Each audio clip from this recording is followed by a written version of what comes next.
It had once been a lively city. Yet, its ruins were now strewn before him, shattered to the point of no return. Preheniple, which had once been known as the most beautiful city for 3 generations, was now nothing more than a dismal shell of its former self. Desir took a deep breath and shifted his gaze towards the gargantuan figure in front of him. Meteor rank, the dragon of destruction, Boromir Napolitan.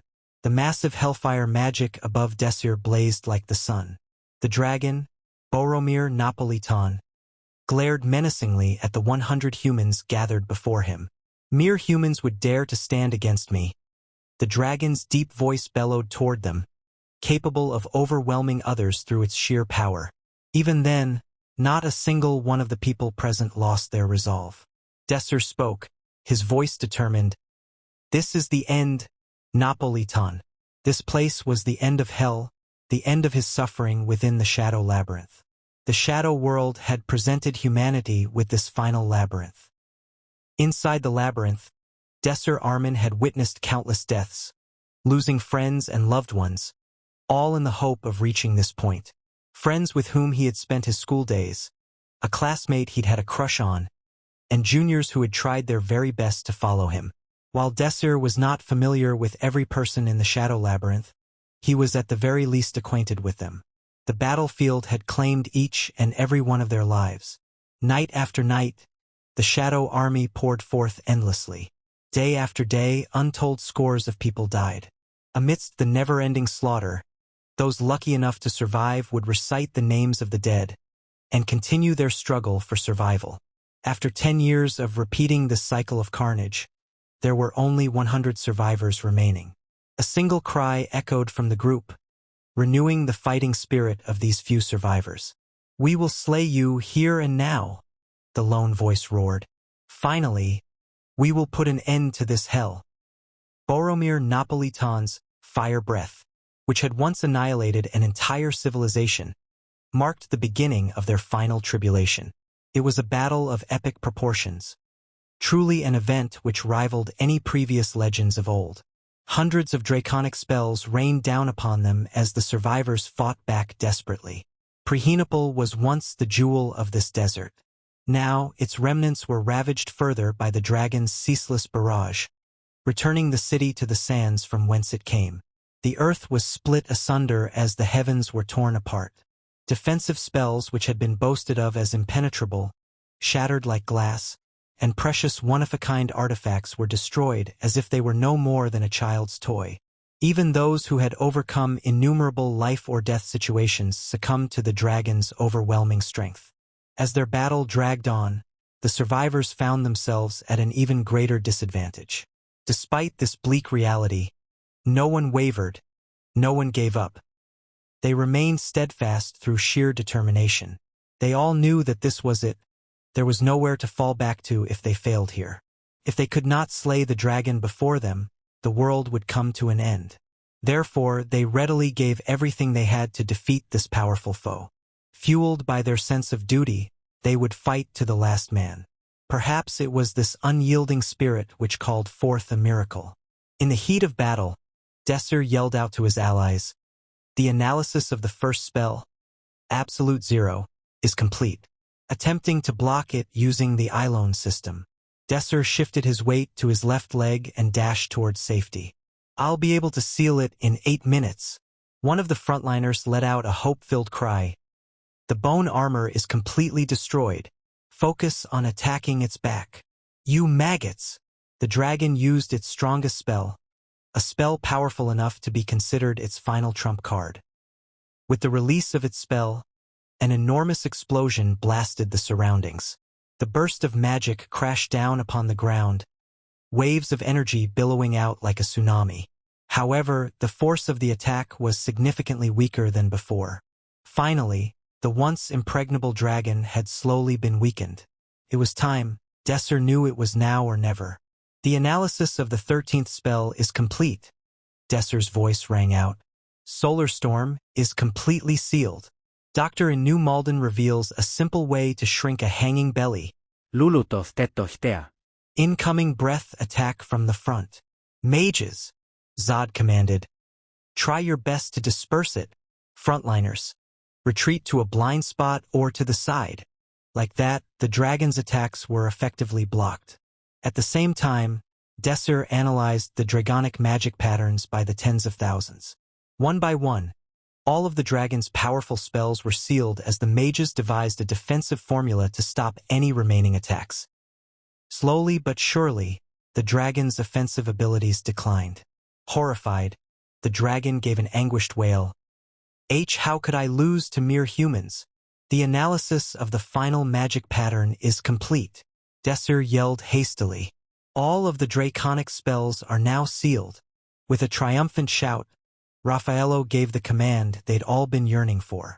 Attackers to the front. Slay the dragon. No! Napolitan cried. This can't be happening. He had looked down on the humans. Compared to him, they were dust to be blown away by a mere flap of his wings.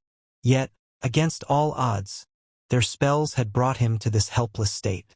Finally, after so much sacrifice and loss, after a world's worth of blood had been spilled, humanity stood on the cusp of victory. Took but a few moments longer. And then there it was. Miserably, the dragon of destruction collapsed to the ground, defeated at last. With that, everything was over. Or so they thought. As they realized they had won, relief washed over the survivors. Though they had emerged victorious, only 6 of them had survived the battle. With glee-filled expressions, they gawked at the dragon's corpse sprawled out in front of them. They could barely believe it. Memories of the past decade flashed through their minds. They had lived, day to day, with one foot in the grave at all times. They had overcome thousands of life-or-death situations and watched their close friends die one by one. Yet, through it all, they had managed to stay alive. Indeed, disbelief and shock tainted them all. Are we finally able to leave this godforsaken place? One of them asked in a daze. Around them, the landscape lay decimated with debris strewn about. Everyone collapsed, like puppets whose strings had been cut, their bodies landing on the wreckage at their feet. Exhaustion overwhelmed them. Good work, everyone. The Night of Light, Raffaello praised. We actually did it, we've saved the world. Don Afe, a warrior of the northern savages, was covered from head to toe in gold jewelry. With halting speech, as he wasn't familiar with the official language he spoke. But why isn't there a pop-up? The clear message. Was it not? This shadow world's objective. To slay the dragon. I'm not sure either, Raffaello said. It's usually the case that once the mission is cleared, we're able to return to our own world immediately. But this place doesn't seem to follow the normal rules of the shadow world, so it's difficult to say what could happen. He considered for a moment. I think it's best that we wait a bit. The great sage Zod, wearing a blue hood and holding a staff, contemplated drearily. Only 6 out of 150 million people survived.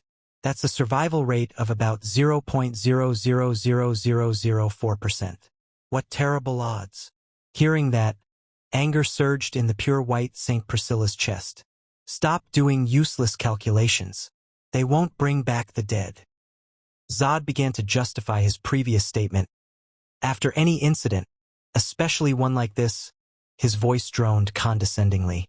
It's always important to organize things, particularly if over 99% of all mages on the entire continent are dead. Desir Arman, who had been watching the sage and the saint bicker, decided to make it end. Interrupting the two, he said, in any case, it doesn't change the fact that we saved the world. Just then, the reality of the situation slowly dawned on them.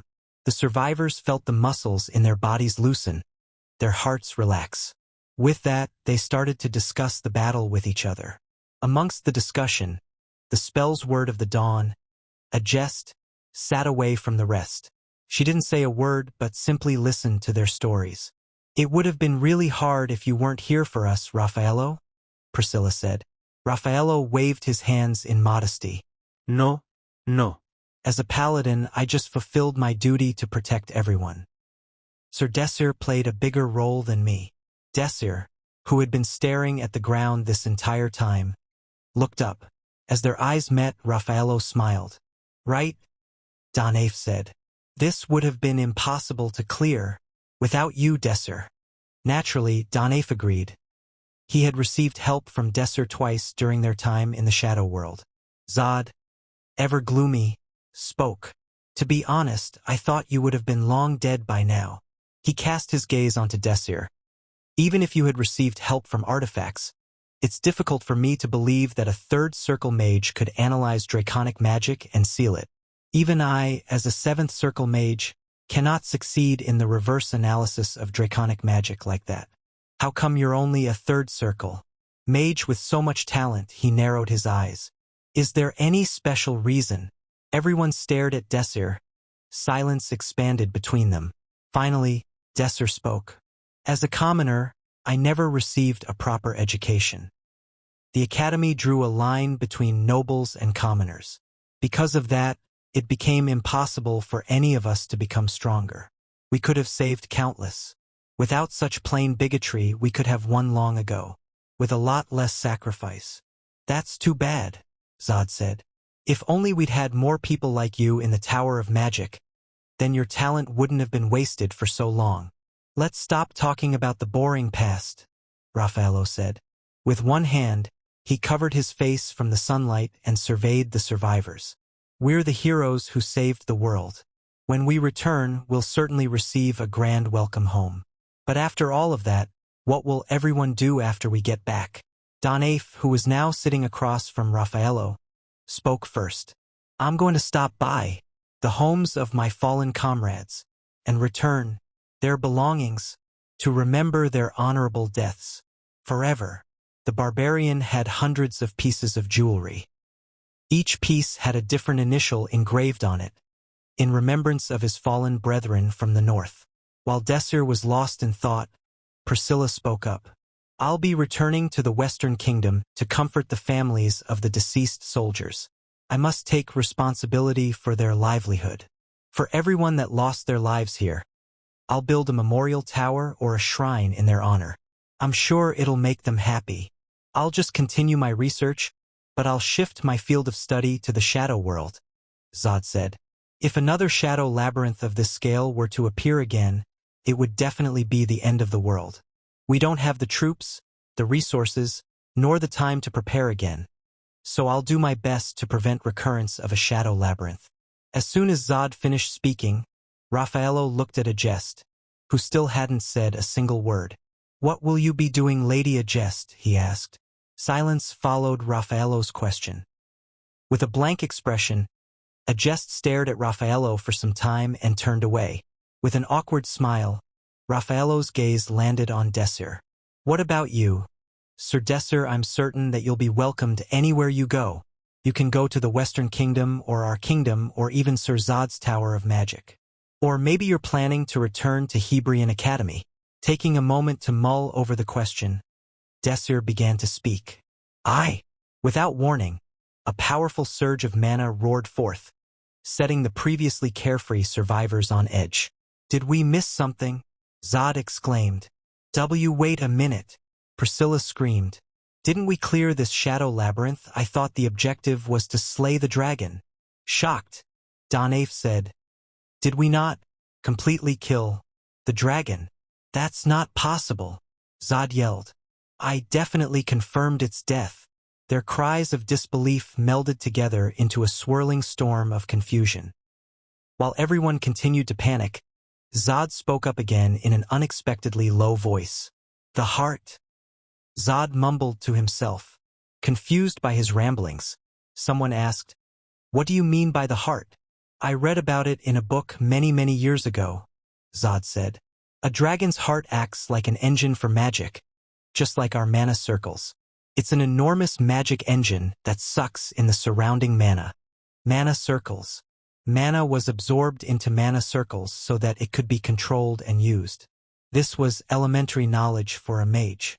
Zod continued, The dragon's dead, which means there's nothing controlling the mana accumulated inside its heart now.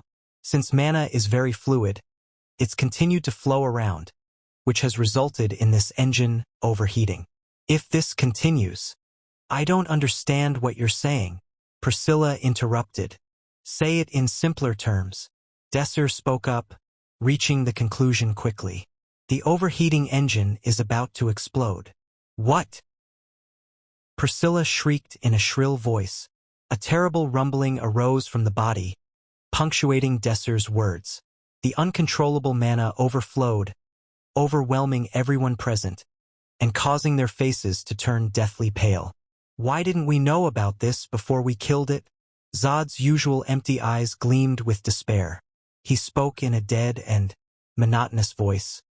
Because this is the first time humanity has ever defeated a dragon. An explosion caused by the pressure of the mana contained within the mana circle.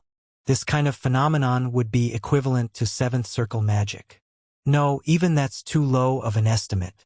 This amount of mana is beyond the reckoning of mortals. Also, if it's pure mana rather than magic, it's not something we can hijack. I think it's time we prepared. The looming inevitability cast a pall over the survivors, like a bitter, black cloud. It was as Zod said. A mana explosion of this scale was impossible to dodge, impossible to block. I can't believe it. The world is really... right now. Raffaello turned to face the gathering mana storm with a 1,000-yard stare. Our Father who art in heaven. Priscilla's quiet prayer was drowned out by the coming storm. Desir stood at the center of the group, his face strained with pain and despair. The disaster unfolded before him, and 100 thoughts raced through his mind. The magic surged outward, but only one thought stood out. Is this the end? He closed his eyes as he felt the wicked wind slash across his face. That was his final memory. Desir Arman opened his eyes, staring at his outstretched hand. Wait, something was amiss. Doctor in New Malden reveals a simple way to shrink a hanging belly. Lelutox detox tea. Where am I? Voices, chattering in excitement, filled the air. He lowered his hand and surveyed his surroundings. A massive chandelier, gilded with tens of sapphires, lit the room. Hundreds of students dressed in black uniforms sat at dozens of oak tables surrounding an antique stone shrine. As Desir glanced around in confusion, he realized, this looks familiar. Looking down, there was a glass cup in front of him. A young boy, eerily familiar, stared back in confusion. He had deep black eyes and bright red lips. His face wasn't quite handsome, but he had a bit of a childish charm to him. Wait, this is... Gone were the scar-covered cheeks and rugged skin. A fair, somewhat effeminate school-age child greeted him. He was his adolescent self again. What's going on? I definitely died back there. He sat, confusion and doubt racing through his mind, until a sudden ringing disrupted his thoughts. The ringing of a bell attracted everyone's attention back to the front. A beautiful young woman dressed in a professor's black uniform smiled as she ascended the stage. As the music ceased and chatter died down, the woman began speaking. Pleased to meet you, applicants of Hebrion Academy. I am Professor Bridget. Desir stared at the woman intensely. It should have been the first time Desir was seeing her face, but instead, she seemed strangely familiar. I know that many of you have come to Hebrion Academy from many different countries. I sincerely thank every one of you for having made this long journey to attend our school. She paused and drew a deep breath before continuing. However, I regretfully inform you all that not everyone who has come here will be admitted to our academy. As is tradition, everyone will be required to take our entrance examination, the results of which will determine who is admitted. Only 600 of you will be admitted to Hebrion. We will be testing you, of course, by asking you to clear a shadow world. Desir muttered under his breath as Professor Bridget spoke. By asking you to clear a shadow world, she said. Do not be nervous. While this examination is similar to a real shadow world, this one is not real. This shadow world has been specially constructed for the purposes of this exam. For more details, I ask that you ask your mentors when you meet them. Bridget looked at the students with a serious expression. Year 3613, the 172nd entrance examination will begin in 2 hours in the main hall of the academy. In the meantime, please enjoy the banquet we have prepared for you. I will see everyone again soon. Bridget walked down from the platform as she finished her speech. The students collectively broke out in applause, all except for Desir, who looked down in disbelief. Hebrion Academy entrance examination? Hebrion Academy was the top magic academy in the entire continent. Desir was an alumnus. He had graduated from Hebrion 10 years ago, yet now, somehow, he was again at the precipice of entering Hebrion Academy. His mind swirled with confusion. If it's 3613, then he had been flung 13 years into the past. The Shadow Labyrinth had appeared in the year Lowelius 3616, and he had lived in the hellish nightmare for 10 years, from 3616 to 3626. Desir closed his eyes as felt the enormity of it all. Conflicting emotions raced through his heart. Pangs of guilt pierced through the happiness he felt for coming back to this point. An eternity of suffering and torture. The blood of his friends who died and the tears he shed. All of it was for nothing. They failed to save the world. 10 years of suffering and 150 million dead, all for nothing. It was unavoidable, undeniably a disaster. And yet, somehow, Desir Arman had returned 13 years into the past from that doomed future. It was like a joke. A cruel, twisted joke. At first, Desir had simply thought that, perhaps, it had all been a dream. A particularly horrid nightmare that he had just awoken from. But the vivid memories were all too real. He couldn't have called it a dream, with all the desperate fights and the vast array of magic knowledge he had gained buried in his mind. All these memories flowing through his head were far too realistic for a dream. "You're Desir Arman, aren't you?" A young girl appeared in front of Desir, snapping him from his contemplation. She wore her red hair in a short bob, and, despite her short stature, her steely eyes gave off an aura of great confidence and will. "Nice to meet you," she said cheerfully. "I'm Redoria von Dorich, but you can call me Redoria. I'm a second-year student of Hebrion Academy, and I'll be your mentor for the entrance examination today. I look forward to working with you. Please look after me." Even though his voice came out naturally, Desir felt an unnatural discomfort as he stared at Redoria. This was the same Redoria von Dorich he had met in his past life. Redoria von Dorich was a genius, a fire mage capable of sixth-circle magic. She held the #1 rank of her year for her entire time at Hebrion. "What are you thinking so much about?" she asked. "Oh, I'm feeling pretty nervous," he answered. Redoria giggled. "There's no need to get scared over the entrance exam. The shadow world they use is specially made. It's incomparable to a real shadow world in difficulty." "Is that so? It's still an exam, though. Like, can you really go fight against the shadow worlds? Kind of thing." Introductions more or less complete, Redoria started her preparations for the entrance exam. She flicked through her documents on Desir, and then paused and looked up. "Huh? You're a commoner." Desir replied in a lackadaisical manner as if the question was irrelevant. "Is there a problem?" "Well, if you're a commoner, you're probably going to experience some hardship, I guess. Even if you pass, they'll put you into the beta class. They don't really care for commoner half of Hebrion. They won't give you a proper education there." This unexpected return to the past made a crucial fact slip his mind. Despite being the foremost magic academy on the continent, Hebrion was harshly segregated into two halves: the nobles of Alpha class and the commoners of Beta class. "Well, it'll only matter if you pass your exam." Redoria then led Desir down a long corridor. After 10 minutes, as if the long silence had bothered her, Redoria spoke again.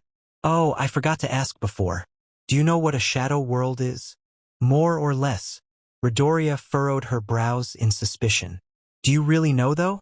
To join the effort against the shadow worlds, you need to have perfect knowledge of what they are. Even if this is just an examination-specific shadow worlds are still inherently dangerous, you know." Desir simply nodded at Redoria's explanation. She let out a small huff.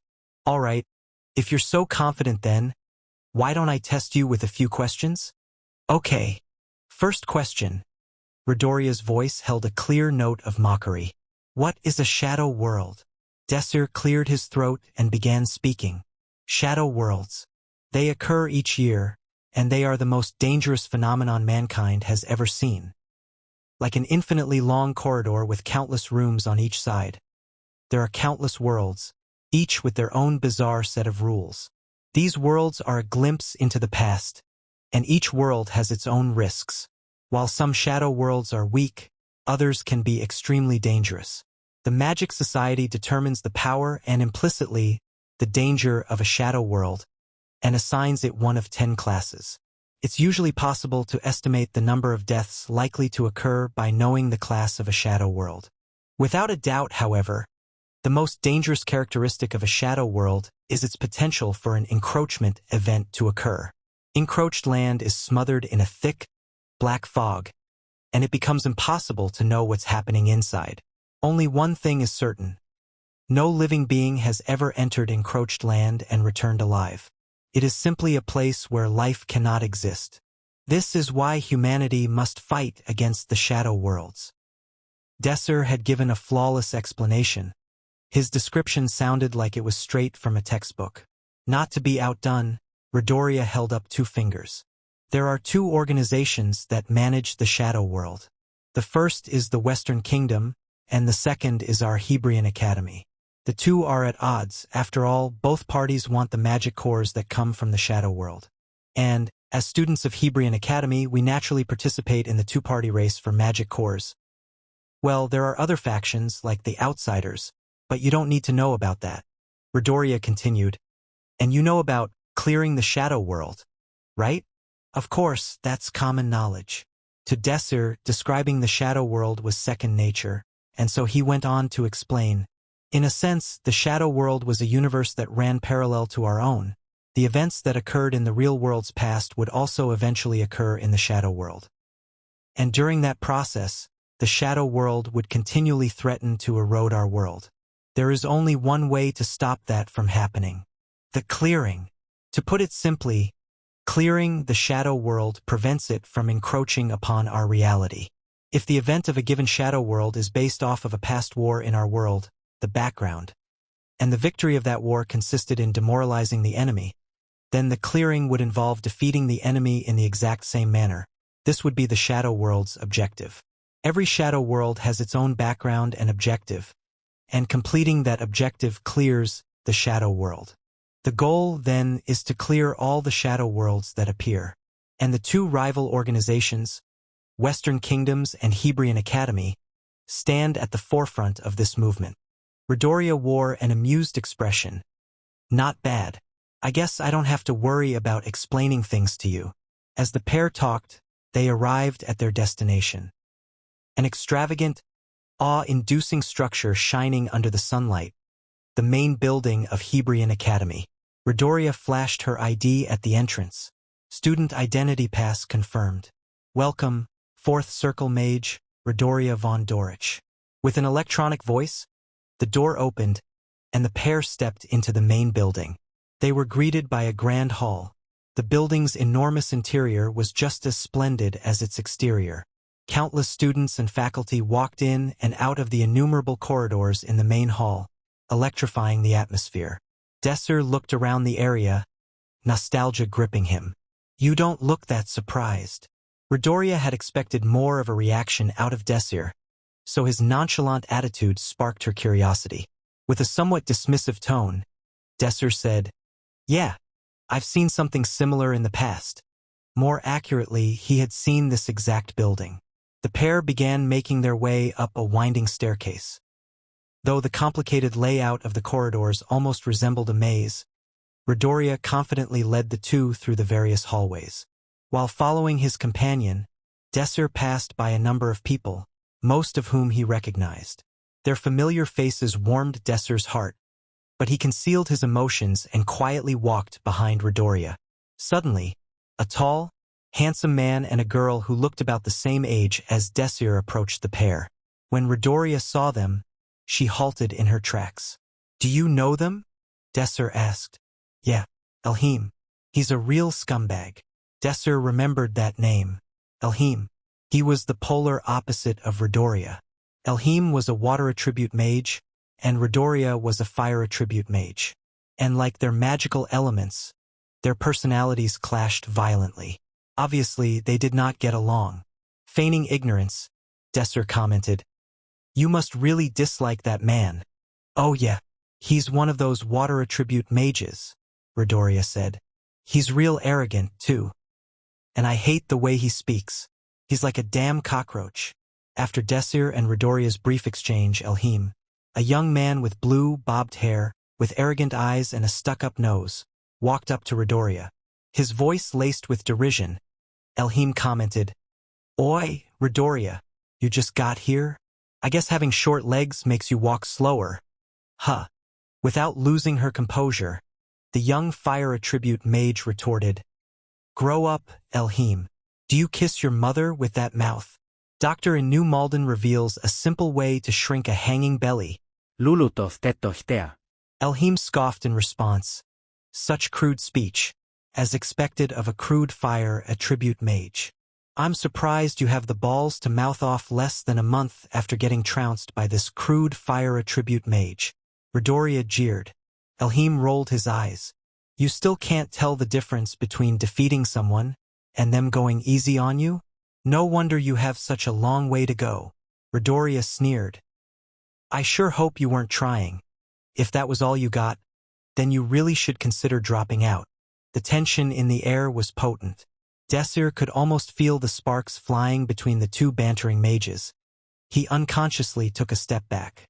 As Redoria and Elhim got more and more in each other's faces, the mood gradually turned heavier and more strained.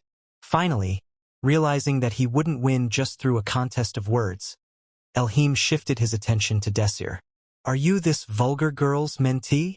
"Yes, that is correct," Desir answered respectfully.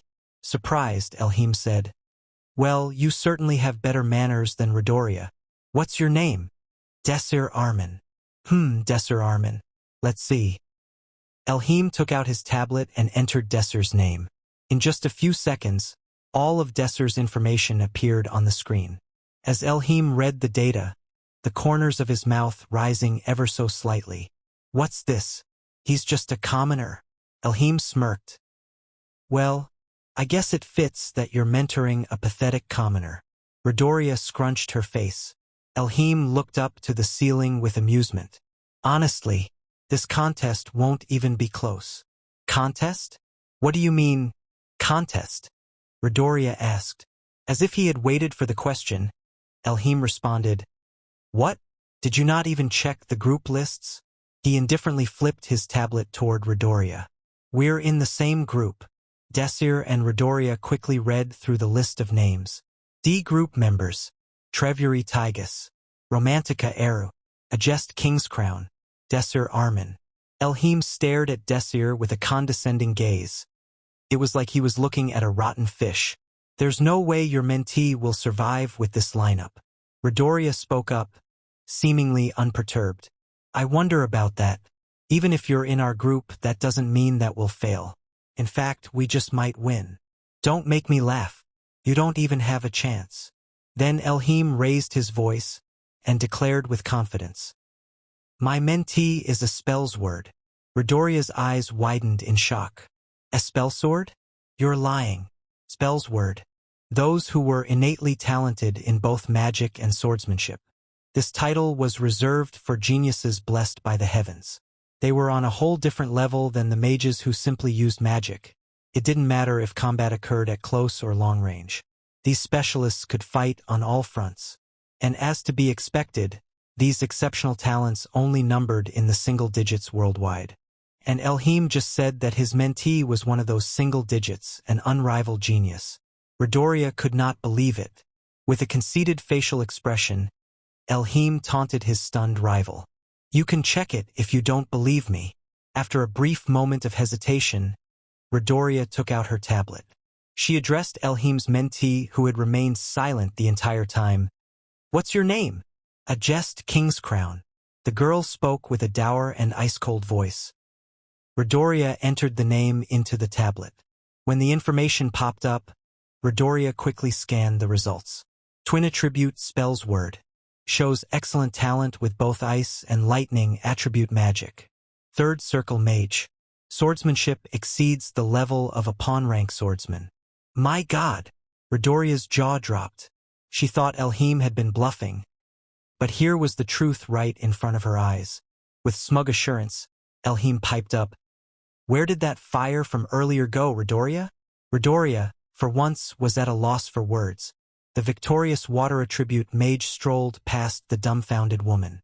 When he reached Desir, Elhim stopped for a brief moment. "Oh, and you. This is a warning." He leaned in close to Desir's face, glaring at the young man with an attitude of pompous superiority. It was a perfect example of a noble looking down upon a commoner. "Even if you're lucky, you'll just end up in beta. Just give up on the entrance exams. That's your best bet." The D Group's entrance exam will soon begin. D Group's Shadow World is currently being selected. Please wait. An electronic voice rang out. Desir stood in the middle of the waiting room. A shadow gate, boasting one of the most advanced designs, loomed in front of him. The steel outline of the gate was inscribed with hundreds of runes. With a magic core in its center, thousands of synthesized magic circles decorated the face of the gate. Could almost pass as a work of art. Is this what it looked like? Desir leaned left and right while inspecting the gate. An annoyed voice spoke to him. "Could you just stand still? You're embarrassing us." Desir turned towards the voice. There were 3 other students with him, all of whom would also be taking the test. 2 of them were giving off an unmistakable air of hostility toward Desir. A jest, on the other hand, was silently cleaning her sword. The girl who had lectured Desir was named Romantica. She didn't know Desir at all. But Desir knew all about her. Romantica Eru. She had been a 4th Circle Wind Attribute mage, known for defeating her enemies with her specialty, chantless magic. Hers was one of the more brilliant minds among all Wind Attribute mages. With her talent, she could have risen much higher, had she not died an untimely death. But as of right now, she's a 2nd Circle, right? Not wanting to antagonize the competitors so early on, Desir decided to just apologize graciously. "Sorry, guys. It's my first time seeing something amazing like this." Romantica had hoped to get a rise out of Desir, but when he didn't react the way she had hoped, she just sighed and said, "Now that I think about it, they did say there was a commoner hick in our group. What? We're going to test with someone like that?" The swordsman, Treviri Tygus, stared at Desir with disgust. But Desir had already stopped paying attention to them. Romantica and Treviri were relieved by Desir's presence. A commoner couldn't even be considered competition. Since he's a commoner, I doubt he's even received a proper education. Romantica remarked. "I won't complain though, it just means one less opponent for me. I was a bit worried about the spells word in our group, but him being here makes everything easier." Treviri chuckled in response. "Seeing what we're up against, I think the real struggle will be between you and me. What do you think, Romantica?" Romantica nodded. "You're probably right. Let's have a good competition." Both of them enthusiastically shook hands, treating the test as if it was a game between 2 friends. While Romantica and Treviri continued to talk with one another, Desir and Agest silently observed their surroundings. Besides their group, the loud waiting room was filled with the chattering of fellow students, all anticipating the start of their own exams. After some time, an announcement resounded. The group entrance examination event has been decided. The following information present the event's details. Class 10 Shadow World, Ernst Plains Race. The condition for clearing this Shadow World is to be the first person to cross the finish line. The position of the finish line is 8 kilometers away from the starting point. The use of magic is permitted. Therefore, attacks between participants are also permitted. The student safety system has been activated for this exam, and pain will be suppressed by 80%. If a student wishes to forfeit at any time during the exam, they must simply verbally announce their resignation. Upon said verbal resignation, they will be expelled from the Shadow World. In the event of a fatal injury or attack, the receiving student will likewise be expelled from the Shadow World. Rankings from 1st to 4th place will be assessed at the end of the exam. Romantica and Treviri perused the information regarding the Shadow World they would soon enter. Man, I'm glad it's just running, Trevery said. I heard that Group 8 has to deal with trolls. It's basically just a race, isn't it? Do we even have to fight each other? Romantica asked. Desir and Agest still waited in silence as they had been before the announcement. A bubble of empty space around them.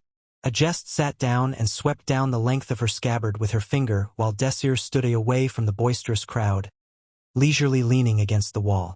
Soon, the dull mechanical voice of the announcement returned. The gate will soon open. Participants, please line up in front of the gate in an orderly fashion, and be prepared to register yourselves. The participants in Group 0 lined up in front of the gate. Soon after, the gate opened, and a bright light shone through. As the students walked through the gate, they were completely engulfed within the light, and their figures disappeared without a trace. Entering the shadow world Ernst Plains race. Soon after entering the gate, Desir was transported into the artificial shadow world. Checking his surroundings, he and the other 3 students stood in the middle of a large plain. The green grass and vibrant blue sky stretched before him. The flowers bloomed all around him, and an enormous river ran through the middle of the field, giving this shadow world the feeling of an idealistic spring day. The warm air blew at his hair, and the sun kissed his skin with warmth. This place was the embodiment of serenity. The race will start in 3 minutes. Participants, please stand behind the starting line. Hearing the announcement, Desir looked down at his feet, and sure enough, there was a starting line on the ground. The 4 of them got into their positions behind the starting line in the order of Group 0's participant list. By pure chance, Desir and Agest stood beside each other. Compared to his previously cool attitude, Desir felt extremely awkward standing so close to her. He was staring at Agest with an inquisitive look, when her head suddenly snapped towards him, her eyes meeting his gaze. He greeted her with an awkward expression, unsure of what to say. Aki. He mumbled nervously. Agest didn't react in the slightest. Her face remained expressionless, as if she was wearing a mask. Her gaze quickly swept over Desir with a dull look, and she turned away just as quickly as she turned towards him. As Desir lowered his eyes in embarrassment, he noticed an unusual, yet all too familiar, weapon at Agest's waist. It was a one-handed sword that seemed to be a mix between a broadsword and a two-handed longsword. As his gaze moved back up, 100 shimmering golden hairs waved in the breeze before his eyes.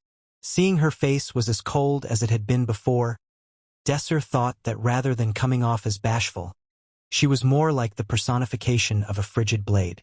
Come to think of it, was she like this back then, too? 6th Circle Ice attribute spells word and holder of one of the strongest spells words, the Queen rank swordwoman, Agest Zedga F. King's Crown. She led the front line ahead of everyone, the goddess of the battlefield, and part of the Shadow Labyrinth expedition team and one of the last 6 people to die. Undoubtedly, she was a callous woman at that time. You, Agest proclaimed. Desir's heart jolted, and he needlessly cowered. Judging from the way participants continued to talk on the other side, it seemed that they couldn't hear this conversation. You're weak, she said. Although it was a very sudden personal attack, Desir answered casually.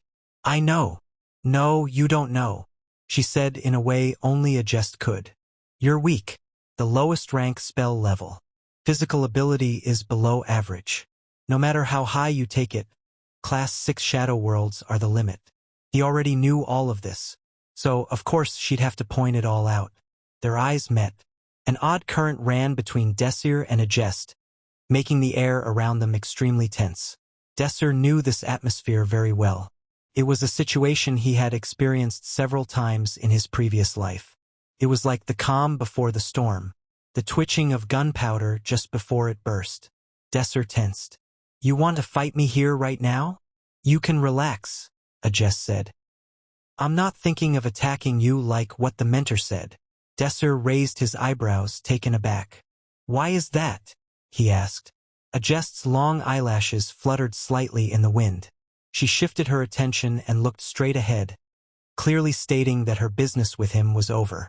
Imperiously, she said, I don't have a hobby of attacking people as weak as you.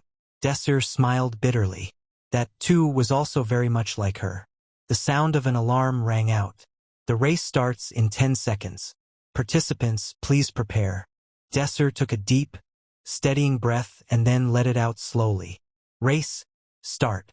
The participants listed during the announcement surged forward at once. In this race, physical ability was paramount. So, it came as no surprise when Agest Kingscrown and Treviritigus immediately took the lead.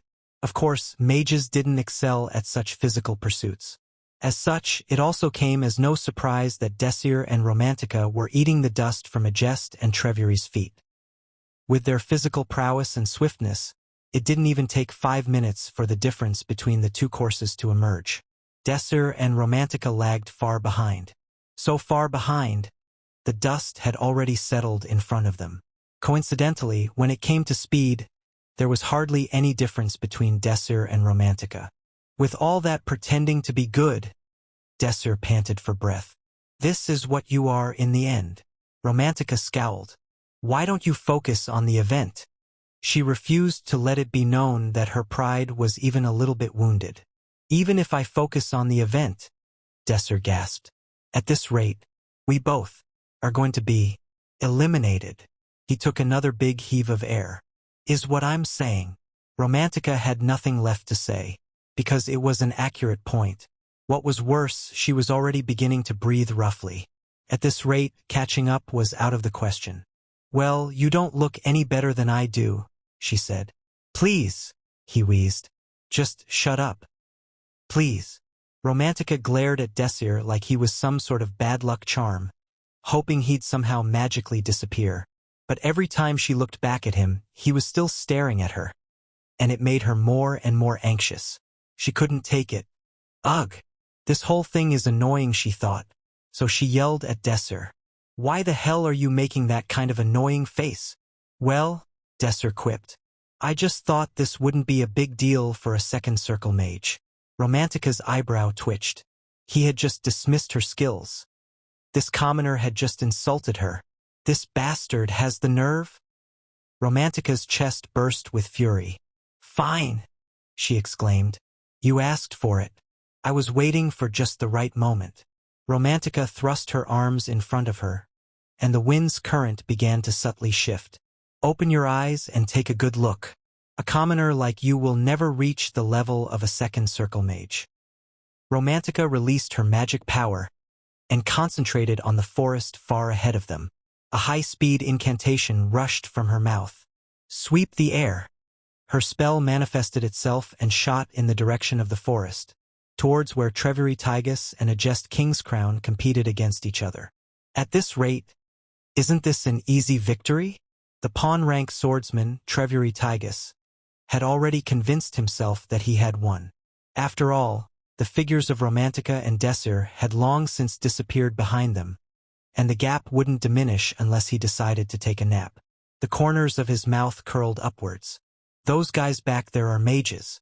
We're clearly superior when it comes to physical ability. This exam favored us, swordsmen, from the start.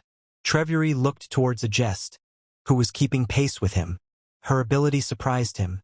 He had risen to join the elite group of pawn-rank swordsmen, who his peers called geniuses.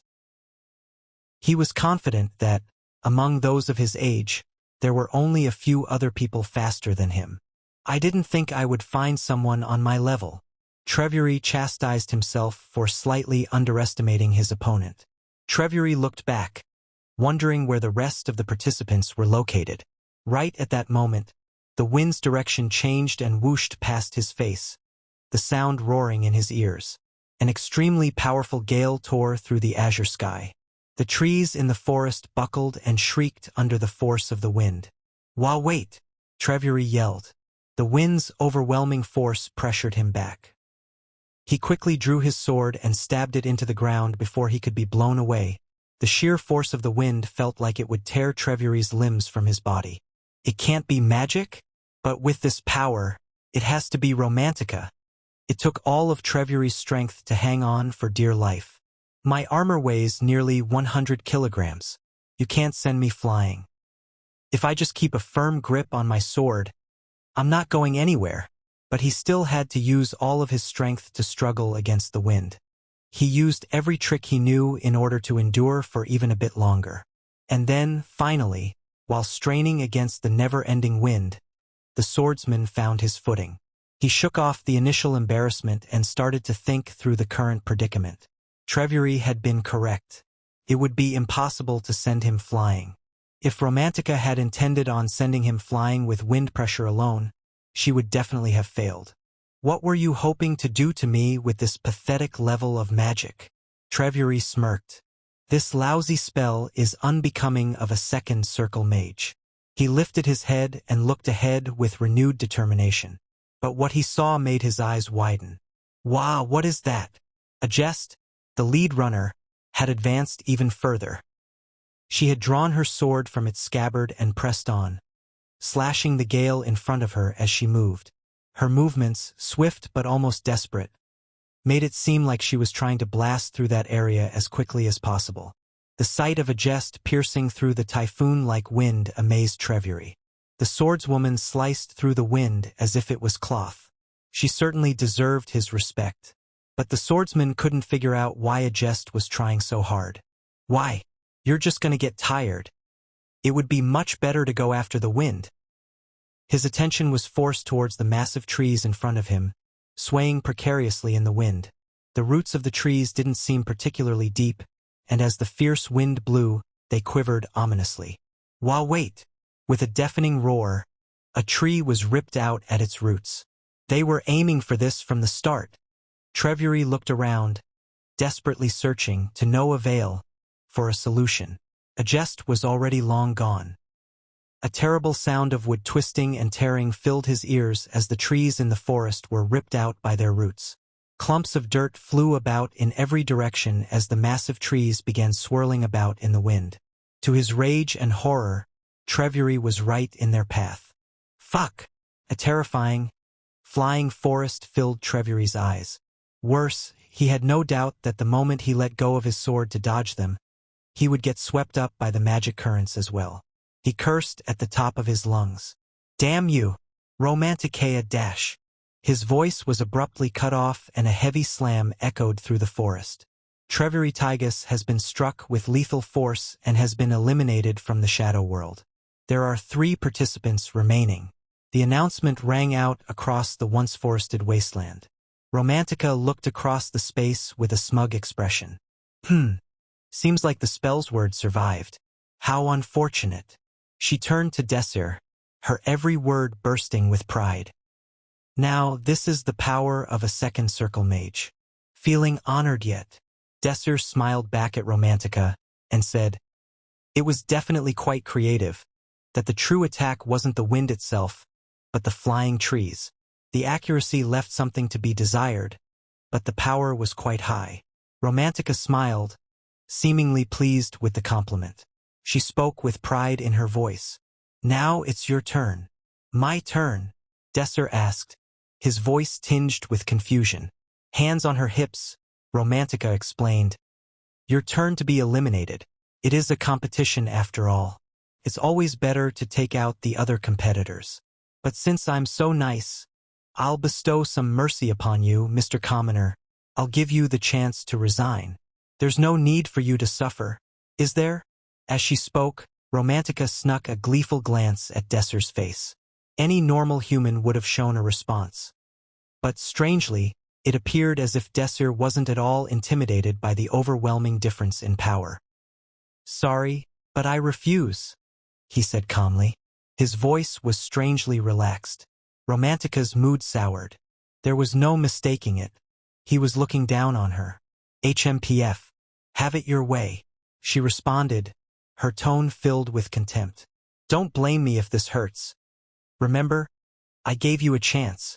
Romantica held out her hands towards Desir as her magic filled the air. Dozens of magic circles filled with different shapes and dizzying magic formulas erupted around her.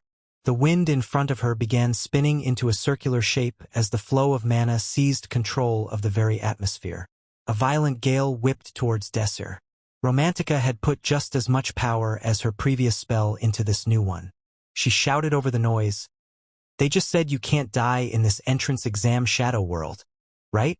Well, I'm casting my magic for real now, so just try your best to endure it. Wind Strike. Second circle attack spell, Wind Strike. It compressed the wind into a bullet and shot it towards the target area, where it would explode and devastate the target. The bullet was strong enough to easily pulverize a boulder. Romantica pointed it straight at Desir. Dirt flew into the air, clouding his vision as the bullet raced towards him. Romantica's hair billowed behind her as the shockwave reached back to her. Romantica felt a smile tugging at her lips. She'd won clearly. This is a second circle spell at point-blank range. Even if you were an entire level higher than me, you wouldn't be able to block this. Her satisfaction quickly turned to shock as she heard the unmistakable sound of footsteps behind her. She whipped around and her jaw fell in astonishment. Desir had somehow emerged, nearly unscathed, out of that thick cloud of dust, and was running straight at her. Wait! She could hardly find the words to speak in her shock. Meanwhile, as if totally oblivious, Desir was calmly speaking under his breath to nobody in particular, shooting straight after the compression. Seems like you sacrificed finer control over the magic bullet for more overall power. Well, this and the one from before both aren't too shabby for a second circle mage. For a second circle? Did I mishear this guy? What in the world is he muttering about? Confusion coursed through Romantica's mind. Desir continued, but because you prioritized speed so much, you lost too much control over the air currents. The accuracy falls far too much if you do that. I only altered the trajectory a tiny bit, and it missed me completely. As Desir continued mumbling, Romantica finally came to her senses. She asked, with a deflated expression on her face, what did you just do? Doctor in New Malden reveals a simple way to shrink a hanging belly. Her head was completely blank. She couldn't, for the life of her, comprehend what had just happened. Magic hijack. What? I hijacked your spell. My spell was hijacked? By a commoner at that. Romantica narrowed her eyes in fury and screamed, "Don't screw with me!" As Romantica ground her pace down to a halt, she spun around, arranging bright, shining magic formulas in front of herself. I can't lose to the likes of you. You can't be anything more than a first circle, she screamed. Magic formulas formed again. That terrifyingly powerful magic was beginning to assemble itself once more. The wind proceeded to pick up, and soon enough it was raging around all of them. As the spell formed, the noise that was brought forth resembled a swirling wind. Wind Venom. Wind Venom, a second circle attack spell. It was the strongest single-target attack spell Romantica could cast. A long and chain-shaped wind which was recognizably sharper than an edge of a blade had shot out of her hands. Almost languidly, Desir spoke. Watch and learn closely this time. He waved his hands around lazily as he saw the spell flying towards him. At that moment, Romantica felt the air currents slipping out of her control. She was surprised, but that was it. The few currents she'd lost control over were nothing compared to the whole. I'll admit, it's incredible that you can disrupt my mana considering you're nothing but a first circle mage. But isn't that still pointless? She asked. Watch closely. If I take these points in these air currents you've formed and give them a slight push. The currents had only slightly twisted, yet it had created devastating after effects. A terrible shockwave was discharged in the wind. The air twisted and the wind's trajectory was torn apart. Her magic wasn't even able to touch Desir, instead plunging into the ground harmlessly. Impossible. Romantica paled as she saw her magic get cancelled out right in front of her eyes. Her magic had contained several hundred times more mana than the small amount he had to pay to analyze it. This was the difference in skill. Desir had outclassed Romantica purely in magic skill. She'd pretty much lost already. Desir spoke again. I'd like to end things here and now. I have someone I absolutely want to defeat even more than you. Desir started picking up speed as he ran towards Romantica. Romantica came to her senses as she saw him rapidly approaching. You still can't win against me. she desperately shouted as she shuddered. You can't use magic after all, can you? But I can. I can still bring you down as long as I keep attacking you. This was her last hope. It wasn't over just yet. Desir smiled as she uttered that sentence. Romantica, there's 3 things you missed.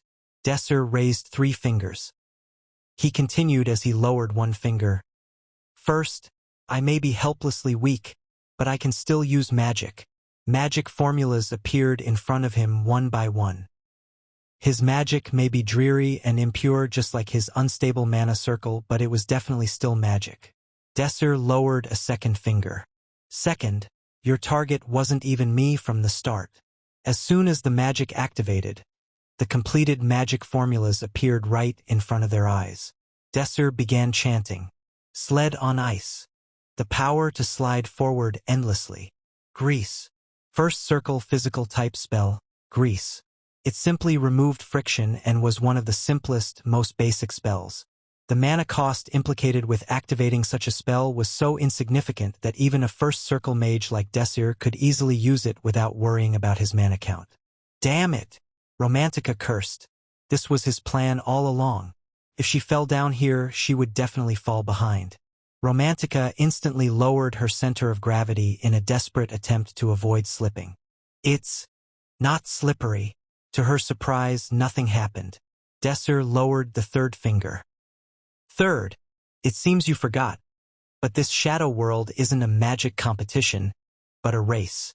At that moment, he cast another spell. Fireball. First circle attack spell. A simple, basic spell that created a ball of flame in front of the caster. No way. He's capable of multicasting. Romantica was in shock. Multicasting was only supposed to be possible for top-class mages. Casting 2 spells at the same time required acute concentration and calculation ability. Incredible, but that's all there is to it. You won't be able to take me down with the likes of a fireball. You do know that, right? As Romantica looked at him with a bewildered expression, Desir asked her, Here's a question, Romantica. Where did I use my first spell, Grease? Desir answered rhetorically, The answer is, myself, and as a result, my body is completely frictionless now. Romantica didn't get it. She asked, dumbfounded, So what? Desir shook his head. Romantica, you learned about the law of action and reaction, right? Of course, Romantica exclaimed. It was a very simple law at that. If you push something, you get pushed back. A simple concept. If someone pushed me from behind, what would happen to me? Desir asked. You'd get pushed forward, of course. Then what if someone shoves me with significant force from behind? For example, an impact as strong as a bomb. Romantica turned her gaze towards Desir. She noticed a fireball as big as a basketball flaming next to him. You gotta be kidding me. As she stammered in disbelief, Desir nodded and said calmly, I'm going to use the force generated by the fireball. You're insane. Romantica swore despite herself. What sort of idiotic and unreasonable idea was this? Calculating my bodily reaction to the fireball's explosive force, my maximum speed will reach a peak of about 327 kilometers per hour. It'll be a piece of cake to catch up to a jest all the way at the front, considering the likeliness of maintaining this speed until the end. Romantica's face was visibly paling as she stammered out, There's no way you'll be safe like that. No, if you hit something at that speed, you'll die long before you can react to it. Desir answered with the same overwhelming calm he had shown the whole time. But Romantica, you said yourself just a moment ago. He laughed softly. As he continued, We can't die in this shadow world, so we are free to use all our power. That goes for me as well. Romantica's eyes opened wide. Suddenly, Desir's fireball exploded. Accompanying the loud sound of the explosion was Desir, who got instantly propelled forward. He was so fast that getting a glimpse of him was tough. Romantica was the only one left now. As Desir disappeared from view, she stopped running. She had realized running was utterly meaningless at this point. What? Romantica looked in the direction Desir had been launched to and muttered to herself in the desolate calm, Where in the world did that lunatic pop out from? Accelerating. Moving at an extreme speed. The wind whipping past his skin. Desir was blazing forward at incredible speed. He rocketed through the course, deftly avoiding all the obstacles in his way. As the various environments of the shadow world flashed in and out of view, Desir approached the finish line at breakneck speed. A jest, who'd looked as small as a dot before, slowly came into view. Even with her tremendous lead, a jest had kept her wits about her. With her sharp instincts, she had already sensed Desir's location, estimated his speed, and quickly evaluated the state of affairs. The fact that the first circle mage came this far means that he must have already defeated the second circle mage. It should have been impossible for him to win with magic power, so that leaves two possibilities. Either the second circle mage is worthless, or the first circle mage is more powerful than the average for his circle. The latter seemed much more likely. No one could generate that amount of momentum with mere first circle magic. This level of acceleration required third circle magic at the very least. This situation completely defied common sense. While looking back at Desir, the source of a jest's vexation, her chest started burning with curiosity and a competitive fire. In an instant, she calculated and compared Desir's speed against her own. At this rate, he'll surpass me in less than a minute. She weighed two potential solutions. First, use acceleration magic on myself as well. But she immediately discarded that idea. Even though acceleration magic was a second circle physical type magic, she would need too much time to reach Desir's velocity. After all, the gap between their current speed was insurmountable. Even with the help of magic, Desir would definitely overtake her before she could accelerate enough. That means I have to eliminate him right here. That was the better plan, and a jest didn't hesitate for even a moment before executing it. Magic power emanated from the spell's word, and several magic formulas arranged themselves in front of her in the blink of an eye, and she hadn't even held her hands out. If a first circle defeated a second circle in skill, he most likely did it through analysis. Normally, a mage's ability to analyze an opponent's spells rose with his or her circle, so that scenario wouldn't normally happen. But the only possible way for a lower circle mage to defeat an enemy of a higher circle was through analysis. Of course, though she didn't know it, her conclusion was spot on. If that's the case, I release a cry of sorrow toward my enemies. Dr. in New Malden reveals a simple way to shrink a hanging belly. Lulutov tetohtea. I am the spirit of water, the strongest shield, and the strongest sword. Hundreds of magic formulas. Her magic was on an entirely different level from Romantica's spell. A beautiful melody rang out in the vast flow of magic power, and 600 magic circles took shape in the air. This body is an ocean, unshaking before countless trespassers. A shower of raindrops. I am a wall of flame. The greatest wave. Rains of falling flame. It only took a jest King's Crown 8 seconds to cast her array of magic. If your analysis ability is great, then I'll make my spells even greater. Prey of Magic Arrow. Magic Arrow. It was a spell almost anyone could use. After all, it was only one ST circle level magic. But the magic that a jest wielded was another story. She had manifested at least 600 arrows, and they filled the sky above the spell's word. I used about 15 seconds, but this should be enough. This attack would end it. That was a jest's conclusion. Desir gaped at the number of magic arrows poised to strike him down. Amazing, as expected of you, a jest. Casting so many spells in this short period, you truly possess an incredible talent. That was his honest opinion. No one could question a jest's skill. Her sheer number of arrows could match the power of a fourth circle mage. It's impossible to hijack so many spells in this short time. But Desir knew that there was no need to hijack them all. A playful smirk danced on his mouth. You're still looking down on me, a jest. Commence analysis. Desir closed his eyes and felt the flow of the mana surrounding him. Desir's thoughts accelerated dozens of times over as he categorized and analyzed a jest's magic formulas. Albatross's Embrace, analyzing 180 linked lower magic runes. Complete. translating Nerva's power-dampening formula interconnected with the Flidneria system. Hijacking 180 linked lower magic runes. Complete. A significant amount of the magic arrows floating in the air changed color. With the time he had, the maximum number of magic arrows Desir could hijack from a jest was around 200. But even though that was only a third of the sum total, that number was more than enough. A jest frowned, realizing she'd lost control over some of her magic. His analysis speed is abnormally high, at the level of a sixth circle mage at least. It's highly probable that he'll hijack the rest if given enough time. A jest had no more time to spare. She raised her arms upward, then pointed forward, and at her signal hundreds of magic arrows showered towards Desir. The terrifying sound of hundreds of shrieking arrows echoed through the shadow world. A jest's magical formation created what looked like a tidal wave, threatening to drown its adversary. But Desir stood resolutely in the wave's center and yelled, "Trajectory adjustment!" It was impossible to nullify every single arrow, so Desir decided to knock away only the most dangerous ones instead.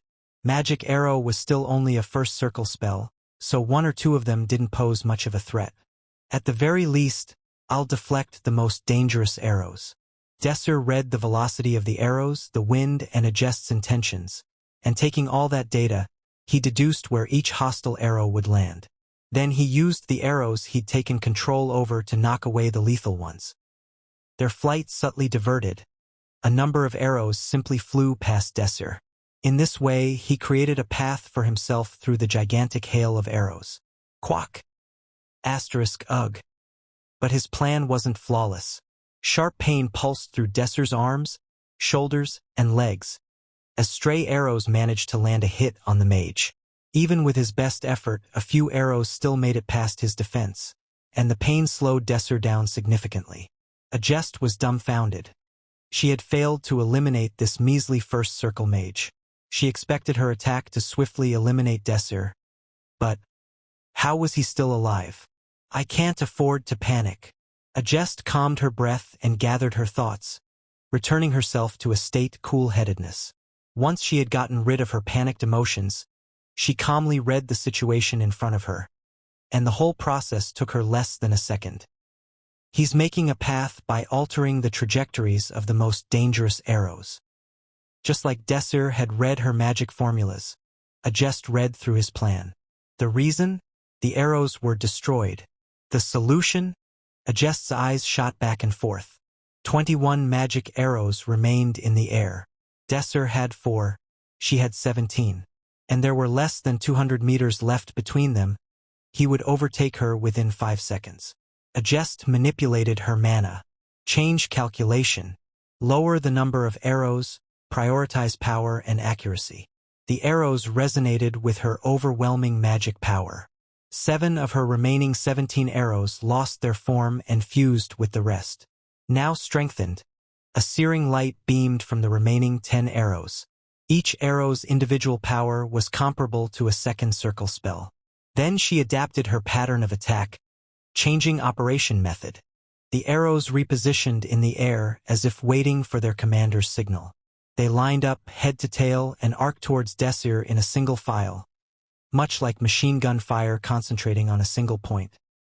This time, the arrows hit with much more force than before.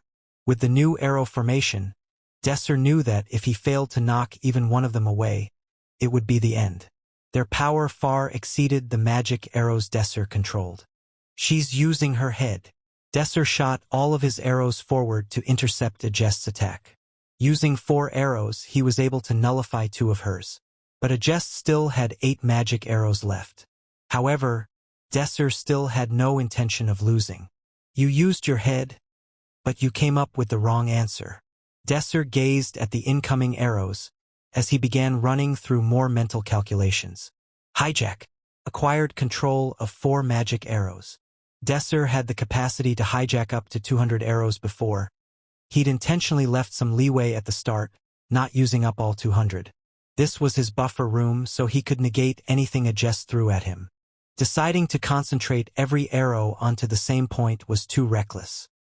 You should have doubled down on your strategy and increased the number of arrows, even if the power took a hit. If she had done so, Desir would have been skewered, judged dead, and disqualified. But thanks to a jest gathering all the arrows into one spot, Desir could wipe them all out in one fell swoop. If this was a few years later, you would have found the right answer.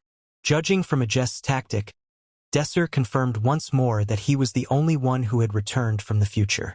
The possibility that a jest had also returned to the past, that the spell's word was facing a similar situation to his, had crossed Desir's mind. If that had happened, hypothetically, the Adjest he knew would have shrewdly hidden that fact from others and played along as the present her. Desir sought to find out the truth through their battle. And now, he had confirmed that this Adjest had not come from the future. This Adjest was very young. Her prowess in magical warfare, her ability to form counterattacks. She was strong, but her abilities and experience were incomparable to the Adjest he knew. Desir hijacked the magic arrow in front of Adjest's massive assault. Trajectory adjustment. Desir turned his arrow around to collide with the next one in line, and each one of Adjest's lethal arrows rammed into each other, exploding on impact. TSK. Adjest went to draw her sword when she realized what was happening, but she reacted too slowly. By the time she unsheathed her sword halfway, Desir had already passed her, and now he stood, looking at her with amusement, from the finish line. The clear objectives of the Shadow World have been met. The Shadow World will be terminated. Please wait while the entrance exam results are calculated. As expected, the same thing happened again. An icy aura rose from below the stone-paved floor of Hebrion Academy. Somewhere deep within the recesses of the school, a group of people had gathered. Most were professors of Hebrion Academy. Some hailed from the Western Kingdom. Hebrion's dean, Justin, stood at the head of the table. He grasped a gavel in his hand and started at the parchment in front of him. So far, no commoners have been selected to enter the Alpha class. The swordsmanship professor, Kellyvan, briefly summarized the outcome of the entrance exam up until that point. A decent number of the present individuals demonstrated their enthusiastic approval. In particular, Head Professor Pugman vigorously nodded his head. Of course that's the case. The Alpha class only has places for the glorious nobility. It is not for the likes of commoners that are incapable of receiving a proper education.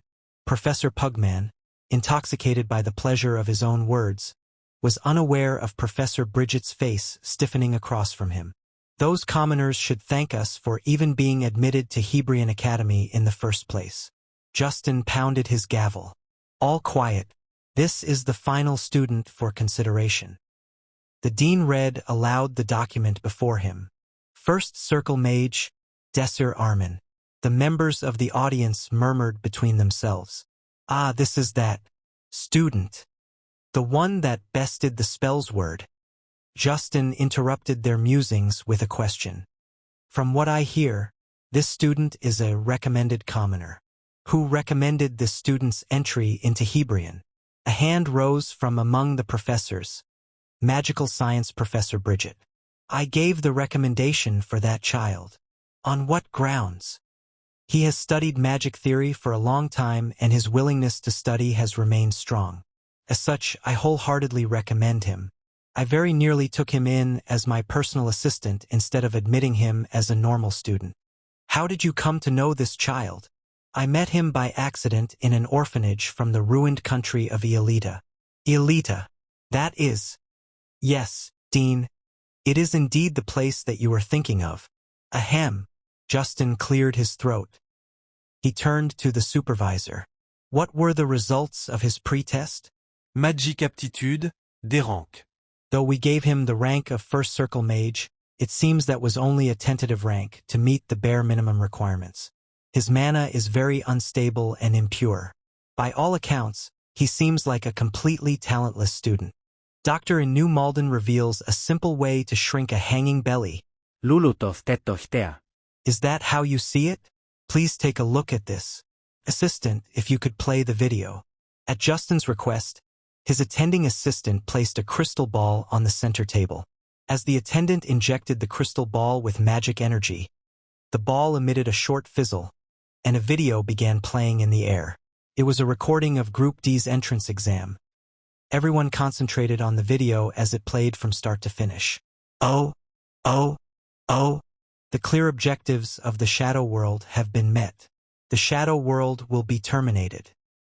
When the video ended, everyone in the room wore expressions of surprise. Even some of the magical science professors stood with their mouths agape, while others were cleaning their glasses multiple times as if they had seen something wrong. Even professors who didn't specialize in magic could tell that Desir's display was exceptional. Justin broke the silence. Now, what are your thoughts? A professor in the crowd raised his hand and queried. This is amazing and all, but is something like this even possible? A second-year magical sciences professor answered, no, that should have been impossible for even a third circle mage. That grease magic can only be utilized across a flat plane, so you can't apply it to a three-dimensional object. Perhaps he is modifying the magic algorithm. But if he did that, then that child must possess incredible analytical skills. The tactician's professor spoke with his hands on his head. His battle sense and use of psychological warfare were excellent. He conserved his own strength to surprise his opponent at the end. His strategic prowess was exceptional. I agree. It's as if he were a veteran who had spent his whole life on the battlefield. I'm no expert on magical combat, but his tactics were impeccable. It's like he had complete control of the flow of battle. To think that there was someone among the commoners with this level of training, I don't know what to say. Of course he'll be admitted to Hebrion, but why did you ask us to discuss it, instead of just declaring the decision, Dean Nim? That is because after seeing the video, Professor Bridget advocated for this student to be placed into the Alpha class. It was like someone had just thrown cold water had been thrown on the group. The electric atmosphere had been replaced by a chilly silence. After what seemed like hours, one professor raised their hand to speak. Esteemed Dean Nim. It was Head Professor Pugman. As you know, there are regulations in place for this sort of thing. Rules dictate that class placement is based on skill. Here, we place the best students in the Alpha class and the less experienced in the Beta class. By differentiating these students, we allow them to receive an education best suited to their skill. Justin leered at Professor Pugman. What are you trying to say? To enter the Alpha class, a student must demonstrate exceptional skill. Objectively, only second circle mages and above have a shot at it. As a first circle mage, Desir does not possess the requisite magical repertoire. I think it is still too early for him to be admitted to the Alpha class. That's a good point. Here and there, different voices spoke up in agreement. But none of those affirming voices belonged to Bridget. How funny, Professor Pugman. All eyes in the room zeroed in on Bridget. Even after defeating the third circle spells word, a Jest King's Crown, you assert this child is inferior just because he's a first circle mage. That stinks of a repulsive personal bias. A first circle mage has their limits. No matter how much good their calculative skills are, there is a limit to their development in magic. Pugman protested. Quit looking for excuses. You have a different motivation. A different motivation. Bridget knew that different motivation all too well. You're only against this because he is a commoner. Isn't that right? Professor Pugman Napolitan. Pugman shook his head. You're mistaken. I solemnly swear that when considering this case, unrelated factors such as identity did not unduly influence my opinion. My oh my! Is that so? Just a moment ago, you were bragging that the Alpha class has no place for the likes of commoners, and now you claim to make a fair and unbiased decision without consideration to identity. Pugman and Bridget's confrontation had presented a quandary before the committee. Professor Bridget was one of less than 10 people on the continent to have, as a commoner, risen to the level of a fifth circle mage. Pugman Napolitan was the heir to the title Duke of Napolitan, a family second only to the royal family itself. Their arguments represented a fundamental clash of values. The sound of Justin's gavel brought the argument to pause. The dean spoke with a grave tone. There will be silence. Time is wasted on arguments. Let us decide on the matter. We will now judge whether student Desir is to be admitted to the Alpha class or not. It was the final judgment. Everything was to be decided here. Bridget cast her vote in support while Pugman casually cast his for the opposition, as though there was nothing more to see. Justin tallied and announced the results. 18 votes in support, 22 against. First Circle Mage, Desir Arman. By rights, he should be admitted to the Alpha class. However, because Professor Pugman believes his circle is too low, he is to be admitted to the Beta class. Justin inserted Desir's application into the box labeled Accepted. Of course, for a commoner. No matter how impressive his skills are, being admitted to the Alpha class straight out of the entrance exam is absurd. Bridget protested the outcome. Nim, if you were aware of what goes on in the Beta class, you would never make that decision. The decision was made by a majority vote. I cannot overturn it.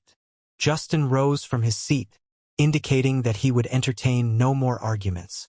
If he is as exceptional as you have said he is, he will prove himself during the promotion exam. If he really possesses those skills, as you claim he does, that should be a simple matter, no? However, Bridget stuttered. Enough, let's see ourselves out. At a wave of the dean's hand, the room's torchlights extinguished themselves. As though the darkness itself had closed her mouth, Bridget fell silent. And like that, the meeting adjourned. March had arrived, heralding the spring season. The willow trees had turned green, and the blooming forsythias gave off a warm glow. The results of Hebrion's entrance exams were to be released today. In the middle of a corridor in the academy stood a bulletin board. Upon that bulletin board were the names of all the prospects who were admitted to the academy, as well as the classes to which they had been assigned. The first half listed the students admitted to the Alpha class, the second half listed those in the Beta class. Desir found his own name exactly where he had expected to find it. Just as I thought. The academy had assigned him to the Beta class, despite the fact that he had beaten a jest and secured first place. Though he knew it was bound to happen, confirming it with his own eyes left him with a bit of a heavy heart. As expected, they didn't disappoint me. Beta and Alpha. Hebrion split its students into these two halves. The system was intended to allow students to receive the education best suited to their skill level. With each student being assigned to the class most appropriate for them, this individualized method of admission resulted in the best possible learning outcomes for all the students. No, should have resulted. Desir grit his teeth. But now, that honorable intention is nowhere to be seen. In the beginning, Hebrion had successfully implemented that system.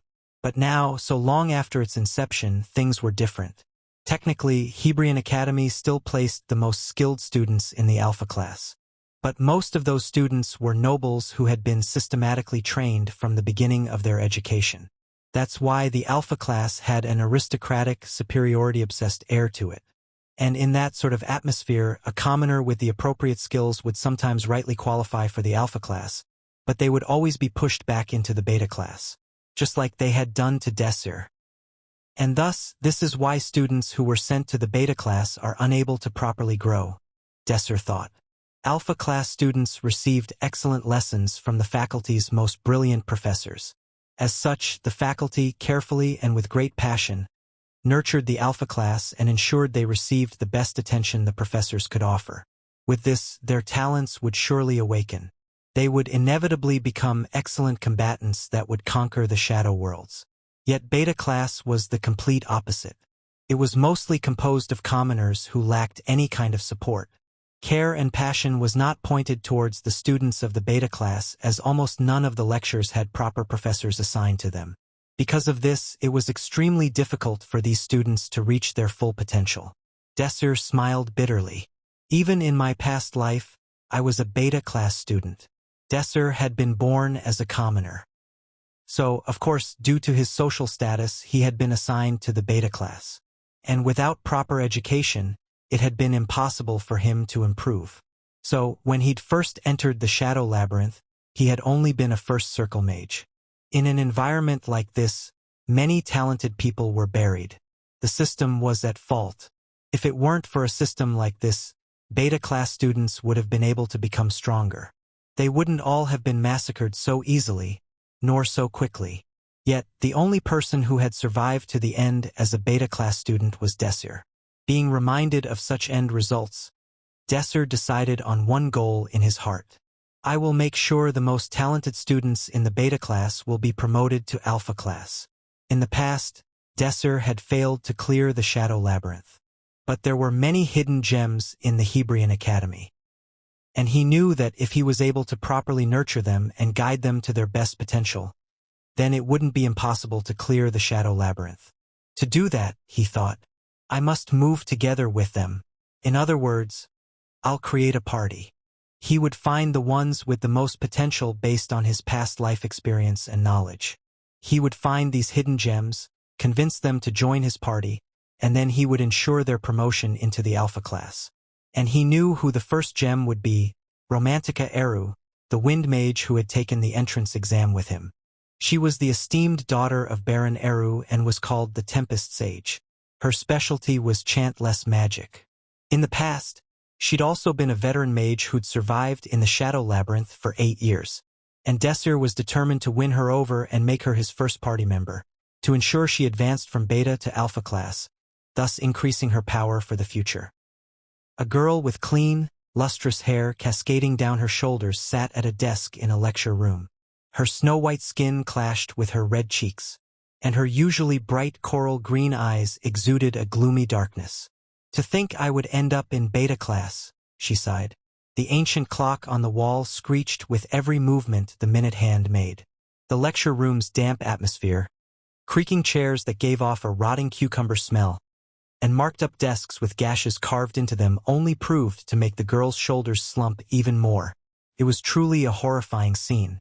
Romantica could not believe this was a classroom. At that moment, a shadow loomed over her open book. Hello. Are you Romantica Eru of the Eru Barony? Romantica raised her head. 3 people stood before her, wearing the shiny blue badge on their right chests, which represented the alpha class. The person who'd spoken was the tallest person amongst the 3. With thick eyebrows and thick lips, he exuded a heroic aura. You know my name, but you haven't introduced yourself yet, she said. Pardon me. He sat down across from her. My name is Donetta Haddon. I'm a new student just like you, and I'm currently looking for a new party member. He spoke very politely, the dulcet tone of his voice flowing between them, so different from the atmosphere of the room. I hope you find a good party member who suits you, Romantica said. I hope so, too. That's why I came here, Donetta said. Do you have some business with me? She asked. I wanted to meet you, but it was difficult to do so. As you know, the lecture rooms for beta class and alpha class are quite far apart. In more ways than one. Well, yeah, she said. Doctor in New Malden reveals a simple way to shrink a hanging belly. Lulutov tetohtea. I heard you are an exceptional wind mage. Furthermore, I heard your family has the title of Baron. For an exceptional mage with noble status to end up as a beta-class student, the Academy must have made a mistake. A stiff smile stretched across Romantica's face. The awkward moment spread out before her, as she tried to maintain her poker face. Well, even the Academy professors are people, too. They're bound to make mistakes. Oh, right. However, it's still unacceptable for the Academy to assign you into this group of garbage commoners. They must apologize to you. How dare they assign a noble like us to this foul-smelling lecture room? With a look of disdain, Donetta surveyed the moist and dank lecture room. There were a few people who glared at Donetta for insulting commoners. However, upon eye contact, they quickly turned their heads away. The Haddon family was well known. There were almost no commoners willing to fight against such a large noble family. These insects. Donetta's chilling voice gave the other students goosebumps. The sincere and respectful attitude he'd had towards Romantica was nowhere to be seen, as if it had been merely a dream or a passing breeze. He continued to look around the beta class, scrunching his face in pure disgust. So, what do you want to talk about? Romantica's smile trembled ever so slightly. Donetta turned back to look at Romantica. Without noticing her, he said, I'll get to the point. I recently joined the Blue Moon Party where Senior Elhim is the leader, and I decided that you, who are exceptionally skilled, should join our party. Donetta's voice was firm. The Blue Moon Party? Romantica tried to remember. She had a gut feeling. It's the school's greatest party, Donetta said. Romantica now realized that she had just received an offer to join one of the largest alpha class parties. It wasn't an easy opportunity to get, and rarely would anyone see this kind of gift fall into their laps like this. Romantica opened her mouth to say something, but Donetta grabbed her hand. For recommending you into this party, I hope that we could start dating. After a brief moment of silence, Romantica looked at Donetta in disbelief. What?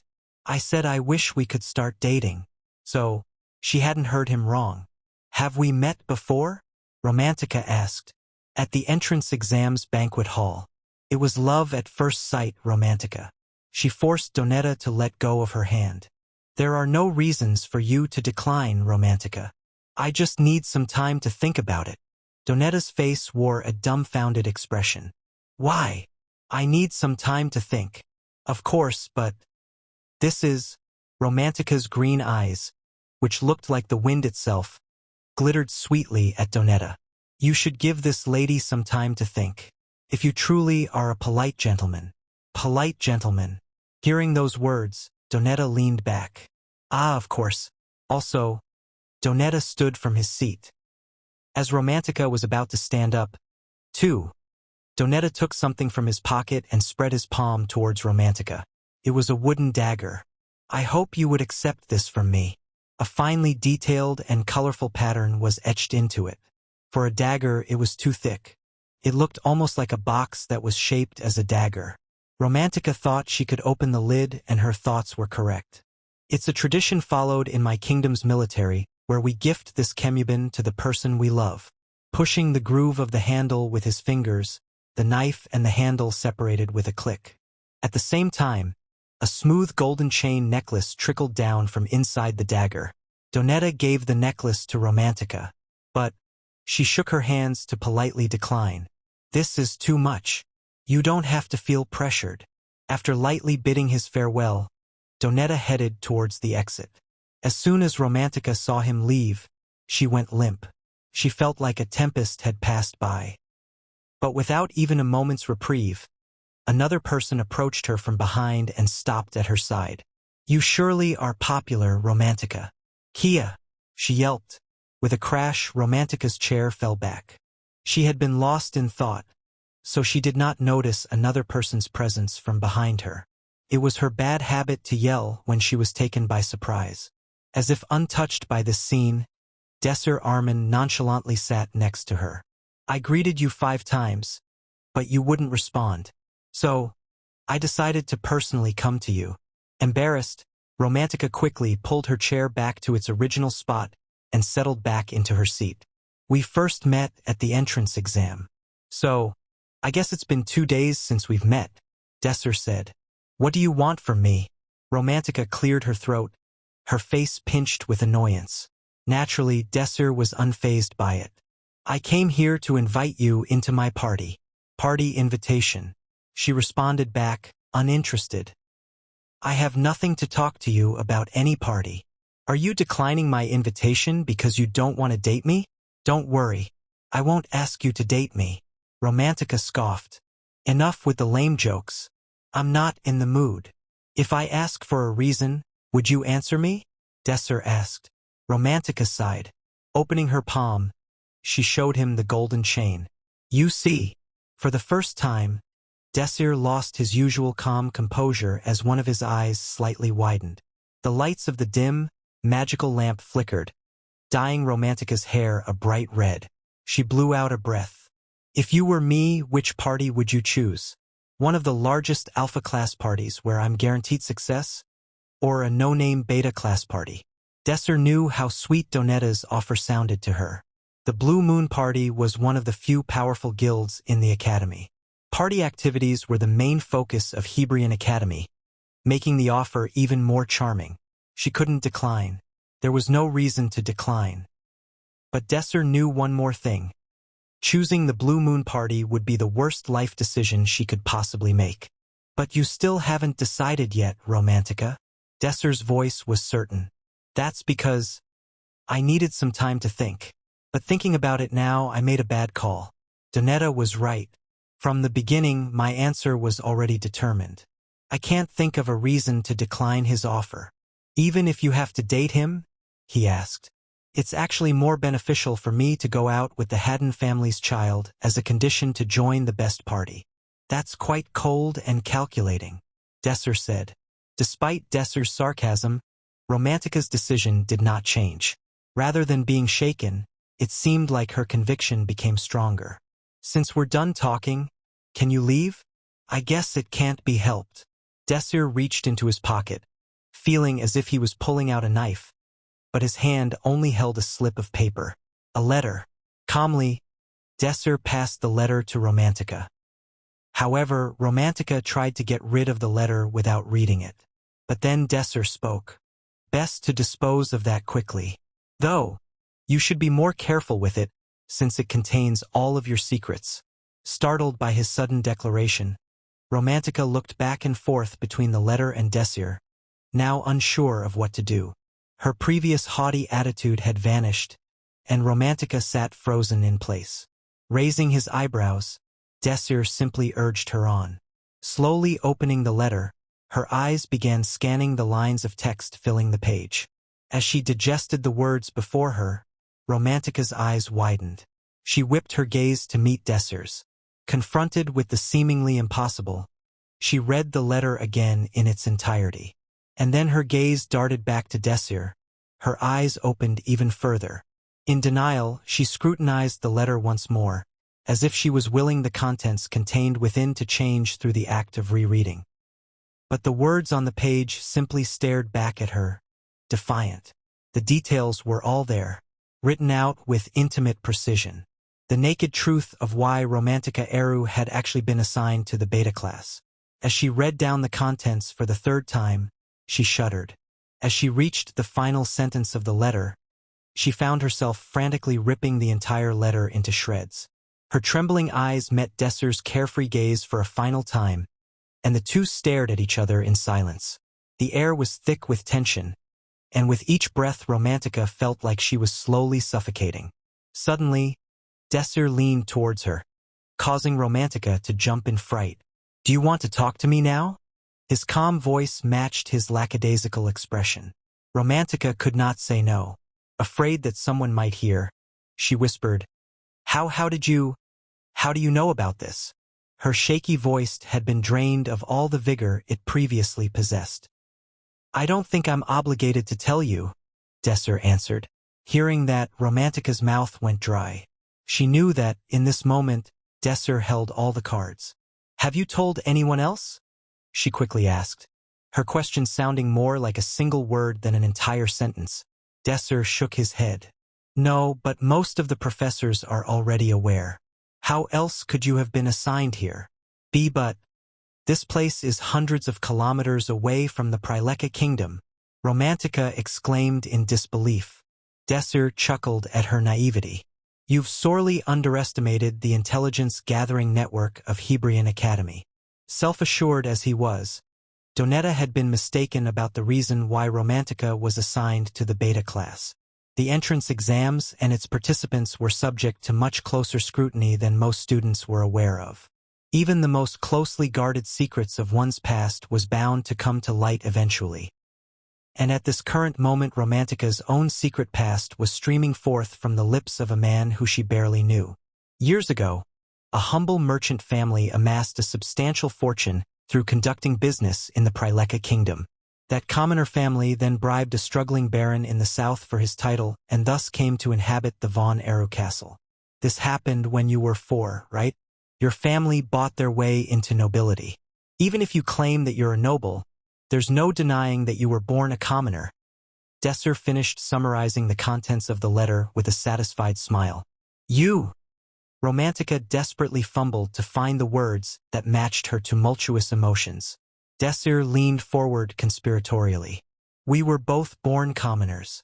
Even if you're a high and mighty noble now, don't you think it's awfully pompous to not want to be in the same party as a commoner? That's..."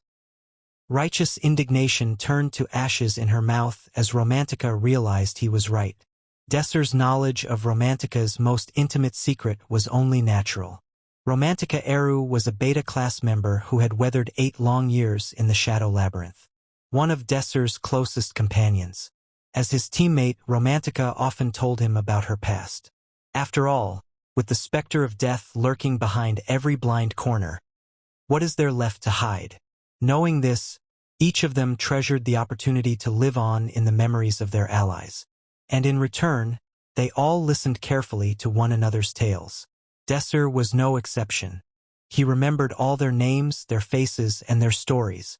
As such, it was easy for Desir to recall his memories of Romantica Eru.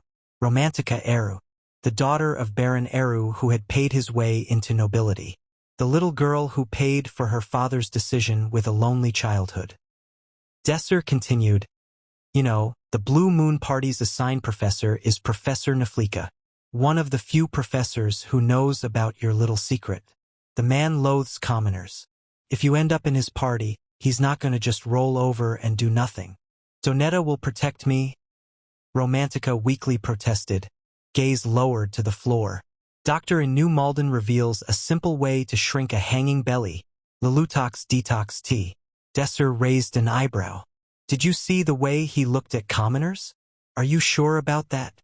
To Desir, Romantica's current thoughts were as transparent as glass. Romantica, born a commoner, was keenly aware of how Donetta viewed commoners. The way he stared as if looking over lowly livestock. She was overcome with fear at the thought of him looking at her the same way should she ever be found out. She had tried to convince herself that her fear was unfounded. But now it was threatening to become reality. Desir began picking up the scattered pieces of paper from the floor. "So what will you do? You really think a party created out of blackmail is going to be any good?" Romantica sputtered, knowing full well she wasn't in any position to negotiate. "You're right," said Desir. "How about this? I'll add a condition. 1 month. Party up with me for just 1 month. If you still feel the same way after, then you can leave." 1 month. I guess it could be worse, Romantica thought. After holding out for a month, if she didn't like it, she could leave. Romantica started to hold out a hand when something crossed her mind. "Hold on. I was just thinking that it wasn't a bad deal compared to the alternative of joining the party indefinitely. But I'm still being coerced into an arrangement I don't want, aren't I?" Perhaps this man's tactical prowess extended beyond the confines of a battlefield. Desir held out a hand. Romantica crossed her arms and returned the gesture with a hard stare. But despite her best efforts, she couldn't find anything other than innocence in his expression. She let out a deep sigh. "You know, you came off as a real scumbag during the entrance exams." "I know," Desir responded, somehow sounding even more cheerful than usual. "The bastard." Romantica grabbed Desir's hand and shook it. Breakfast tasted terrible. There had been only 2 options. Bread stale enough to dig a grave with and a watery soup sprinkled with tiny scraps of boiled lamb. Romantica was almost dumbfounded. That was when it truly dawned on her. This was the beta class. She did not enter the academy to be treated like this. This was going too far. She was well aware that the 2 classes were treated differently, but to think it was to this extent. From what she'd gathered, the Alpha class enjoyed luxurious buffet-style dining for all their meals. Just thinking about it made her become angry, but not angry enough to starve. With strenuous effort, Romantica broke a piece of bread in half with her hands. It came apart with the dull sound of a slab of granite splitting in 2. She couldn't help but wonder if they really were actually being fed rocks. But a look across the table at Desir quickly dispelled such notions. His plates were already empty. Romantica asked in disbelief, "How can you eat this?" Desir paused to finish chewing before he responded, "Why not? It's better than orc meat." Romantica furrowed her brows. "That's a figure of speech, right? Orcs have been extinct for a long time." Desir shrugged. He pointed to the bread and soup in front of Romantica. "If it's too hard to eat, dip the bread in the soup." Romantica did as he said. The bread became softer, and with some effort, she was able to get it down. As she ate the bread and looked at Desir sitting in front of her, it finally hit her that they were in the same party. Right? Technically, will be in the same party.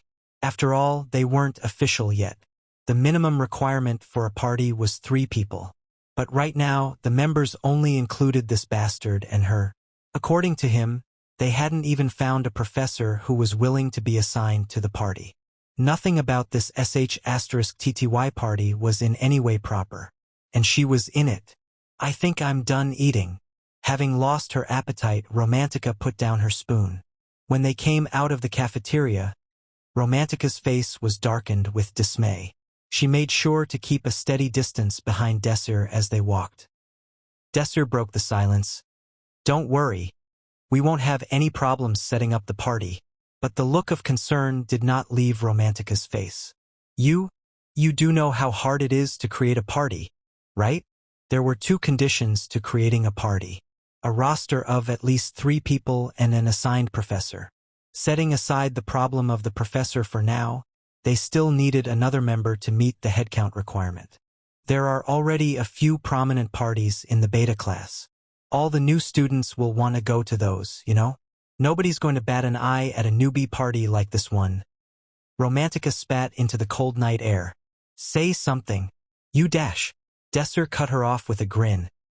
At first, you were going on and on about how bad this party was. Now, you're concerned we won't be able to get it off the ground. I knew you'd come around. Romantica reeled. WWW what? I just thought about what an annoying month it's going to be if this party fails. So I'm just looking out for number 1. Got it? It was hard not to find Romantica's childlike embarrassment at something so trivial to be anything but endearing. Desir explained as he continued walking. I told you. There won't be any problems. I already know a professor that'll take care of the party. Authorization. And for the 3rd member, I already have someone in mind who hasn't joined a party yet. We just have to convince them. At those words, Romantica puffed up her cheeks in muted frustration. You should have told me all of that from the beginning. Replaying Desir's nonchalant revelation in her mind, Romantica couldn't help but feel as if she was being teased. Every time she spoke with him, it felt like conversing with a snake. The pair branched off of the path leading away from the cafeteria and started heading toward the training hall. The path became much wider.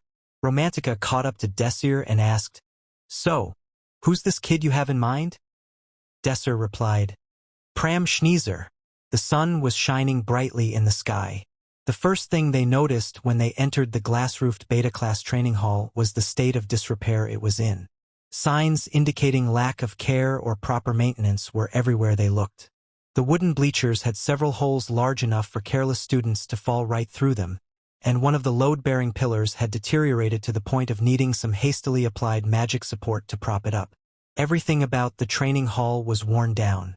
Today, it was the location where the Alpha and Beta class were holding a joint sparring session. Once the class began, the students split off to find opponents to spar with. The observing crowd was split in exactly 2 groups. The first was the students of the Beta class. Ordinary in appearance and plain in attire, they were the students that would normally be using this training hall. To them, the state of the room was nothing out of the ordinary. To the other group, the inadequacies of the facility were apparent enough to be jarring. These were the students of the Alpha class, easily identified by their fine clothing and imperious air. They made no attempt to hide their disdain for the class's choice of location. This really is a disgusting place. The facilities are pathetic. They looked around in disgust, wrinkling their noses as if encountering some foul stench, and continued to pile on the insults. I'm not really a fan either, said Romantica, as she took a seat next to Desir on the benches in front of the bleachers. They were waiting for their turn. Because there were more students than available room, they had to wait until the others were finished to use the training hall. There's no grass, no protective magic walls. It doesn't look like anyone's been taking care of the place at all. There's mud everywhere. Not to mention, it's so small that we have to take turns to even use it. This is one of the reasons why I wanted to advance to the Alpha class. Even though she complained, she knew that there was no point. The midday sun was hot on her skin. She held a hand above her eyes and looked over the crowd on the floor of the training hall. So that person is here? Pram something or whatever. the one called Pram Schneezer. Desir remembered that name clearly. He was a beta-class member who had lasted 9 years in the Shadow Labyrinth. Pram's specialty was leveraging the keen point and agility of a rapier to produce flurries of potent thrusting stabs. Combining his prodigious knack for swordsmanship and incredible effort, his skills with a rapier were truly mighty. Just on the basis of his piercing stabs, he was a top-tier, formidable swordsman. Desir continued to scan the pairs of students in the training hall. He's a swordsman of incredible ability, likely the strongest in the beta class. Romantica tried to downplay her growing curiosity. I want to see that. Desir pointed towards somewhere close to the center of the hall. Oh, he's right there. Pram Schneezer was lightly stretching his body in the gymnasium. He gave the impression of being very young. His face gave off a slender look. His rather feminine eyebrows and long eyelashes only accented his beauty. What is that adorable little thing? Romantica exclaimed. Desir agreed with her. Pram sure has a cute side to him. Romantica violently shook her head left and right. A cute side? That's wrong. It's not a side. He's adorableness incarnate. How come I didn't know there was a kid like that here? Romantica spouted nonsense. He's so cute. Super cute. I want one. Where can I get myself one? I'll use my entire fortune if I have to. Her attitude resembled that of a spoiled brat who had caught a glimpse of something she desperately wanted. Desir shook his head in disappointment. In a spar, lethal weapons weren't allowed. Instead, the sparring hall would provide dozens of various wooden weapons ranging from rapiers, broadswords, claymores, and others. Anybody wanting to spar was obliged to choose from those provided weapons upon entering the sparring stage. There existed 6 sparring stages. Pram was assigned to the 4th stage. Before he entered the stage, he stopped right in front of the collection of wooden weapons. Going from left to right, the size and weight of the weapons increased. Pram hesitated for a moment before reaching out to his right. He grabbed the weapon and held it up. It was a wide-bladed greatsword. Desir's eyes narrowed. A great sword? Desir spoke anxiously. Romantica clapped and leaned forward. The best swordsman of beta class. I'm looking forward to this. Pram's opponent was a knight from the alpha class, Percival Asegunitz. Having learned swordsmanship from an official knight, he was a strong opponent to say the least. He had pulled his sword out, which was attached to his waist by a scabbard. The sword looked to be a wooden broadsword, a mix between a long sword and a short sword. Percival stared at Pram with a menacing and savage look. Pram put his right hand on his chest and lowered his head as to greet his opponent in a respectful bow.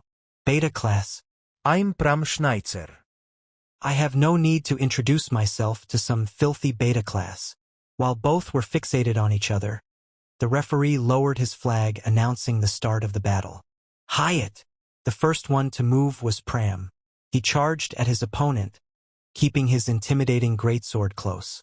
As he got near his opponent, he rapidly unleashed a strong and horizontal slash upon Percival. Percival was forced to block this attack with his sword. As both of the wooden swords clashed, the noise brought about by such a collision emphasized the strength of both warriors. Percival succeeded in blocking Pram's attack, yet the shock that was caused by their clash left Percival's face briefly stiffened. Pram noticed and took full advantage of such a brief opening. He continued to press into his opponent, unleashing a barrage of heavy swings. Even as Percival matched each of Pram's attacks, he desperately tried to create some distance between them to counterattack, yet to no avail. Pram was dead set on giving him no room to breathe. He had succeeded in pushing Percival all the way to the edge of the stage. Desir observed the fight with a darkened expression. This wasn't the Pram he had expected. Pram's strength didn't lie in his usage of the greatsword. All his movements were simple and blunt. As a matter of fact, Pram should have been using a rapier, a weapon which perfectly matched his style of fast and accurate swordsmanship, not something as dull as a greatsword. At this point, Desir wondered, why isn't he using a rapier? Desir's worries soon became reality. The spar was straightforward. Pram swung his sword around without giving it much thought while Percival simply blocked all his incoming attacks. Even though it all looked simple, swinging such a large sword was draining Pram's stamina. Percival opportunistically leapt forward and began to furiously attack Pram. In an instant, the flow of the battle had flipped in Percival's favor. Pram fell back and almost collapsed, distraught by the sudden change in Percival's stance. Percival's attacks were overwhelmingly strong and accurate, giving Pram no room to readjust his defense. As expected, Pram's lack of expertise in greatswords would be the end of him. After blocking multiple attacks, Pram's stamina was completely depleted. As he brought up his greatsword to block an incoming attack, he twisted his right wrist. Quap! Doctor in New Malden reveals a simple way to shrink a hanging belly, Lelutox Detox Tea. In a battle between swordsmen, a brief opening was of utmost importance. This held true especially if one was being barraged by attacks. Percival gave of a fierce roar as he leapt in, striking the side of the awkwardly held greatsword. Pram's wrist couldn't withstand the impact and was forced to let go of the heavy weapon. Quack! The wooden greatsword flew into the air. It spun around a few times and landed back on the ground pathetically. The victor was decided. Pram had lost. As Pram stared down his weapon, he let out a sigh and bowed his head. I lost. Contrary to Desir's expectations, the battle ended rather plainly. Romantica put on an incredulous expression. I'm pretty sure you mentioned that kid called Pram was a strong swordsman, didn't you? What kind of swordsman gets tired while swinging a sword? Not even a beginner makes such a mistake. Yeah, Desir unknowingly responded. Romantica placed a hand on her chin. The excitement in her green eyes was all but gone. He's cute and all, but that has nothing to do with his combat abilities. If he stays like that, it'll be useless to recruit him to our party. Why don't we find another student? Romantica's words reflected the reality of the situation. A party was better off without having any weak members. They would only serve as deadweight, dragging the party down instead of lifting it up. If Desir didn't already know Pram's future, he would have surely followed Romantica's advice. Staring at Pram, Desir suddenly got up from his seat and shouted toward Percival. Enough! A fight between both of them had broken out. Pram was on the ground while Percival was stood up in front of him, holding up a fist. Percival had instigated this fight by throwing the first punch. He turned his head over to where the noise came from and noticed Desir approaching him. Percival chuckled. Ha! His chuckle was filled with ridicule. He pointed his wooden sword at Pram and spoke. If you don't want to end up like him, you better scram. Desir sighed. The world has its fair share of people who solve everything with violence. Why are you doing this? Percival did not reply. In that moment, Pram got up from the ground. His tattered robe was stained with dirt. He rubbed his reddened cheek and spoke. Damn, Alpha class sure or something. Did it anger you that you got pushed around by a beta class? Even for just a moment. The boy was right on the mark. He was a bit too right. Percival's eyes lit up in anger as he swung his wooden sword. The wooden sword rapidly flew towards Pram's head with the full intent of annihilating it. Pram, unable to do anything, reflexively closed his eyes. He heard the striking sound, but when he realized he didn't feel a sliver of pain, he slowly opened his eyes. At first, he only noticed fragments of wood scattered in the air and drops of blood falling to the ground. Yet it only took him less than a second to notice a broken wooden sword and Desir's arms, which had blocked the attack directed at Pram's head. Desir spoke with an unexpectedly calm voice. You were really going to hit him? Desir's right hand was clenched in a fist. Percival could not believe his eyes. He blocked that. It was an incredibly fast strike. It was done in the heat of the moment and purely out of anger. But having swung the weapon with all his mustered-up strength, the thought that it could have been blocked hadn't even crossed Percival's mind.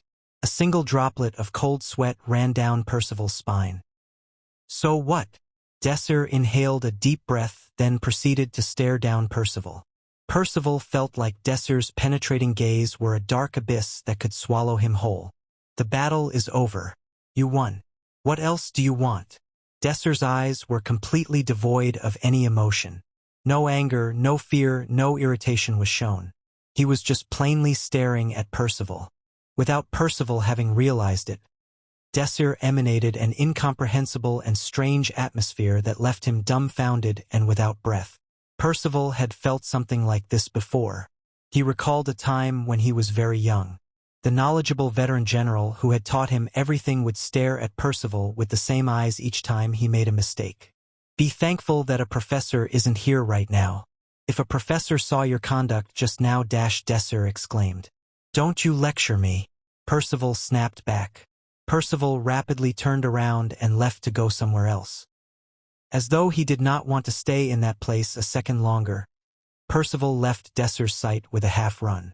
Desir's arm had taken a serious beating. The spot where he had blocked the wooden sword was swollen, and the area around the wound had turned black and red with bruising.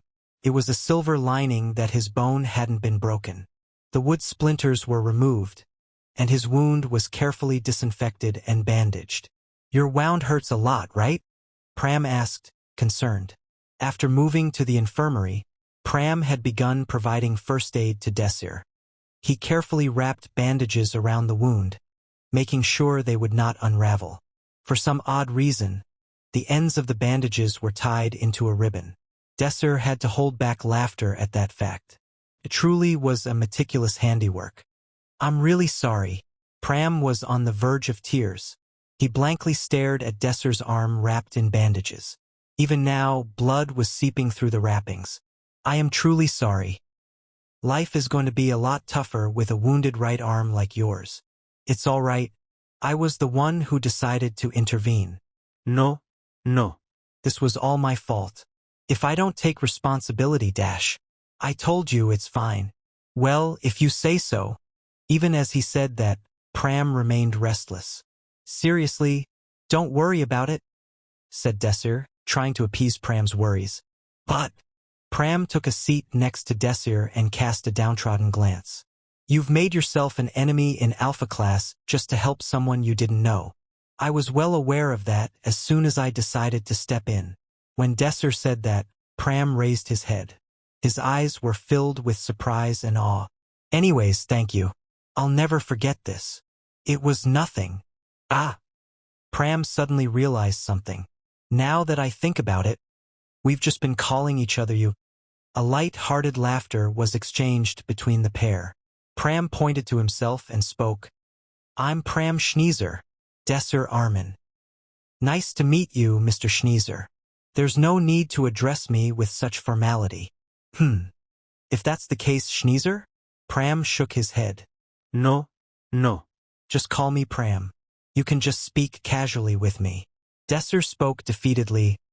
All right, Pram. Does that work?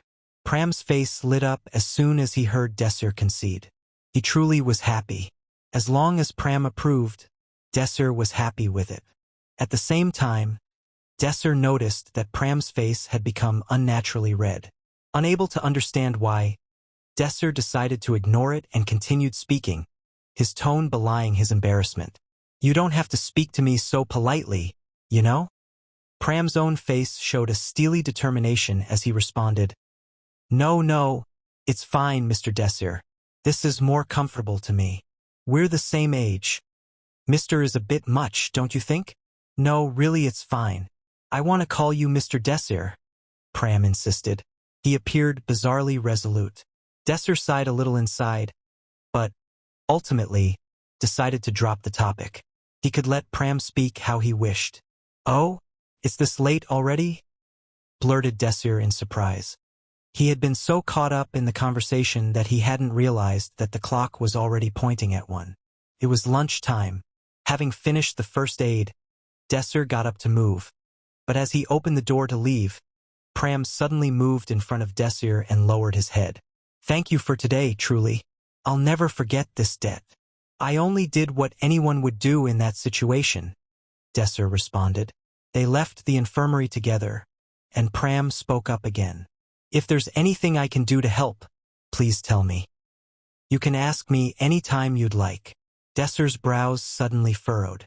Anything you can do to help, Noticing Desir's suddenly serious expression, Pram pressed, "Anything at all. Anything?" Desir's eyes flashed. "Then, Pram, if you haven't applied to a party yet, would you join mine?" Pram's eyes jumped in surprise, before his face broke into a wide smile of pure delight. "Of course, Mr. Desir." And with that, Desir completed his party. Desir, Romantica, and Pram walked across the long, empty corridor, before coming to a stop in front of an elegant wooden door. An engraved plaque on the door read, "Bridget de Fehelibos." The door swung open into a spacious and well-organized room, elegantly decorated. Atop a small table near the center, for teacups were neatly set, as if the professor had been expecting them. As the three entered the room, Professor Bridget spoke. "I'm afraid you've called to meet at a busy time." Desir, Romantica, and Pram sat opposite Bridget. Desir bowed his head as he spoke. "Thank you for giving us the time, when you're so busy." Bridget positively beamed at Desir's words. "It's all right. There's nothing to worry about," she responded. She took a sip from her cup. Desir looked up, examining the familiar figure closely. She was a classic model of beauty and grace, with beautiful, pure eyes and flawless white skin. Today, she wore a simple but elegant dress, perfectly complemented with a number of classy accessories. Clearly, her fashion sense was excellent. Desir knew Professor Bridget well. When he was still an orphan, she had recommended him to Hebrion Academy. If it hadn't been for her, Desir would have spent his entire life at the orphanage, destitute. Ever since that day, he had remained deeply, sincerely grateful for her. Bridget placed her teacup back down. "You were truly amazing at the entrance exam, Desir," she continued. "I've never seen you do that before, you know?" Desir blushed as he responded, "Haha, is that so?" Dr. Inu Malden reveals a simple way to shrink a hanging belly. Lulutof tetohtea. Certainly. That day was the first time I've ever seen such skillful application of magic from you. It really wasn't that much. You're humbling yourself too much, Bridget insisted. You won against the much-favored Agest, after all. Bridget flashed a wide smile at Desir as she continued. Remembering how hopeless you were when I was first teaching you, I do feel quite betrayed at seeing how brilliant your magic is. Hoo. Desir froze, speechless, as a chill ran down his spine. Seeing this, Bridget spoke up again. It was a joke. Drink before the tea cools. It took quite a bit of effort to get these leaves imported from Hydna. Yes. Desir raised his cup. His hands were still shaking violently. Romantica looked at him while snickering quietly. She hadn't expected there was someone who could win against Desir with words. Her teacup now half empty, Bridget gazed intently at the group, a mysterious light flickering across her eyes as she asked, "So these are the party members you found?" Without another word, Bridget examined Romantica, Pram, and Desir one by one, only speaking again once she was satisfied. "What's your reason for creating a party, Desir?" Of course, she was asking for the party's objective. Their goal was something that Desir saw clearly in his mind. In fact, he had created this very party for that single reason. With fire in his eyes, Desir said, "My goal is to move up to the Alpha class through the promotion battle." Bridget raised an eyebrow in mild surprise. "That's going to be difficult, you know?" "Oh, I know," Desir replied, his voice carrying an air of confidence. Pram, who had simply been listening in a daze, shakily raised his hand. When Bridget finally looked at him, he spoke. "What do you mean by moving up to the Alpha class?" "Ah, it seems you haven't been officially informed yet," said Bridget. "Our academy employs a system of advancement known as the promotion battles. Promotion battles were what decided the Hebrion students' rankings each year. Not only were these battles a tradition of Hebrion Academy, they also acted as the students' midterm exams. The promotion battles started with a tournament phase, from which the top 30 participants were selected. These 30 students would enter an artificial Class 5 shadow world and take part in a battle royale between one another, which would decide their final ranks. The main goal of everyone in this stage was to be one of the last people remaining, as the top 9 survivors received the title of single ranker. Bridget continued her explanation. What Desir means by promotion isn't only entering the alpha class, but also receiving the single ranker title through the tournament. She turned back towards Desir and asked, "Am I correct, Desir?" Desir nodded in affirmation. "Yes, you're right." "What? What are you talking about?" Romantica, who had been listening silently, shot up from her seat. "Forget being in the top 9. There's no way we could even place in the top 30 of the tournament. And even if we did, any beta class parties would be targeted by everyone else immediately." "She's right, you know," Bridget agreed, nodding. "It's obvious who will be in the top 30. The majority of them will be elites, all in large parties. Last year, there was the Blue Moon Party with 15 members, the Red Dragon Party with 9, and the remaining 6 were all from other alpha class parties. Not a single student from the beta class has ever placed in the top 30 in this academy's history." Now, with a better understanding of what Desir's plan entailed, Pram spoke warily. "So obviously, there's no way the alpha class will go easy on anyone from beta class, and they'll likely even target us." "That is correct," Desir said. "The weak would always be targeted first. Furthermore, everyone in Desir's party was from the beta class. Even if they all somehow managed to make it into the top 30, they would be a huge disadvantage number-wise. But despite these overwhelmingly terrible odds, Desir looked confident. That's why it's all the more important that we aim for becoming single rankers. Currently, the beta class was nothing more than a collection of trash in the academy's eyes. Beta class students were all commoners, meaning that the professors and alpha class students held them in contempt. Their future was apparent. The beta class students would lose any and all motivation sooner or later, and would eventually give up on graduating. The students who were seen only as trash would become exactly that. But what if it didn't have to be that way? Desir spoke with a smile. "Think about it, Professor. If the beta class who are thought of as trash wins single ranker titles for everyone in a 3-man party, how would people react?" "That is..." Bridget was unable to answer Desir, falling silent as the implications of his plans dawned on her. Desir continued, "The beta class is talentless, so I refuse to teach them. Opinions such as these would become mere excuses, and the truth would become apparent. The beta class will finally be able to remove their shackles of inferiority." Steam rose from their cups, the tea within still warm, and its fragrance filled the room. Desir gulped nervously. Other than the occasional blink, Professor Bridget sat as still as a statue, contemplating Desir's words quietly. As the 3 students held their breath in silence, Bridget finally spoke. "All right then, I'll authorize the creation of your party." A sigh of relief escaped Desir. "Thank you, Professor." However, before Desir could fully relax, Bridget continued. "But before that, there's something I must be sure of." Bridget looked at Pram and Romantica. "I need to hear Pram and Romantica's consent." Pram and Romantica each took a deep breath. They both understood the weight their decision would carry. Bridget looked at the 2 of them sternly. "You must be absolutely certain before giving me an answer.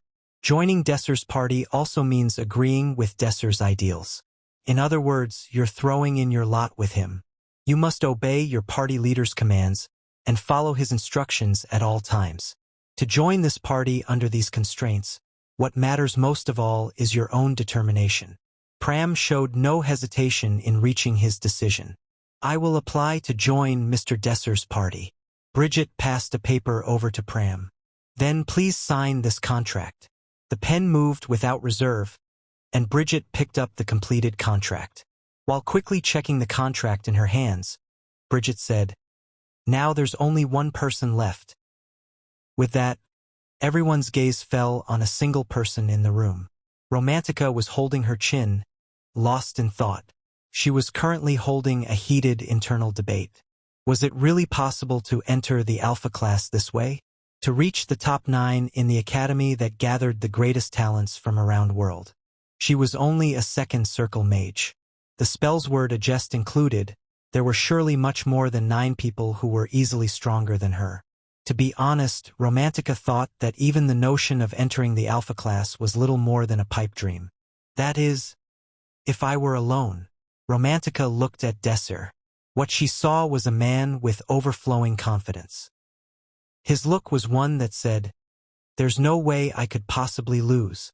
It was as if defeat had never even crossed his mind. Looking at him, she recalled the time when he'd taken control of her magic. It was truly a creative, even ingenious way to use magic.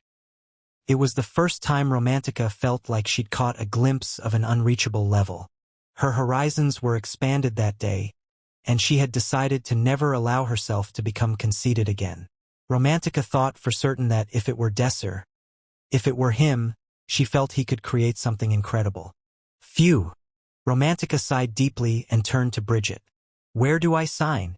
The main building, located in the center of the Academy's campus, was split into 6 unique sectors, and the distance between each sector was so great that magic-powered buses were necessary for transportation between them. Each sector was named after the purpose it served. The area containing the dormitories was called the residential sector, and the area that conducted magical research or research on shadow worlds was called the research sector. The other 4 sectors were named in a similar fashion. This stop is the training sector. Desir, Romantica, and Pram got off the bus. In front of the station stood an ivory-colored marble statue of a swordsman. Behind it stood large buildings boasting an incredible height, rising far up into the sky. Walking side by side, Desir's group entered the training center. Just like its exterior, the interior of Hebrion Academy showed off the school's opulence. This was especially evident in its training center. The grandiose recreational area was home to both a track and field section and an aquatic training section. The track and field section featured an enormous running track as its centerpiece. Other specialty facilities surrounded the circuit, such as practice arenas, simulation training areas, and fitness gyms staffed by personal trainers.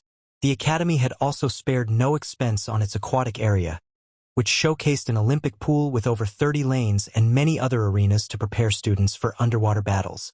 And between the 2 training centers, a grand tower stood imposingly. A training facility for student mages, according to Desir's guidebook. The tower had a total of 5 floors, each one dedicated to training a specific attribute. And, like the training centers below, each floor housed a number of different training areas.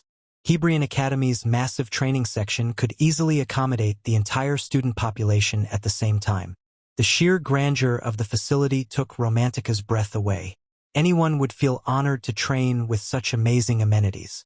No other place in the world boasted such a collection of top-tier facilities. If I could just access these training areas, I would swear loyalty to Hebrion Academy forever. I mean it. Of course, Romantica meant unrestricted access of those facilities. After all, for Alpha class use only.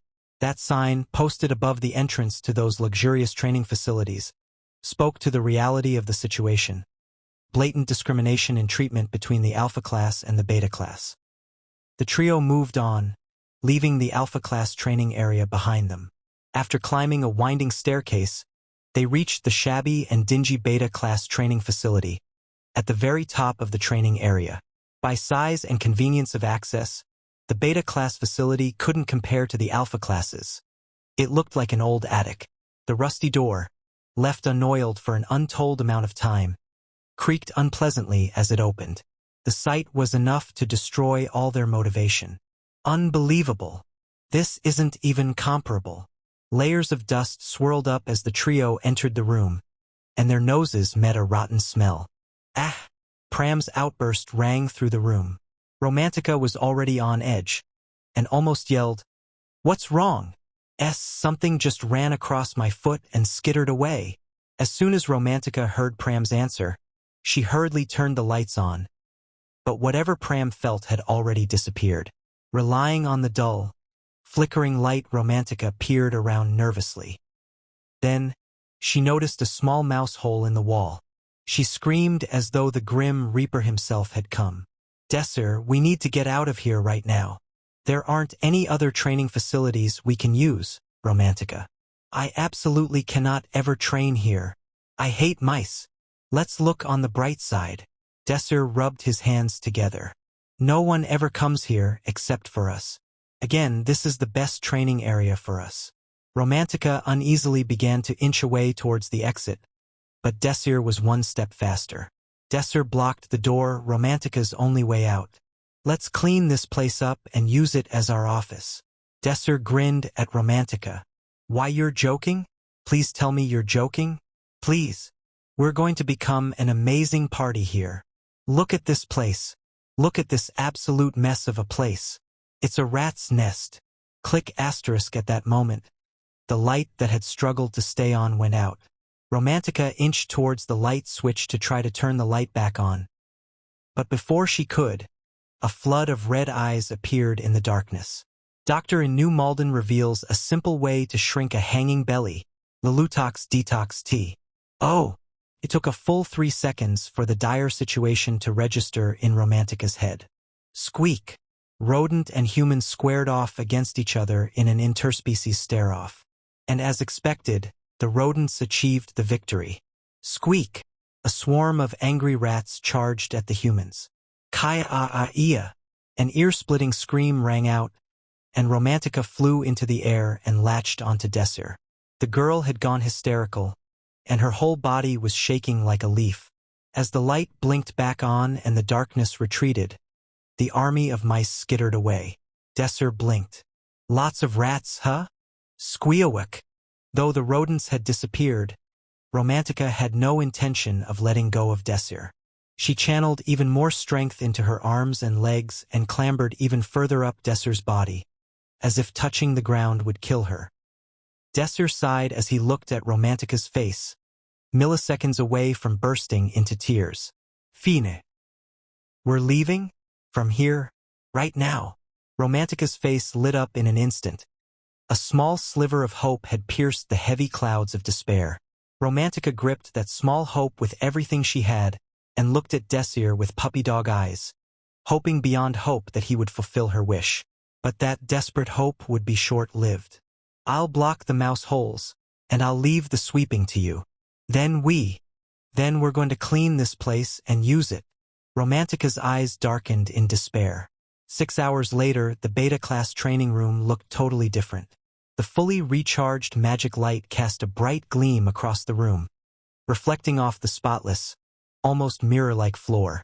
Desir, with a satisfied face, looked around the room, then at his cleaning crew.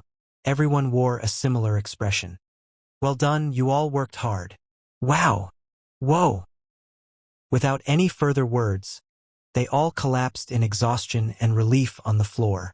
Just the cleaning process alone would have sufficed for their first physical training session. But unfortunately, Desir had other plans. Okay, we'll rest for 30 minutes, and then we begin training. Wait! Romantica exclaimed in exasperation. We cleaned everything today. Let's just call it here. Desir shook his head. Romantica, you haven't forgotten what Professor Bridget said when you joined this party, have you? That's... Romantica grimaced, recalling Professor Bridget's warning. You must be absolutely certain before giving me an answer. Joining Desir's party also means agreeing with Desir's ideals. In other words, you're throwing in your lot with him. You must obey your party leader's commands and follow his instructions at all times.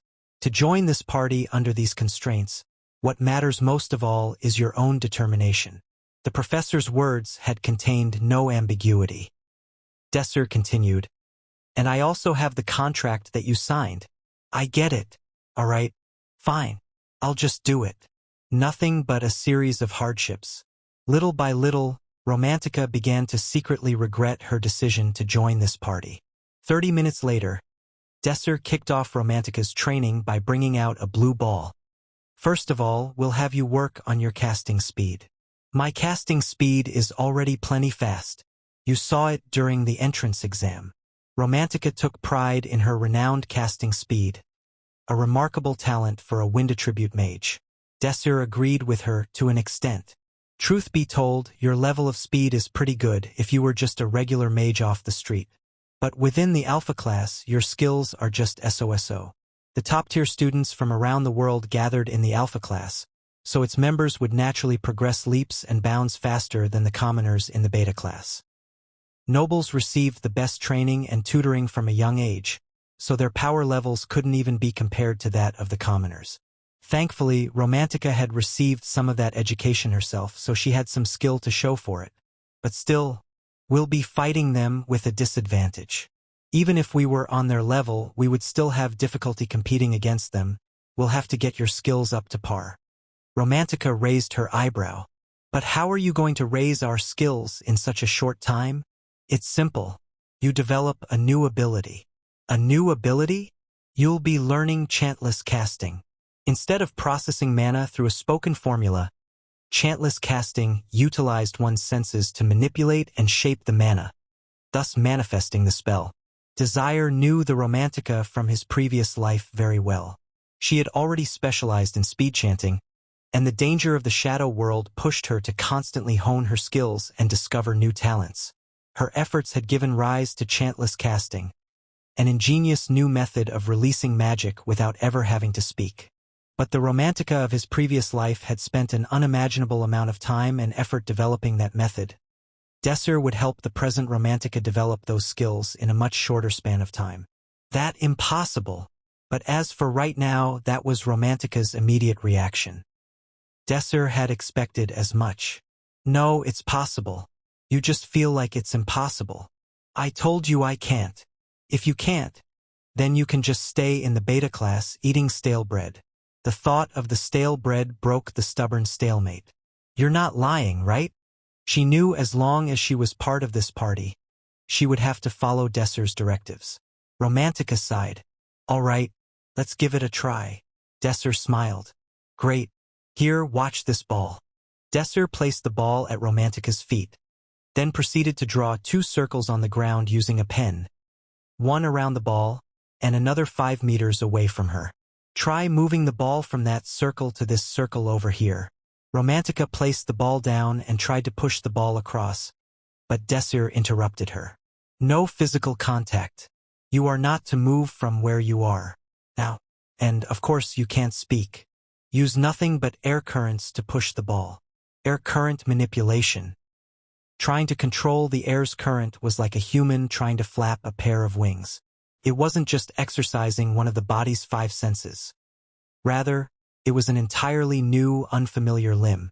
It was obviously difficult. However, if a mage could master air current manipulation, they were well on their way to learning chantless casting for first circle spells. Romantica focused her mind and stared down at the ball. But how was she supposed to create a current without chanting a spell? HNNNGGGGGG. As he observed Romantica's efforts, Desir spoke up. Romantica, do you remember what you felt when we were cleaning? Remember what?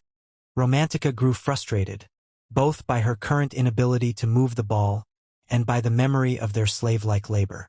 There had been so much to clean up, they could only barely finish the task with the help of magic. You may have utilized spells at the time, but you definitely should have felt something else, like you were moving with the wind. Remember that feeling of sweeping away the dust. Think of the ball as the dust. Romantica blinked, glared down at the ball, and refocused. Think of the ball as the dust. Romantica applied Desir's advice, and the ball budged from its spot for the first time. Though it had inched in the wrong direction, the fact that it had moved at all was worthy of praise. Desir patted Romantica's shoulder. Your first steps are good. Keep at it. Her first praise. Romantica forcibly choked down the cheer forming in her throat and continued to practice. Right, next is Pram's training. Desir turned towards Pram, who had moved some distance away so as to not interrupt Romantica. Pram looked up at the approaching Desir, eyes brimming with expectation. However, that expectation was to be betrayed.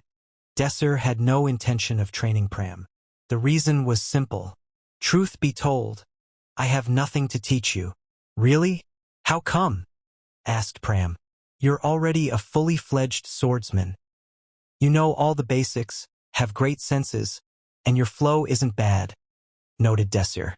You are apt at finding a flaw in your opponent's stance, and would not have any problems going to the promotion battle right now. Even the Alpha class has few people matching your skills. Desir recalled Pram from his memories. His gallant figure charged into the heart of the enemy, holding only a silver rapier. The sliver of a sword raced across the battlefield, striking at the speed of lightning. A true king-rank swordsman and living legend amongst the survivors. But that was in the future, Desir remarked. Of course, that would require you to relinquish the greatsword in exchange for a rapier. Pram failed to meet Desir's eyes as he gripped the greatsword tightly. He became silent and discovered a newfound interest in the floorboards. Desir noticed his reluctance and simply asked, "Why won't you use the rapier, Pram?" "Must you ask?" whined Pram. "This concerns the overall strength of the party, so yes," said Desir. Pram lowered his greatsword. Their eyes met. Desir saw a touch of vulnerability in Pram's eyes. Then, "Could you come with me?" The overcast sky gave hints of dusk approaching. Rain was sure to come in the next few hours, but none of that compared to Pram's appearance. His face darkened with each word. "I didn't know my father. It's not because he died when I was young. He was a noble and my mother was a commoner. I was a bastard, simple as that. Even so, we used to be pretty well off. Thinking back, I think he provided for us. My mother didn't even know how to stitch." Pram unlocked the door to his dormitory and let Desir in. Every night before we slept, she would always tell me about what a wonderful person he was. She was so proud of him, explained Pram. With each word, loneliness crept onto Pram's face. Soon, there was none of the bright-eyed boy who stood in front of him just a few hours earlier. Desir waited patiently in the living room as Pram went to retrieve a leather sheath. As Desir received the guard, he inspected the weapon. Inside was a rapier. The grip was made of a high-quality oak. There was some unintelligible scribbling on the handle, but most shocking was the weight. It was incredibly light for a sword, to the point where it would be impossible to use the weight of the sword in his attacks. "When I was 6, my mother told me that my father left this rapier for us," said Pram. "That was why I learned the sword, to become proficient enough that my father would have nothing but pride for me when we finally met," Pram claimed with sparkling eyes. "My mother was always worried about it. I think she never wanted me to meet my father." Pram gave Desir a bittersweet smile as he reminisced. "My mother never told me his name, not even once. Instead, she always told me that I should never go looking for my father. I get it, I really do. There's no way that a highborn noble family would accept a bastard. She never told me his name, even on her deathbed. A bastard was a disgrace. In the case of Pram, he wasn't even the son of a concubine. If a commoner appeared at a noble's doorstep and said he was a bastard, the result was obvious. She kept her silence to protect her son. Doctor in New Malden reveals a simple way to shrink a hanging belly. Lulutov tetohtea. Regardless, Pram wanted to know his father's name. Despite his mother's concerns, he always wanted to meet his father. "Call it curiosity. Isn't it just human to want to meet your father?" asked Pram. "That's why I came here, with so many nobles gathered. I would definitely be able to find a clue to my father's whereabouts." Desir nodded in agreement. "I had the rapier inspected as soon as I got here, my only lead. With weapons from all around the world gathered here, there had to be somebody who could give me a clue based on this rapier." Pram's eyes hardened. Desir inspected the blade. Although the handle was extremely high quality, the blade itself was worthless. The silver plating had worn off and revealed a rusted iron within. It resembled a toy more than a weapon. "The result is in your hands. It's made of a cheap iron that could be from anywhere. The only thing that my father left my mother was a worthless iron sword," said Pram softly. He looked close to tears as he spoke. Desir could tell those weren't tears of anguish, but of betrayal. "I can't bear it. I can't bear that after all these years I wishing to meet my father. All he left for us was this worthless thing. That's my reason. I will never use the rapier again," croaked Pram. Pram retrieved the rapier from Desir and threw it to the side in frustration. The great sword cut through the air with a powerful slash. Pram was practicing his swings. the most fundamental move, an important step to understanding the sword. Desir watched his display with apprehension. It wouldn't be an exaggeration to say that Pram has no talent for the greatsword. It would be pointless to even teach him. The greatsword was not designed for accuracy, but for its crushing weight. Utilizing the slow and destructive strength of the broad weapon required training to handle its hefty weight. Pram's physique did not meet any of the conditions in training with the greatsword, but were rather optimized for a rapier. Much of this was due to habit. Based on Pram's story, he trained with the rapier for at least 10 years. If he had switched to the greatsword recently after he had the rapier appraised, he had been using the greatsword for less than 2 weeks. It would take many times more than that to break his ingrained habits. Desir sighed at the thought. Everything would be resolved if Pram simply picked up the rapier, but he was taciturn in his answer. Desir was frustrated, but did understand Pram's feelings. If he were Pram, he would likely do the same thing. It's still too early to give up. Desir hung on to one major flaw in Pram's story, something that didn't add up that even Pram couldn't know about. His future. In my past life, he used the rapier. Pram Schneezer and his rapier were inseparable. That was a fact. Through his honed skills, he gained accolades and found himself at the apex of the blade, even being named Swordmaster.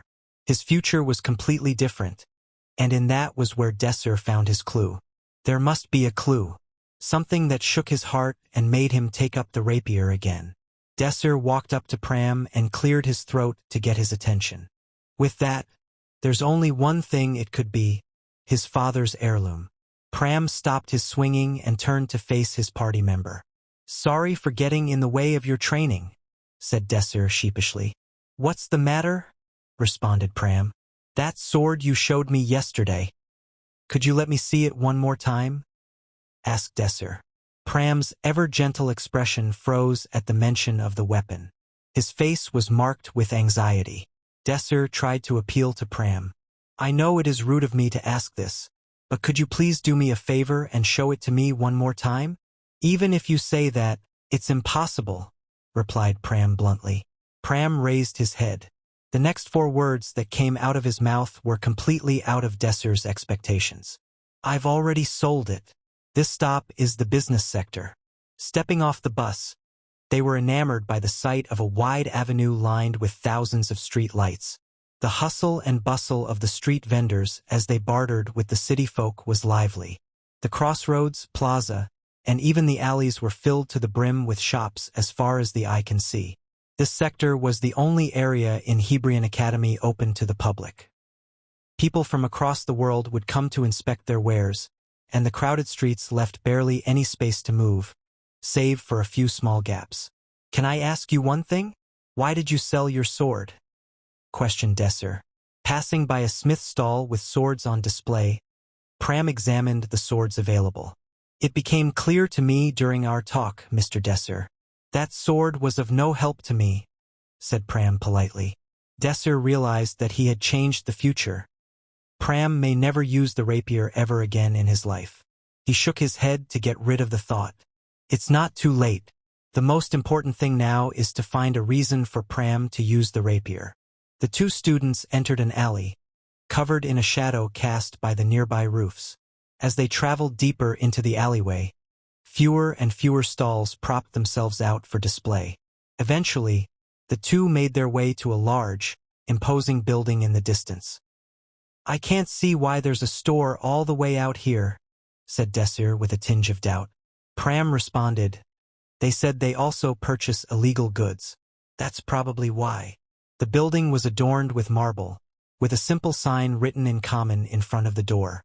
"Ujikin's Antique Shop, the most trusted shop in Hebrion Academy for antique appraisals and purchases.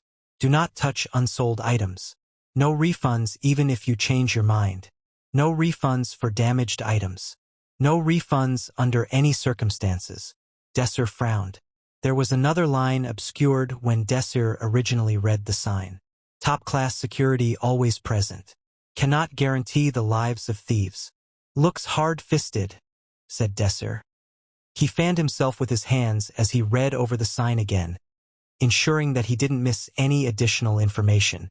Are you planning on going in? Pram asked. Yes, said Desir. I'll say it as many times as you want. I will not use that rapier, said Pram crassly. As Desir entered the shop, Pram followed in resignation. After they passed through a narrow hallway, they came to a stop in a beautiful passageway with a glittering chandelier descending from the center of the ceiling. At the end of the hall, an imposing steel door laid shut. Pram rapped against the door using the steel knocker fashioned in the shape of a wolf. Moments later, a man emerged from inside. His stature was much taller than the average man, looking to be one of the northern barbarians, a giant. As Pram and Desir entered, the door was slammed shut behind them. A roar echoed across the hall as the steel door was closed yet again. Silence filled the hall. It's a bit cramped, mumbled Desir. Past the iron doors, the walkway was extremely narrow. Where they were standing, there was barely enough space for one person to squeeze through. More accurately speaking, the room itself was spacious, but they had little room available to them. The display shelves around the room were all blocked off by wire screens. It can't be helped security-wise, Desir said. Beyond the barbed wire, a wooden display stood in front of a keen-eyed merchant, who introduced himself as Yujikin. His eyes were very thin and slender, and accented by a few strands of graying hair. Wrinkles covered his bespectacled face, giving him the appearance of an old man. The merchant's hands rested on the counter, and his fingers rapped in anticipation of his new customers. Judging by the entrance, you seem quite concerned about security, remarked Desir. You can never be too careful, Yujikin responded. Naturally, plenty of thieves tend to come by. Yujikin pushed his glasses up and stopped tapping on the counter. A silence filled the air as Yujikin sized up the young man sitting in front of him. He's going to be a difficult one, the merchant thought. His eyes lazily moved over to the other boy and he quickly recognized the face. Weren't you here about 2 days ago? Do you have something else to sell to me? On the contrary, he's here to see what he's sold, explained Desir. The merchant's expression turned sour, before Desir added, of course. This isn't for a refund. We will be purchasing it back. At those words, Yujikin's face lit back up and he was ready for business. If that's the case, you should have told me earlier. He entered the storeroom behind him. It felt like an eternity until the merchant returned with the sword. The silver paint on the sword flaked off, revealing years of rust underneath. Yujikin placed the sword on the counter. It's a heavily rusted, useless sword, explained Yujikin. The price is 90 bronze pieces? Asked Desir. If it were a sword, you would be correct. However, this is not a sword. For a rapier, it is a bit large and light, said Yujikin with a delighted grin on his face. At this point, Desir recalled something. The gift Romantica received from Donetta appeared in his mind. Kemubin? Guessed Desir. Yujikin calmly explained, that's right. Not a sword, but a kind of kemubin. In the empty space within this sword, a swordsman from a warrior's lineage would place something inside as a gift to their lover. As Yujikin confirmed Desir's assumptions, Pram began to shudder. He hadn't realized this when he'd sold the sword. He broke out in a cold sweat as Yujikin continued. The price will be 40 silver pieces, said the merchant confidently. This was the cost of living for a month for a Hebrion Academy student. Pram was unable to stay silent any longer. He yelled, You never told me any of this when I sold it to you. Yujikin smiled at the boisterous youth before responding. I never lied to you. You came to sell me a sword, so I appraised your sale as a sword. Of course, when you look at this rusted scrap of iron, it's completely worthless as a sword. Pram clenched his fists and gritted his teeth. He was furious and started spewing insults at the old man. Enough, said Desir as he grabbed Pram by the shoulder and cut him off. The price has gone up a lot since it was sold, said Desir. Doctor in New Malden reveals a simple way to shrink a hanging belly. Lulutov tetohtea. Yujikin furrowed his brow and responded with his own justification. 40 silvers is cheap. If I knew how to open this kemubin, I would have charged you 80 silvers.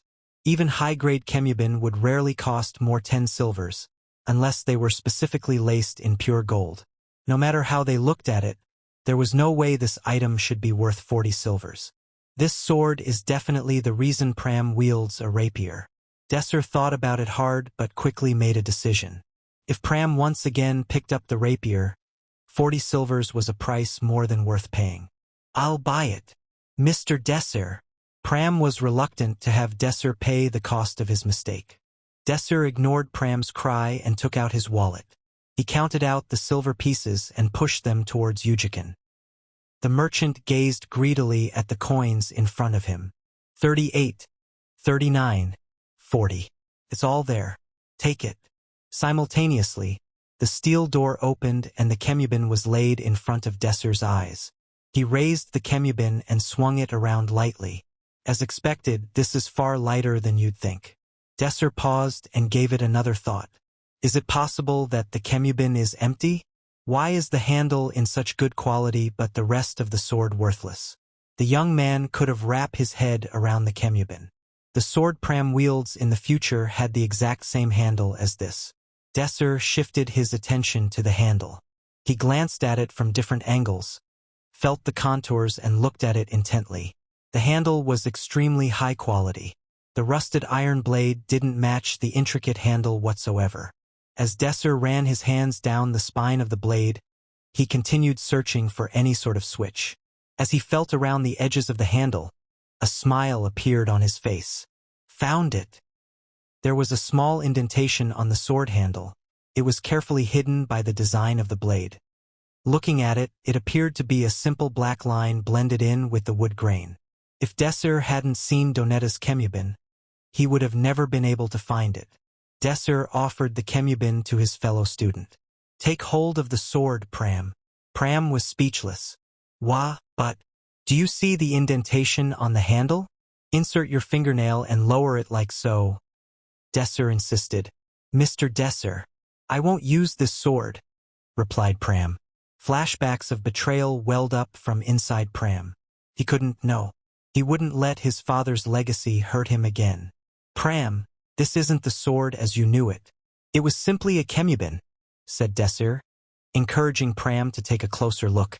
Even so, it's useless. It's just an empty Kemubin, retorted Pram. Taking the Kemubin from Desir, Pram raised the sword up.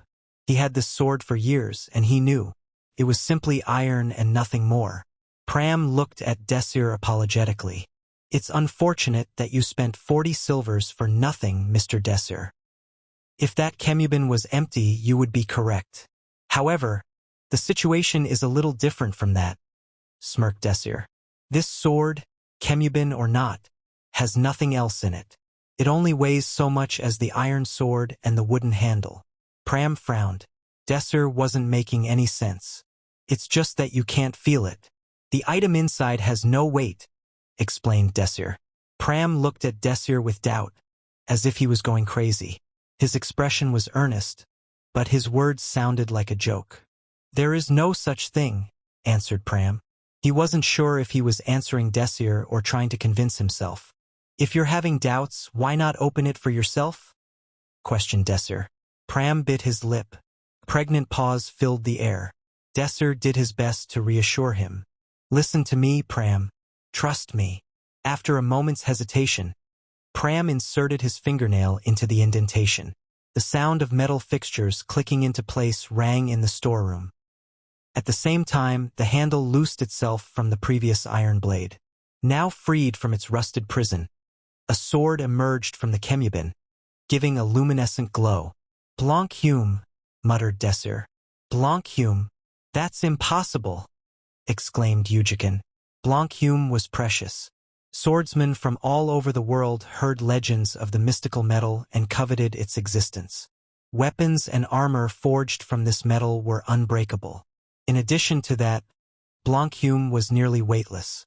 It was because of that Pram thought that the Kemubin was simply empty.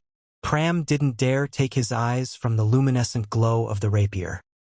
He never would have thought that the tattered, rusted sword would metamorphose into a brilliant sword that veterans with dozens of years' experience on him would covet. He didn't dare say a word at the fear of it all being a dream. In that shadow labyrinth, this is the exact sword that Pram used. At the same time Desir was satisfied with his decision. An eerie silence set off inside the shop. You could cut the atmosphere with a knife. "Open the door, we're leaving," commanded Desir. "Their business with Yujikin has finished." At that moment, the giant's sword crashed upon Desir's head. The cold steel was inches away from taking his life. "That's dirty of you," chuckled Desir. "Hand over that sword," demanded Yujikin. Desir wanted to laugh at the merchant's avarice. "Don't make excuses now that we're done. What you sold was a kemubin. I paid the price. Our transaction has finished," said Desir curtly. Yujikin's face grimaced at the thought of losing such a priceless item. "If I knew it was Blanccume, I never would have sold it," explained Yujikin. "If my friend knew it was a kemubin, he never would have sold it either," retorted Desir. Based on the tone in Yujikin's voice, the time of pleasantries was over. "It's exactly as you did," continued Desir. He glared right at the merchant, who couldn't meet his eyes. Yujikin couldn't respond to that. He was outwitted by his own logic. As Desir took another step towards the door, the giant raised his glaive to Desir's neck. The giant opened his mouth for the first time. Owner said, "Stop. You will stop. You're really going to push it this far?" asked Desir. "You should do this while I ask nicely," said Yujikin. All of his mercantile charisma drained out of him as he slowly unlocked a set of iron bars directly behind him. As he moved behind the bars separating him from the two youths, he set his gaze on the boy who sold him the kemubin. Although he was capable of thinking rationally, Yujikin turned a blind eye to the events unfolding soon in lieu of his avarice. He would go to these lengths for an item made of Blanccume. Desir scratched his head. "Well, I did reveal that it was made of Blanccume in front of him, but I didn't expect this to happen." Yujikin's eyes turned cold as he made a motion of slitting his throat with his hand. The loyal barbarian did not hesitate. He took large strides towards Desir, and it didn't take long before he enveloped his entire field of view. However, after 5 steps the giant had to stop. Pram stood stoically in his path. "I don't want to fight, but if you come any closer," said Pram. He raised his rapier in perfect form, prepared to lunge at a moment's notice. His hips were low, and every muscle in his body was poised, ready to respond. Pram's small frame was in distinct contrast to his explosive aura. His lips were pursed, analyzing the giant's movements. "Then not even I will forgive you." At the sound of the threat from the little boy, the giant roared in displeasure. The giant's muscles bulged as he swung his weapon. The glaive and rapier clashed head-on. "Ora ea!" screamed the giant. As he feinted a swing of the sword, he let loose a fist at Pram from the other side. He fought like a true swordsman of the north, blending together true swordsmanship and brawling. Pram found himself backed up against the wall. Without hesitation, Pram rolled to the side and evaded the attack. The wooden wall crumbled under the weight of the giant's fist. The barbarian spat in annoyance as he shook off the splinters embedded in his left arm.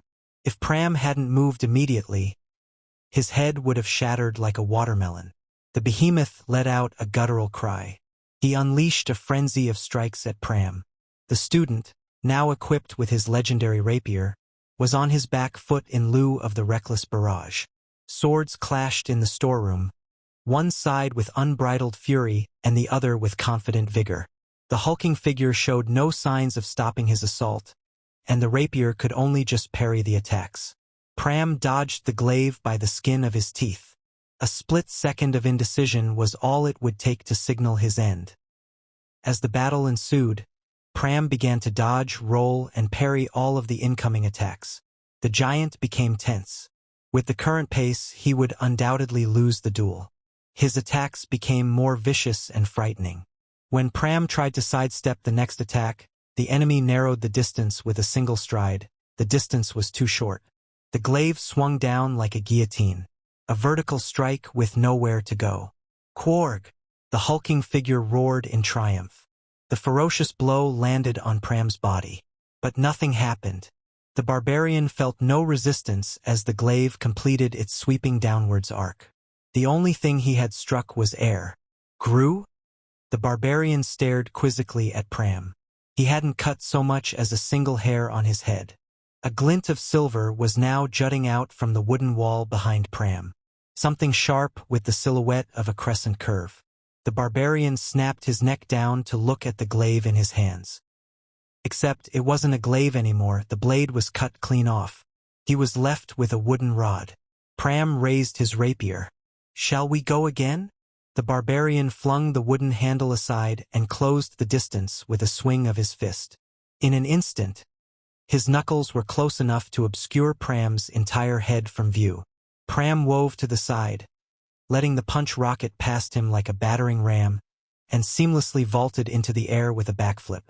With all the grace of a seasoned acrobat, he landed behind the bewildered giant and followed up with a swing of his rapier. The giant spun around and raised an arm to block the blow with his gauntlet, but Pram's rapier drew a perfect arc around his guard and thrust into the pit of his stomach. The now hapless giant tried to retreat, but Pram was faster. The rapier plunged into the barbarian's solar plexus. Tough as his body may have been, it was a decisive blow to a vulnerable weak point. The giant's body quavered, his legs gave out from under him, and he collapsed into a crumpled heap. Desir nodded silently, as if confirming something he'd already known. "Looks like it's over." "Nonsense," screeched Yujikin. "That door is made of Kichlian steel. There's only one person here who can open it, and I'm pretty sure he's in no condition to do so." Kichlian steel was famed for its unyielding tensile strength. It was also proportionately heavy. A door of this size would likely require the strained efforts of half a dozen men to even budge. "Which means you're stuck here until my guards arrive," cackled Yujikin. "Oh, I don't know about that." The Blanchume rapier streaked through the air, making short work of the door's hinges. The door flattened with a thunderous crash. Apparently, even Kichlian steel was no match for Blanchume. As the pair made their exit, Desir turned to the dazed Yujikin. "Looks like it's definitely over now, doesn't it?" They'd only been running for a few minutes, but Desir was already out of breath. "All right, I think we've lost them. I really need to exercise some more. I can't believe I'm this weak," Desir muttered between stilted breaths, though his lack of breath did little to damper his cheerful voice. "Good thing we got the sword back, right?" While nodding, Pram moved his hand to the rapier at his waist without even realizing it. The pale rapier glittered like starlight or even moonlight. He pulled out the sword and couldn't feel the slightest weight. A truly incredible feeling. "So you've decided to use the rapier?" Desir said, recalling how Pram had fought with the rapier a few minutes before. He'd held the rapier and subdued the barbarian giant with overwhelming skill. The fact that Pram had took up the rapier again was especially meaningful to Desir. "The situation was too urgent, so I had no choice." But Pram was still hesitating. He eventually let out a sigh. "Why would my father hide something like this in that old, worn-down Kemubin? That was the cause of this entire ridiculous incident. If he'd made it obvious from the start that it was in fact a Kemubin, Pram would never have had any reason to resent his father." "Your father made a wise choice, Pram." Pram raised his head at Desir's words. "Doctor in New Malden reveals a simple way to shrink a hanging belly." Lulutov tetohtea. "A Blanchume sword is an incredible thing. Imagine if word got out that you owned it. Over 100 people just like Yujikin would have come to hound you," explained Desir. "But there was still a chance I would never have found out," said Pram. "He left it behind because he thought you'd figure it out eventually," said Desir assuredly. Pram's father always believed that Pram would realize, as long as he kept carrying the rapier around. "How can you be so sure?" asked Pram. Desir grabbed the rapier and pointed at the grip. Pram looked at it. On the Kemubin that had the shape of an old, worn sword, there were written some unreadable words. The reason they were unreadable was because they were incomplete. When the Blanchume was revealed and the rapier showed its true form, the words on the grip took shape. It looked like there was a hidden mechanism on the grip as well as the blade. Pram read the words slowly. Do not lose your way, my little bird. The Alpha class's private restaurant was on a high floor, the view overlooking Hebrion Academy. A cold breeze blew in from the open window. A colorless night view lay outside. The stars shone solemnly in the deep dark. Romantica shuddered in the cold. Here's your order, madam, said the waiter. The lights glittered yellow and the waiters moved between the tables like birds flying in and out of their nests. The menu was seafood. A salt-grilled fish and a crab gratin were laid in front of Romantica, and she thanked the waiter with a smile. The Alpha class meals are so much better, right? Said Donetta Haddon, seated across from her. She hadn't known that he'd arrived. She guessed he'd come while she was looking out the window. There was nothing strange about the fact that he was there. In fact, what was strange was the fact that she was here. Without the man sitting across from her, she could never have even set foot in this place. At long last. I've wanted to see you all this time, said Donetta warmly. I see, responded Romantica curtly. Romantica waited for Donetta's food to come out. A moment later, Donetta's food was laid in front of him, and they both raised their forks. The grilled fish tasted good, and the gratin was slightly greasy, but its flavor was exquisite. The two of them didn't say anything for a while, savoring the food. So, what did you want to talk about? Asked Donetta. There was no reason to hesitate. Romantica placed a wooden dagger on the table. It was decorated with all sorts of ornaments. Romantica explained herself. I came to return this. Donetta pushed up his glasses and looked at the Kemubin as if it were his first time seeing it. Romantica pushed the Kemubin toward him. Donetta showed no reaction for a moment. Norai, no enoiens. He merely collected his breath and pondered why he had gotten rejected. Only a third-rate noble would show his emotions on his face. I thought there was no reason for you to refuse dash. You thought. Romantica looked at Donetta with her wind-touched green eyes. Donetta's heart started racing as he looked back at her gaze. If you're perhaps uncomfortable with dating me, you don't have to worry about that. I did hesitate for that reason at the beginning, but it's not because of that, said Romantica. You mean there's another reason? Asked Donetta. Romantica nodded. I joined a nameless party in the beta class. Beta class? Donetta looked at her with disbelief. He mumbled to himself, as though he couldn't even understand what he had just heard. Beta class, you say? Yes, a commoner's party. The people you regard as trash, said Romantica. Donetta slammed his fork on the table. Everything had grown cold. The air blowing in from the window, the soup on the table, the atmosphere between them. I don't understand. Did you get blackmailed? Maybe. Romantica shook her head. No, this was my decision. Then you weren't thinking rationally, said Donetta. He opened the Kemubin. A golden necklace slid out into Donetta's palm like a snake. I don't have any regrets, said Romantica. She stared at Donetta with renewed vigor. Don't be hasty. There's still time, smiled Donetta. Romantica took a deep breath. I'm not taking back my decision. Donetta's lips were upturned, but he wasn't smiling. Romantica did the same. I honestly think I made the right choice. I didn't want to join that party at first, but I changed my mind as time went on. This party is fun. The leader trains us diligently. My skills are improving quickly thanks to him.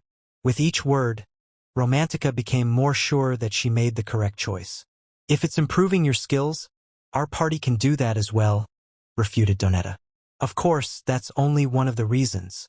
Donetta, do you remember how you told me the beta class were all worthless commoners? Nothing but trash? Asked Romantica. Donetta paused. I don't see why you're bringing that up. The reason, explained Romantica. She breathed in deeply, filled up her lungs. Glittering red snake eyes stared back at her. She breathed out and said the words that sealed her fate. Is that I'm a commoner. Donetta slammed his fork down into the table. A sharp clang slammed into Donetta's eardrums. All of the concern and affection washed off of his face. A slight look of scorn could be seen on his face. Romantica could no longer find the slightest affection in his eyes. He let out a slight cough. In a split second, he regained his poker face after realizing his mistake. But it was too late. His feelings toward commoners was close to physical repulsion, and he couldn't contain it immediately. Just as somebody wouldn't need a reason to hate cockroaches, he didn't need a reason to hate commoners. A look of panic showed on his face. He looked desperate. "That's a lie." "Your reason for thinking that?" asked Romantica. "If you were truly a commoner, you would have kept your mouth shut and joined my party. That would be the only way a commoner like you could have entered the Alpha class," explained Donetta. "That's right," Romantica admitted it. "But when they found out I was a commoner, at least they didn't look at me like you." Donetta was right. If she joined the Blue Moon Party, she would have an easy time entering the Alpha class. In contrast, Desir instead invited her to his party even though he knew she was a commoner. There was no discrimination. She didn't have to lie or fear that she would be outed for being a commoner. "I see." Donetta opened his mouth. "Of course, you're all the same trash after all." His bitter tone was reflected in his demeanor. "Trash? You've got that right," said Romantica. Her voice carried the same bitterness as Donetta's. As she answered him, her voice filled with remorse. "Nobles will always hate commoners. They hate and despise them as if they're biological enemies. I know very well why you nobles can't stand commoners. It's the same reason Hebrion Academy is an aristocracy instead of a meritocracy. The same reason why Alpha and Beta aren't divided based on rank, but status. The reason is that you nobles are afraid of the birth of a new republic." "Watch your mouth," Donetta whispered back immediately. His eyes shifted side to side, and he looked around to make sure nobody was paying attention. Romantica ignored him and laid the final nail in the coffin. Times have changed. The shadow worlds have toppled the balance. Anyone strong enough can acquire magic crystals. You're all living in a castle of sand and it's crumbling. Her voice now reinvigorated. Romantica said, "You live in constant fear, not knowing when everything will collapse. In the past, there had a group who had revolted against the kingdom under the name of Republic. They had rallied support through a common ideology. The kingdom is a crumbling sandcastle and the nobles are its inhabitants." Donetta closed his eyes for a moment, then opened them slowly. "So you'll create another republic. That's what you're trying to say. If I wanted to lose my head, then maybe I'd try that." Romantica shrugged. "I was only talking about you people who scorn the commoners. You nobles who still fear them, even after more than 10 years since the Republic's destruction. Don't pretend like you actually understand. If you knew what really happened back then, on that day you would never say that." Donetta gazed at Romantica. No, he was looking through her, as if she were a window to the past. 12 years ago, a commoner student of Hebrion Academy struck the spark that lit the fire of revolution among the commoners, and raised up an army of rebels to destroy the kingdom. They called themselves the Republic. Yes, the rebel leader had been a graduate of the greatest academy on the continent, Hebrion. The Republic grew rapidly, and their advance was merciless. They ravaged every place they passed through. As the Republic and the kingdom fought, the country became divided, and countless people were driven to ruin. As he continued to speak, Donetta's tone became more aggravated. Even the nobles were no exception. Many families fell during that time. In the end, they were almost able to take the capital where the great royal palace stood. But they defeated by the king's forces, putting an end to the commoner uprising. Donetta clenched his fist, his voice now seething with rage. "Most of the Haddon family, my parents included, died that day the Republic attacked the capital, beheaded by the guillotine to the cheers of thousands. I still can't forget the look they gave me. Their gazes remained locked to mine the entire time, until their heads were lopped off. It's not just me, you know." Donetta's voice became calmer, and he looked Romantica in the eye. "There are so many among the nobles we'll never forget. To this day, the dregs of the Republic still remain, which means we cannot trust the commoners." Romantica grimaced, as she finally glimpsed the depths of Donetta's hatred. "You can't judge the whole based on the actions of a few. That's just irrational." Donetta narrowed his eyes at Romantica's words. Of course, not all of the commoners were part of the Revolutionary Army. But the Revolutionary Army was comprised solely of commoners. Romantica sighed. She realized there was no point in talking anymore.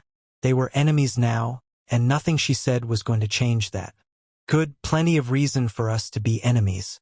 The nobles hate the commoners, and the commoners don't want to be discriminated against. That's all there is to it. We're trying to enter the Alpha class, and you're trying to stop us. The Alpha class, no commoner had joined their ranks for the last 12 years. It had become a symbol of the nobility. Romantica rose from her seat.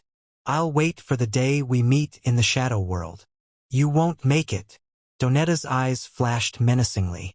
How could commoners like you make it through the tournament? None of you will. Romantica smirked. Really now? I wonder. Shards of glass exploded across the room. A jest watched indifferently as black ink slowly spread over the floor. Professor Napolitan didn't bother hiding his anger. He crumpled the newspaper in his hands and threw it at the students in a rage. A jest caught it as she was the closest. Doctor in New Malden reveals a simple way to shrink a hanging belly. Lulutov tetohtea. For the first time in 17 years, beta class students are in the top 30. On May 1st, these students will enter a Class 5 shadow world to decide who amongst them is the strongest. As critics question the fairness of the Alpha and Beta division standards, the Academy's board of directors refute. Public opinion in the kingdom sways towards the Republic's ideals that the monarchy is a relic of the past. The Academy Entrance Committee in charge of the class of the 46th year states that hasty judgments should not. These Beta class trash dare to. The atmosphere in the Blue Moon Party office felt heavy. The students standing in front of Professor Napolitan all stood frozen. Getting on his nerves would have dire consequences on their future in the academy. His anger towards the beta class students gave them all the more reason to be careful.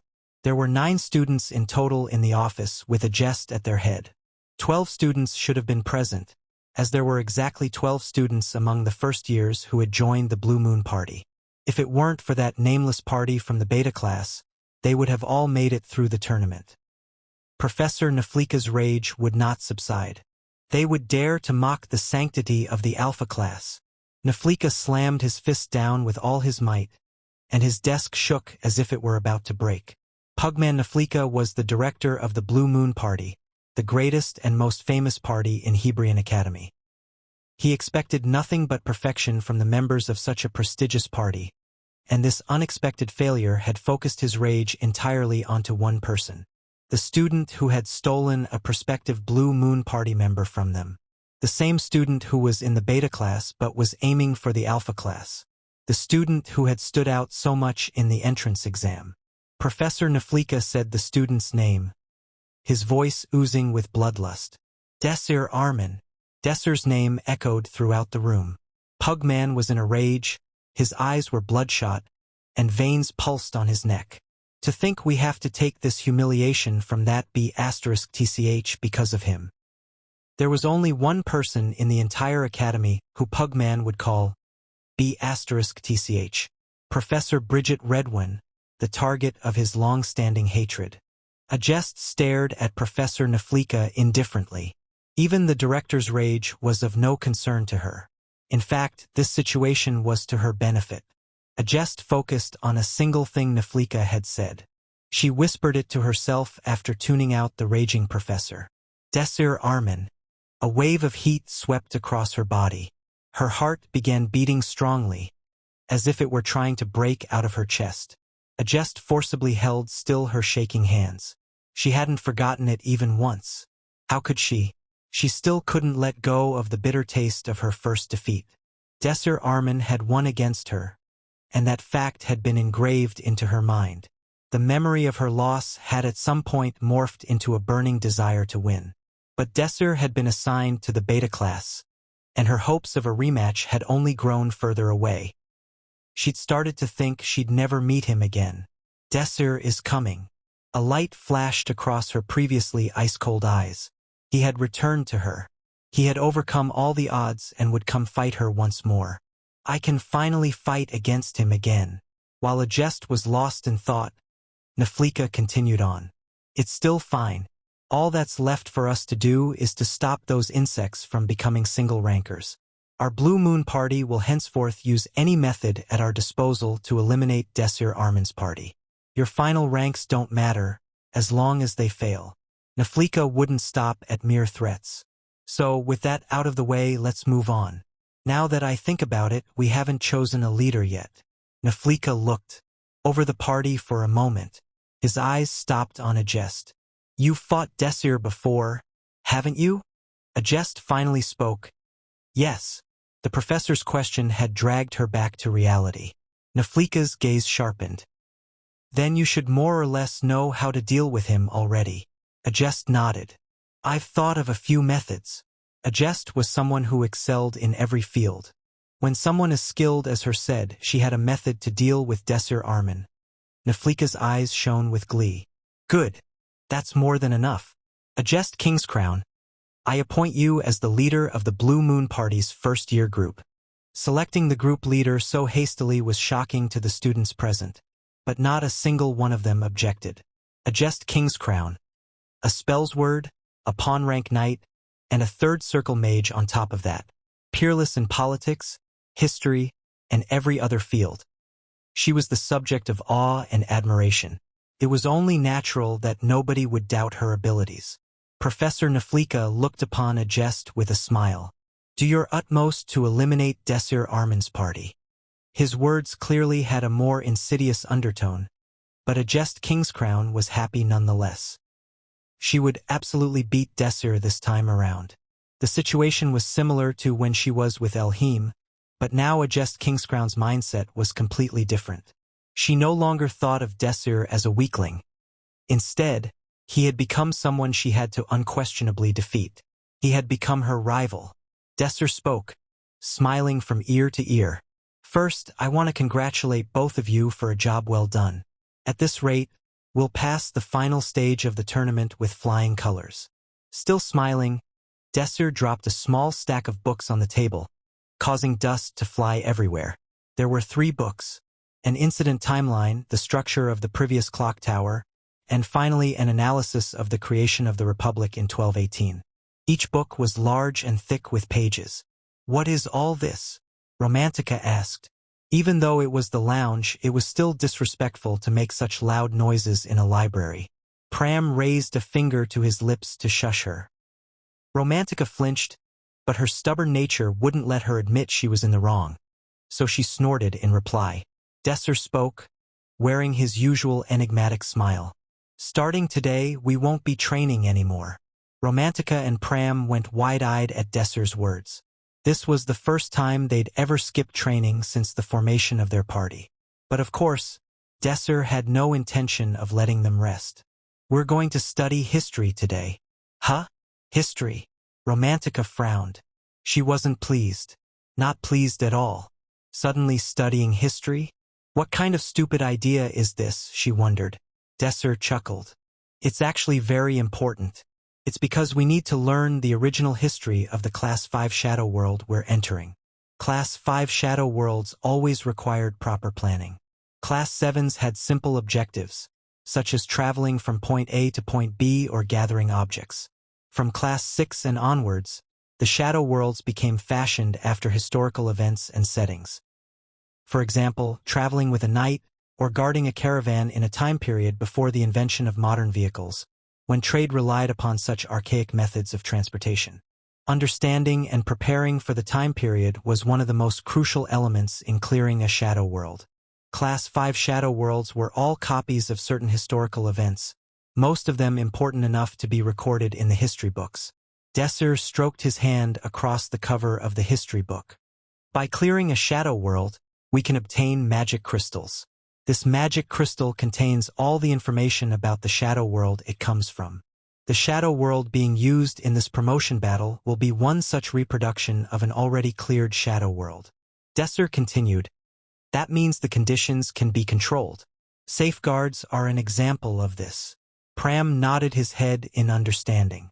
You're talking about the shadow world we went through during the entrance exam. Desir continued. Even though we can manipulate it in various ways, We can't change the fundamental properties of the shadow world, such as its historical events or the clear objective. That's why we have to study history. This was why the study of history in this world was so abnormally advanced, to the extent where there were specialized teams of historians dedicated only to studying the shadow worlds. So what you're saying is, said Romantica, these books are references for the shadow world of the promotion battle? Precisely, answered Desir. Romantica glared at the disgustingly large pile of paper before her. She didn't know if she would be able to get through it all even if she pulled 3 back-to-back all-nighters. You're certain that this is relevant to our promotion battle? Romantica's question was blunt, to the point. Desir responded calmly. No. So, Desir spoke sternly. No objections, Romantica. Ugh. Romantica threw her hands in the air in protest, but there was no way Desir would change his mind. These are the historical events that I feel are most likely to appear in the exam. If you don't agree with my methods, you can instead try reading every history book in this library. It was a joke, but for Romantica it was no different than a threat. Desir watched sympathetically as Romantica cringed and shuddered. I didn't want to be this harsh, but, Desir sighed. He had no other choice. After all, he couldn't exactly tell them that he came from the future and knew exactly which shadow world would appear. Desir ordered them to get started. Read all the history books I picked out and write a short essay summarizing their events. Arg! Romantica slumped back on her chair, unable to prevent the cry of agony from escaping her lips. Romantica closed her eyes and whimpered. Then she focused, gathering unpleasant memories together and releasing it all with a breath. Desir was truly exceptional at tormenting people. This was no different than torture. That guy is definitely a sadist, she muttered. Pram turned a page. He looked up from his book, which was already read halfway. He's doing this to help us. Well, duh, retorted Romantica. It was the fact that Desir was doing this for them that was annoying her. It made her not want to defy him. When she was with him, Romantica forgot that she was a noble, even though that was the reason she had decided to stay with the team originally. Romantica leafed through a book, but couldn't process anything she read. It was impossible for her to study in this situation. She closed the book and looked around. Desir was focusing intensely on his book. Romantica leaned over and whispered softly so that Desir couldn't hear. Pram. Yes, he whispered back. I can't help but notice that you've been a bit more attached to Desir recently. Her voice sounded slightly accusatory. Huh? What are you talking about? Pram looked at her quizzically. Romantica narrowed her eyes. It's weird, that's all. You two look so friendly now. Did you go and hang out without me? Doctor in New Malden reveals a simple way to shrink a hanging belly. Lulutof tetohtea. Pram tried to avoid the subject. Who knows? It wasn't really hanging out. Where did you go without me? Wait, are you wearing different clothes? Did you two go out on a date or something? Teased Romantica. Pram flinched and turned to focus on his book. So this happened in 1417. I should remember this. Hey, don't ignore me. I'm on to you. Romantica's tone was light as she playfully reached over to tickle Pram. Pram desperately tried not to make a sound, covering his mouth with hand while trying to wriggle out of the way.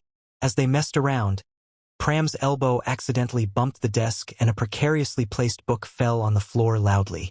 Stop playing around and start studying. Desir was stern as he spoke to his party members. Sorry, Mr. Desir. Sorry. Romantica bent down to pick up the book, but an elegant-looking hand got to it first. As her eyes looked up, she traced the hand back to its owner.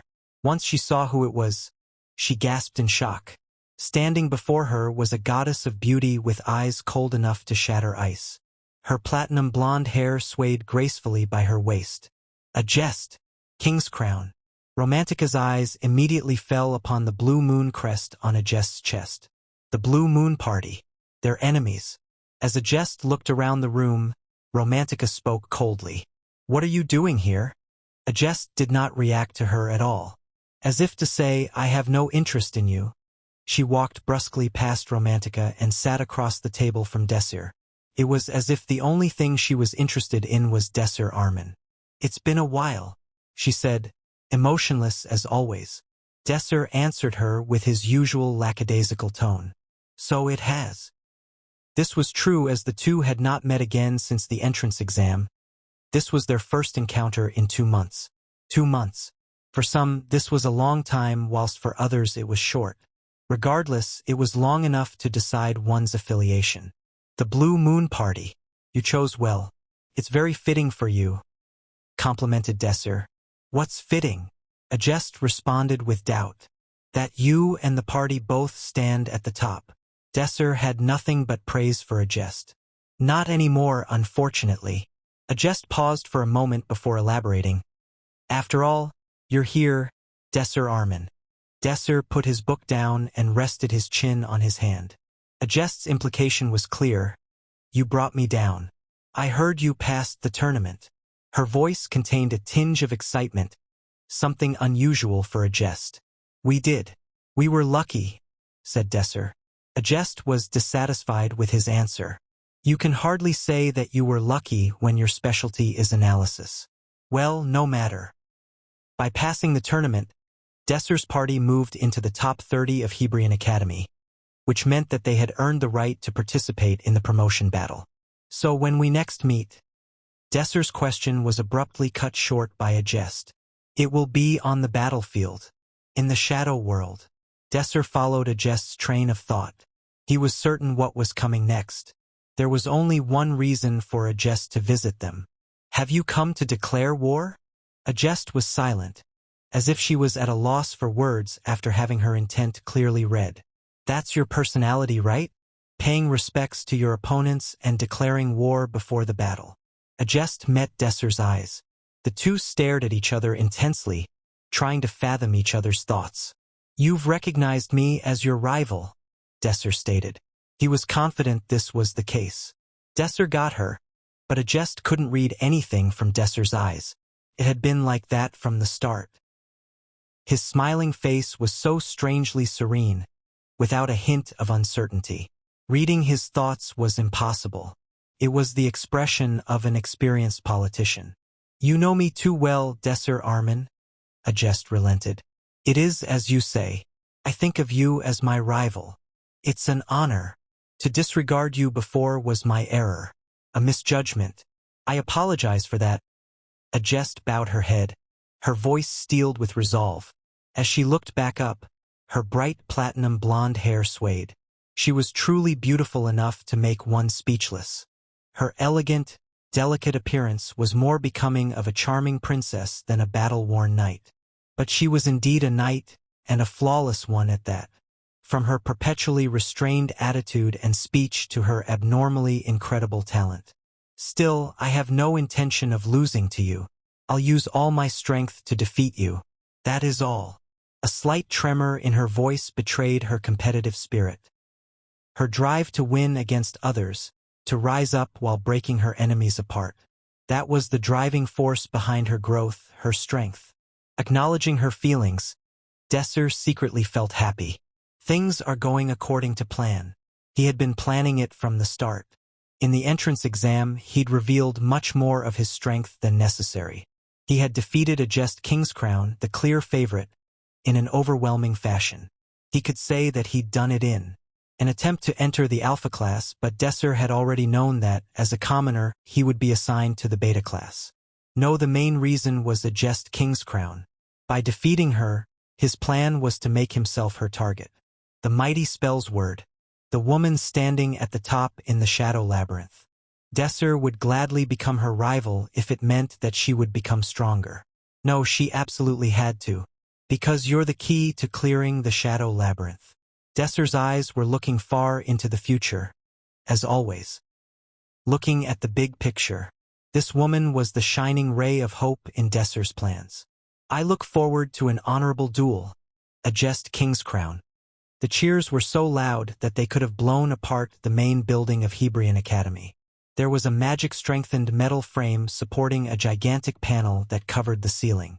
The panel shone down on the main building, over 10,000 spectators, around 200 professors and supervisors, and the 30 participants of the promotion battle. Spectator seating wrapped around the shadow gate like a coliseum. The interior of the building was no different than an arena. This was intentional, as the interior was recently remodeled to resemble an arena for this special day. Many kinds of people gathered in the audience. Aside from the expected students and professors, there were many visitors from all over the world. Ticket prices were expensive, but just the name of Hebrion Academy's promotion battle was enough to sell out the seats. It was a highly entertaining spectacle after all. In the safety of the modified shadow world, boys and girls would kill and be killed in order to move up in the ranks. Additionally, these were the top students of Hebrion Academy.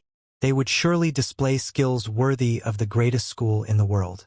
Spectators were looking forward to a high-level battle. The promotion battle was one of the biggest money-makers for Hebrion Academy. Let's go over our roles. Desir turned to Romantica first. Romantica, you're our sniper. Use detection magic from long range and take out enemies one by one. I'm not sure if sniping will work on Alpha-class students, she answered nervously. Don't worry. That's why we practiced, right? Desir gave her clear instructions and helped her calm down. Take as long as you need when using detection magic, but as soon as you locate an enemy, immediately cast your sniping magic. Even if they're Alpha class, they'll go down if they can't react fast enough. Okay, but I still have a problem. Romantica said, this is my first time using long-range sniping magic. I don't know how much power to use. Desir smiled. He had already expected her to get cold feet. Remember the ball you practiced with? It was about as tough as a person's head. Romantica's eyes widened. She had spent countless hours getting accustomed to the level of power required to destroy those balls with her ranged attacks. Ah, so that's why. Desir already had this in mind. He'd been set on her role from the beginning. Desir walked past Romantica and headed towards Pram. What's my role, Mr. Desir? Asked Pram, with an oddly expectant light in his eyes. Desir paused as he said, Pram, the role I'd like you to take is damage dealer. But to better fit our party composition, let's call your role half damage. Half damage? Pram repeated, as if trying to engrave the words into his memory. You'll need to protect us.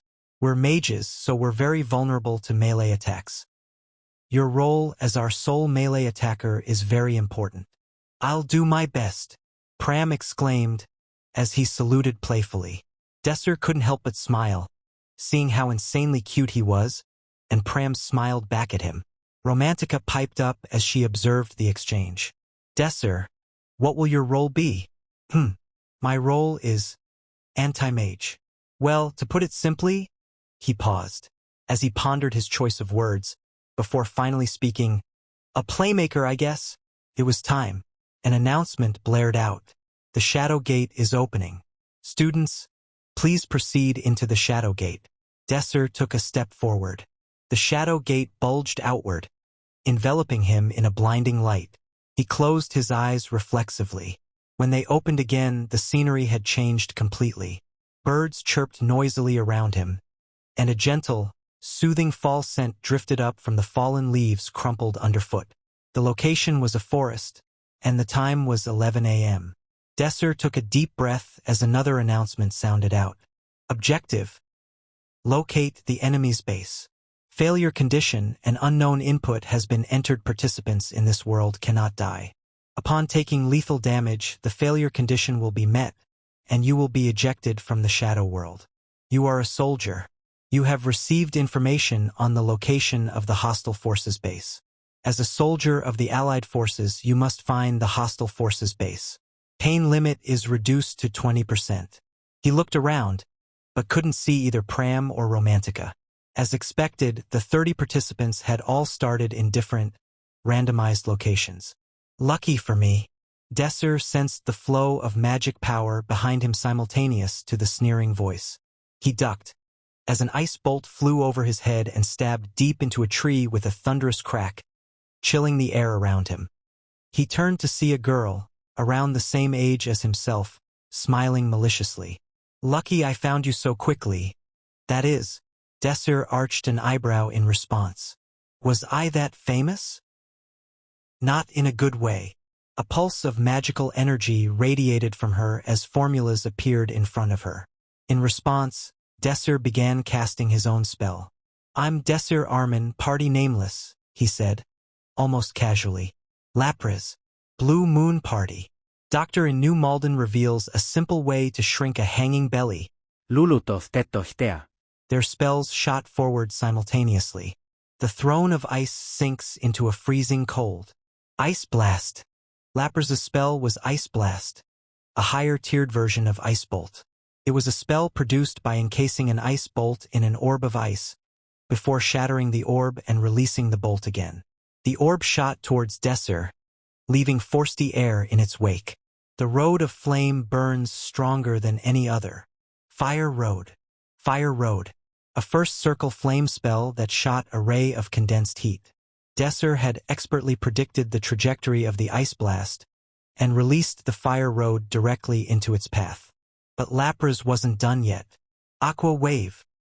A stream of water shot up, rising nearly 2 meters into the air before washing over the ice blast. With a dull sputtering and a burst of steam, the fire road disappeared as it struck the water. At the same time, what remained of the water froze from the bitter cold of the ice blast, forming a pillar of gleaming ice that held the orb in place. Desir looked at Lapras, who smirked as she looked back. With a horrible crinkling, the ice pillar shattered like a sheet of glass as the ice bolt encased within the ice blast exploded outward. Shards of ice sprayed wildly in all directions, shredding everything they touched. Several shards tore into Desir, and he staggered under the weight of the impact. Without hesitation, Lapras continued her assault. Countless ice fragments slicing through the air froze in place, as if time itself had been suspended. Then, in synchrony, they gathered around Desir, surrounding him in a whirlwind of ice knives. A terrifying rending roared through the air as magnificent, ancient trees were reduced to sawdust in an instant. Around him, birds flew into the sky in panic. Dust kicked into the air, before being blown away by the intense force. From outside this trap of ice, Lapras looked on triumphantly. Her voice carried confidence in every word. Any last words? Not a bad idea, replied Desir lackadaisically, as if he were a professor lecturing a student. Humph! Lapras snorted at his response. She raised one hand slowly into the air and squeezed it into a fist. The whirlwind of ice began closing in on Desir. For an instant, he felt a slight tugging as the shards of ice reached his coat, before being freed again as the edges of his coat were instantly disintegrated, disappearing without a trace. You just had a bad matchup, continued Desir, seemingly undeterred. He spread his hands. The ice shards that were inches from tearing him into pieces stopped and began gathering in front of Desir. Lapras' eyes widened in shock as she watched each of those thousands of tiny fragments fall out of her control and gather in front of Desir, like iron dust pulled by a magnet, until a single, perfect ball of ice floated in front of him. That's... she sputtered. Watch and learn. Calmly, Desir raised his right hand, letting the fist-sized orb hover inches above his palm. Without hesitation, he grabbed it and threw it at Lapras. The orb flew across the air before it split apart into an incredible number of ice bolts flinging in every direction. It was the most powerful ice projectile spell in existence. Ice Orb. Before Lapras could react, dozens of ice bolts burst into existence and impaled her all over her body. Kwawa dash. She shrieked in pain as her body was struck again and again. And then, as the fifth ice bolt struck, the screaming stopped as she disappeared and her body fell to a pile of ash. A contestant has been eliminated. 29 contestants remain. Romantica felt her mana surge as she created the formula. The wind lies in my embrace, becomes the eyes and ears of the hawk as it hunts its prey on the ground. A detection spell formula formed in front of her. It was a second circle spell, but depending on how much she wanted to boost the range, the mana consumption could rise to that of a third circle spell. Since the moment Romantica had entered the shadow world, she had been casting this detection spell without regard for her mana. Detect. A heavy wind radiated from Romantica's position, and everything the wind felt was transmitted to Romantica. Trees, rocks, and, most importantly, living creatures. She could sense 5 people within 1 kilometer so far. The spell hadn't even been completed, but Romantica didn't hesitate in the slightest as she instantly shot a wind bullet at the nearest target. Chantless, ultra-long-range sniping. There was almost no delay between the detection and the shot. She hadn't liked it at first, but the chantless magic Desir had taught her to use was definitely bearing fruit.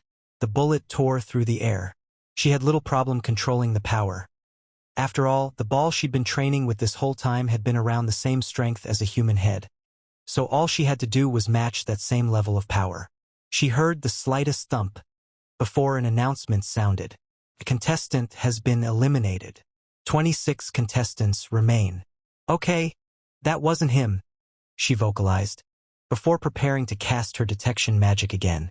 Is the search for Mr. Desir going well?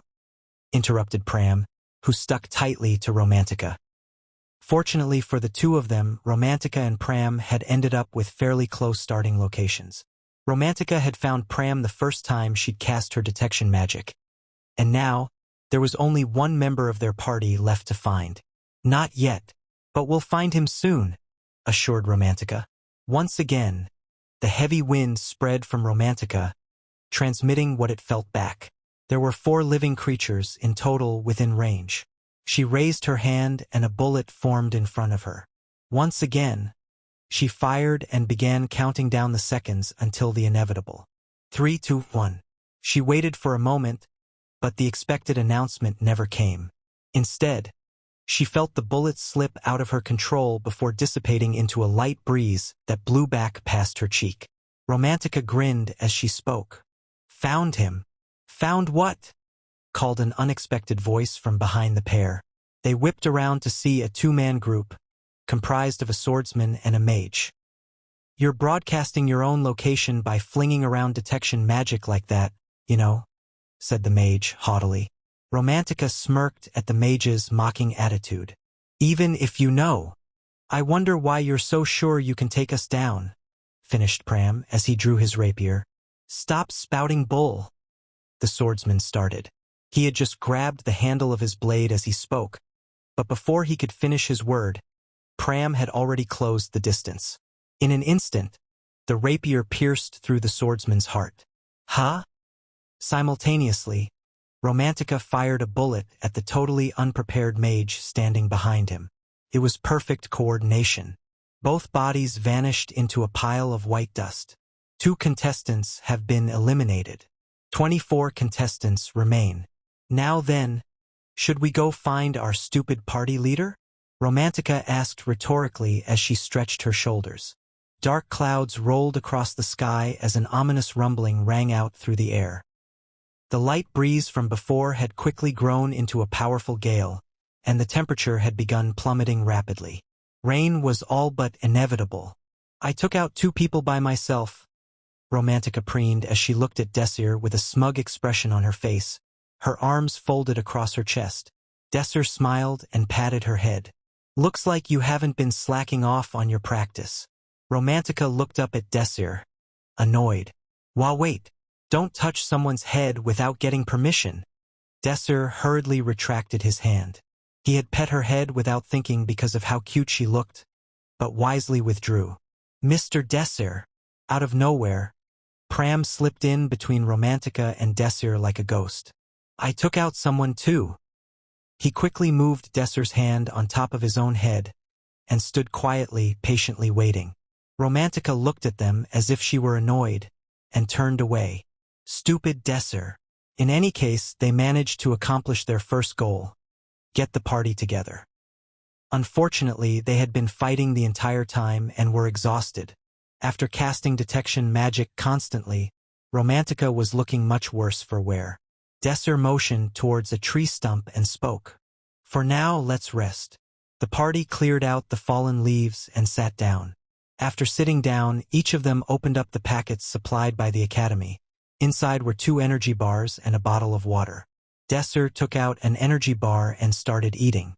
He grimaced in response to the taste, but it was no time to be picky. His eyes wandered over to Romantica, She went through her energy bar slowly, melting it in her mouth. The girl who always grumbled about hard food was nowhere to be found. Pram also noticed this sudden change and stopped eating. Romantica, noticing their stares, stopped eating in embarrassment. "What are you looking at?" she asked. "Are you all right, Miss Romantica?" questioned Pram. What are you talking about?" Desir had a knowing smile on his face. "Looks like you're completely used to it now. There shouldn't be any problems even if we leave you in the beta class now." "Don't be ridiculous," exclaimed Romantica. She threw her food packet at Desir. Desir deftly caught the packet and buried the remainder of the party's packets to hide their tracks. After they finished eating, they enjoyed their momentary break before returning back to reality. Desir grabbed a stick and took this opportunity to explain his plans. "There are 2 ways for us to enter the Alpha class. First, we are among the last 9 survivors. Second, we clear the Shadow World's quest and take first place." As Desir explained their goals, the wind bit into their skin and the drizzle coated the plains. Romantica, intently listening, offered her own rebuttal. "But you said the second way was impossible." Desir quietly drew 30 lines on the ground before crossing out 4 of them. "Correct. With our power, it would be difficult to do so whilst taking attacks from the other parties at the same time." "It really is impossible," explained Desir. Pram and Romantica nodded in response. "But think of what our objectives are. Our objective isn't first place, but 9th place or higher. So our most important objective is to eliminate the competition." Desir crossed out more lines on the ground, one by one. 24 people remain. As each party is working on the quest, they will undoubtedly get into fights with each other. If we take that opportunity to eliminate 15 people, it won't be that difficult to enter the top 9. The stick stopped drawing, and 9 lines remained on the ground. Desir circled 3 of them. "If we think about it like this, our goal isn't as hard as it seems." Pram nodded in agreement. "I see, so that's the plan." A torrent of rain washed over the land. The sound of raindrops pattered against the leaves and resounded across the entire forest. Their party was truly lucky. They'd found a place to rest where they could avoid most of the rain. Unfortunately, that was where their luck ended. Doctor in New Malden reveals a simple way to shrink a hanging belly. Lulutof tetohtea. A clear bell rang out and the party all turned towards the northeast simultaneously. The peals could be heard over the rain. "Romantica, what time is it?" asked Desir. O'clock, responde Romântica. It was starting. An announcement played in Desir's ears. "The time has come to test your knowledge. The previous clock tower has been activated. It creates a demon once every hour. The clock strikes 1, and the sin of cunning crawls out from the depths of hell. The Kildra Mouse has been summoned. The quest has begun. Survival. Demons live in the forest. Survive and defeat the demons. Kayawayak dash." A sharp cry rang out, followed by dozens of similar screams in response. The first cry alone would make anybody's heart palpitate and shoot right out of their chest, but the chorus of monsters would make a person's heart stop. "Everyone, get back." Desir ordered the team and hesitantly rose up. The leaf-covered dirt shifted, thumping up from the ground. It looked like the spirits in the dirt were dancing with the raindrops. The smell," Romantica complained as she pinched her nose. She'd smelled this before. The smell of rotten meat and blood, pungent enough to paralyze a person's sense of smell. She tried to recall the smell. It was definitely when they were cleaning the training ground. A shiver ran down her spine. "By the first demon, they can't mean." Squeak dash. A red blur burst out of the rumbling dirt. Romantica held her shaking hands together and screamed. "Rats!" It was a rat with jagged teeth, covered with red flesh. It looked as if a child had molded it out of clay. The slow contractions of its stomach matched its heartbeat. An exoskeleton covered its entire body, starting from the 2 horns sprouting on its forehead. Demon was the only word Romantica could muster to describe the creature. "Your prior knowledge has revealed the identity of this monster. Kildra Mouse. 2-star demon. This monster commands countless rats, consuming human flesh. After determining a target, it never gives up on its prey. Squeawalk dash. The Kildra mouse cried out, and its ear-splitting scream reverberated across the forest. Tremors broke out yet again, the ground bursting at the seams trying to contain the pressure. The bulging ground exploded, and black creatures emerged from the dark crevasse. Rats. Thousands of rats swarmed out from the hole, and they squirmed and scurried like one massive organism. Romantica's face was pale, and she was frozen in place. Her breathing became heavy, and she had no idea what to do. Desir pulled sharply on Romantica's arm and turned around to run away. The tidal wave of rats crashed in the direction of their party. The squealing rats' cries pounded against Romantica's eardrums. She trembled in terror. "I'm going crazy. I'm going crazy. I'm going to go crazy." If she got swept up by these rats, she might really go insane. They kept running, but the plague of rats were incredibly fast. If they slowed down for even a second, the slew of rats would consume them. Hook, hook! The wind bit at their skin, and the crunch of the leaves rang with each step. Trees flew in and out of their peripheral vision as they desperately tried to get away. With each tree that they passed, a booming sound rang out behind them. If they looked back, they could see the tree ground into dust by the black swarm. Blow wind! Romantica flung a spell at the mess of rats, but it had very little effect. For every rat blown away by the spell, a dozen rats came to take their place. The current situation was extremely bad for the three of them. The ground was slippery, and the densely packed trees made getting away several times more difficult. The group was losing their breath and growing more exhausted with each passing second. On the other hand, the rats continued barreling down on them with no sign of stopping. "We're blocked off," said Pram. An enormous tree appeared their path, fallen on its side. Fragments of ice glittered on its stump. Desir immediately recognized this tree. "The tree that fell during my fight with Lapras. Of all times, why now?" Desir estimated it to be 1 meter tall. Pram didn't hesitate, vaulting over the tree and landing lightly on the other side. The problem was Desir and Romantica, who were mages. Desir let go of Romantica's hand. It would only impede their movement. They had to run as fast as possible to make it past. 3, 2, each second was precious. They sprinted to the foot of the tree and Desir contracted his leg muscles with all of his strength. 1 now! Desir kicked off the ground and flew in the air until he landed on the other side. Looking to his side, Romantica landed face first in a puddle. She caught her leg on the tree as she jumped. The last hint of reason fell away as Romantica felt an imminent sense of foreboding looming over her. With a thunderous slam, the giant tree exploded into pieces as the wave of rats rushed forward. The party was barely 3 steps ahead of the rats. "We're going to get caught!" Romantica shrieked. Desir had to quickly come up with a solution. "It'll be over if we kill the Kildra mouse." "And where's that?" shouted Romantica. "In the swarm of rats," said Desir. "You idiot! How are you going to kill a rat in that?" retorted Romantica. The monster's main body, it was definitely possible to find it in the swarm. It had an unusual form, so they would be able to tell the Kildra mouse apart from the other rats. Unfortunately, because it was buried in the wave, it was impossible to aim an attack at the main body alone.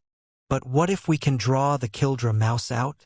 The squirming rodents were nipping at their heels, and there was no time left to run. There were even rats scrambling over the backs of the swarm to make headway for fresh meat. Some of the rats climbed onto the party's shoulders and began gnawing into their skin. There was no time. Desir breathed out deeply. "I have to draw the Kildra mouse out from the swarm." He'd use it, the reason the monster was chasing them. Just before the rat wave reached them, Desir bit down on his thumb, and blood spurted out of his finger. Immediately, he thrust out his finger and a stream of blood flew across the air. A figure rocketed out of the wave, careening at the glistening red liquid. A red rat, covered in a black exoskeleton. The Kildra mouse leaped into the air with its mouth wide open. trying not to miss even a drop of Desir's blood. Wind bullet. Romantica seized the opportunity. Wordlessly, she quickly formed a wind bullet and shot it straight into the mouse's belly. A large crack sounded, but there was something off about the sound. The exoskeleton covering the rat's body had definitely broken, but the mouse hadn't died. Either the exoskeleton was stronger than she'd thought, or her nerves had broken her concentration. Either way, the plan had failed.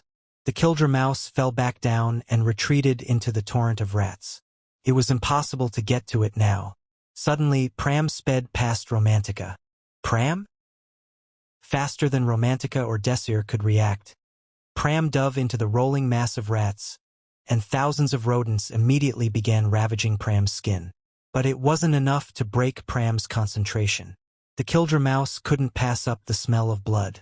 It moved quickly through the swarm. With his keen eyesight, Pram spotted the demon as it made its way towards him. Hap!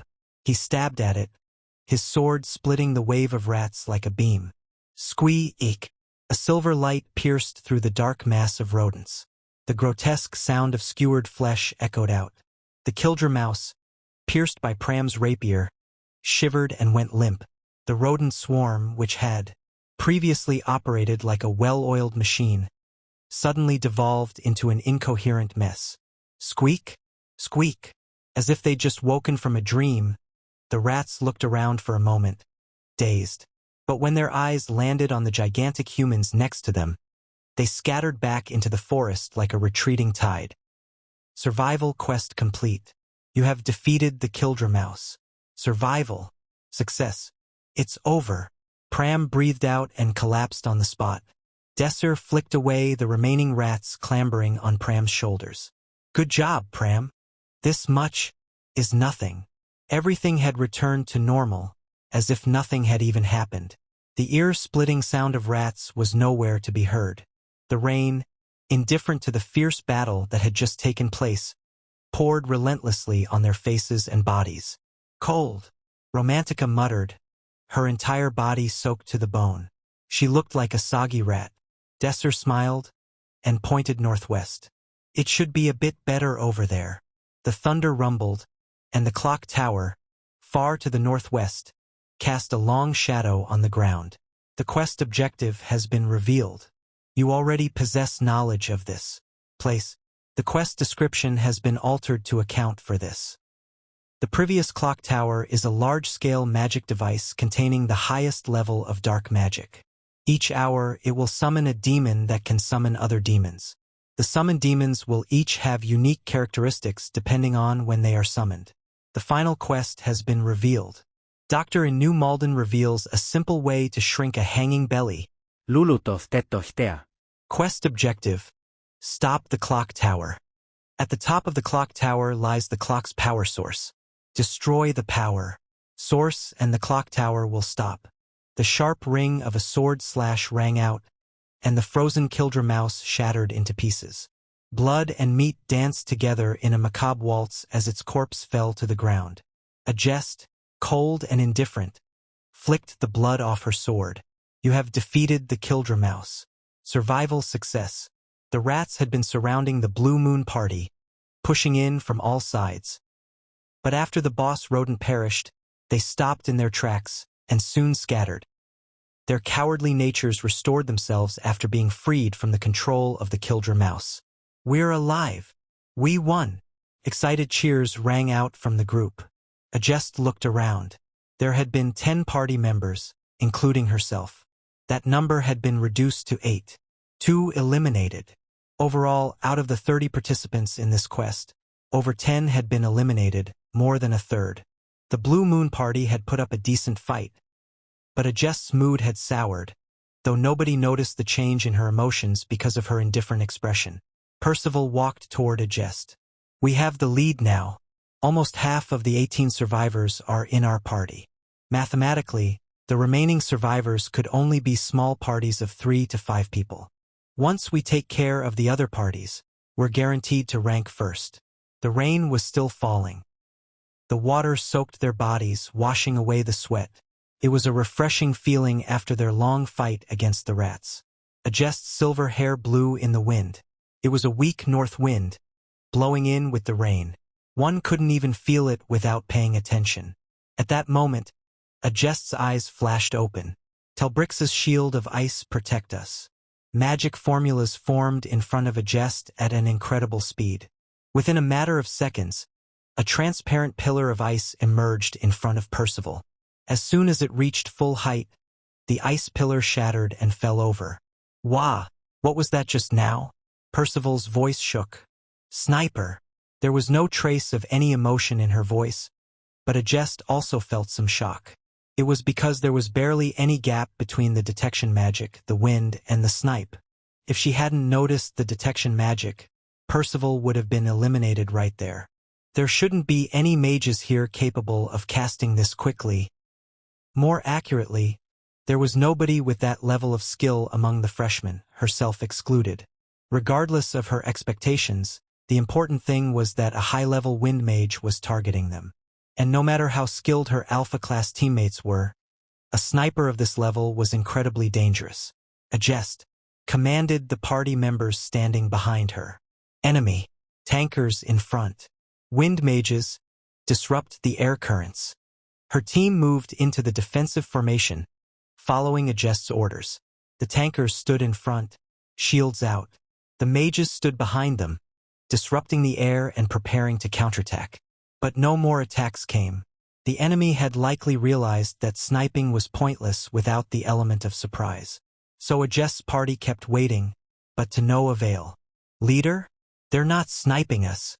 Hold formation. They couldn't release the formation just because the enemy had stopped sniping. The sniper would blow away their heads if the Blue Moon party lowered their guard for even a second. Do not relax. Advance north. A jest pointed in the direction the bullet had come from. Mages capable of casting detection spells cast them every 100 meters. The Blue Moon party advanced, their nerves stretched tight. The rain fell, the wind howled. For the vulnerable party, the weather conditions couldn't be any worse. A jest bit her lip. I've failed.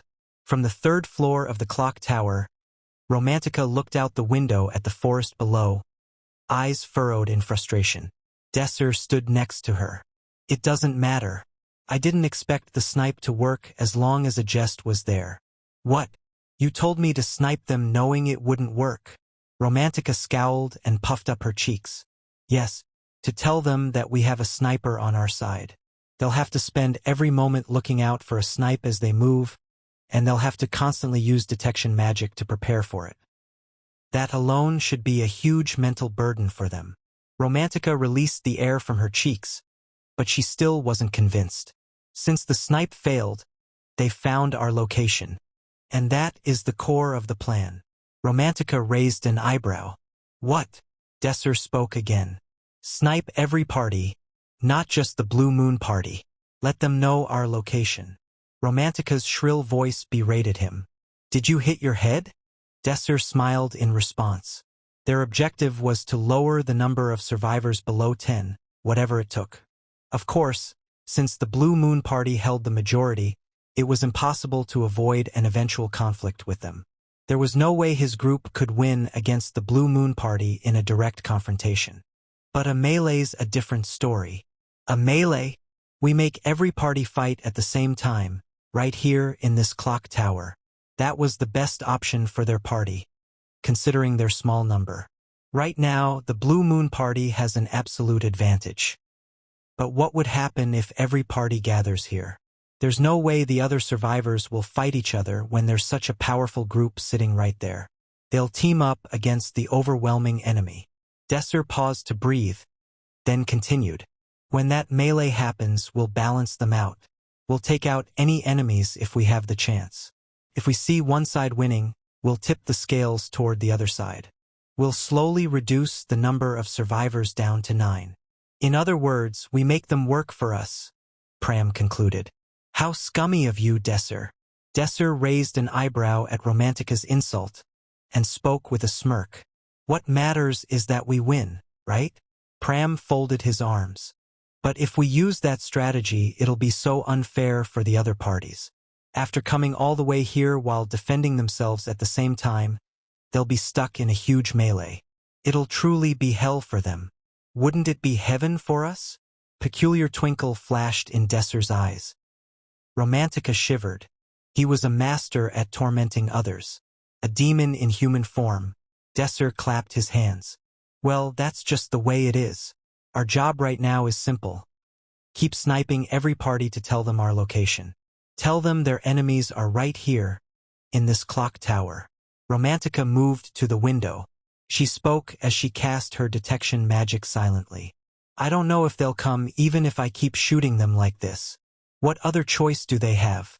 This place is the quest objective. After all, everyone had to come to previous clock tower to clear the quest. Desir's party was simply reminding them of that fact, with bullets instead of words. Now, let the mud fight begin. Desir clapped. The sound of a bullet was lost in the wind. The final quest has been revealed. Quest objective: stop the clock tower. At the top of the clock tower lies the power source of the clock. Destroy the power source and the clock tower will stop. The door creaked behind them as the Blue Moon Party entered the clock tower. To their surprise, what greeted them was no sound of ticking gears or multitude of traps set for intruders. Instead, 6 survivors stood in a loose semicircle, chattering furiously amongst themselves. But as they saw a jest cross into the tower, the tense conversation rapidly ceased. A silence fell over the tower as all eyes were turned towards her. A jest looked around carefully. 2 eliminated, she said softly, to nobody in particular. There were 16 remaining survivors. Of them 13 were standing here. However, it was also clear that the Wind Mage wasn't among the 13. A jest was now certain that the sniper belonged to Desir's party. A soft breeze blew through the room, momentarily interrupting the mounting tension. Before the Blue Moon Party had entered, the other 2 more medium-sized parties had been sizing each other up. They had similar strength and similar numbers. Consequently, it would hardly have been strange if a fight broke out right then and there. However, the appearance of the Blue Moon Party considerably changed the situation. The Blue Moon Party had the most survivors. The other parties' leaders weren't idiots, and it was bluntly obvious that, as smaller parties, infighting amongst themselves would only be detrimental. The 2 parties exchanged nervous glances. Then, without a word, they moved in unison to block the Blue Moon Party's path. All members, form ranks. A jest's dispassionate voice rang out, and the party moved in unison. 3 tankers moved to the front immediately. Behind them stood 2 knights with their swords drawn and ready. A lone mage stood at the back, and magic formulas quickly filled the air in front of them. Their matching uniforms and neat, crisp movements gave them a near-overwhelming presence. But the other survivors had, after all, also made it all the way to the end, and now they too quickly moved into their own formation. 2 members with shields moved to the front, with a knight just behind them. Then, behind that, stood 2 archers with bowstrings drawn, and 1 mage of their own. Both parties eyed each other cautiously, each waiting for the other to move. The tension was so thick one could almost cut it with a knife. A jest pulled out her sword. A blue light shined from its blade. A voice rang out from the impromptu party alliance. The sniper was in the Blue Moon Party, as expected. The man who spoke began walking towards the Blue Moon Party. First year, rank 2. Gabriel Igenti. 3rd circle fire mage. A jest raised an eyebrow in response and asked, "You were also getting sniped at?" Cut the crap. Only the Blue Moon Party could possibly have a sniper of that caliber.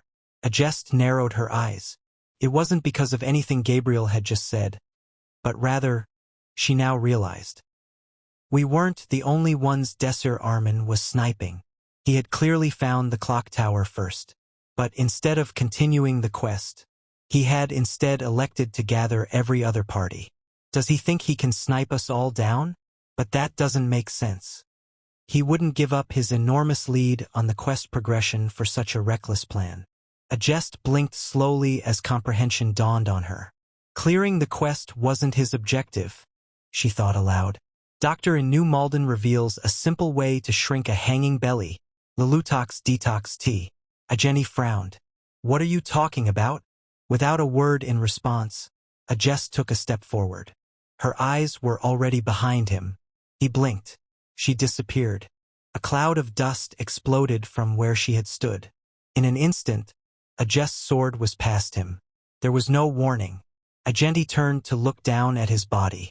As he did, he faded into tiny motes of light. A contestant has been eliminated.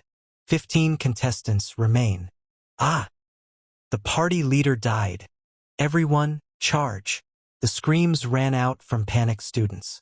Jess calmly surveyed her charging opponents and flicked her sword in her hand.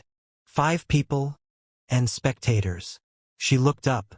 She couldn't see deep into the dark tower, but it didn't matter. She knew they had to be there.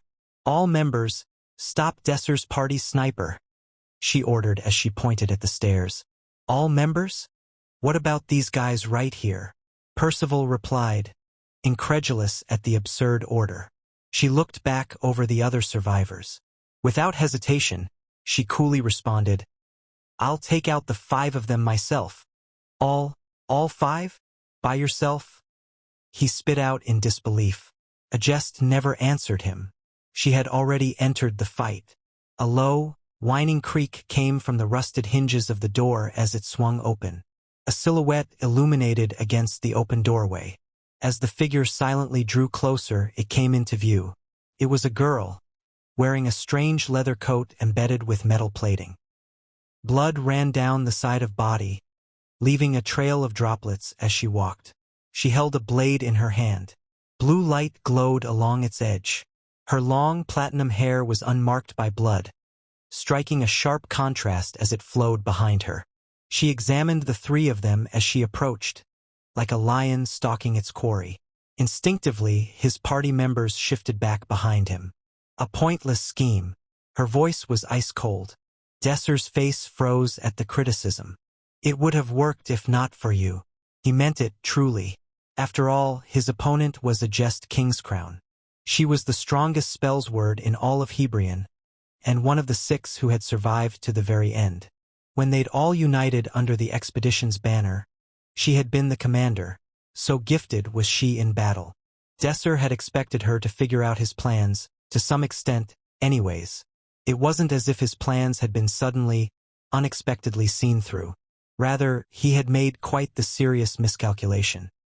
To think that you would take out every remaining survivor by yourself, he said softly in admiring tones. The fight that Desir had wanted had happened, but a jest had given him no room to interfere. The entirety of the Blue Moon party, minus a jest, had masterfully obstructed Desir's party, while a jest single-handedly humiliated the other survivors. They could do nothing but watch as she subdued them, took them hostage, and dragged them to a safe area. While we kept your party from doing anything, our party captured the remaining survivors. There's still over 10 alive, a jest stated coldly. Clearly, there would be no way to even touch the 10 downstairs without going through a jest first. Their plan had been utterly ruined. They had one choice left. The only thing left is a head-to-head fight. Romantica and Pram stood by Desir's side. Percival and Donetta stood behind a jest. Light fell in from a single tiny window at the far end of the corridor, illuminating the 2 groups in a pale, weak light. Each faced the other wordlessly, straining to read their thoughts from movements of their silhouettes. The sound of titanic gears grinding as they moved past each other echoed through the narrow corridor. Your party and mine. Defeat me and prove that you're worthy of the title of single ranker, Desir Arman. The gears stopped. A jest began moving. Magic power swirled around her as her mana gathered and condensed, taking shape. Desir immediately began his analysis. He had the ability to deduce what spell would be cast just by looking at the casting process, before the spell was even complete. Frozen jail. Pillars of ice, elaborately engraved, rose out of the ground, emanating a deep chill through the air. But Desir's party felt nothing. Hijack complete, he announced triumphantly. Under Desir's control, the magic couldn't affect his party's surroundings. With a hiss, the pillars disappeared into a thick vapor, as a jest immediately ended the spell in response. The dense fog filled the corridor, blocking everyone's view. They're coming, Pram shouted as he stepped forward and swung his rapier. He felt it land. At the same time, he twisted his head to the right. A sword sliced neatly through the space where his head had just been. The fog scattered in the wind, revealing Donetta. Without missing a step, Pram saw Donetta's improper stance and thrust the rapier at his stomach. Oof! Donetta grunted in pain as he twisted back. Romantica immediately followed up, sending her spell screaming towards him. Wind strike! The bullet of compressed air exploded, but there was no announcement. Instead, a gigantic shield appeared out of the dispersing fog. Percival's sneering face appeared behind the lowered shield. Weak as sheet for a second circle spell. He spit at Romantica contemptuously. I'm exhausted after sniping so much, you moron. Romantica shouted back in a fit. The fog returned, filling the space between them again and erasing them from each other's vision. Donetta whispered to Percival, "That swordsman looks strong. Be careful." Percival scoffed. "You're just weak, you idiot." He'd faced Pram once before. According to his memory, Pram wasn't a particularly skilled swordsman. His sword was a bit fast for beta class, but that was it. Pram was hopeless. He'd exhaust himself soon after the fight began. He charged. "Eat this." He swung his sword at Pram, but, surprisingly, sliced only thin air. What? Percival stopped, bewildered, as he realized he couldn't see anything in the fog. He looked back, just in case, and was nearly hit as he barely managed to parry Pram's surprise attack. He ground his teeth. "You cheap bastard. You did it first." The echo of steel on steel rang out through the tower. Born and raised in the north, Percival's sword style was wild and savage. He preferred to use his strength to simply beat into his opponent, without giving them a moment's rest and wear them down over time. The pawn-rank swordsman's talent was just starting to bloom, and his sword was already fierce. He attacked at an oppressive speed. At the same time, he protected himself with his shield as he advanced, like a towering mountain. Pram was a speed-focused swordsman, much like Percival. Unfortunately, he had neither the strength nor the force Percival did, which meant, in theory, that he would be hard-pressed to gain an advantage in this fight. Indeed, to everyone else it appeared like Pram was getting pushed back. But, to Percival's growing discomfort, it soon became clear it was quite the opposite. Each of Pram's movements were calculated. At every moment, he would dodge or parry Percival's blade with the smallest movement possible, keeping his positioning tight and constantly looking for openings. He kept his distance, and warded his opponent off with only the tip of his sword as he danced gracefully around the room. At this rate, the longer the fight drew out, the more Pram would be at an advantage. Pram was well aware of his limits. He avoided letting the duel turn into a contest of strength, and attacked Percival's openings whenever he could. Slowly, almost imperceptibly, Percival felt his sword getting pushed back. It was clear that he would lose if this kept up. Backed against a wall, Percival made a desperate gamble. He threw his shield at Pram. At that range, even Pram couldn't avoid it. He collapsed as the shield slammed into his body. He shook his head in an attempt to reorient himself, and searched around frantically for Percival's location. It was too late. Percival covered the distance rapidly. Pram's entire body reverberated as the two swords met. The duel had turned suddenly against Pram. It was no longer a contest of skill, but now of strength, one where Percival dictated the flow. Pram's hands trembled as he held off Percival's blade. Sensing the opportunity, Percival pushed forward, forcing strength into his blade.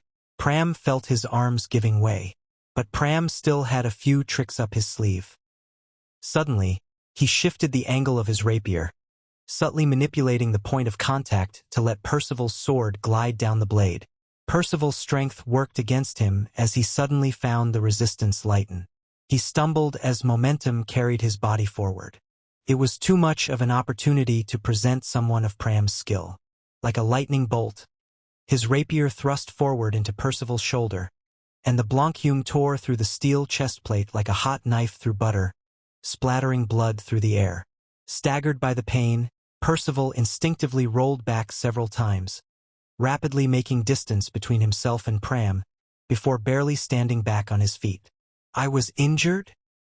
He blinked repeatedly as he stared at his shoulder in shock and confusion. The attack was hardly enough to incapacitate him. It was impressive, but some shoulder pain was the extent of its damage. No, it wasn't merely the attack that had him reeling. Mere weeks ago, he had been clearly superior to Pram in skill. But just from that one exchange, one thing was obvious. Pram totally outclassed Percival. "You!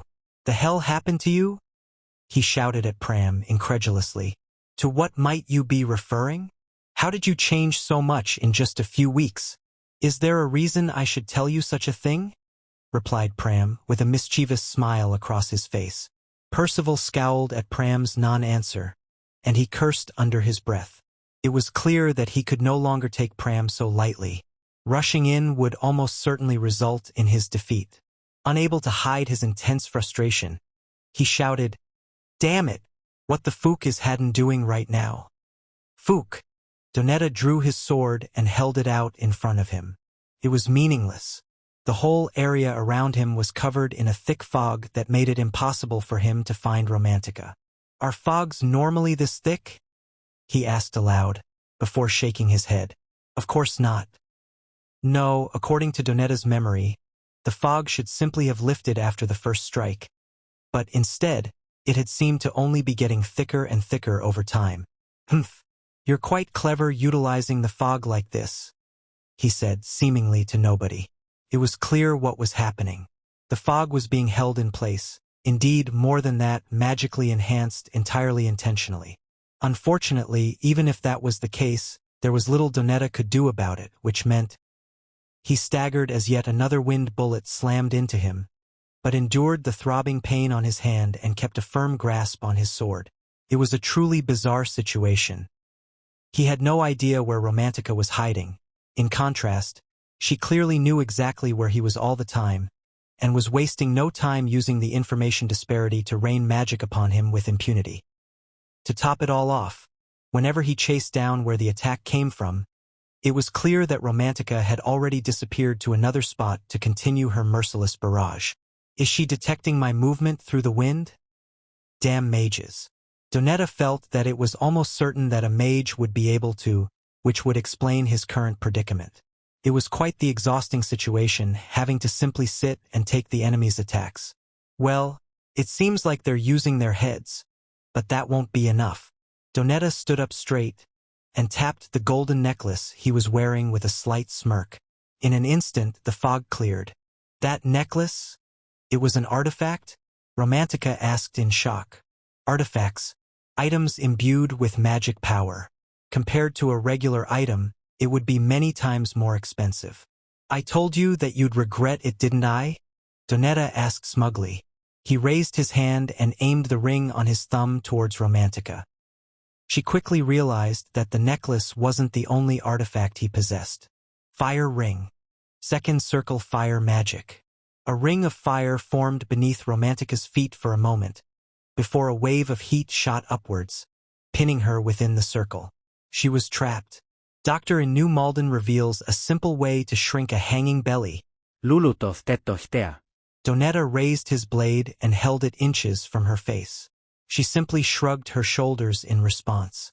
"Well, I guess I do regret it a little," she said calmly. "It's too late to regret it now," replied Donetta harshly. Romantica glanced to his left for a moment. "Well, it's also too late to dodge too." "What?" Donetta quickly turned to look where Romantica's eyes were looking. A giant boulder, rapidly growing in size, filled his field of view. "Cook dash!" He grunted in pain as the massive rock slammed into his body and lifted him into the air, sending him flying. Slowly, as the dust settled, he rose to his feet, brushing off the rubble. He looked down at himself and felt a surge of rage. His appearance had been completely ruined. The immaculate clothes he wore were torn and covered in dust. They belonged more on a homeless person than a noble. His coat was shredded so badly it wasn't even worth wearing. "You fucking beta class B asterisk titch!" he shrieked in impotent rage. "You did well buying time," said Desir as he stood in front of Romantica. She hesitated before she replied. If I had enough mana, I would have one. Please go support Pram from his side. Got it. She nodded in affirmation and ran to Pram's side. Donetta felt his anger surging as he watched Romantica. You dare! At that moment, a gray-brown ring on his finger glowed with a bright light. Breath of Earth. A second circle earth spell which could both bind and attack the enemy. The floor broke apart and shot up in Romantica's direction. Desir quickly interjected his body between them. The rocks fell upon him, entombing him within. Donetta approached the pile and swung his sword into it.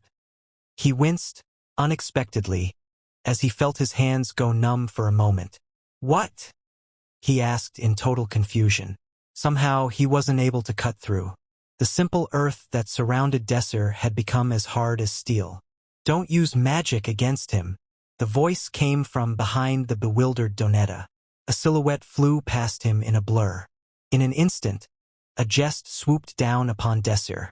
For a moment, it almost appeared as if she had disappeared into the rock. But then the rocks parted, and a jest flew past.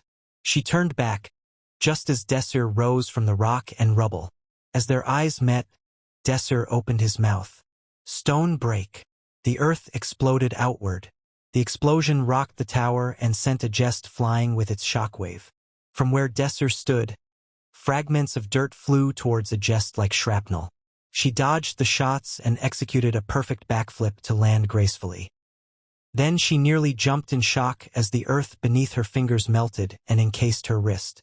She felt near bone-crushing pressure on her wrist. Winter fist. Ice spread rapidly from her hand to the surrounding earth. She smashed the now brittle dirt against a wall, and the frozen pieces fell to the floor. She bit her lip in frustration. At the same time, she began deploying her magic. Desir did the same. A massive spear of ice formed in front of a jest, looming ominously with its tip pointed at Desir's throat. Then, in an instant, it melted into a puddle. Sparks of fire raced across the ground, licking at the combatants' feet, and were extinguished as the stone floor turned in on itself. Water rushed forward, threatening to drown everyone in the tower, before suddenly turning into nothing but a fine vapor. Back and forth, magic exploded into existence and dissipated into nothingness. A jest was being pushed back. She felt a slight twinge of surprise, not at the result, but at how readily she seemed to accept it. It made sense to her now. It was never a matter of power. A jest's mana far exceeded Desir's own. She possessed skills seen only once every 100 years. She held a power none could keep up with. If they both cast the same fireball, a jest would have had twice the power. If it was an ice attribute spell, it would have been 3 times the power. But in magic combat, the winner was not merely the one who possessed greater mana and wielded stronger magic. Tactical awareness, understanding battle conditions, speed, suitability. Indeed, at the simplest level, magic combat was perhaps best understood as a high-level psychological fight. Being able to read the opponent's intentions, develop a countermeasure, and quickly execute it. All these were more important than simple magic power output. And, as much as a jest hated it, as much as she wanted to beat Desir straight up in a magic duel, she had no option now but to admit the sorry truth. In this psychological fight, a jest was completely outmatched. There was absolutely no way she could beat Desir in a magic duel. Her magic had been repeatedly totally countered by far weaker magic. Her simpler spells were constantly hijacked, and her more complex spells were rendered irrelevant. Desir was reading her like a book and effortlessly dragging her into his pace. That overwhelming difference in experience became his spear and shield itself. It loomed over a jest like an insurmountable wall. It doesn't make any sense. A jest's mind swirled in confusion. No matter how she broke it down, there was no way Desir wasn't of similar age to herself. The gap in experience was incomprehensible. Just who is he? What is his identity? She paused and stepped back to gather her wits and refocus. Donetta, who had been watching the duel unfold from the sidelines, suddenly interjected, "Party leader, let me help you." A jest shook her head in response. No. "This is my fight. Do not interfere." But just go and help Percival. Percival? That fight should have ended. Donetta's voice trailed off as he realized, shockingly, that it somehow hadn't. Contrary to expectation, the duel between Percival and Pram was still dragging out. Indeed, Donetta realized in horrified shock, Percival was somehow losing. Pram's sword was repeatedly violating Percival's being. Romantica's mana is nearly drained. For all intents and purposes, she's out of power. Join Percival and eliminate both of them. Quickly, a jest commanded in an icy tone that left no room for argument. Without hesitation, Donetta immediately headed towards Percival and joined the fray. Pram, who had been closing in on victory, saw the opportunity slip away before him with the relatively healthy Donetta joining the melee. It was now Pram and Romantica dueling Percival and Donetta in pairs. Upset? Asked Desir. A jest paused before she answered. To speak the truth, yes. She nodded and continued. To be honest, it's not a very pleasant feeling to lose to someone without even 1,000th of my magic power. Would it make sense to you if you lost to an ant in arm wrestling? Well, I think I can grasp your feelings. I've decided I cannot defeat you in a contest of magic. There's nothing else I can do now. As she spoke, she shook the red glow off her right arm, letting her mana subside. Her grip fell upon the sword at her waist. A shrill whistling cut through the air as a jest lunged towards Desir with the point of her sword aimed at his chest. Seems like you really want to win against me. Magic formulas filled the air in front of Desir as he readied himself. Balance, strength, vision, magic bestowment, hardening, for spells cast in an instant. Desir followed up by drawing the short sword at his waist. The echo of steel on steel reverberated through the air as Desir parried a jest's blow.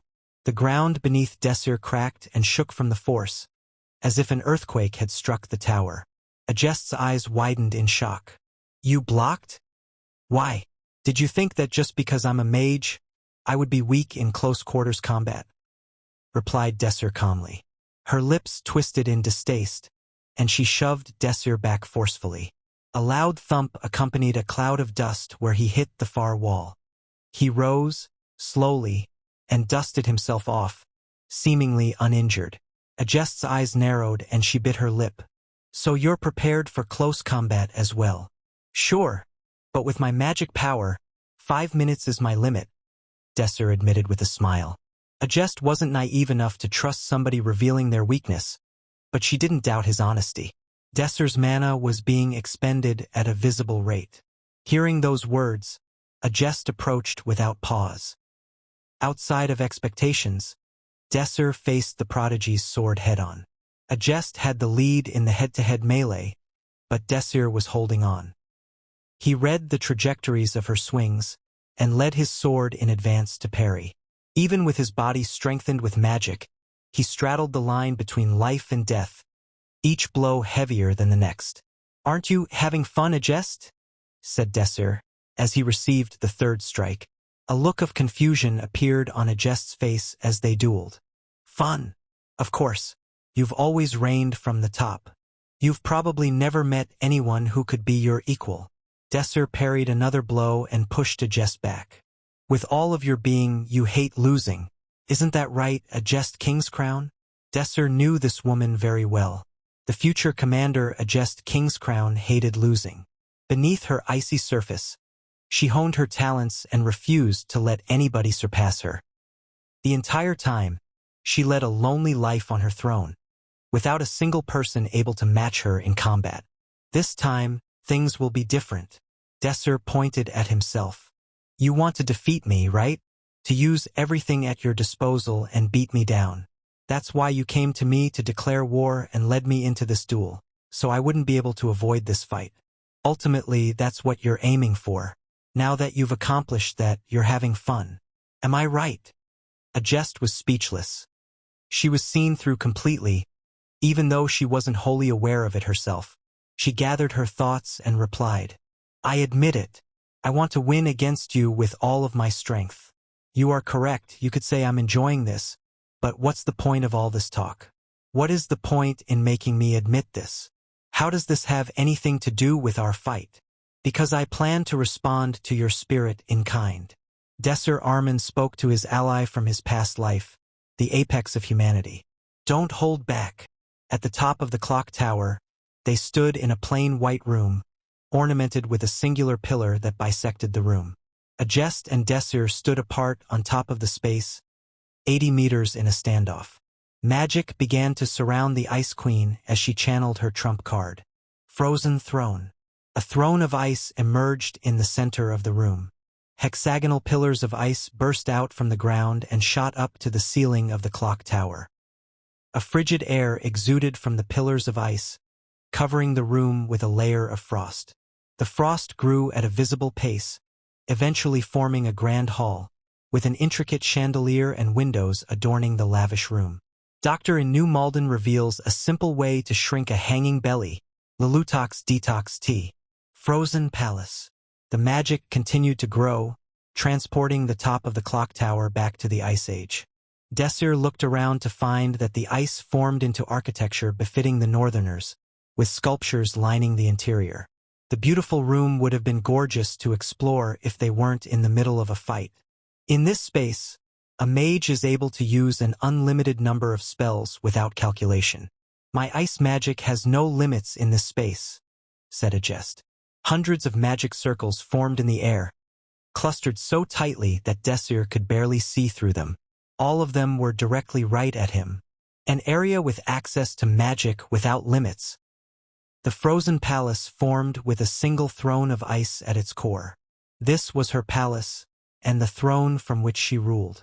The signature spell of Queen Agest. Frozen Throne was one of her signature spells even in the future. She was using everything she had against Desir in this fight. But she still hasn't caught on. Desir raised his hand. This wasn't a fight Agest could win with pure numbers alone. The countless spells trained on his person broke. Each of the magic formulas shattered into pieces and the residual magic fell away like snow. Desir looked smug as he awaited Agest's next move. It didn't take long. The prodigy readied another set of spells at Desir. Even if it's you won't be able to keep pouring out these spells, casually reminded Desir. The infinite calculation space. As long as she succeeded in creating her frozen palace, she could use as many spells as she would like without casting. This was far past the level of double or triple casting. As Desir could see in front of his eyes, hundreds of spells were being casted all at once. It sounded impressive, but it had one fatal flaw: the mana expenditure was colossal. Sustaining the field itself would run an average mage dry within 3 seconds. Even Agest Kingscrown had a limit. Desir was aiming for exactly that window. In the meantime, Agest was preparing her third round of spells. Her magic didn't have any effect on Desir, but she didn't falter. She had known from the start that it was impossible to fight Desir using magic. All of her spells would be hijacked. No matter how carefully crafted they were, it wouldn't take much more than a wave of his hand for them to dissipate. He was on a different level. Even in her frozen throne, she was unable to land a single hit on Desir. Her abundant stores of mana, which were near full at the beginning of the battle, had dropped to below 10%. Anybody else would think that it was a waste to cast any more spells. Agest felt differently. She was stalling for time. Each spell projected and flying through the air created time for Agest to think. As she constructed her spells, she analyzed her probability of winning, combing through each minute detail. Her thoughts kept coming back to one thing. Why am I losing in magic? The problem was the formulas. Desir had seen through every single one, leaving her no way to land a hit. If they were casting the same spells, there was no way she would lose. Her magic power was far superior, but that meant nothing in the face of his hijacking. She took a good look at her opponent. If she could cast a spell he couldn't hijack, he wouldn't be able to fight back. That would be turning point in this battle. The main question: how could she solve this problem? Agest looked at the hundreds of ice spells being dismantled in front of her eyes and took a deep breath. She had no time left to hesitate. What if it's not in the form of a spell? She thought. She drew her sword. Initially, She planned on taking him on with only her sword, but that was pointless. Desir could counter that. Swordsmanship and magic power was her forte, and the one thing she had over Desir in spades. She would have to use these together in tandem to take down the man in front of her. In that moment, Agest had an idea. Combine the sword and magic simultaneously. This was past the level of enchanting the sword with magic. She would have to infuse the magic into the sword itself. The second she used a magic formula, it would be hijacked. She needed raw magic power. Magic sword. Intertwining swordsmanship and magic. This was Agest's answer to her opponent. Her sword became enveloped in a blue light. Magic pulsed in ripples from the sword. The magic resonated with the chambers of the frozen palace. Desir heard the sound many times before. It can't be! She managed to manifest magic sword all by herself. Desir's eyes widened at the discovery. Magic sword was the ultimate magic for a spell's word. The meshing and perfect balance of magic and swordsmanship. Agest had thought of it and made it a reality. Her desire to defeat the man in front of her, spurred on by her talent, allowed her to understand this new magic. In his past life, it had taken her another 10 years to grasp the concept. Truly incredible. Desir was in awe. During his moment of contemplation, Agest King's crown dashed forward. The frigid palace crumbled as Agest poured the rest of her magic into magic sword. She would bet everything on this final move. Magic sword. Ice wave. The gleaming silver sword drew closer, and a storm of freezing air whipped across the room. Each movement of the sword froze the air. The current Desir had no way of blocking her attack with his magic. He could tell just by looking at it. A magic sword, formed with raw magic power, could not be hijacked. Even if he strengthened his body to the limit to block the sword itself, the magic stored within would wreak havoc on his body. Agest's eyes asked the same question. Can you counter this? Desir raised his hands without a reply. The short sword he was holding spun away as it dropped to the floor. The chandelier on the ceiling began falling as well. Time slowed for the two as they reached the penultimate stages of their duel. Agest's sword moved extremely slowly, and finally reached Desir's neck. A drop of blood fell from his neck, like a single drop of wine tainting a pure white lace. The blood trickled as it fell, freezing black. As it happened, Agest could see Desir's expression. His face showed none of the emotions she expected. No sorrow of defeat. No fear of overwhelming strength. No disappointment of loss. It was a smile of victory. The sword slowed further, and as if time stopped, the sword froze in place. Everything faded away. Shadow world clear. The demon summoning formation at the top of the clock. Tower has been hijacked, taking irreparable damage. Quest complete. The ranks from 1st place to 30th place have been decided based on contribution to the quest and number of eliminations. 1st place, Desir Arman. 2nd place, Agest King's Crown. 3rd place, Pram Schneezer. It was May, and the sun-kissed showers of spring were fading. It was almost time for the songs of love. Small flowers kissed the entrance of Hebrion Academy, branching out from trees that contained limitless vitality inside. This was an annual tradition of Hebrion Academy. Romantica's eyes sparkled at the sight of the breathtaking greenery lining their school. She had a spring in her step as she danced through the corridor. Buckthorn trees. The flowers of the buckthorn tree symbolize progress, added Pram. It was unusual of him to comment. This was a historical tradition originating from the school's founding principal, Iroquel Hebrion. It was a prayer for the growth of Hebrion Academy and its students. Today, the students rarely cared about the founding principal's wishes. They were just here to enjoy the scenery. As the pair strolled under the trees, they lost track of time, awed by the gorgeous landscape around them. Eventually, the sound of falling raindrops rang across the leaves. It looks like it's about to rain, said Pram. Rain began to pour down from the overcast sky. It rained all across Hebrion Academy and the skies became murky. Romantica paused and pursed her lips. I don't want to get my clothes wet, complained Romantica as the rain rode down the hem of her string-spun clothes. The rain flowed between the grooves in the strings like a river. The downpour quickly drenched the uniforms of Romantica and Pram. Despite that, they didn't mind one bit. It rained like this back in the shadow world, right? Reminisced Romantica. It was colder and more unpleasant back then. The two of them knowingly smiled at each other and covered up with their jackets. The rain hasn't changed. It's just that our situation's different. Romantica took the lead as the two of them traveled to Starling Dormitory, home of their fearless leader. As they walked into the lobby, Romantica took the initiative to dry herself with magic. The Starling Dormitory lobby was almost empty, likely due to the rain. Desir Arman sat in the center of the lobby, waiting for them to arrive. He wasn't alone. Sitting across from him was a beautiful girl with platinum blonde hair. Strands of gold woven with silver, the color of the southern lions. The mere sight of it made her peers sing praises of her name. The silver-haired spells word, Adjest Zedga F. King's Crown.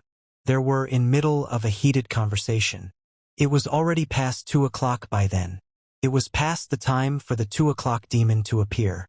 The gears of the clock tower should have stopped by then, explained Desir. My hijacking only works on spells cast through a formula. The demon summoning device in previous clock tower appears to have been built on an advanced magic formula. It was only because of this that it was possible to hijack it. I see. I do recall the sound of the gears stopping at some point. I hadn't realized that. The hint was there. She merely didn't put it to good use. She was deep in thought as she collected her thoughts. Drawing me into close combat wasn't a bad choice, but you should always keep the battlefield in mind. We were in a shadow world. Not taking the objectives into account was your downfall. Adjest's shoulders slumped as she took it all in. She had been goaded into her every move. So you always had your eyes set on the big picture, instead of only focusing on our fight, said Adjest bluntly. Well, maybe you're right. Adjest grew quiet and reflected over the course of events that took place in the shadow world. She closed her eyes and organized her thoughts and said 3 simple words to Desir. I lost. Decisively. Desir waved his hand and dismissed Adjest's thoughts. You're going too far. I can brag, but there was luck involved. If my analysis was a bit slower, or your blade a bit faster. Doctor in New Malden reveals a simple way to shrink a hanging belly. Lulutoth tetohtea. Then we would have avenged Mr. Desir, said Pram. The pair interrupted the conversation and separated the two of them. By that point, we'd essentially won our part of the battle, added Romantica. Desir grinned at the arrival of his party members. You guys came. The group of 4 crowded around a table and sat down. Romantica looked moody as she glanced at Adjest and spoke directly to Desir. Weren't we the only ones meeting you here? Adjest's only here for a moment. She had a few questions about our fight. Even so, she's an enemy, right? We almost lost because of her. Don't you think you're a little too calm? Romantica's eyes darted from Desir to Adjest. If that was all it took for you to lose, then you weren't even worthy of entering Alpha class, said Adjest. Romantica's eye flared. What? The regal Adjest gave Romantica a casual glance and said no more. Catching a whiff of the arising conflict, Desir hurriedly added some choice words to the conversation. Adjest is just trying to say that we deserved it, seeing as how we passed the exam and have been promoted to the Alpha class. He scratched his head and gave Romantica a slight smile. What? That's what that meant? Romantica crossed her arms, putting on airs. Well, I supposed if you're going so far to say something like that, then so be it. Honestly, we wouldn't have been able to win without Romantica's sniping. Thanks, Romantica. Wah, thanks? Well, you didn't need to thank me or anything. Romantica turned beet red and started twiddling her fingers in embarrassment at Desir's thanks. And me? Mr. Desir, what about me? Pram's eyes gleamed in anticipation. You did well too, Pram. Desir patted Pram's head as the latter hugged Desir's waist. Pram clung to Desir like a puppy and pushed his head into Desir's palm. Adjest watched the scene unfold from behind them. This means we're taking a break from training now, right? Romantica looked apprehensive as she looked over to see Desir's response. On whose authority? Training happens every day, said Desir with a stern appearance. What? No. We barely got out of the promotion battle yesterday. This is too much. Did you forget exactly what won us the promotion battle yesterday? Even so, TCH. The conversation turned into a noisy ruckus as Romantica and Desir bantered back and forth. Seeing the break in conversation, Agest stood up from the table and announced her leave. Pram tried to cover up his laughter at the scene of his fellow party members before seeing Agest. HM? You're leaving already? Agest took a good look at the rest of the group before wordlessly holding up her identity pass. Blue Moon Party's insignia displayed on the display. Party summons. They couldn't make her stay any longer. As she started walking to the door, she paused before turning around and looked at Desir. She seemed hesitant, a far cry from the Ice Queen they normally associated with her. Desir, I have a request. Her eyes looked intently at Desir, as if searching for the answer without need to ask her question. I know this is shameless, but may I join your training sessions? Romantica and Pram stood stunned at the request. Desir nodded cheerfully at Agest. Every morning at 6 o'clock sharp, and after class, we meet at the training sector's entrance. The door creaked open and the sound of rain poured into the lobby. Agest opened her mouth slightly, then closed it again. A whisper of a smile showed up on her face as she turned back around and stepped out of Starling Dormitory. The door closed, and the sound of rain died down. Thank you. So what are we going to do now, Mr. Desir? Pram asked. Now that we've been promoted to Alpha Class, are we done with the PA? Of course not. Desir was resolute. The discrimination against the Beta Class still exists. We're going to create a path for all of the talent in Beta Class. What a wonderful plan. What a pain in the neck. The responses from his fellow party members were very different. Desir teased. Then, Miss Romantica, are you leaving the party? WHWA. Who's leaving? I'm just saying it's a hassle. Obviously, I'm going to help. If it's ever too much, you can always quit. Hehe, said Pram. Desir sat back down and leaned into his chair, watching the two of them argue. I shouldn't forget my real objective. He needed to handle the looming threat of the Shadow Labyrinth. Entering the Alpha Class was the first step. After gathering more party members and helping them grow, they would methodically clear away the Shadow Worlds, reducing casualties as much as possible. When the true threat known as the Shadow Labyrinth appeared, the party he trained would become the key to clearing it. As Desir became embroiled in his thoughts, he heard a familiar voice chime in. I see you're all here. Professor Bridget stepped into the lobby and sat down in front of the three students. She surveyed the members with a mild expression. I have some very important news for everyone here. Bridget raised her finger, and waves of mana exuded from her body. A chocolate cake appeared from thin air and landed on the table. It was a huge cake, large enough to cover the whole table. The decorations adorning the cake were exquisite. Romantica did her best not to drool all over the table. She recognized the cake immediately. Beswald Bakery's specialty cake? Beswald Bakery is a famous bakery whose prices made your eyes pop out of their sockets. Only then did Desir and Pram catch on. Isn't this a bit much? Asked Desir. The professor laughed joyfully at Desir's question. Not at all. Seeing that pig-headed noble so humiliated is well worth it. Pig-headed? Desir inquired about exactly who Bridget was referring to when she pulled him into a tight hug. Her arms were trembling and her cheeks flush with excitement.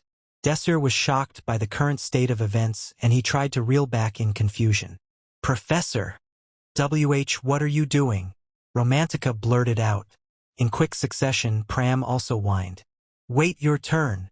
Despite the protest of Pram and Romantica, Bridget hugged Desir even more tightly. Well done. You've done it. You mean?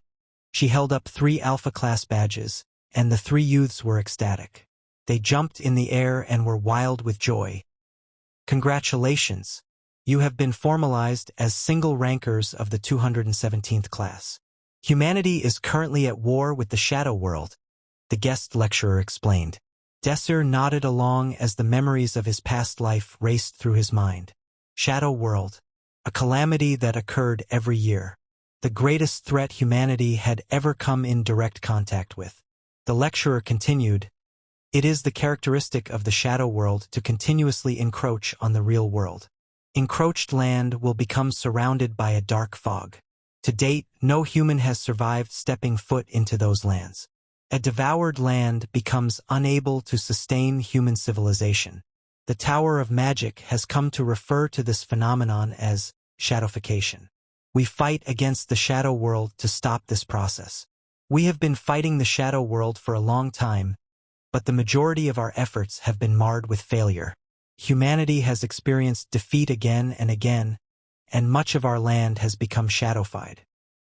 Less than half our continent's original mass remains in our control." Desir grimaced as he remembered the future yet to come. Humanity will continue to experience defeat. He looked around, noticing that students around the lecture hall were beginning to fall asleep. He chuckled silently. It meant, after all, the lecturer continued, unaware or unfazed.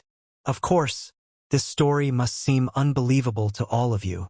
Currently, 99.9% of all Shadow World instances are handled successfully, so all of this talk of how dangerous Shadow World instances were in the past must seem quite boring to all of you." The guest lecturer from the Tower of Magic stopped momentarily and caught his breath. He looked around the room, gauging the students' reactions, before resuming. "However, we must all keep in mind that not even a half-century has passed since we gained this overwhelming advantage against the Shadow World. 48 years. That's how long it had been since humanity finally managed to improve their success rate above 60%. In other words, humanity was able to steal the momentum against the shadow world. An ongoing debate exists within academia regarding what truly led to this change.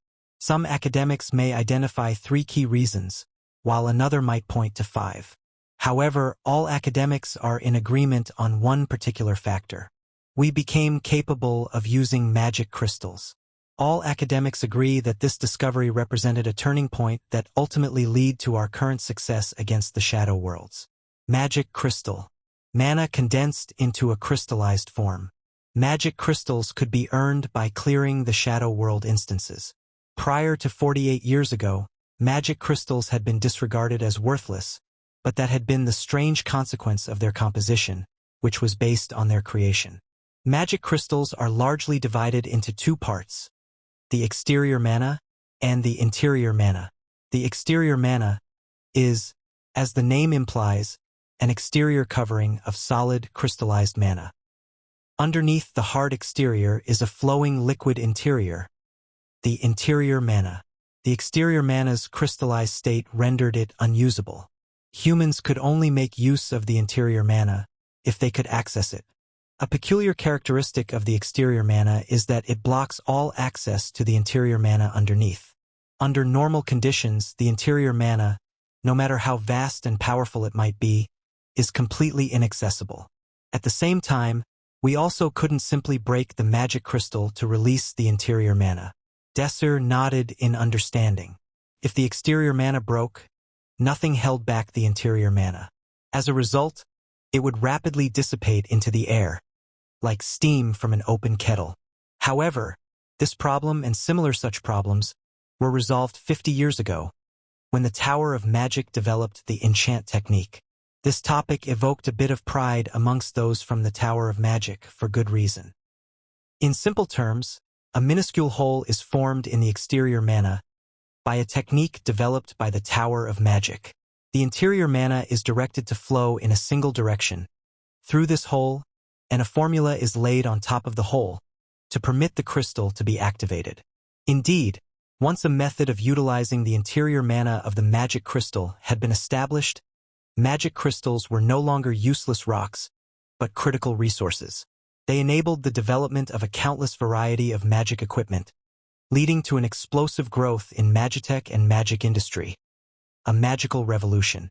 It would not be far-fetched to claim that the enchant technique was the discovery that defined that century. And if we summarized the changes that followed this development, the lecturer began displaying his prepared material in order to refresh the room's mood. Panels activated by magic crystals displayed various images one by one. Communication devices, powered by magic, that would enable people to talk across vast distances. An automatic lift that traveled up and down tall buildings in seconds. The intercontinental train with its magic engine. We are living in the height of the magical revolution, an era of grand magic, an era where everyone can experience the benefits of magic. Desir nodded. Indeed, for now, life was prosperous and the population was growing. Shadow world instances were hundreds of times easier to clear compared to before. Doctor in New Malden reveals a simple way to shrink a hanging belly. Of course, at the same time, we must recognize that the magical revolution has created some unfavorable changes as well. The increased value of magic crystals has led to the creation of an outlaw group who attempt to illegally acquire magic crystals. This group, which calls themselves the Outers, are a sinister organization of serious criminals. They have broken the Treaty of Bern and attempted several attacks on the Tower of Magic and the Western Kingdoms. Pros and cons. The enchant technique had made all of this possible. Now, how about a question? What is the name of the person who developed the enchant technique? The girl dozing off over there. Romantica, was it? Huh? What? Romantica, whose head had been bobbing up and down as she slipped in and out of sleep, jumped out of her seat in a panic as she heard her name. With an ungraceful clunk, the chair fell backwards behind her. Snickers echoed around the room. Desir, who had been sitting beside her, carefully fixed her chair before whispering quietly into her ears. The answer is Zod Exarian Romantica. It's Zod Exarian. She fumbled for the words. Correct, replied the lecturer as he nodded in approval. The one who occupies the position of head of the Tower of Magic, Zod Exarian. You may sit. This story has taken a detour like rabbit lost in the mountains. In any case, the conclusion I want you all to keep in mind as I wrap up today is that the shadow world is like a double-edged sword. It continuously wants to eat away at humanity's territories, but, at the same time, provides us with the magic crystals we need to advance our progress. The dozing students began to rouse themselves one by one as everything appeared to wrap up. We'll end the class here. Students that have questions can come forward, but otherwise, class dismissed. The students stood up and began streaming out the back door in a remarkably orderly fashion. Only a single student seemed to be moving against the crowd towards the lecturer, but on closer inspection, there were in fact two students beside him. A student whose gender was difficult to discern, and the female student who had been dozing off earlier. The lecturer smiled inwardly at this sight. The male student in the lead spoke. I am Desir Arman. On this side is Romantica Eru, and on this side is Pram Schneezer. We're all single rankers and in the same party. Oh, single rankers? This is quite the honor. No, it is an honor for us to be graced with your great lecture, Mr. Prelude. So, what is your question? Not really a question per se, but a request. Prelude felt an ominous foreboding as he realized where this conversation was headed. He paused briefly, before speaking very delicately. Are you perhaps requesting a sponsorship from the Tower of Magic? It's a similar request, replied Desir nonchalantly. Prelude's face grew stiff. There were always students like this, who were willing to cross any line in order to get a sponsorship from the Tower of Magic. It was hardly surprising. The sponsorship was a great help to any burgeoning party. He replied, in a very even voice, the request for sponsorship from the Tower of Magic is always reviewed fairly. I believe the window for applications for this year's sponsorship has come to an end. Haha. Well, that's regrettable, but truthfully, I wasn't able to process one due to interference from another party. Interference from another party? Asked Prelude, puzzled. Yes. It's because there's too much pushback against my party. A 3-person party mostly made up of commoners. We're not viewed in a great light by others. Ah, so you were that party. The rumored party from the beta class that became single rankers. Prelude nodded in understanding. News of Desir's party had spread far and wide. Their individual names, clearly, weren't well known yet, but many rumors had begun to circulate about how great Hebrion's super rookies were. They had become quite the hot topic, and for them to be composed of students from the beta class, well, opposition was only natural. Still, rules were rules. Prelude continued. Unfortunately, the window for requests has already closed, and we're currently in the process of deliberation. I'm sorry, but it might be best to hope for next year. Desir, rather than give up as Prelude expected, tilted his head quizzically at the reply. He paused and then spoke again. I must have misspoke. I'm not looking for a sponsorship, Percy. To borrow your idiom, we've become lost like rabbits in a field, and this story has taken an unexpected turn. Is the saying correct? It's rabbits in a mountain, corrected Prelude. In that case, he continued, what are you asking of me? In response, Desir wordlessly revealed the document he had been carrying and handed it to Prelude. It was a written request. What is this? It's permissible for anyone to make a request for a party from Hebrion Academy with a reward. I'm not asking the question because I'm unaware. I am fully aware of this, as the Tower of Magic has made a request for a party from Hebrion Academy before. I am asking why you are handing me this. Desir smiled as he opened the lid of a pen and handed it to Prelude. Make the request. Please make this request. I hope that you will make this request of us. The three members of Desir's party all spoke in unison. Prelude shook his head and closed the pen. No, the problem wasn't with how you phrased it. He handed the pen and the paper back to Desir. Desir refused to take them. You must make this request. You are being completely unreasonable. Unreasonable. Desir smiled innocently at Prelude. Their objective is the second-tier magic crystal held within Areli. It will happen July 7th at 3 a.m. What? Prelude asked, confused yet again. I have information that the Outers will attack the Areli branch of the Tower of Magic exactly 10 hours from now, Desir stated matter-of-factly. They were called the Outers because they stood outside the lines of law, and they reveled in the name. They were a sinister group, one that had already attacked the Tower of Magic and the Western Kingdoms several times. They're after Ruiginal's tear. Prelude blanched. Wait, how could you know that? Desir cut him off very suddenly. The important part is that I also know how to stop them. Please put in a request to the Tower of Magic to hire us. The root of the incident occurred 3 days prior, on July 4th. Desir's entire party had been promoted to single rankers during the promotion event.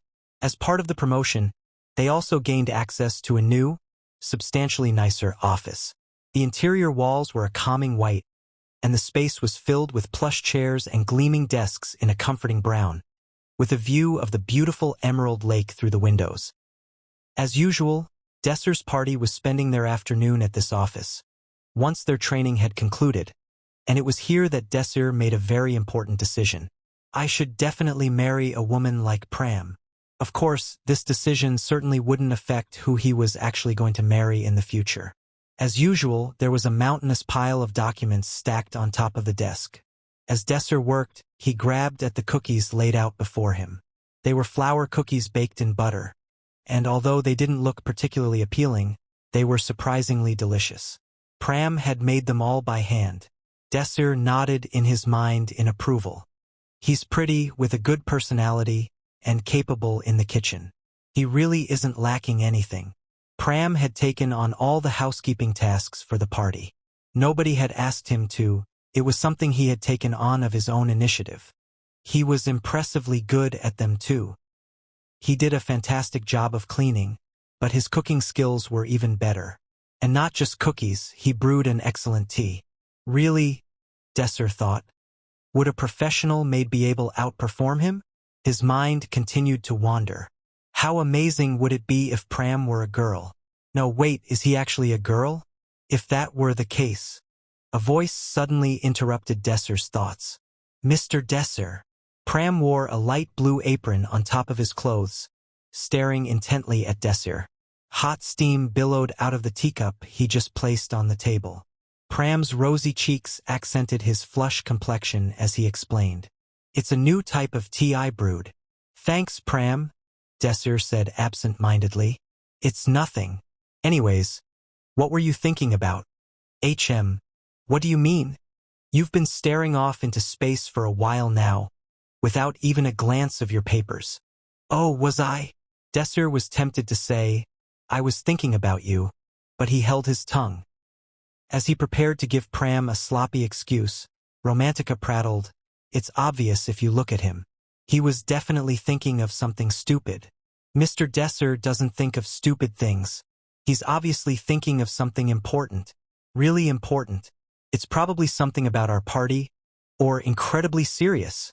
Pram jumped up in defense of Desir. Wait, don't defend me, Pram. He really was thinking of something stupid, and he could never, ever let anybody find out about it. I'm right, aren't I? Pram's eyes, filled with expectation, stroked down at Desir's heart as he wanted to avert his eyes. He couldn't betray Pram's expectations. That's right. Something like that. See, Miss Romantica? In Pram's eyes, Desir was infallible. He could do no wrong. Romantica was swayed by Pram's response. I suppose you're right. She quietly affirmed his opinion and glanced elsewhere. Desir, feeling guilty, sipped his tea and changed the topic. This is delicious, Pram. Of course. I spent a lot of time brewing it. It's my secret recipe. Impressive. You should write it down for me later. Pram nodded in agreement and went looking for a sheet of paper to write down the tea recipe. In the meantime, Desir returned to the pile of documents piled in front of him. The vast majority of it was paperwork that came with his position of party leader. As he trudged through the papers, he recalled that it was about time for the Tower of Magic to announce their sponsorships. Desir glanced at his fellow party members out of the corner of his eyes. After confirming they weren't looking in his direction, he shifted the documents off to the side and peered onto a sheet of paper on the bottom. This sheet of paper was the reason for his carefully crafted stack of papers.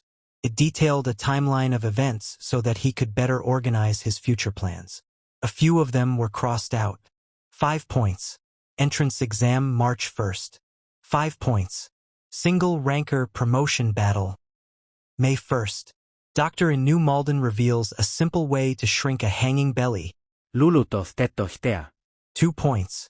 Exchange battle May 10th to 21st. Check this. For points. Tower of Magic sponsorship announcement, July 5th. 3 points. Attack on Tower of Magic's Ereli branch, July 7th. 1 point. Explosion at Hebrion Academy's pharmacy faculty.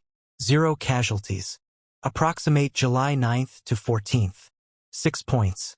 Emergence of the Shadow World, July 20th. Points were assigned based on importance.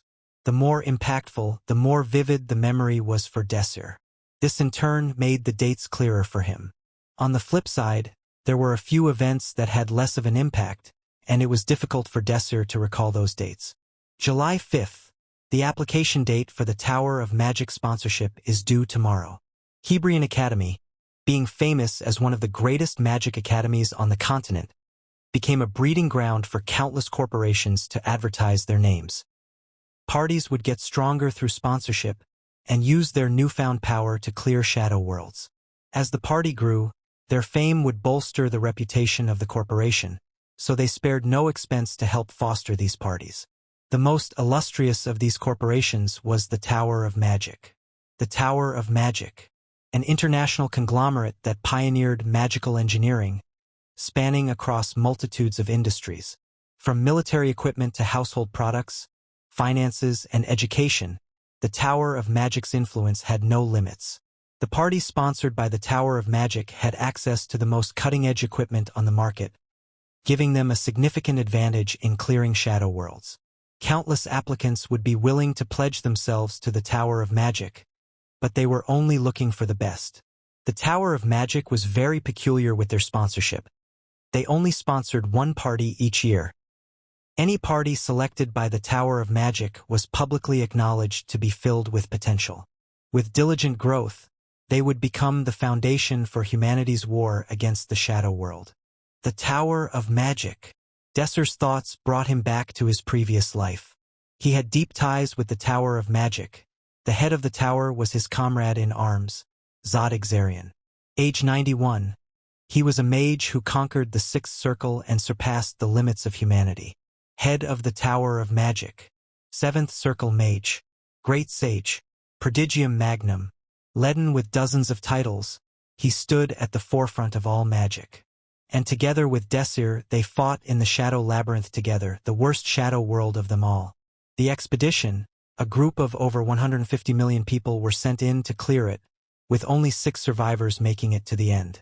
The 2 of them both made it to the end, before the incident that sent him spiraling back into the past. The Seventh Circle Mage was crucial to the expedition's quest to defeat the Shadow Labyrinth. His spells swept the landscape and tore down wave after wave of enemies. Their bodies wiped out of existence, without a trace to be found. That in itself was a monumental achievement, but Zod's true skills lied in his mechanical prowess.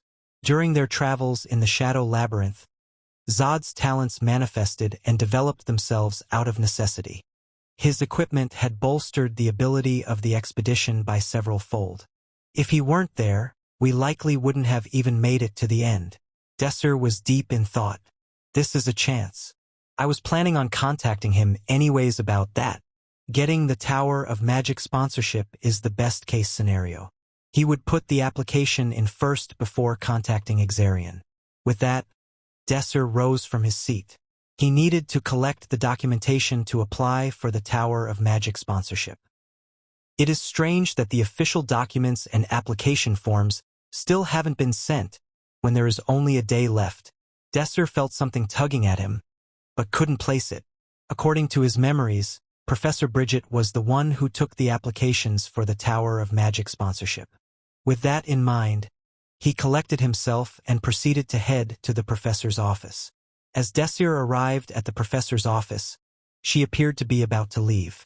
"Ah, Desir," said Bridget with a smile on her face. Seeing him approach, she put her coat back on the hanger and welcomed her student. "Good to see you. I was just on my way to find you myself." "That's good to hear. I didn't want to waste your time." "Waste my time?" said Bridget. She looked puzzled at Desir's words. "I'm here for the documentation to apply for the Tower of Magic sponsorship," explained Desir. Bridget cocked her head in confusion. She frowned as she responded to Desir. "I think you've misunderstood something. I am not the one in charge of the Tower of Magic sponsorship applications. That would be Professor Napolitan." She fixed her glasses. "In all honesty, I was planning on taking care of it all myself, but with him being a stubborn old fart, the headmaster passed on the responsibility to him." Desir's eyes opened wide at the news. "Haha, I see. I made a mistake." Desir laughed awkwardly. The future has changed. Desir always knew that his actions would cause ripples that would change the course of the future as well. "But why Napolitan?" He started becoming anxious at the news, shaking his head to clear his thoughts. "That just means I have to get the papers from Professor Napolitan, correct? That's the reason I wanted to talk to you, Desir." Bridget had a concerned look on her face. The application period for the Tower of Magic sponsorship ended yesterday. Desir coughed abruptly at the information. He felt like he had been hit on the back of the head. Based on the shock in Desir's face, Bridget figured that something was wrong. "Desir, why didn't you apply?" "Hold on, Professor. Wasn't the application deadline July 5th? Bridget raised her voice slightly. "It was July 3rd. Normally, it is the 5th, but we decided during the meeting to move it a few days forward due to the fact that Professor Napolitan had to go overseas. Whatever the case, we did announce that the deadline was July 3rd. I suppose you didn't check the official announcements." "Wait, official announcements?" Desir didn't receive anything of the sort. "I may have a tower of papers, but I still read everything, Professor. There wasn't any announcement. That's the reason I came looking for you. I thought it was strange we weren't getting anything." Professor Bridget was speechless. "So you're saying?" She closed her eyes, her face flush. She rubbed her forehead. as if nursing a headache. You're saying that only our party didn't get the announcement that was supposed to go out to everybody. I searched through everything. I swear on it. I didn't throw anything away, so you can see for yourself. Bridget trusted her student. You wouldn't lie about this. That means the problem was on the staff side. Professor Napolitan was in charge. If Desir was telling the truth, he had deliberately skipped sending the announcement to their party. That can't be it. No matter how much you dislike each other, he wouldn't take such drastic steps. I believe the same, Professor. Bridget paused and pursed her lips. Wait a moment. I have to check on something. She opened the door and left, pulling out her pad to call somebody. In the office, there was an eerie silence setting in, like the calm before a storm. Excuse me, Bridget shouted. Contact, not even can't responsible error? I good person. So hurt. Don't hang up, don't. Bad news. He could tell from the tone of her voice. Bridget clambered back in a moment later, breathing heavily. Her cheeks were flush. They said they weren't able to deliver the announcement. An administrative error, he says. Bridget pulled her chair forward and clenched her fist. If this wasn't intentional, there's no way. The calm and collected professor was nowhere to be found. Her voice was trembling with anger. Of course, the reason why he insisted on taking charge of the Tower of Magic sponsorship. I thought something was fishy, but this is just despicable. To think he'd be this cheap. In truth, Desir hadn't expected Professor Napolitan to go to such means. For a professor to blatantly show such bias was unthinkable. Was it because I defeated his Blue Moon party? Desir couldn't determine why the professor would go to such lengths. In any case, the buffoon's motives didn't matter. What did was the current situation. The deadline had passed. There was no point in complaining. Seeing the look of loss on Desir's face, Bridget immediately reassured him. I'll look for anything I can do to fix this. For now, go and rest. Desir nodded at his teacher and returned to his office. He didn't have much hope that her intervention would solve the situation. On top of all that, the Tower of Magic has a very rigid schedule. As Desir traipsed back to his papers, he came to the conclusion why Napolitan acted so brashly. At the realization, Desir felt an uncharacteristic anger boiling up inside of him. He laughed bitterly. So you've decided to act first. His eyes gleamed as he hatched a plan. Two can play that game. Now seated in front of his mountain of paper again, he flipped open the piece of paper in his pocket. It was the timeline of events he had written down prior. Skimming down the list, he traced his finger until he got to what he was looking for. A smile tugged at the corners of his mouth. I can be just as cheap. 3 points. Attack on Tower of Magic's Arelli branch, July 7th. It was a late summer night, and the air was brisk. A man with a handsome mustache dressed in neat clothes took long strides along the street engulfed by the night fog. His name was Criken. Criken was extremely tall with a well-built frame. His eyes peered up into the night sky, before falling on a boy running toward him with a bag full of rye bread. His shabby appearance gave Criken more than enough information about this child. The hard rye bread in his arms was precious food for his family. Criken moved aside as the boy continued to run, but they still bumped shoulders. The bread bag flew into the air, and a look of panic showed on the boy's face. Suddenly, something strange happened. The bag stopped in mid-air, as if somebody were holding it. Criken grabbed the bag out of the air and peered at the fallen boy. Sorry, sir. The boy's eyes were downtrodden at his mistake. It's all right. Are you hurt? Criken offered his outstretched hand to the boy and helped him up. After he stood back up, Criken wiped away the soot on the child's face. Where are you headed? I'm heading home to my family, sir. The boy gave a quiet smile to the man who helped him up. With this bread? Criken asked. It's for my little sister, sir. She isn't able to come out of the house, said the boy. His eyes looked earnestly up at the towering man in front of him.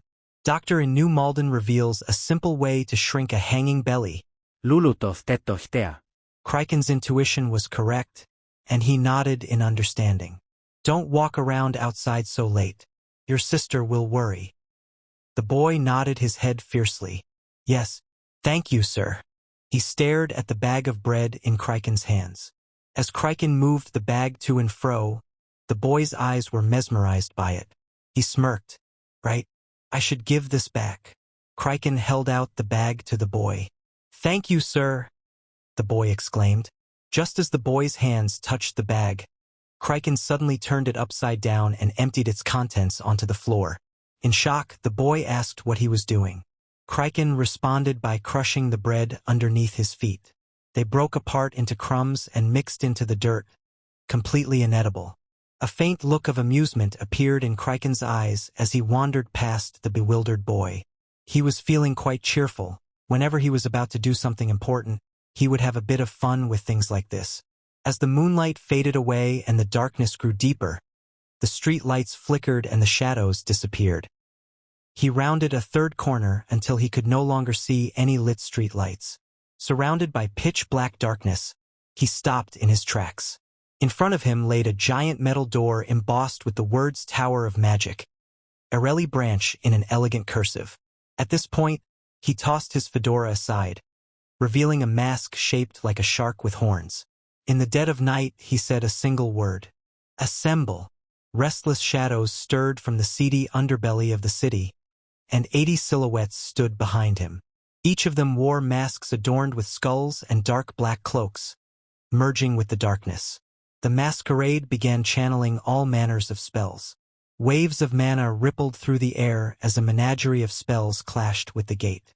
A powerful magic barrier activated, nullifying the slew of magic that struck the metal gate. As expected of the Tower of Magic, Crichton gestured forward with his chin, and a number of heavy-set men stepped forward to pound and grind down the gate. The door began to yield in reaction to the overwhelming force. Keep going, said Crichton. We can't let it adapt. Additional clangs rang out from the door as the enchantment weakened. As the mana could only flow in one direction, it could only activate one spell at a time. The enchantment could only augment its physical or magical durability. Even with the greatest source of mana in the world, it wouldn't matter. Crichton smirked as the door opened with a boom. An ear-splitting alarm rang out. The intruders entered the Tower of Magic. Security guards and mages poured out from the Tower of Magic and formed ranks, with the defensive towers manned and sights readied on the incoming masked foes. Crichton was taken aback at their quick response time, but that didn't deter him. He signaled his subordinates to charge. The masked marauders let out a war cry as they engaged the incoming forces. Sounds of steel clashing, roars of triumph, and explosions echoed throughout the battlefield. In the chaos, Crichton quietly left the battlefield, with 6 of his subordinates in tow. Invisibility. The high-level spell refracted light to make one disappear from sight. They tore away from the fight as the security guards continued to flood onto the war zone. They really came. Crichton and his men skirted off to one side. He glanced at the guards as they went down the stairs, and then smiled to himself. Everything was perfect. With the Tower of Magic's forces gathered on the lower floors, they wouldn't be able to prevent him from accomplishing his goal. The only thing which bothered him was how quickly they reacted. No matter. Everything is according to plan. The 80 men were merely a distraction. The main forces had dispersed from the upper floors, and he leisurely walked up the stairs. Tower of Magic, 20th floor. Compared to the floors below, the 20th floor was rather small. As he entered the top floor, his eyes were drawn toward a safe. Crichton, wary of additional traps, conjured a magic formula in front of him as he took careful steps toward his prize. Earth Rage. 3rd circle attack spell. The barriers layered on top of the safe were expelled by the tide of mana exerted by Crichton. The safe was laid waist to and inside. A strange object illuminated the surrounding area. 2nd tier magic crystal Ruiginal's tier. The brilliant blue light danced across Crichton's palm, and the crystalline object pulsed like a beating heart. His eyes shined with greed, and he reached out to grab the magic crystal. That's enough. A young boy's voice rang out. Startled, Crichton turned around. It was an incredibly beautiful boy, no. He was so beautiful that it was difficult to tell if it was a boy or a girl. His voice was firm. Please surrender, Outer. This was outside of expectations. You were hiding forces in reserve? Interesting. Kraken's voice wavered as he tried to determine how they figured his plan out. This means that you had to have known our plans, our identity, and even our objective. His voice trailed off. Who are you? His eyes narrowed as he tried to read his opponent. Pram Schneezer raised his sword with his eyes trained on his target, and said, with the authority of Hebrion's single ranker, I place you under arrest. You would do best to surrender. I refuse. With that, Kraken snapped his fingers and his companions lined up in front of him. Elon's strength resides in me. Wave of flame. The mages created their constructs and aimed their sights at Pram. In response, Pram likewise used the time spent casting to analyze the enemy's strength. For mages, 2 swordsmen. Based on the spells being cast and the reactions of the swordsmen, these guys can't be much stronger than second circle and pawn rank. Fireball. Ice spear. With the first 2 spells completed, the mages sent them careening toward the lone swordsman. A glint in Pram's eye shined as he swung his sword toward the incoming blasts of elemental energy. His Blanchume rapier bisected the fireball, and the ice spear left nary a scratch on Pram's head as they shattered into fragments of mana. He cut the magic? Anti-magic sword. Seeing the change in atmosphere, Pram leaped forward to subdue the mages. In response, the knights stood in an ironclad formation, preventing Pram from making it to his quarry. The mages began casting a new salvo of spells with everybody back in position. The morale was high for the intruders, getting ready for Pram's execution. But it's useless. Pram disappeared in an instant. The swordsman frantically looked around, trying to find the blue-haired boy, only to discover he was already on top of their mages. This was the difference of rank. These pawn-rank soldiers had no hope of matching up with the knight-rank prodigy. A dull smack sounded and the first mage crumpled to the ground. Their expressions turned grave as Pram moved onto his next target. As he neared, a pulse rose from the ground and caught his foot. Entangle, second circle snaring spell. Pram's battle senses were hardy, but he was in disbelief. No way. There weren't any mages casting spells. He had missed it. There was a mage just outside of his vision, and now he would pay the price. Pram had the wind knocked out of his sails by the covert mage. Getting a better look, he realized that the mage was Kraken. He had used his subordinates to shield himself, and now his second spell landed square on Pram's back. Doom Fist. Soil coagulated into the shape of a fist and struck Pram's exposed back. Ugh! Pram screamed from the searing pain. Fresh blood dripped out of his lips, and he stumbled from the stock. Clenching his teeth, he calmed his rough breathing and fixed his posture. With the entrance of the Kraken, he had to be more careful with his approach against the veteran mage. The latter, however, was at ease. Your skills are impressive, but bind. Your experience is lacking. First circle snaring spell. Shackles of mana shot towards Pram. They were sluggish in their pursuit of Pram, allowing him to dodge, but they led him straight into Kraken's trap. Hee. Raise wall. The bind spell was a feint to lure Pram into the trap. A barrier on 3 sides rose from the ground to surround the boy and wall off his attempts to avoid the flurry of spells being pelted at him. Dozens of spells rained down relentlessly at him, and with nowhere to go, he was forced to parry. Ha!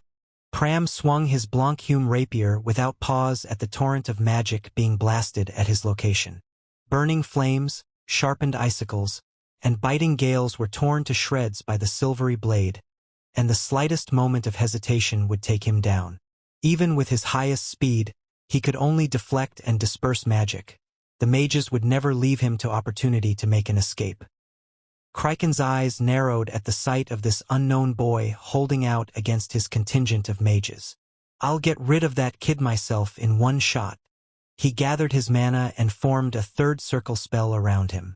The magic would eviscerate the swordsman and turn him into ash. He only needed a few more seconds. Wham! Kriken's attention was distracted as one of his mages fell toward him and knocked him over. His casting formula dissipated as he took a good look at the man who fell down. There was a small hole in his subordinate's chestplate. He immediately checked his surroundings in a panic. Traces of magic could be found. It was sniping magic. A swordsman in front of him was downed. Another two were downed behind him. Kriken bit his lip. If he didn't fight back now, he would lose the chance. His men were dropping like flies. The tireless barrage of magic on Pram was loosening up and he was gaining momentum. The victory was slipping from his grasp right in front of his eyes. Sheet. Lose? Me? He silently cursed. I won't let it end here. Doctor in New Malden reveals a simple way to shrink a hanging belly. Lulutof tetohtea. Ugh! One of the swordsmen took a hit. Kriken saw a chance. The fallen subordinate was wailing, but when he looked carefully, the attack didn't pierce the armor. The spell couldn't even pierce the armor. Is it a second circle mage? All of you, protect me, commanded Kriken. Yes, sir. He immediately began to prepare a spell. The magic formula manifested rapidly around him and drained an enormous amount of mana from his body. Without the spare mana available, his previous constructs were deteriorating. With the walls out of Pram's way, the swordsmen sent to suppress him felt a shiver down their spine. Without the wall, it wasn't even a fight. It was a slaughter. He's coming. They trembled in preparation for their fight with the knight-rank swordsman. But nothing came. Pram dashed past the swordsman and instead wreaked havoc on the mages, now at the complete mercy of a silver flash. The swordsmen found themselves dispatched by formless bolts of sniping magic from outside of their vision. Soon, all that remained was Kriken and a lone swordsman. Commander! The swordsman's face paled as his sword met the weightless blade. It didn't even last a second before his sword was slashed through. Help me, sir! Kriken did not pay him any mind. His magic swirled around him and completed the spell. A platform of stone fractured and rose into the air with Kriken at the epicenter. A wide smile and show of relief appeared on the swordsman's face, with the utmost faith that his commander would turn the fight on its head. As expected, Commander. You always have something up your sleeve. No, it's not that. This is... Pram grew anxious as he watched Kriken weave together this magic. The stone fragments circling Kriken began to condense around him and cover him with a sturdy shell. The entire floor had been uprooted, and Pram backed away to safety. Ha! The soldier was different. He couldn't escape from the spell and was raised alongside the floor. Wait, command. Suddenly, the ground compressed together with him in tow. A bloody crunch echoed out. A bone-chilling shiver ran down Pram's spine. He was shocked that this commander would sacrifice his men without batting an eye. Even so, he couldn't approach due to the magical field, else he would suffer the same fate. Once the rock's reconstruction finished itself, a hexahedron appeared, smooth and refined. Bindel of Earth. Defensive magic of the highest tier. This was a fourth circle escape spell. The floor that had been used for the spell could no longer hold its own weight and crumbled. Pram managed to barely avoid falling by grabbing onto the rails, but unlike him, the hexahedron began free-falling and disappeared into the abyss. He looked helplessly at the location where the hexahedron was just seconds ago. A location not so far away from the Tower of Magic. The stone floor began to move as if it were breathing. The place reeked of musty and dank smells, and rats skittered away from the tremors. A hexahedron shot out of the ground and found itself in a place away from prying eyes.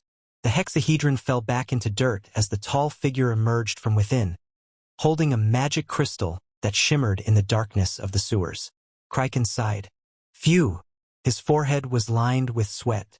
Really, I don't get it. Even if it was the Tower of Magic, there is no way that they have such an expansive information network. He wiped his brow and once again put on his shark-faced mask. In any case, our current objective is complete.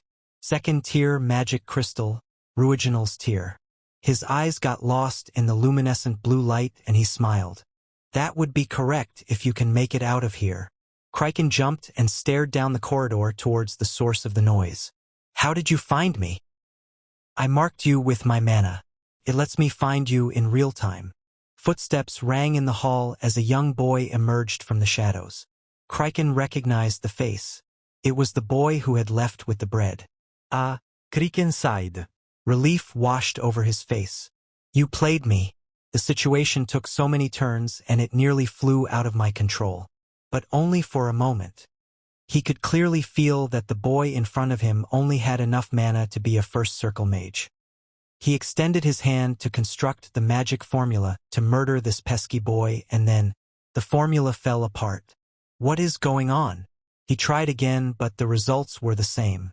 It didn't take long for him to realize that his sequence had been hijacked. Do you really plan on completing a spell with such a simple formula? The boy standing in front of him was hijacking his spell.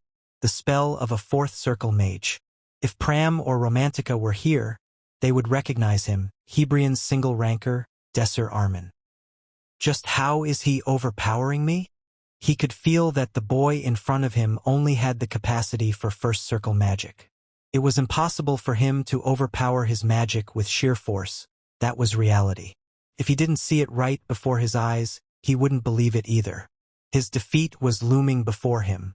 We have a bit of debt to settle, don't we? Do you remember that bread that you stomped on? Desir casually strode towards him, but Kraken maintained his distance. He was backed into a corner despite his pride as a fourth circle mage. He was at his wit's end. Don't come any closer. Kraken held out the shining treasure in his palm and threatened Desir. I'll shatter it. I'll shatter it into pieces. He shouted as if he was on his last legs. Try it. Desir sighed with a pitiful gaze and shook his head as he spoke. What? I said try it. Desir reiterated the words again. You bastard. Kraken felt heat blow across his face. Desir inched closer. You won't do it. In the end, you've lost so many of your men to get it. With each sentence he drew towards Kraken. What will you have left after you've lost even this? Don't get any closer. Desir paid no heed to his threats and stood with him face to face. He treated him like a scarecrow. This idiot. The look of helplessness on Kraken's face transformed into cunning. A faint smile formed on his lips. Despite the overconfidence of the boy in front of him, he didn't expect him to come so close. If they fought through magic, he believed that Desir would be able to disarm his spells. But in a battle of pure strength, he could defeat him in a physical altercation. Without another word, he swung his fist at the boy. Gravity control. Fourth circle control spell. Unfortunately for him, Desir's casting was much faster than the speed of Kraken's fist. His magic formula unfolded rapidly and activated in point-blank range of Kraken. Before the man could blink, a massive weight pressed down on him and left him prone on his knees. Arg, arg. Kraken struggled with as much as he could under the growing gravitational forces sandwiching him to the floor. Not long after, the gravity forced him onto the ground. He was completely suppressed. Gravity control had placed him under 8 times the normal pressure. A hard thud sounded out as Kraken was adhered to the ground. Kraken's eyes watered as the stench of the inky sewage water stung his nose. Arg! Kraken screamed in impotent rage as he struggled against the crushing force. It was useless.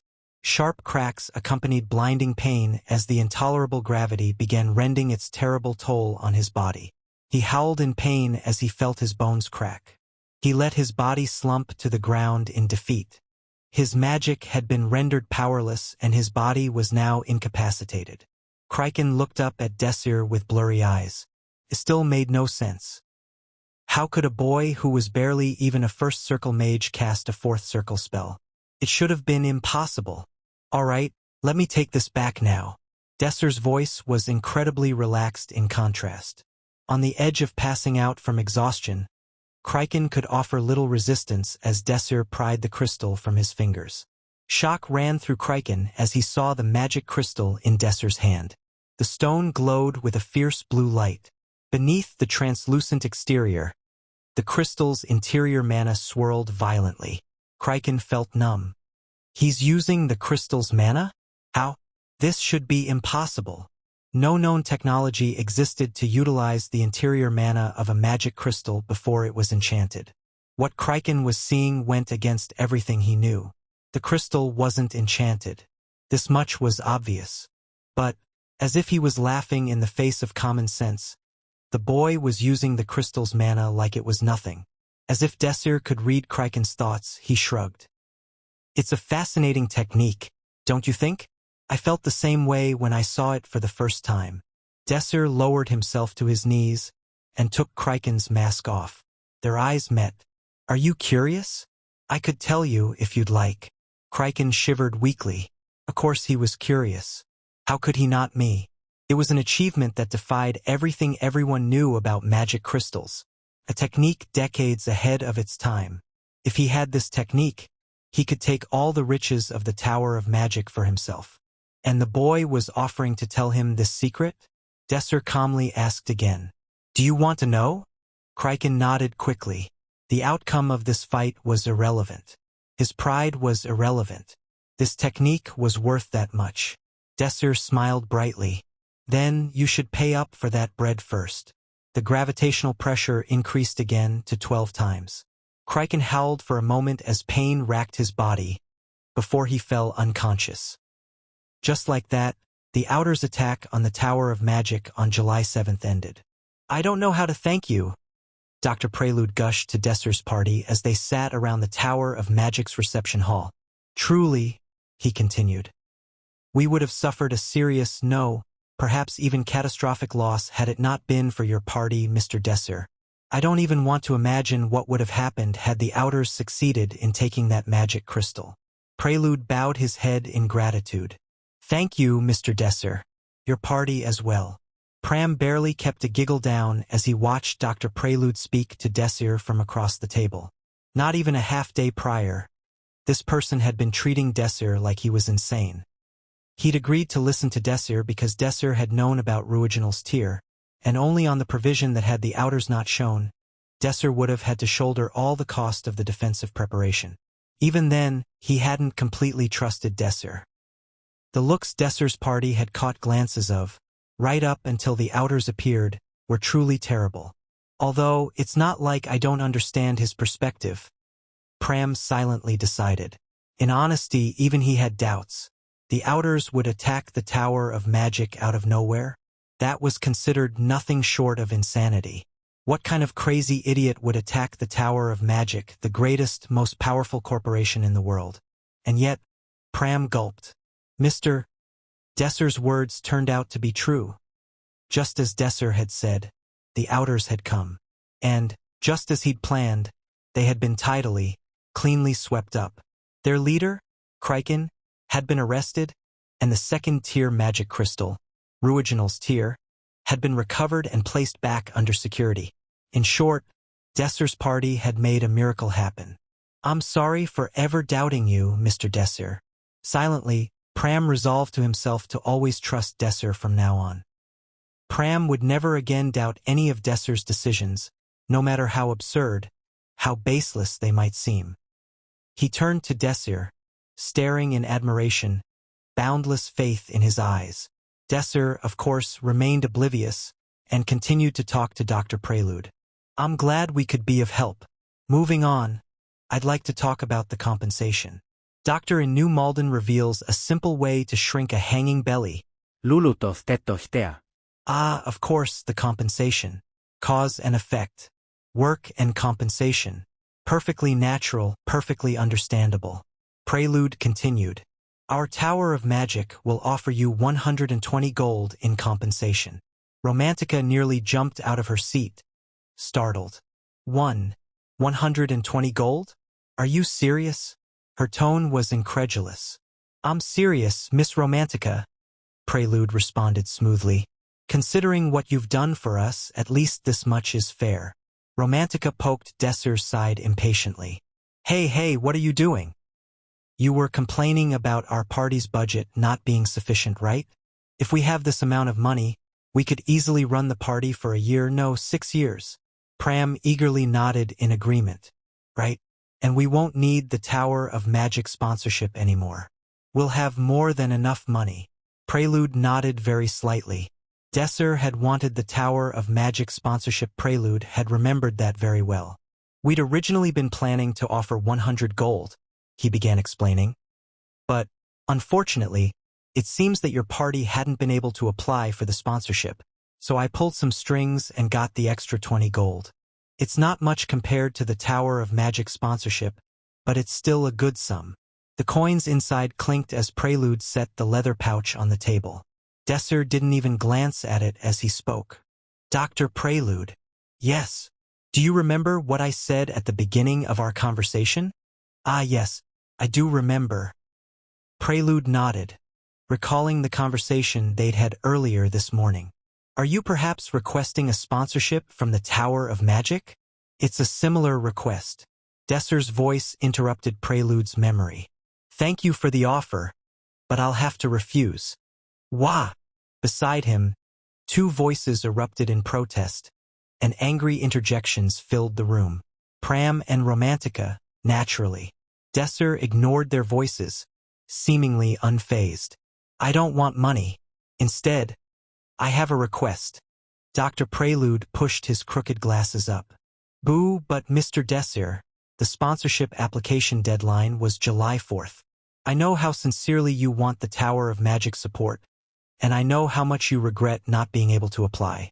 However, this is a rule that not even Zod himself could change. Indeed, that had been the practical motivation behind raising the compensation to 120 gold. It had been consolation of a sort, but more importantly, it ensured that their party would not be discontent. Desir sighed in disappointment. You misunderstand me again, Dr. Prelude. I have no intention of asking you to pull any strings for the sponsorship.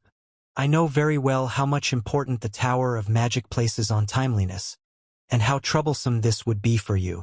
Now Prelude was utterly confused. Then what is your request? He asked incredulously. His expectations had been shattered, and his offers all refused. When Desir responded, Prelude was surprised at how simple the request was. It was concise and, of course, easily satisfied. It was just that, no matter how much he thought about it, he couldn't understand why. Please let me play chess with the master of the Tower of Magic.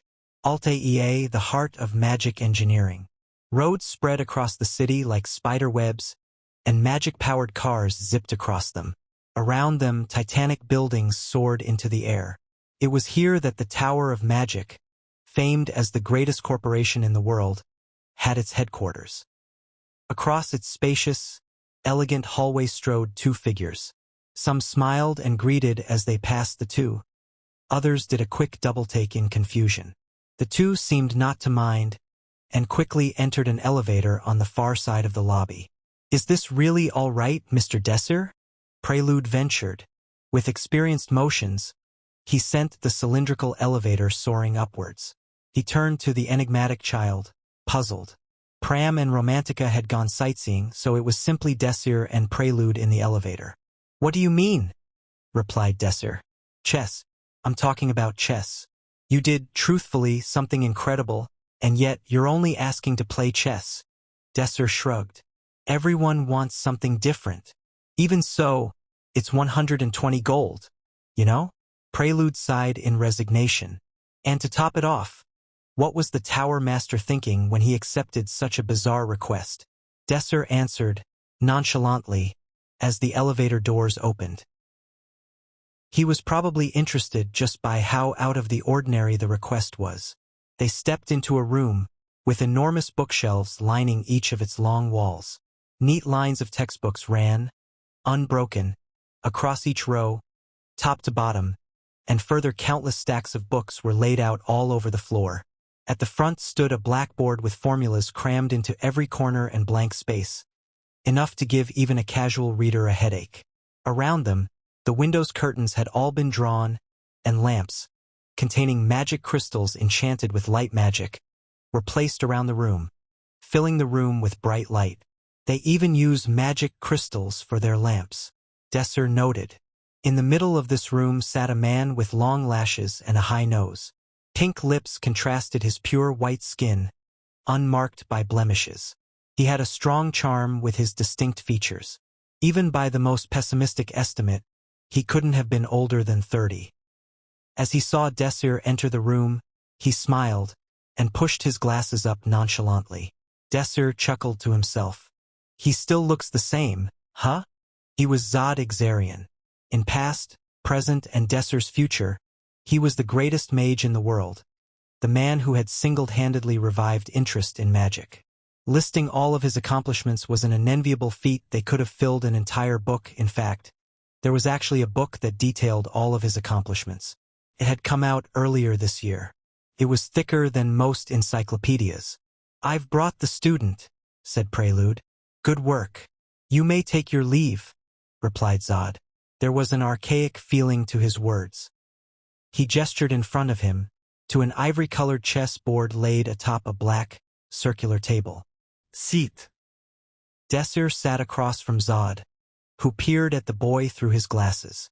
"If I had the time, I would have at least offered you tea, so that we could play a leisurely game together. But, alas, I have a meeting in exactly 27 minutes, and I cannot afford the time." "No, I'm thankful enough that you listened to my impudent request," replied Desir smoothly. "Thank you for understanding. Now let us begin the game." Zod's tone almost betrayed the slightest impatience. There were no other pleasantries to be explained. Chess was the purpose of the meeting, so it was all they talked about. Zod placed the pieces on the board and gestured to Desir. "Which rules would you like to play by? Imperial or Western kingdoms?" "I'll choose North Sea style." Zod's eyes twinkled for a moment. "Are you from the North Sea region?" asked Zod. "No," Desir replied. "But I used to have an acquaintance from that region. It's thanks to them that I mastered the North Sea rules." "Sounds like you had no choice but to learn it." That was indeed the case. It must have been rough. The North Sea rules are difficult. It certainly was. Zod's body language seemed to relax. And it wasn't just wishful thinking on Desir's part.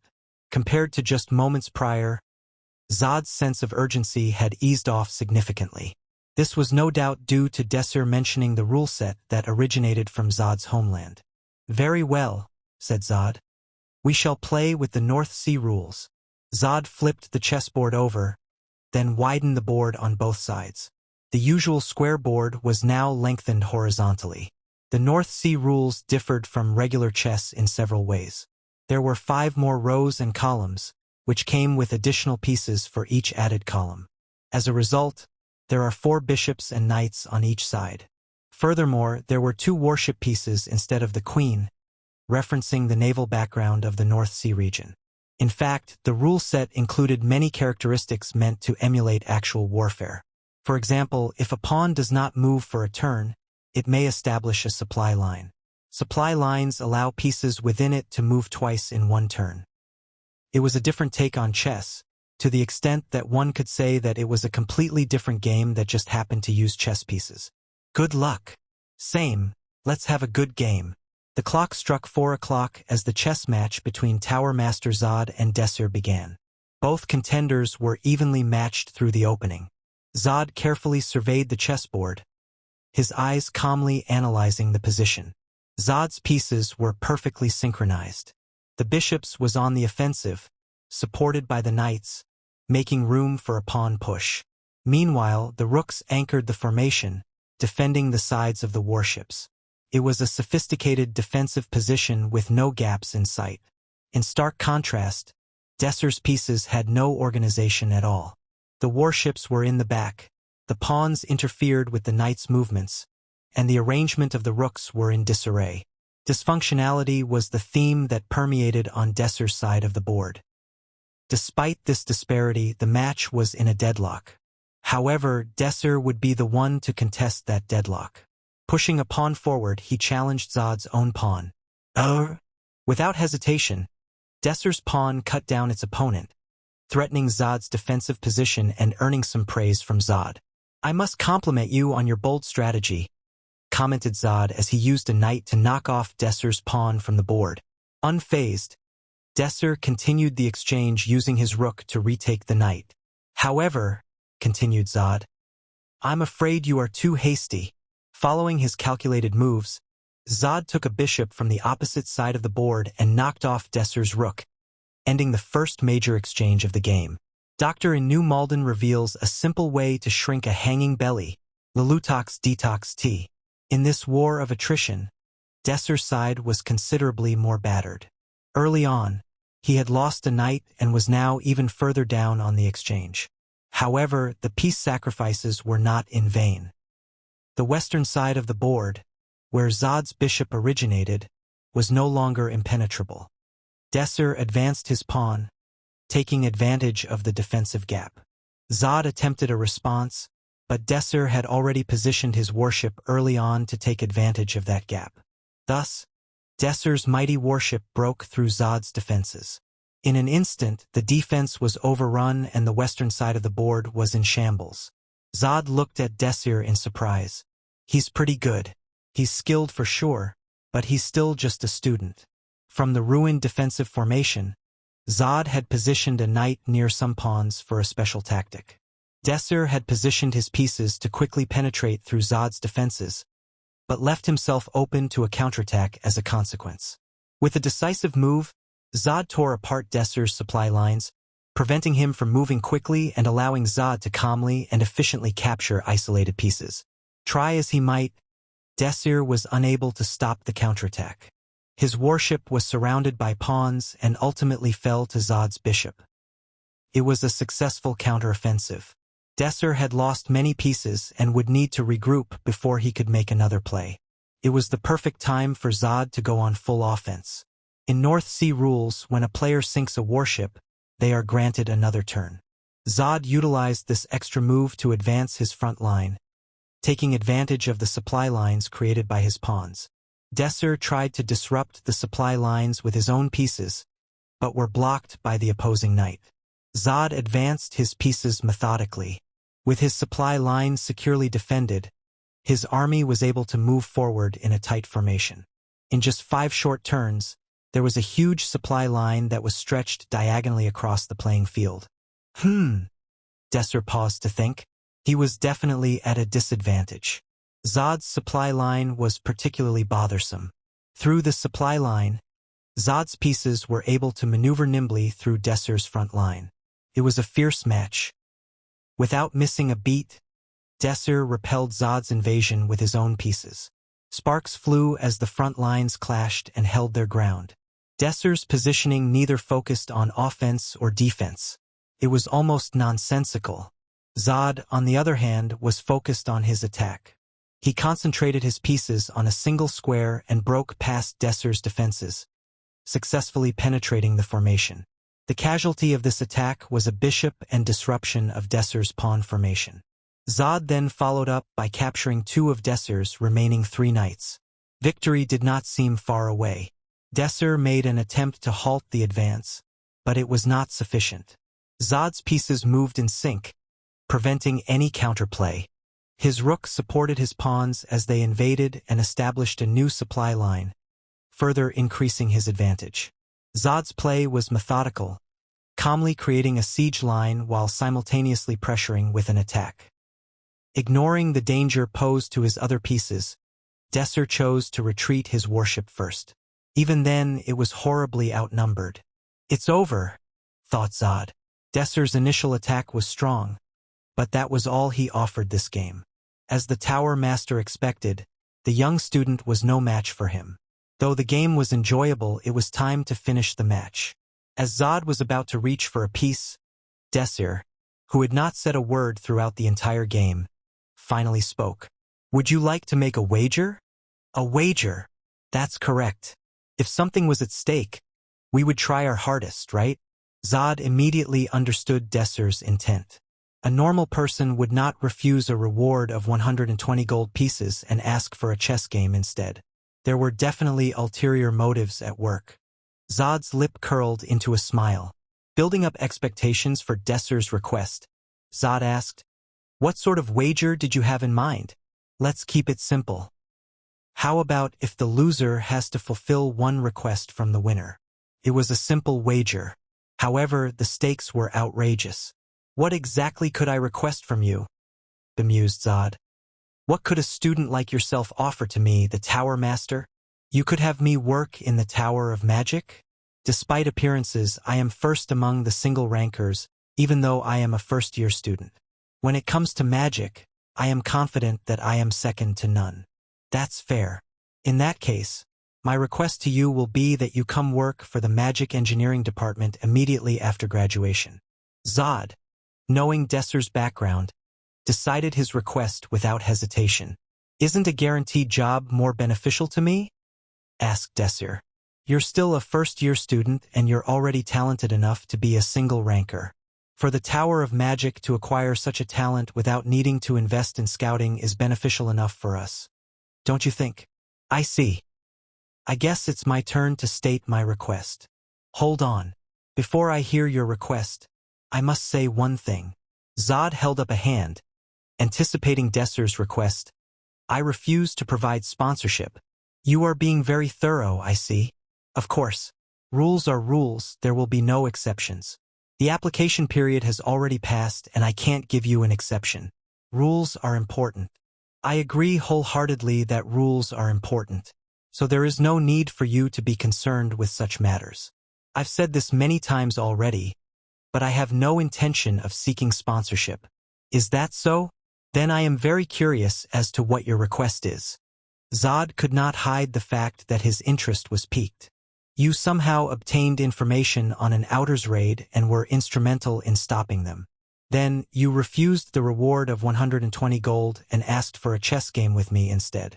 Finally, you elected to play with the North Sea rules, which you must have known somehow was from my homeland. What kind of request is worth all that effort? Aside from sponsorship, I have no idea. It was more of a statement than a question. A declaration that Zod was fully aware of Desir's every action thus far. Unfazed, Desir continued. I didn't think that you would be that curious about my request. Since that is the case, how about I keep it to myself for now so that you can savor the moment? After all, the most anticipated gift is the one you unwrap last. That's a good analogy. I like it. I'll entertain your offer then. Confident in his victory, Zod didn't see the need to continue questioning Desir. Zod wasn't being conceited. Anyone looking at the state of the chessboard would say that the game was clearly in Zod's favor. Desir only had 6 pawns, 2 rooks, 1 bishop, and 1 king remaining. All of his knights were eliminated. It would not have been unusual for a player to resign at this point. Desir himself knew this, but he was not ready to throw in the towel. As expected, a genius is a genius, admired Desir. This position is no joke. What's scary is that, even though he's ahead, he's not letting up one bit. In terms of skill, Zod was definitely the better player. This was true in the current moment as well as in Desir's past. In his past life, Desir had already played chess against Zod many times. The survivors of the Shadow Labyrinth all had their own hobbies. It was something required to help them hold onto their sanity on that brutal battlefield. For Pram, it was cooking, though the choice of ingredients was slim. For Romantica, it was singing. For Saintess Priscilla, prayer. And for Desir and Zod, it was chess. The two of them carved out chess pieces from rocks and a chessboard from a boulder. When it came to the rule set, Desir wanted to use the Hebrion rules, but Zod insisted on the North Sea rules. In the end, Zod had his way and Desir bitterly learnt the North Sea rule set. It truly was rough. He had to learn and adapt to the extra pieces, the new warship piece, and a slew of special rules. How many days did it take before the unfamiliar rules felt natural? Desir could not recall. Eventually, however, Desir did master the rule set and was able to play against Zod in earnest. And was defeated, absolutely crushed. Like a toddler who just learned to walk, having a race against a professional sprinter, the difference in skill and ability was large. It was a scenario where a more sympathetic player may let the newer player win a game now and then in order to encourage them. However, despite the disparity in skill and experience, not once did Zod allow Desir to win. Not a single game in 6 years. Naturally, playing against the same opponent repeatedly for 6 years would result in familiar positions and patterns emerging. Over time, Desir saw every strategy Zod had to offer and eventually got to the point where he was no longer being crushed and could barely hold on against him. The sound of Zod making his move brought Desir's attention back to the present. While he was reminiscing about his previous life that happened in the future, he was driven into a corner in less than 100 moves by the Zod in front of him who existed 13 years in the past. This was to be expected, as Zod's skill did not change much between the two time frames. However, for Desir, the bigger reason he was struggling was Zod's mentality. As the future Zod had lived through a harsh battlefield, his moves tended to be more aggressive and domineering as a result.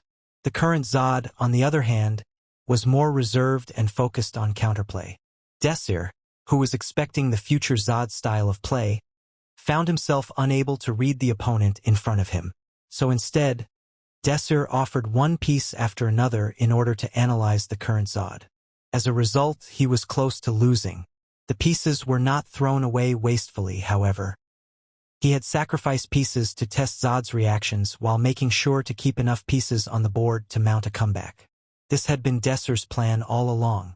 It was a playstyle that was unique to him. The current Zod must have some habits that were shared with his future counterpart.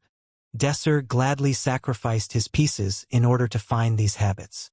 Discovering them meant that he would be able to predict Zod's next moves. I did manage to figure him out, but with his last knight captured, Desir was barely able to stay half a step ahead of Zod. If I'm at this much of a disadvantage, I won't be able to make a comeback even if I could predict his moves. That would definitely have been the case if the situation was normal. However, there was a variable in this match that was out of the ordinary. "It's your turn," Zod prompted him, and Desir made a move in reply, using his warship to block off the only path to his king. Zod finally understood why Desir pulled his warship all the way back and sacrificed his other pieces. The warship's defense was the best out of all the pieces. If it was a frontal attack, the warship could thwart it completely simply by existing. How persistent! The match is already decided. Even so, I'd like to play it out and hold on with all I have. But I don't think anything you do can affect the outcome. You never know what will happen until the end. So you say. It was Zod's turn. His fingers idly played with the pile of pieces that he'd captured from Desir. First move the knights back, then regroup to slowly corner him, thought Zod. That should break his defense even if he has a warship. Take out the warship and the game is over. The only issue was, he would need at least 30 turns to execute this plan. 30 turns was an issue. There is no time. Zod glanced at his watch and fiddled with his pieces anxiously. The time was 4:22. The meeting was starting at 4:27. Meaning he had less than 5 minutes left. Not enough time for 30 turns. In that case, I need to end this quickly. Desir's king was right in front of the knight, less than 3 spaces away. If Zod was able to advance and take down the king, the game would be over. I could go for the win with just my knights. Zod was confident that he didn't need 30 turns to win. First, attack the warship with my knight and then use the other knights to mate the king. Desir smiled with satisfaction as Zod advanced his knight. He got greedy as expected. Dr. in New Malden reveals a simple way to shrink a hanging belly. Lulutov tettohtea. Zod was feeling the pressure of the time constraints and had made the worst move possible. It was exactly what Desir was waiting for. The winner was decided the moment you told me that you only had 27 minutes to play. Desir's following moves would have seemed confusing to spectators, as he repositioned his pieces without concern for the danger posed to his king. However, Zod was able to figure out Desir's intent unbelievably quickly. He's changing formations, Zod thought. Up until now, Desir had not fully committed to either offense or defense. His pieces were scattered across the board, almost randomly. It was the main reason why Zod had been able to break Desir's defenses. Changing formation is definitely the correct play, but having already pinned Desir as a weaker player, Zod was unperturbed. Shaking his head, he thought, it's too late now to try changing formations. At the same time, Desir was thinking, he's thinking that it's too late. That's a big mistake. With a few quick moves, Desir regrouped his knights and rooks in the center of the board, blocking in Zod's knights from 3 sides. The scattered formation had transformed into an encirclement and a tight defensive line was created in an instant. Desir's aimless-looking positioning was in fact deliberate and calculated, ready to switch to offense or defense in response to Zod's play.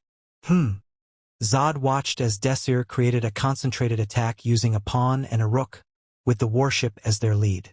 Despite being cornered, Desir poured all his available resources into attacking the knight. There was no way Zod could stop all these pieces with only a knight. What? The comeback had begun. Desir's pawns easily thwarted the knight's attack and pushed toward Zod's warship. His rook joined the fight and crushed the supply lines. In a blink of an eye, every one of Zod's knights were destroyed. It's too late now, even if he's realized his mistake. Desir reorganized his pieces again. Within 3 turns, his formation flipped from defense to offense. All of Desir's pieces rushed to invade Zod's territory. Zod maneuvered his pieces to the center to defend, intending to clash head-on with Desir's forces. He should be reeling from losing his knights, but he still has enough pieces remaining to push me back. As if he was mocking Zod's efforts, Desir turned his pieces west just before the two sides collided. Their new target was Zod's isolated warship. Zod doesn't like using his warships to attack. The fact that he never used them, even when he had the lead, proves this. Zod's warship sunk under the concentrated attack. As noted before, a player gains an extra turn after destroying a warship. Desir used this extra turn to seize Zod's supply line. The supply line that Zod had so carefully built up was now in Desir's hands. I'll focus my attacks on the weakened western front. Following the destruction of the warship, Desir's pieces flanked Zod from the west. Zod attempted to turn his pieces around, but without his knights, he was too slow to respond. As a result, Zod's left side was routed. Zod pulled pieces away from his eastern front to strike at Desir's supply line. However, Desir's warship, which was no longer needed to defend his king, was already in position to repel the attack.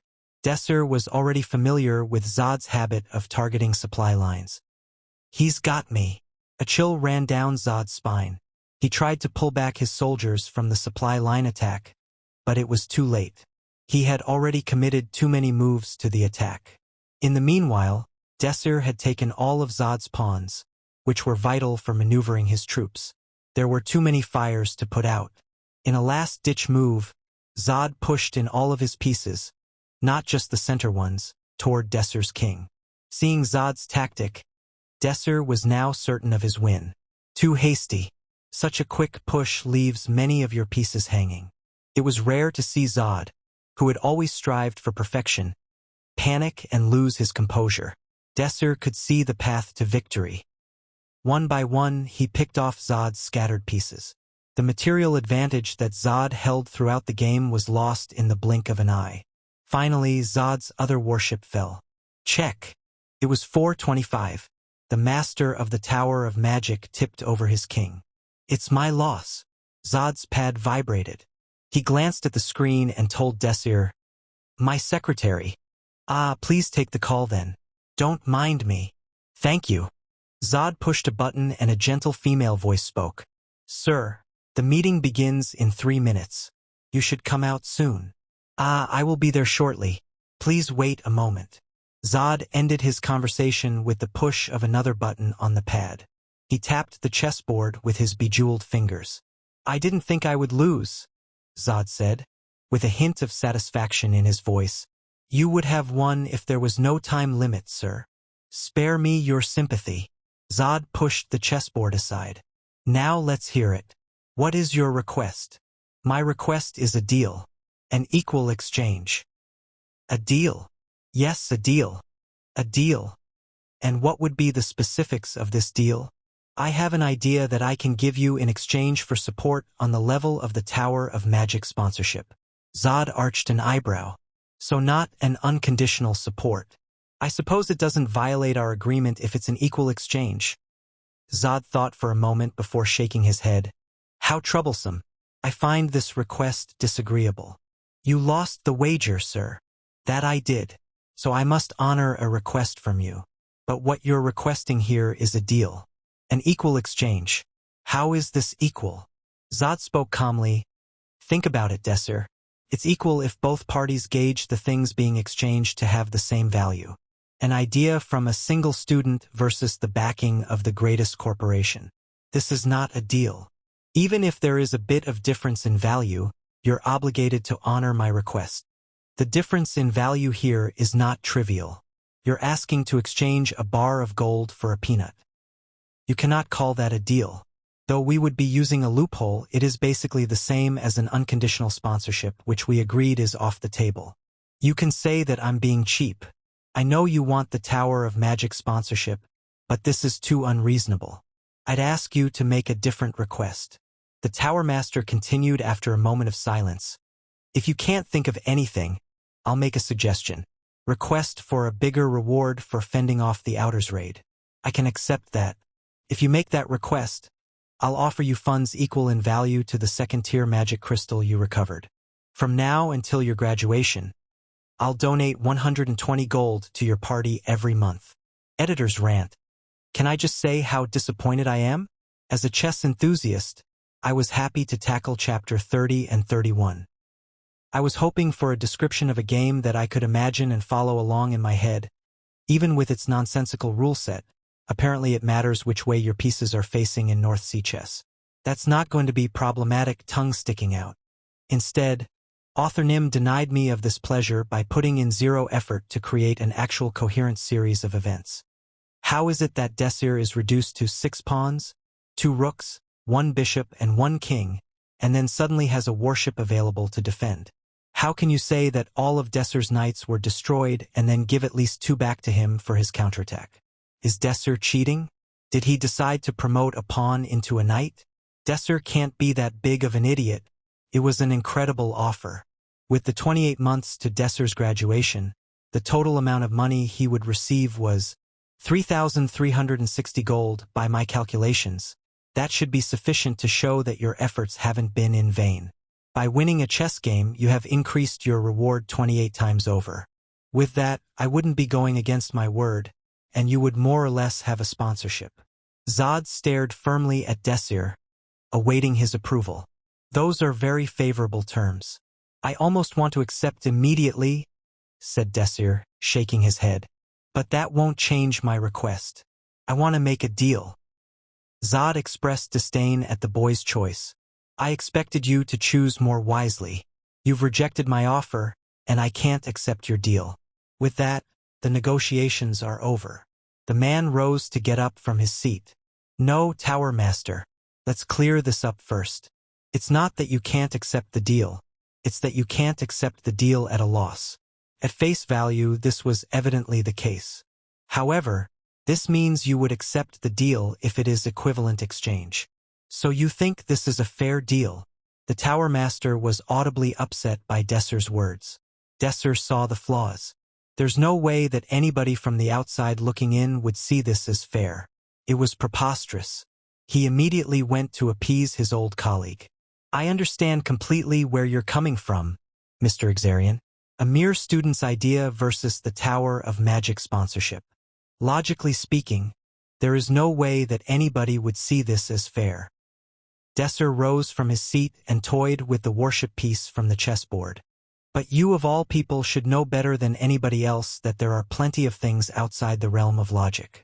For instance, a 20-year-old man becoming the Tower Master after developing the enchant technique. Or maybe even less likely, a student of Hebrion Academy defeating the Tower Master in a game of chess. What are you trying to say, then? Zod was not impressed, and waited for Desir to quickly get to the point. Regardless of how illogical it may seem, this deal is quite fair. If I must, I can prove it right now. Would you like to stay a while and listen? Desir placed the warship directly in front of Zod as he waited for an answer. Prove it. Zod crossed his arms, and gave him one chance to explain himself. Desir took in his surroundings. Bookshelves lined the walls of the entire room. The chessboard they just played with lied on top of the desk, illuminated by a lamp as well as various magic crystals strewn about. He walked toward the desk and picked up one of the magic crystals. None of the crystals were enchanted, which left them unusable. Desir surrounded the magic crystal in a cocoon of his mana, and it began pulsating. A sound rang out from the crystal like a musical chord. Desir began vibrating his mana particles one by one, and displayed his unique control over mana. Slowly, lock on to the frequency. Second by second, Desir slowly raised the mana's frequency bit by bit until the whirring sound from the magic crystal began to vibrate more fiercely than before, and it reverberated back and forth. A look of shock appeared on Zod's face. He influenced the crystal's internal mana without using the enchant method? Based on his theory, this was impossible. If he didn't see it in front of his eyes, he wouldn't believe it himself. Desir paid him no heed. The internal mana continued whirling around violently, growing exponentially stronger. It spun vigorously, forming a perfect circle. As soon as Desir felt it reach its peak, he said two simple words. "It's over." The Tower Master's mouth was still agape. "It's over. Yes, that's all." Desir threw the magic crystal at Zod. Zod caught the magic crystal, still having difficulty wrapping his head around what just ensued. The magic crystal looked exactly the same, aside from the internal mana perpetually looping. Bewildered, he looked at Desir and asked, "What did you do?" The answer he was looking for didn't come from Desir, but from the magic crystal. "Sir, is there an issue?" Zod nearly dropped the crystal upon hearing his secretary's voice. Doctor in New Malden reveals a simple way to shrink a hanging belly. Lulutof tetohtea. More importantly, there is less than 1 minute until your meeting. The voice continued speaking. "It can also be used as a transmitter," explained Desir nonchalantly. Zod stood in a daze at the news. The Seventh Circle magician chose his next words very carefully. His voice trembled as he said, "I'll call you back in a moment." Gently placing the magic crystal on the table, he turned back to Desir. "I'm going to need an explanation. As you can see, I placed a communication spell on the magic crystal. When you took her call earlier, I confirmed your secretary's number. I can tell that much. I'm asking how you placed the spell on the crystal without enchanting it." Zod's eyes were intent, searching for any clues he could find from this student who just blew his theory wide open. Each and every mana particle has something called a unique frequency. If you can tune these frequencies with that of other mana particles, you can make them harmonize with each other, creating a mana resonance.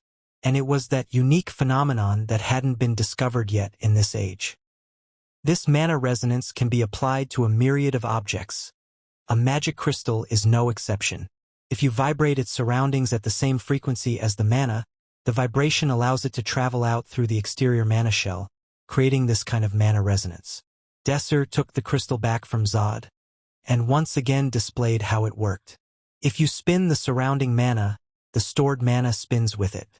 Once the rotations reach a critical point, the interior mana settles into a circular form. This form is often referred to as circles, and with this, you can activate as many spells as you want, even without the enchanting process. Exactly. Desir clenched the activated magic crystal in his hand. The applications are endless. As long as the mana allows, you can activate dozens of spells at once. This means that we don't have to pointlessly deplete our magic crystals, and does away with the enchant method's greatest flaw. With this technology, the outers would have had no chance of breaking through your front gates. The enchant method leaves you with the vulnerability of needing to choose between a physical and magical barrier, but this opens up a range of possibilities. Even if your circle is low, this method allows you to access the full breadth of magic as long as you have a magic crystal powerful enough. This was only the beginning. Using this method, countless techniques could be developed. Zod spoke, his voice shaking. "Did you discover this?" "I know of it." Desir didn't give a straight answer. In reality, Zod was the one who created this technique in the future, not him. 3 years into the Shadow Labyrinth, Zod Exarian discovered mana resonance, and it overturned his fundamental understanding of magic engineering. From there, he kept expanding on his theory, eventually allowing somebody to use a magic crystal without the enchant method.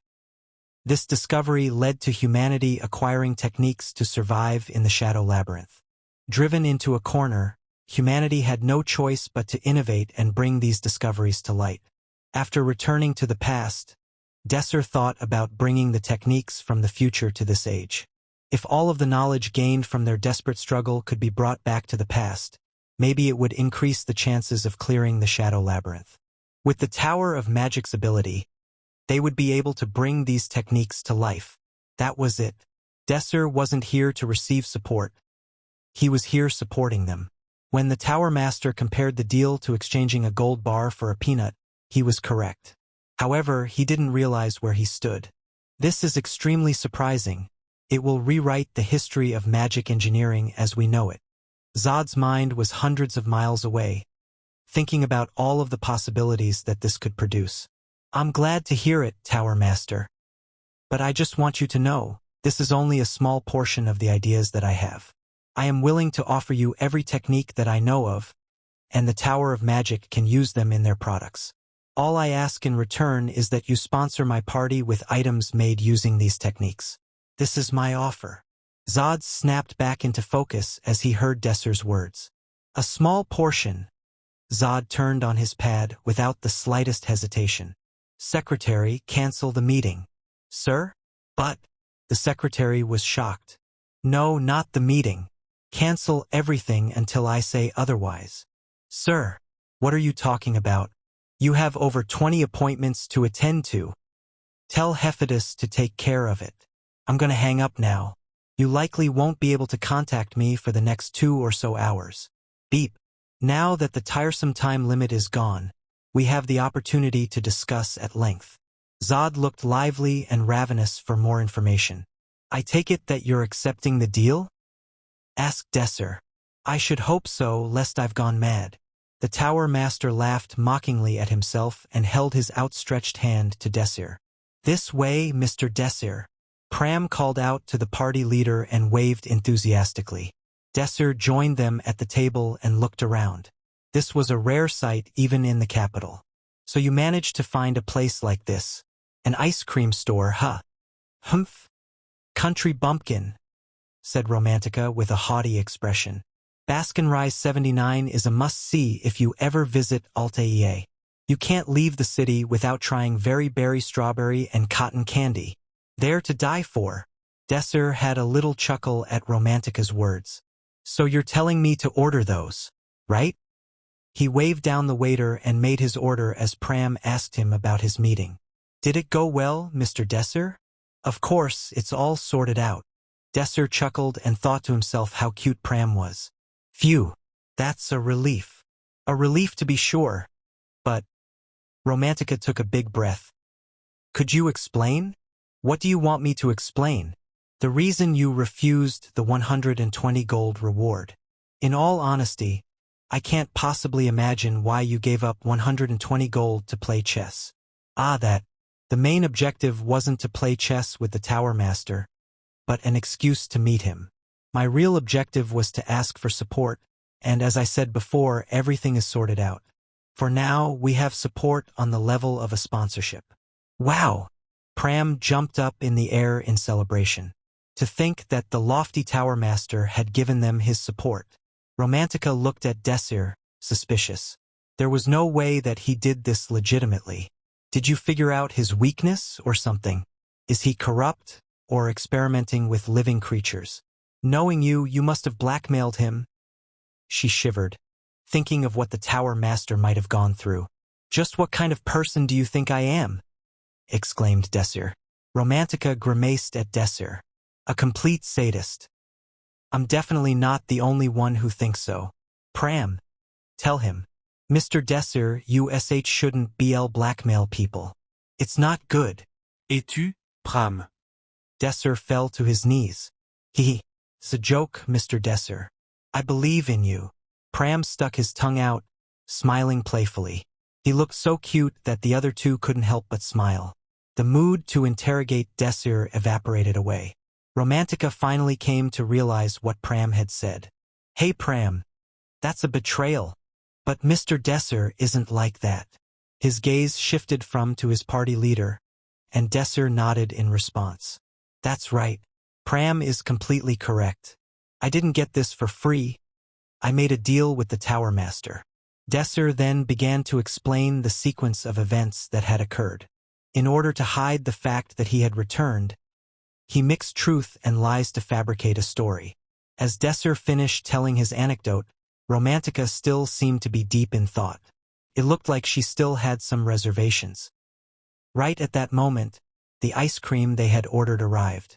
Desir grabbed a spoon of ice cream and offered it to Romantica. How about we eat the ice cream before it melts? I guess it could be worse. Realizing that nothing could be done, Romantica took the ice cream from Desir, and it softly melted away in her mouth. Sweet. Pram nodded enthusiastically in agreement. It's tasty. While I was in the Tower of Magic, I guess you two have been exploring the city? Yup, it's been good. As you'd expect from a tourist city, the shopping is great, but in the rush to get here, I forgot to bring my money with me.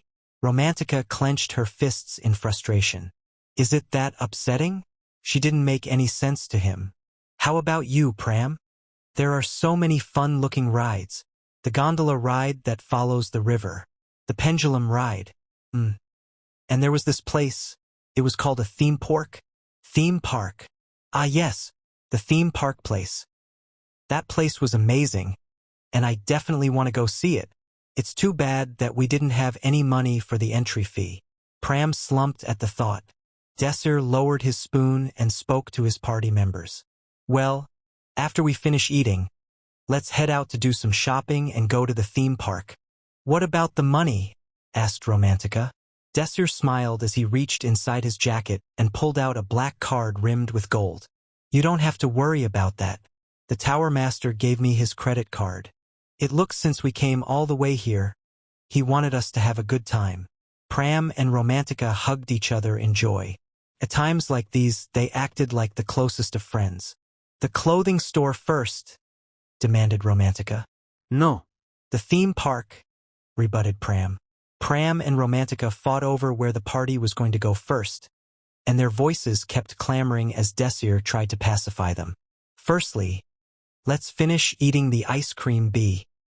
Doctor in New Malden reveals a simple way to shrink a hanging belly, Lelutox detox tea. Before he could finish his sentence, the two of them immediately jumped on the ice cream like a swarm of locusts.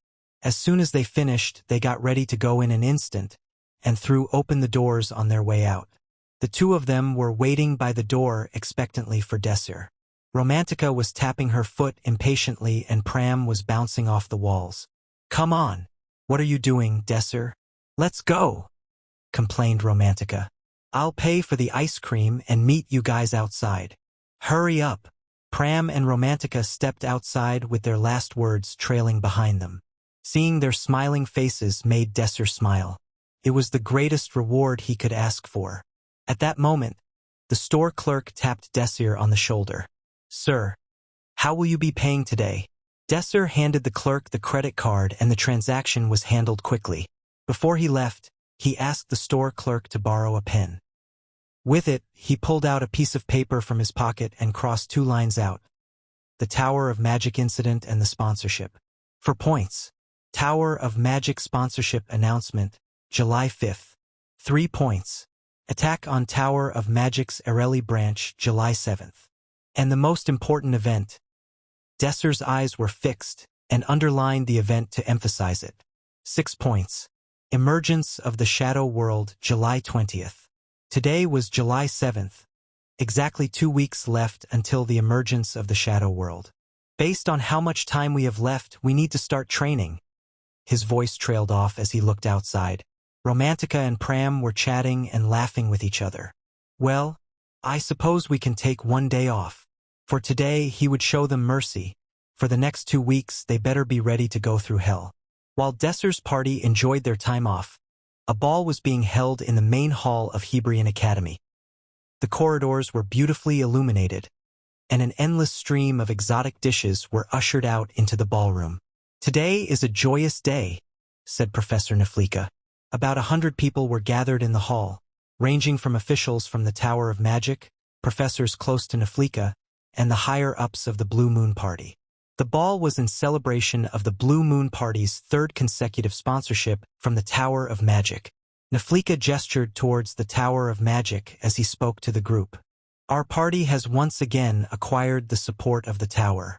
I can confidently say that our party is the strongest party in all of history. Despite the recent unfortunate events, the Blue Moon Party has always stood on top. Naflika raised his golden goblet. But this is only the beginning. In Hebrion's history, we stand at the top. The finest party consisting of only nobles. A party that no commoner would dare even look up to. Fanatical cheers and roaring applause filled the room in response to his words. Naflika was one of the most influential professors at Hebrion Academy. He stepped away from values such as equality like Professor Bridget. Instead, he prioritized lineage and ostracized commoners, almost violently. As a result, he was heavily disliked by the beta-class students, but a vast majority of the alpha-class students supported him. Hebrion Academy did not advocate against equality in education, but Naflika had a lot of sway. Not even the Academy could do as they wished when he was in the mix. Adjest Kingscrown's eyes turned cold as she observed the infamous Professor Pugman Naflika. Now rejoice. Drink to your heart's content. For the nobles! Exclaimed Professor Naflika.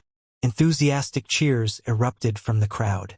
The sound of glasses clinking toasting the Blue Moon Party and their advisor rang across the hall. Adjest closed her eyes and did her best to ignore the ruckus. Her head throbbed. Frankly, falling asleep right now wouldn't be too bad. At the very least, it would mean she didn't have to listen to his spiel. My, if it isn't Miss Adjest. Of course that didn't happen. A young man recognized her and politely greeted her. Like moths to a flame, soon a large gathering of people assembled around the prodigal spell's word. By the grace of God above, what an opportunity it is to meet you. The future of the Blue Moon Party lies within your hands.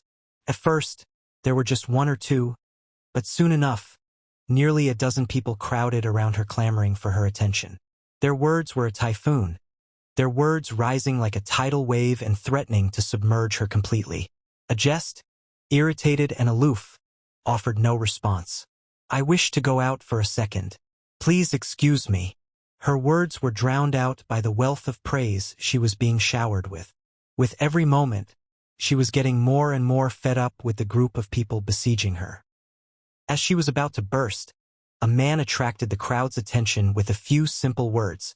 A lone lady surrounded by so many people. How terribly rude of you.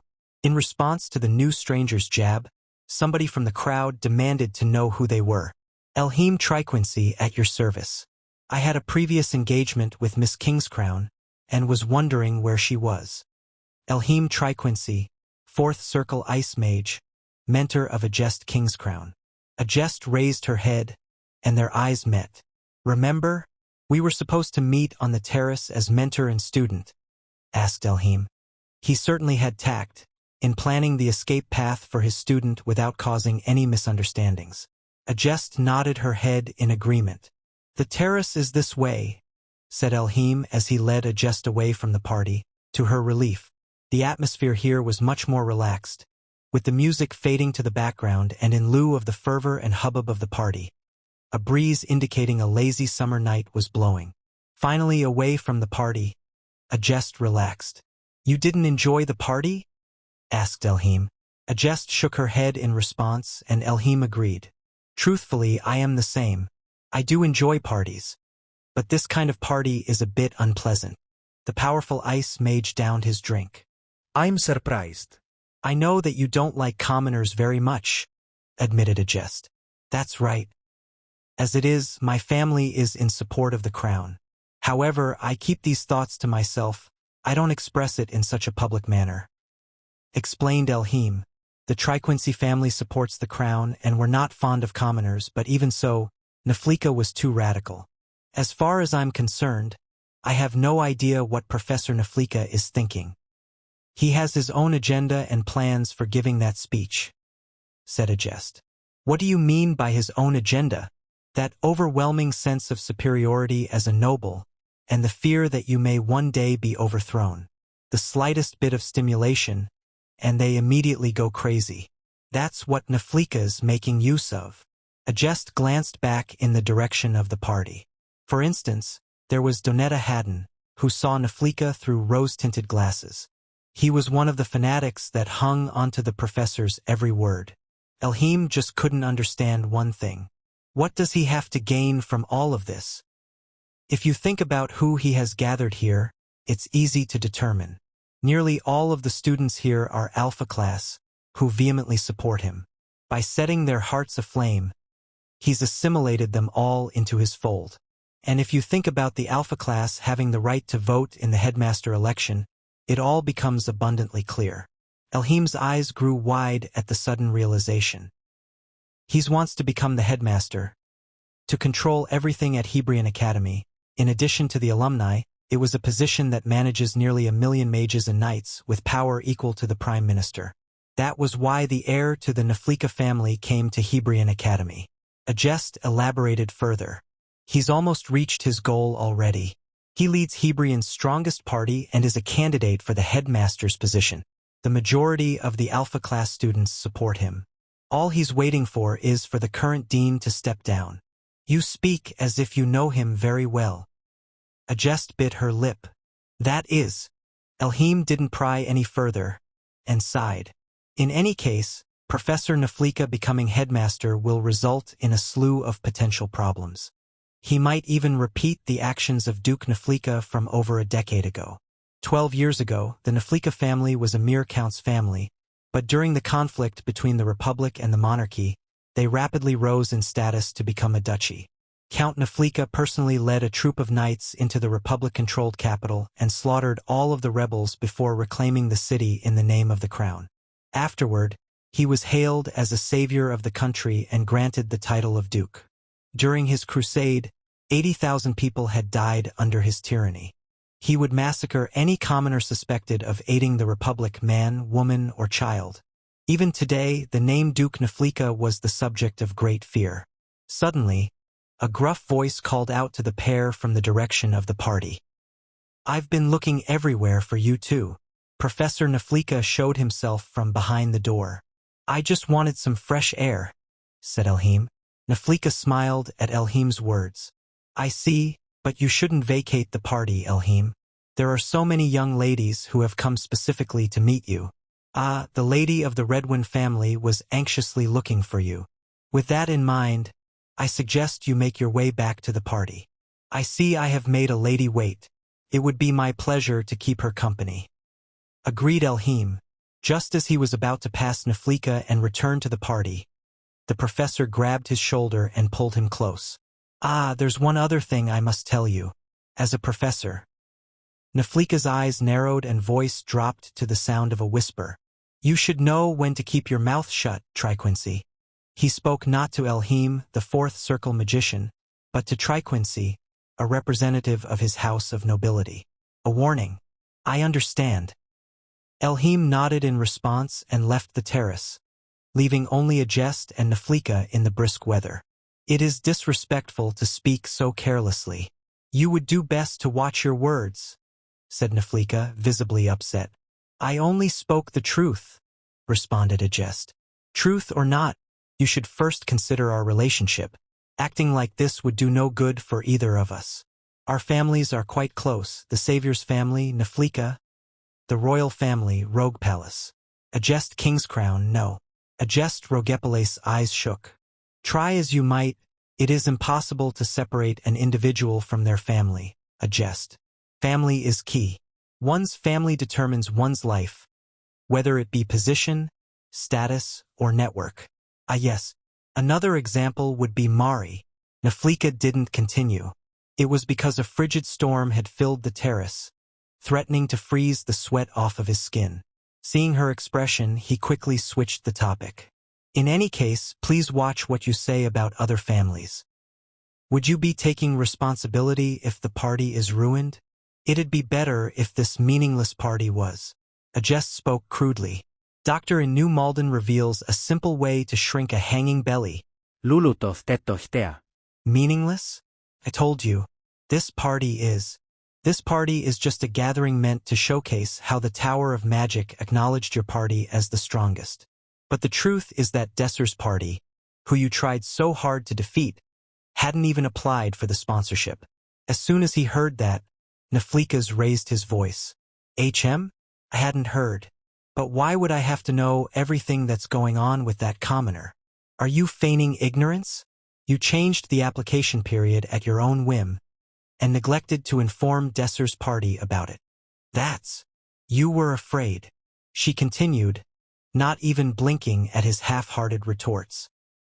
You've always been outspoken against commoners, and you didn't want to seem incompetent losing to those very people that you love to hate. First off, Naflika's voice shook as he addressed Agest. First off, this would have never happened if you had won against Desir's party. So you're saying that this is because of me? Asked Agest. Naflika nodded fiercely. Yes, this is all because of you. You lost to Desir's party. How dare you have the gall to speak up against me after losing in such an unsightly fashion? Naflika built up his own momentum in response. Unfair? Afraid? Agest rogue palace. Do you think you of all people have the right to say that to me? You're nothing but a failure. His face was beet red. If you're trying to blame me, I want you out of this party immediately. At least I won. You lost. The Blue Moon Party doesn't need losers. Agest took a good look at Naflika as he panted heavily. So all along I've been in a party led by this kind of man. She felt the last bit of hesitation fade away. After all, it hadn't been her decision to join this party in the first place. You can't, can you? You can't leave, right? Quit the bullshit and return to the party. Right now. Agest suddenly recalled what Naflika had said about how family decided everything. She agreed with most of it. It was true that she had originally joined the Blue Moon Party to bolster the relationship between Naflika and Rogue Palace. It wasn't strange for nobles to use their children to form bonds. But was this really a party? As Agest asked herself this question, her fingers were already reaching for the Blue Moon badge and relinquishing it from her chest. After Agest left the terrace, Naflika was still fuming over the conversation. A call came from his pad, and he wasn't in the mood to answer it. He had a grimace over his face at the thought of Agest, but he straightened up immediately after seeing that the call was from the Tower of Magic. Ah, you're from the Tower of Magic. How can I help you? Something urgent has come up, so we will have to take our leave. Leaving so soon? Pity, but if it is urgent, I won't keep you. Have a good night. Naflika's voice was tinged with disappointment. We shall definitely come to your next party. Thank you kindly. A faint smile tugged at the man's lips. Have a good night. As the conversation ended and Professor Naflika was about to end the call, he heard some faint whispers before the man spoke again. Ah, Professor Naflika. The Tower of Magic has recently appointed a new technical advisor. I was just wondering if you knew anything about the matter. The Tower of Magic's magic engineering was top class. To be a technical advisor, they would have to be one of the greatest minds in the world. Naflika made some casual remarks about the matter. How could I possibly know about the inner workings of an illustrious place like the Tower of Magic? Surely you would know more than I. Ah, it's because the new technical advisor is apparently from Hebrion Academy. Professor Naflika was delighted. Is that so? Technical advisor for the Tower of Magic. Surely incredible. Are they an alumni of Hebrion Academy? What year did they graduate? Based on my sources, they say he's still attending Hebrion Academy. Attending? That's astonishing. To think that a student could become a technical advisor for the Tower of Magic. Who could he be? Naflika pressed on, unable to control himself. He needed to recruit this child into his party as soon as possible. His name is, give me a second. Stop beating around the bush. There we go. His name is written here, Desir Arman. First year at Hebrion Academy, Desir Arman. July 8th. 13 days until the emergence of the Shadow World. Desir spoke to his two party members in the training room. Both of you should have grasped your weaknesses while fighting against the Outers at the Tower of Magic. Weaknesses? Asked Pram. That's right. Weaknesses. First, Pram, your experience is lacking. Experience, time spent in combat, and their ability to fluidly adapt to a situation. Pram had the fundamentals, but he was caught off guard by veterans on the battlefield. During our defense, there was a high circle mage in the fight, but you were so distracted by the enemies in front of you that you failed to pinpoint both his location and his magic. Thus you failed. Without Romantica watching your back, you would have definitely been in danger. You're right. I had no idea what to do. Pram understood his weaknesses, which was a good sign. This meant that he just needed to fix them. From there, Desir turned to face his second party member. And now Romantica. Emicham. Romantica hunched herself over, bracing herself for a slew of criticism. You did everything that you possibly could, said Desir. This caught Romantica off guard, as she was expecting a lot of harsh critique. She immediately straightened herself and haughtily looked at Desir. Ha, of course. How hard do you think I was working? Desir continued. It's not a compliment. What I'm saying is that you did well for your level. Your circle. To be specific, the level of a second circle mage. As a sniper, you must aim for the enemy's weakness, but second circle is too low. As a single ranker now, you have to climb higher. You can't just reach third circle that easily, complained Romantica. A third circle mage was officially called a battle mage, recognized as a true mage at the level of Hebrion Academy's graduates. Now that we've pointed out our weaknesses, it's time for some questions. Desir smiled playfully. If you have a weakness, you should remedy it. Yes or no? Of course you should. A chill ran down Romantica's spine as she answered Desir. Was it déjà vu? She could swear that this had happened before. So, in order to remedy that weakness, you should train. Yes or no? You should. Pram gulped. The way Desir was asking questions was unnerving. And of course, their greatest fears came to life. Perfect. I'm glad to see that you agree. From now on, we'll be starting our hell training. Assemble at the office every day before and after classes. You monster. Exams are right around the corner, shrieked Romantica. Her complaints fell on deaf ears, and her screams echoed out into the halls. And with that, their train-every-day schedule began. Each morning at 6 o'clock, they would wake up to train. Once they finished their morning training, they'd immediately head off to class. They wouldn't forego classes just because of their training. In fact, from Desir's perspective, acquiring knowledge was training in and of itself. This carried on for a number of weeks until, I'm gonna die. Please, let us skip the evening training. I'm begging you, Romantica protested. She felt exhausted from the workload, but Desir was relentless. No, sorry. It was futile. Evening training began after their classes ended. Unlike the morning sessions, which were a form of basic training, the evening sessions were a more personalized training, specifically tailored to Pram and Romantica. They trained separately, and Desir would teach both of them individually. Romantica's personal training sessions began in the Alpha class's Wind Mage training grounds. The roof had been left open that evening, leaving the clouds in full view. Desir opened the session with a simple question, one that any mage could answer. What would you say are the characteristics of a wind mage? Their casting speed is extremely quick, and their magic has good range, Romantica answered. Correct, said Desir, nodding. This is why wind mages make better snipers than any other type of mage. Their sniping ability is irreplaceable. But, like I said, there's a limit to your impact as a second circle mage. You should have realized this yourself. Correct. Reluctantly, Romantica nodded in agreement. As she had quickly discovered, she was truthfully excruciatingly weak. Her sniping spells, paired with chantless casting, were indeed remarkable, but no amount of speed and surprise could make up for her lack of power. Her sniping had been rendered totally useless as soon as that fourth circle mage had appeared, leaving her unable to do anything but watch. You need to become a third circle mage, stated Desir simply. Moreover, you need to strengthen the power of your attack to the point that you can penetrate fourth circle defensive magic at the very least. Wadash! Fourth circle.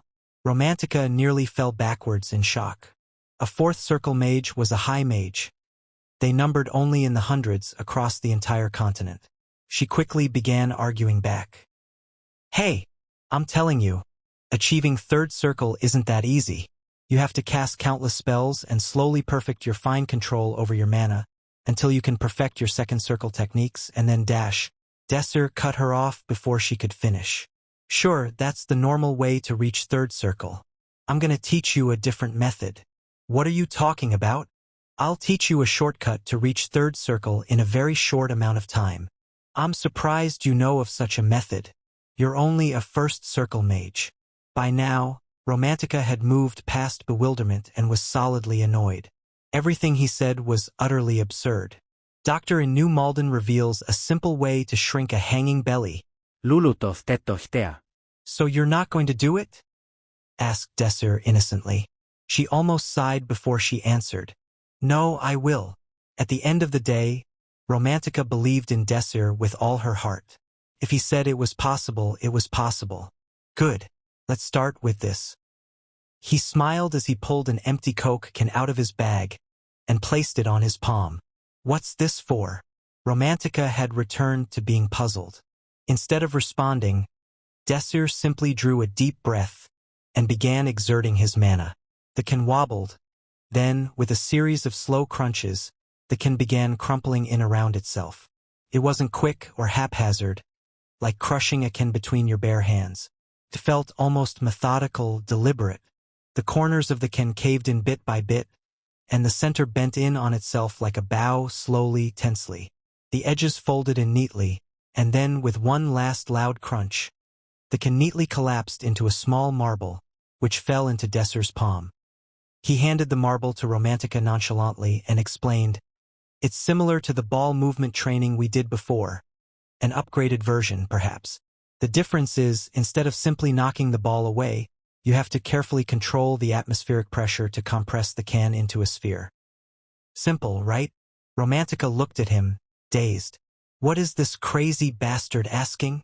In the basic sense, controlling atmospheric pressure wasn't difficult at all. She simply had to control the density of the air locally. But that was really limited to creating pressure differentials. Utilizing those pressure differentials to form a perfect sphere was an entirely different question. She couldn't even begin to fathom how precisely he had to have controlled the air density around the can to do such a thing. All right, why don't you give it a shot? Romantica looked at Desir's smiling face and sighed. What an absolute bastard. It was going to be incredibly difficult, but what could she do? Desir told her to do it as a teacher, so she had to listen as a student. She stared at the can intensely and began releasing her mana, concentrating on maintaining perfect control. Adjust the atmospheric pressure. Adjust the air density. Lower inside, high around the corners to bend them. Compress into a sphere. The can began crumpling noisily as the corners bent in on themselves and the center collapsed. Slowly but surely, as she carefully worked the air density around the can, she saw it take on the circular shape Desir had produced. It's working. She was almost giddy, and, perhaps because she allowed herself this momentary celebration, the concentration she had worked so hard to hold collapsed, and the air began flowing violently in one direction. In an instant, the can flattened under the pressure, collapsing into the shape of a saucer. Oh! Romantica felt her cheeks flush with embarrassment as she stared at the ruined can. Smiling, Desir came over and took the can out of her hands. I'm asking just in case, but dash. He had a slightly mischievous smile as he waved the can in front of her. You know the difference between a circle and a sphere, right? We'll be doing combat training. The sweltering evening heat bore down upon Desir and Pram. For Pram, his personal training would be in the drill hall, where students dueled each other to measure their own abilities. Pram, your strength is your overwhelming speed, and the terrifying power that comes with that speed, Desir explained. But, at the moment, you're still weak in handling a lot of different kinds of situations. You're inexperienced. The best way to gain experience is by fighting. Fighting? If it's another knight rank? Is it Percival? Pram had fought Percival before in the ranking tournament. They had been quite evenly matched as fellow knight ranks. Pram felt that he would make a good opponent, but Desir shook his head. You couldn't possibly gain experience from a knight rank. Instead, we have someone even better. Pram followed Desir's eyes and turned around. He saw a man in his mid-30s with graying hair. He wore a long sword at his hip. "This is Mr. Karak," Desir introduced. "Second circle mage and knight rank. A high-level spells word. He's the head of security at the Tower of Magic's Areli branch." "The Tower of Magic? Is this also part of their support? Like the credit card?" asked Pram. "Correct. I invited him over to train you." As the head of security, he was a difficult man to get a hold of. Karak stroked his beard in amusement at his opponent. This little girl is to be my opponent? It isn't going to be much of a fight," said Karak. Pram's smile creased at his words. "Are you judging your opponent based on appearance alone?" At the sound of Pram's outburst, Karak's look of bemusement fell from his face. "Oh, you're a guy? Your arms and legs were so thin I couldn't tell. My deepest apologies." Pram trembled at Karak's words. He clenched his training sword and looked ready to shatter it in his hands. Turning towards Desir, he asked for permission to begin. "Can we start immediately?" On cue, Desir nodded, but not before offering a small object to the two competitors. "Before that, please put this on." It was a lapel to be worn on their shoulder. This lapel has been embedded with alarm magic. The moment the training sword makes contact with your body, the alarm will go off. The rules are simple enough. The person whose lapel goes off loses. Desir paused before adding on. And don't worry about ties. After one has gone off, the other won't activate." "Is that it?" asked Pram. "That's it. If you can get it to go off even once, the training is over." Karak broke into a smile as he sized up his opponent. "It's too bad that's never going to happen." He then tapped his sword against the ground, daring the boy to try his best. "You don't know that." He glowered his eyes at his opponent. Pram closed his eyes and took a deep breath. The atmosphere surrounding him changed, and he was no longer as carefree as he was before. This was Pram, ready for battle. "He's good at provoking his opponent," thought Desir. He looked at the two swordsmen, stepped back, and opened his mouth. "Begin!" With that, the duelists launched at each other, swords clashing head-on. The deafening clangs resonated across the drill hall. The training swords were becoming ragged from their intense fight. You're not as bad as I thought. Figured you would have dropped in the first clash." Karak sent a thrust at Pram's thigh. The boy deftly avoided the attack and responded with a horizontal slash at Karak's shoulder.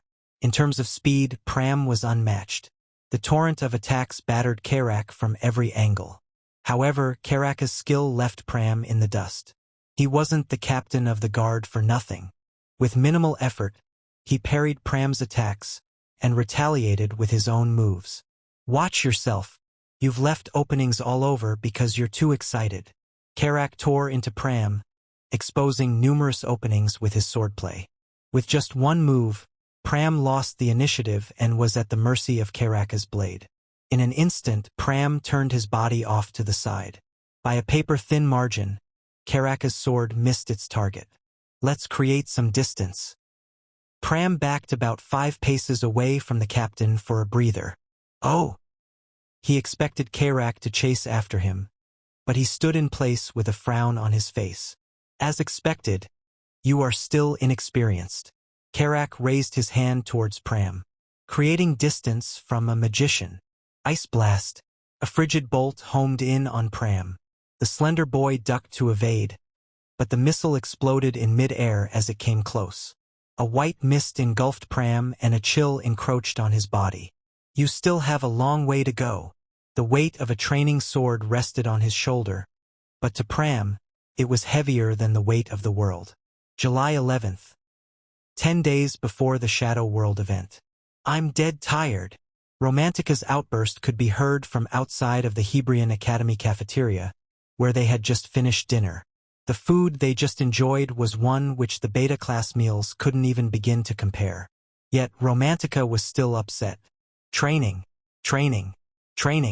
Are you trying to kill us? Aren't you being a bit overdramatic? I'm giving you plenty of rest, replied Desir. 10-minute run, then 1-minute break, then run for another 15 minutes, then rest for 5 more minutes. The regiment is perfectly tuned.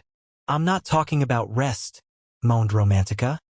I'm talking about recreation. I want to go shopping, eat desserts, or go somewhere interesting. Romantica had a valid point. The group hadn't had a moment's respite since they started training 3 days ago.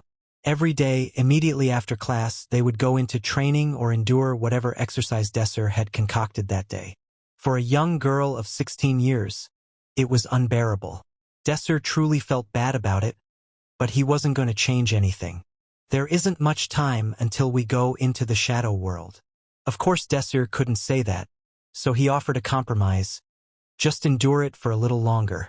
Once we address our weaknesses, I'll definitely make sure we get a proper break. You promise? Of course. For the next few minutes, Romantica pressed for more reassurances, making Desir double and triple swear. Miss a jest. Why do you want to sit with those people? Different outbursts were heard around the cafeteria, trailing after someone who was heading in their direction. It was a jest King's Crown. With her platinum gold hair contrasting glamorously against her all-black uniform, she placed her food tray next to Desir's. Strange. There is no one sitting near your party, said a jest. We're commoners, replied Desir. That stigma didn't seem to disappear just because we became rankers. Is that so? We're still trying, though, as you can see. The fact that a commoner like Desir managed to become a single ranker had gained him quite a bit of reverence among the beta class, but the behavior of the alpha class was largely unchanged. As if to acknowledge this fact, a jest nodded. In any case, what brings you here? Said Romantica with a cautious, hushed voice. Is there a problem? It's not like I have a problem with you sitting beside Desir. It's all the attention you're attracting. Everyone is staring. Good luck eating under the spotlight. I am sorry about that, but what can I do about it? Easy. Go to another table. Romantica. Despite Desir's scolding, Romantica did not rescind her comment. Desir, did you forget what she did to our party? Romantica could not forget that Professor Napolitan had intentionally withheld information about the Magic Tower sponsorship from them. Fine. I'll go elsewhere, conceded a jest. However, I do have something to say to you, Desir. A jest let her words linger while glancing over to see Romantica's reaction. Romantica was glaring back at her openly, already hostile towards whatever she might say. In this powder-keg situation, a jest's next words were like striking an entire box of matches simultaneously. Desir, can I visit your room after you finish eating? That way, we can speak alone without attracting undesirable attention from people who dislike me. Doctor in New Malden reveals a simple way to shrink a hanging belly. Lulutof tetohtea. It's a bit shabby, but come in. Desir's room was well organized, unlike the rooms of similar boys his age. A jest entered and sat on a wooden chair in the guest room. The wooden backrest felt stiff, but not enough to be uncomfortable. Desir opened the windows to let fresh air in before heading into the kitchen. After a brief moment, he re-emerged from the kitchen with 2 cups of tea. Faint lines of steam rose from the reddish liquid in the cups. This is tea made from something called plums. What a pleasant aroma. It was Pram's recipe. As the pair enjoyed the fragrant tea, light from the setting sun pierced through the open window. The room was filled with a color similar to the tea that they were drinking. The midsummer breeze swept into the room, providing a pleasant cooling sensation. Why did you have to phrase your request in a way that is easily misunderstood? What about it? It wasn't a complete lie. If you put it that way, I guess there's nothing more I can say. Desir relented and switched topics. So, what did you want to speak to me about? I have a question. Could you answer it for me? I can answer to the best of my ability. A jest lowered her teacup. How did you apply the grease spell to a 3-dimensional surface? So you were curious about that. A jest was referring back to the entrance exam, when Desir applied grease onto his body. It appeared simple, but that wasn't the case in reality. Grease was a type of field magic that couldn't be manipulated. Rather, the spell enveloped whatever surface it was casted upon. It was simple to cast grease onto a flat surface, but it was almost impossible to cast it perfectly onto an irregular shape. This is why grease is most commonly used on the floor. Can you teach me? There is nothing stopping me. Desir stood up and produced 2 sheets of paper from a nearby shelf and laid one flat on the table. Grease. After casting the spell onto the paper, Desir flicked it with his finger, causing the paper to slide smoothly off the table. The paper continued on, beyond the door and into the living room. This is how grease is normally used. Ajest nodded, having known this already. Desir continued, placing the second sheet of paper onto the table. This time, after casting grease onto the paper, he lifted it into the air. Ajest observed with curiosity in her eyes. She watched as Desir held the 2 top corners of the paper and began slowly ripping them apart. He continued to tear the paper apart until he was left with pieces no bigger than her fingernail. With the paper fully shredded, Desir dipped his thumb in his tea and used the moisture to adhere the pieces of ripped paper to his teacup. Once he was satisfied, he tapped the cup, causing it to slide smoothly across the table before stopping in front of Ajest. This is the answer you are looking for. You break down the 3-dimensional surface into polygons and calculate each polygon separately? Ajest understood the theory almost immediately. That's right. Just so you know, the hexagon is the most convenient shape to use. What you have to be cautious of is... Ajest suddenly rose from her seat and casted a spell. Grease. Just as Desir had shown her, Ajest calculated polygons to cover her body. Doing so required several times more effort than casting the basic form of the spell. Grease enveloped her like a piece of clothing. Ajest tested moving her foot. It moved as though it faced no air resistance. It also felt awkward. Her body's movement and sensations had changed. Ajest felt like she wasn't quite in her own body. It was because movement had become too easy and, despite being an outstanding fighter, she could not maintain her balance. She tried to use her other foot to counterbalance, but it was a mistake to move at all. Her entire body tilted, causing her center of balance to shift. Ajest landed with a loud thud. She thought briefly that the floor was strangely soft, but when she opened her eyes, she saw that Desir had acted swiftly to catch her after noticing that she was falling. His eyes met hers as he gently chided. What you have to be cautious of is the change in sensation, as friction will no longer apply as normal.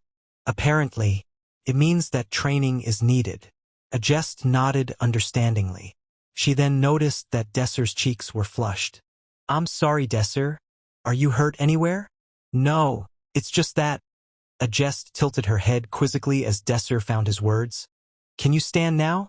The pair were in a strange position. Ajest was on top of Desir, who had his arms securely wrapped around her waist in order to prevent her fall. Ajest gave a sly smile. Instead of moving off, she pressed down on Desir's body with her thumb. Ajest. While in this compromising position, Ajest announced something with a voice of indifference, as if what she was saying had nothing to do with her. I left the Blue Moon party. I think it's a good thing. No, wait. Desir immediately stood up. What did I just hear? There was an uneasy feeling in his heart. Desir closed his eyes and gathered his thoughts. He then calmly repeated what Ajest said. Are you telling me that you're not in the Blue Moon party anymore? That's right. I can't stand being with that kind of a professor. The sun had long since set and the room was filled with darkness. But Desir didn't even notice. Ajest's words half confirmed the uneasy feeling, causing it weigh heavily on his chest like a lead weight. You discovered what happened. Is that why you left the party? There is no need for you to get worked up, Desir. It was a personal. Answer me, Ajest. Well, let's say that's the case for now. Desir bit his lip, drawing some blood. Did the timeline change this much?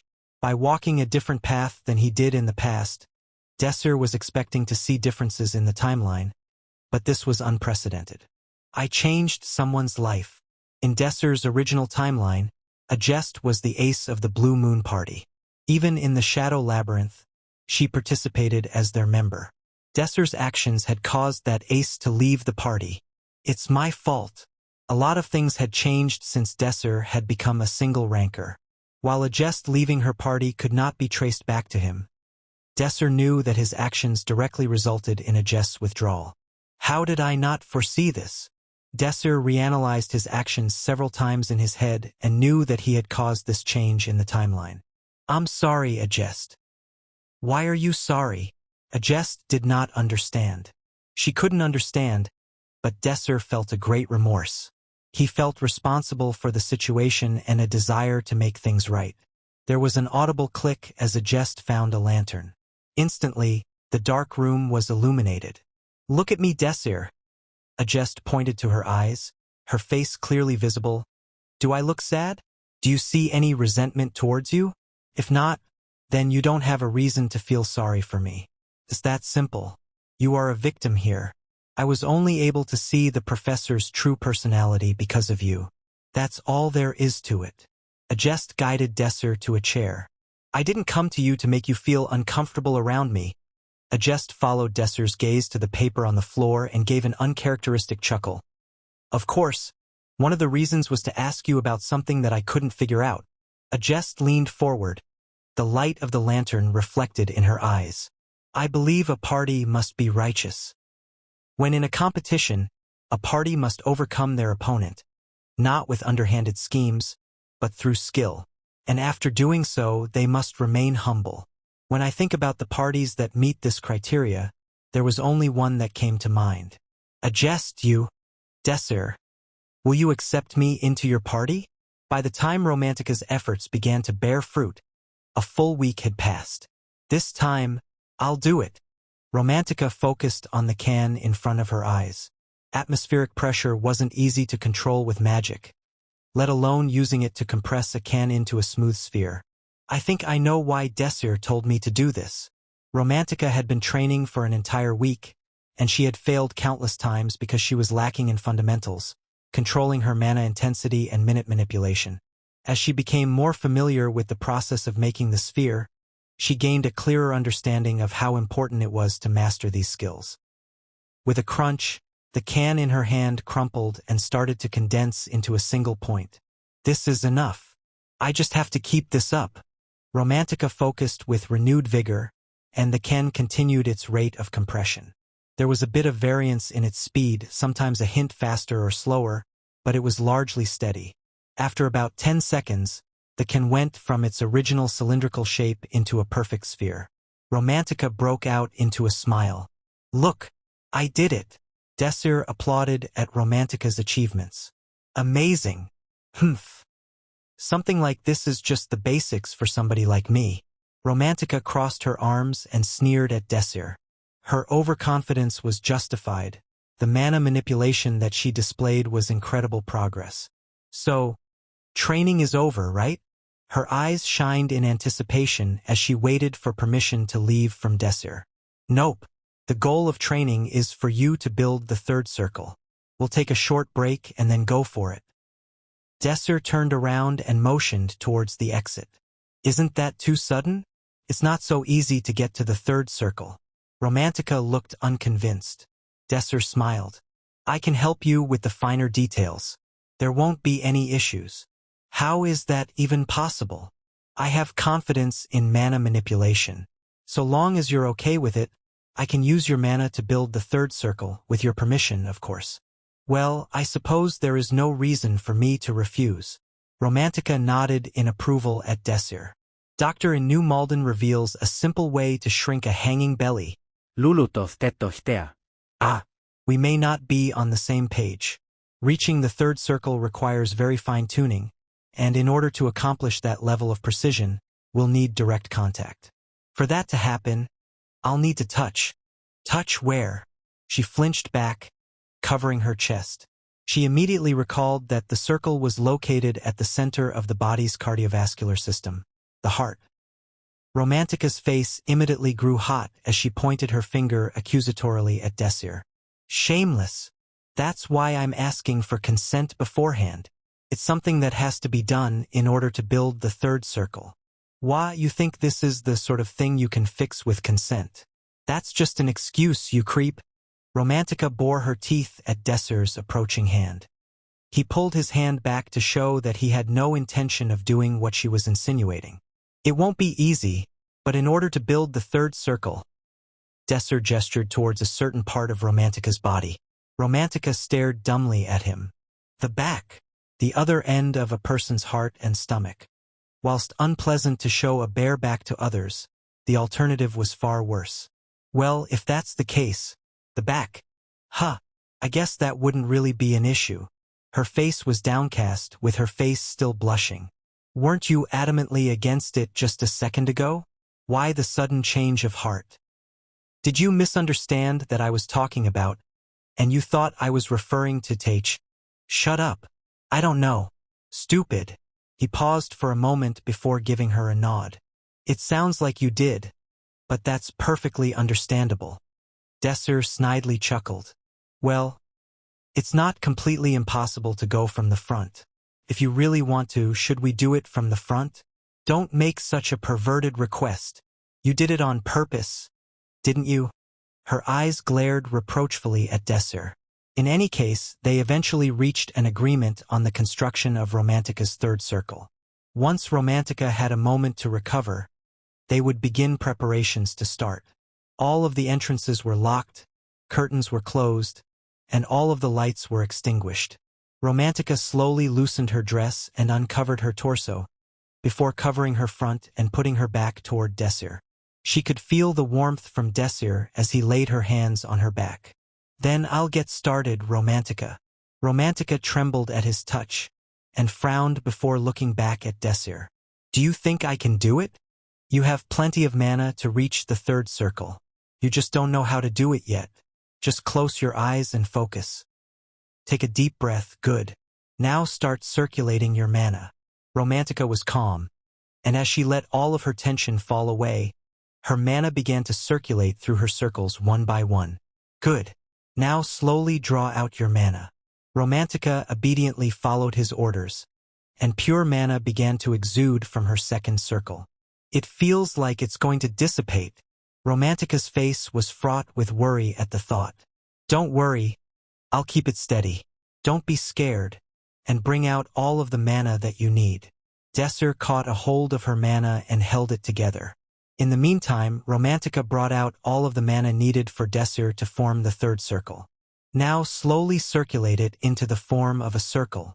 A soft sound emanated from the mana as it rotated and formed the circle. Just like making the can into a sphere, said Desir as he coaxed the mana out of Romantica. I know, said Romantica. As evidence that her training didn't go to waste, Romantica brilliantly morphed her mana to wrap around the circle in a sphere. Romantica grit her teeth. The mana control she was exhibiting was taking its toll on her, and she was sweating profusely. Now what? Now we're going to start on the smaller details. Maintain the sphere and I will focus on the task.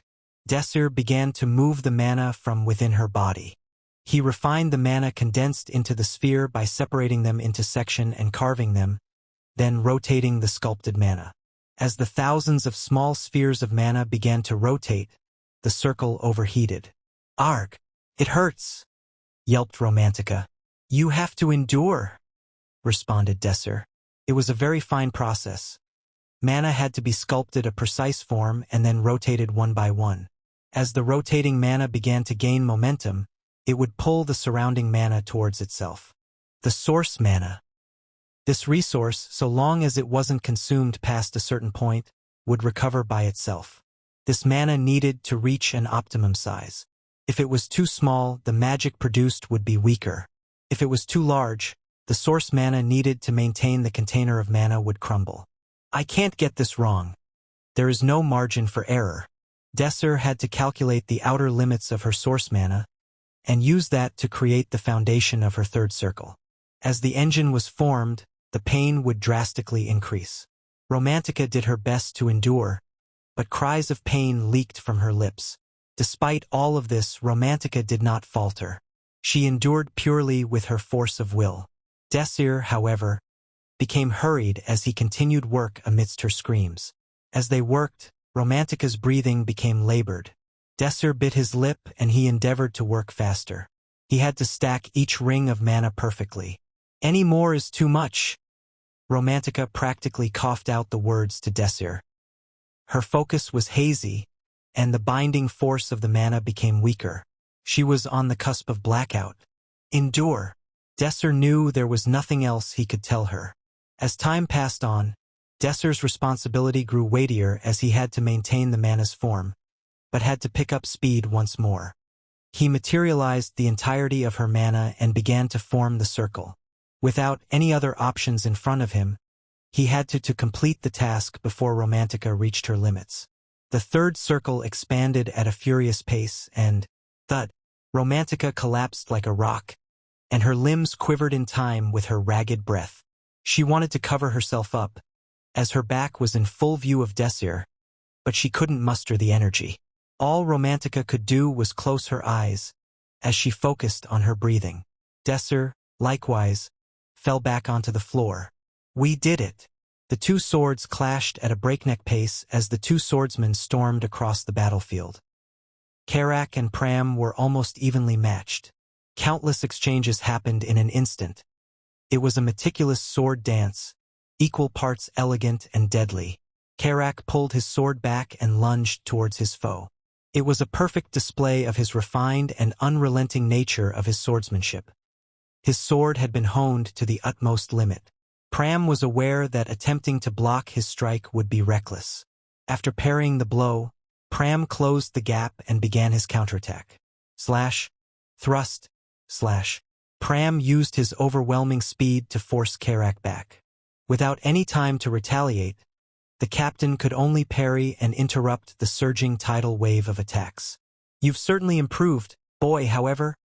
Karak crossed swords with his opponent and shoved him off balance.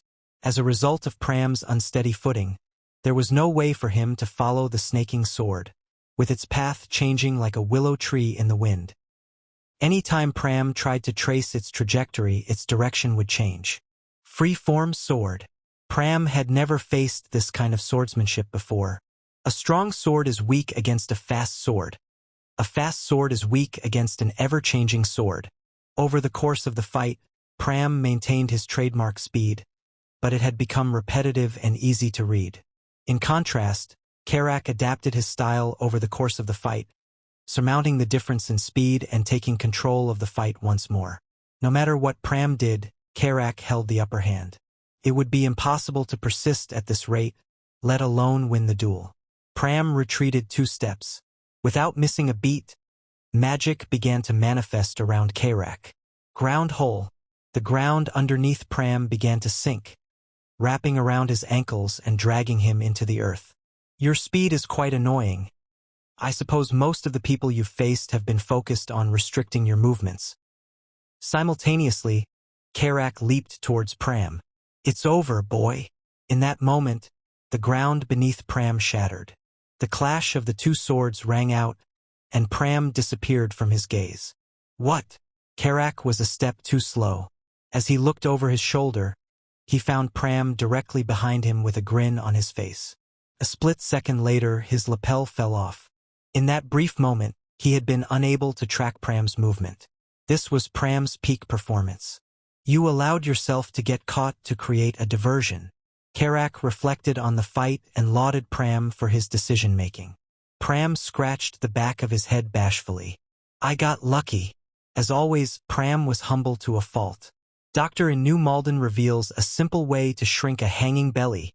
Lulutov tetohtea. No. That was no accident. That last attack, it was a good strike. It's the first time I've ever seen such a technique. I was just thinking about whether it was possible to attack and evade at the same time and had to give it a try. I haven't even decided on a name for it yet. Off to the side of the battlefield, a voice called out to the victorious student. You won. Pram turned his head over in the direction of the voice. There, Desir was seated on a bench. Pram's face glowed and he called out to his party leader. I finally did it. I managed to win against Mr. Karak. As he bragged about his exploits, he stuck out his head in anticipation. Desir smiled. I know. I was watching. He reached out and patted Pram's head, who closed his eyes as he snuggled up to his touch. Desir truly thought that Pram did an amazing job. I thought if he was lucky, he'd be able to fight Karak to a draw, but I didn't think he'd actually pull through with a win. Under Desir's guidance, Pram was developing rapidly.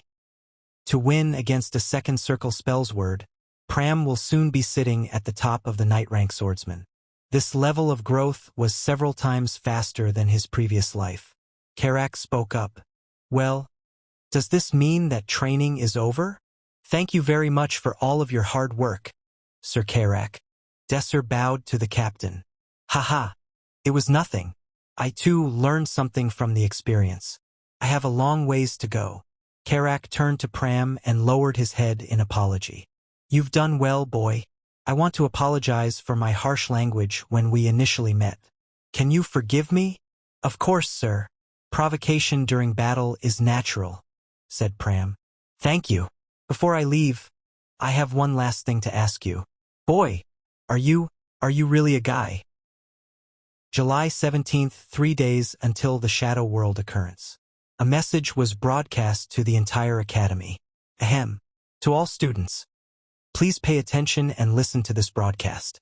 The current time is July 16th, 6:20 a.m. A shadow world has been detected. Expected occurrence. 3 days. Hebrion Academy will be deploying onto the battlefield. A call order will be issued to parties in accordance with Section 21 of the school's rules and regulations. Please follow the instructions of your party leader. All classes will be postponed for a week. During this time, you will be trained to participate in the Shadow World. Rune gear will be issued to your party leader. If you are a first year who has not been given a uniform, please ensure that you receive one. Desir entered the office carrying 3 sets of clothes. Rune gear, magical equipment embedded with shielding magic to protect the students from harm. The use of rune gear was a staple for everybody who entered the Shadow World. The rune gear itself looked like a tailored coat. A single blue jeweled badge adorned the lapel. As he distributed the rune gear to the rest of his party, he explained to them the usage of their new uniform. For lack of a better word, this is rune gear for single rankers. Speaking in terms of defensive capabilities, it's about on par with what other students wear. However, this specific rune gear that we've received have been tailored to address some of our weaknesses. Desir went to the kitchen and grabbed an egg that he placed within his rune gear. Previous models of rune gear could only be tuned to protect from either physical or magical attacks due to the nature of magic crystals. However, with recent technological breakthroughs, the Tower of Magic has synthesized a new material that protects from both types of attacks simultaneously. To demonstrate this, Desir smashed the egg and deployed a fireball at the same time. The rune gear shimmered in response to the incoming threats. With these new developments, the defensive magic will only fail when the attacks exceed the maximum output of the magic crystal. He unfolded the rune gear and took out the egg in perfect condition. Pram applauded enthusiastically and spoke excitedly. That's amazing, Mr. Desir. Haha, you're impressed much too quickly, Pram. If you think this is impressive, you're going to faint when you see this. Can you put your rune gear on? As Pram grabbed the bracelet from the table, he donned his uniform and stood at attention in front of Desir. Now draw your sword and imagine putting it away. As Pram imagined putting his sword away, his sword instantly disappeared in a flash of light. Mr. Desir? His rapier had disappeared and he was getting anxious at the thought of losing it for a second time. Don't worry, you've stored your sword in a subspace pocket. In order to bring it back, you just have to do the same thing you did before. Imagine unsheathing your sword. Following Desir's instructions, a flock of lights gathered around Pram before his beloved sword appeared in his hands once again. The weight of a blanksome sword is nigh 0, but one cannot say the same for the scabbard. In order to maximize your speed, you should try to reduce your overall weight as much as possible. Next up was Romantica. Desir offered her a long stick in the shape of a flat iron rod. Romantica was puzzled at what she was being offered, but she took a hold of it anyway. As she put her hands on the rod, her badge gave off a blue glow and the shape of the rod started to change. The interlocking iron components clicked into place, and a peculiar shape began to emerge in her hands. What is this? It's called a sniper rifle. In the Shadow Labyrinth, this was Romantica's weapon of choice. Using his know-how from working with Zod in the past, he had taught the engineer the idea behind the sniper rifle and ended up commissioning Zod to make it. It's weaker than her previous weapon, but she'll have to get used to using this one first. Her previous weapon used a second-class magic crystal that offered significantly higher firepower. Desir went into broad explanations as to how to use the rifle, which end to point at the enemy, how to steady herself when preparing to fire, and the best positions from which to use the rifle. The rifle will integrate with the rune gear in order to operate. Its uses are primarily to amplify your magic and extend the radius of your detection magic. With the use of the rifle, you'll be as powerful as a fourth circle magician. Fourth circle magician? Questioned Romantica. She stared at the weapon in her hands in disbelief. With your casting speed and ample cover, you'll become the rock that supports the rest of our party. Romantica blushed at Desir's words and promised to do her best. I'm just doing whatever I can for my party. I'm sure you guys would do the same for me. The performance of the magical equipment developed by Zod was beyond Desir's imagination. The quality of the items were far higher than he had expected. That's a genius for you. He silently thanked Zod, and then turned his gaze back towards his two party members. Fully equipped in their rune gear, the two stood at attention in front of Desir. He felt a thrum of pride looking at his two party members, and vowed to help them exceed their past selves. Now all that's left is suppressing the shadow world. July 20th. Day. In the auditorium, nobles from the Empire and the Western Kingdom Union were present. Freshmen and senior students alike filled the auditorium to capacity. All of the students wore their rune gears. Their profession was denoted by the color of their attire: blue for the magicians and red for the swordsmen. Their uniform appearance and orderly fashion gave the nobles the impression of a veteran military corps. In front of the sizable audience, the dean started speaking. Everyone, it has been many years since the shadow world began threatening humanity. During that time, God's shield, the Empire of Artemis, has fallen, and other nearby countries have met their end in similar fashions. We have lost substantial territory to the shadow world, and loved ones who will never come back. As they fade away to our memories, humanity has remained divided even in our dire straits. There are knights who fight only in service of the king, nobility who wage war amongst themselves instead of protecting society against the shadow worlds, mages who stood to the side and became bystanders to the conflict. With the way things were looking, the end was inevitable. In the past, the shadow world represented the inevitable end of days, an irreversible calamity. With the world in such desperate times, we needed a beacon of hope to shine down on humanity. The Empire's solution was the Hebrion Academy, the continent's most prestigious school intended to raise a generation of students who could fight back against the shadow worlds.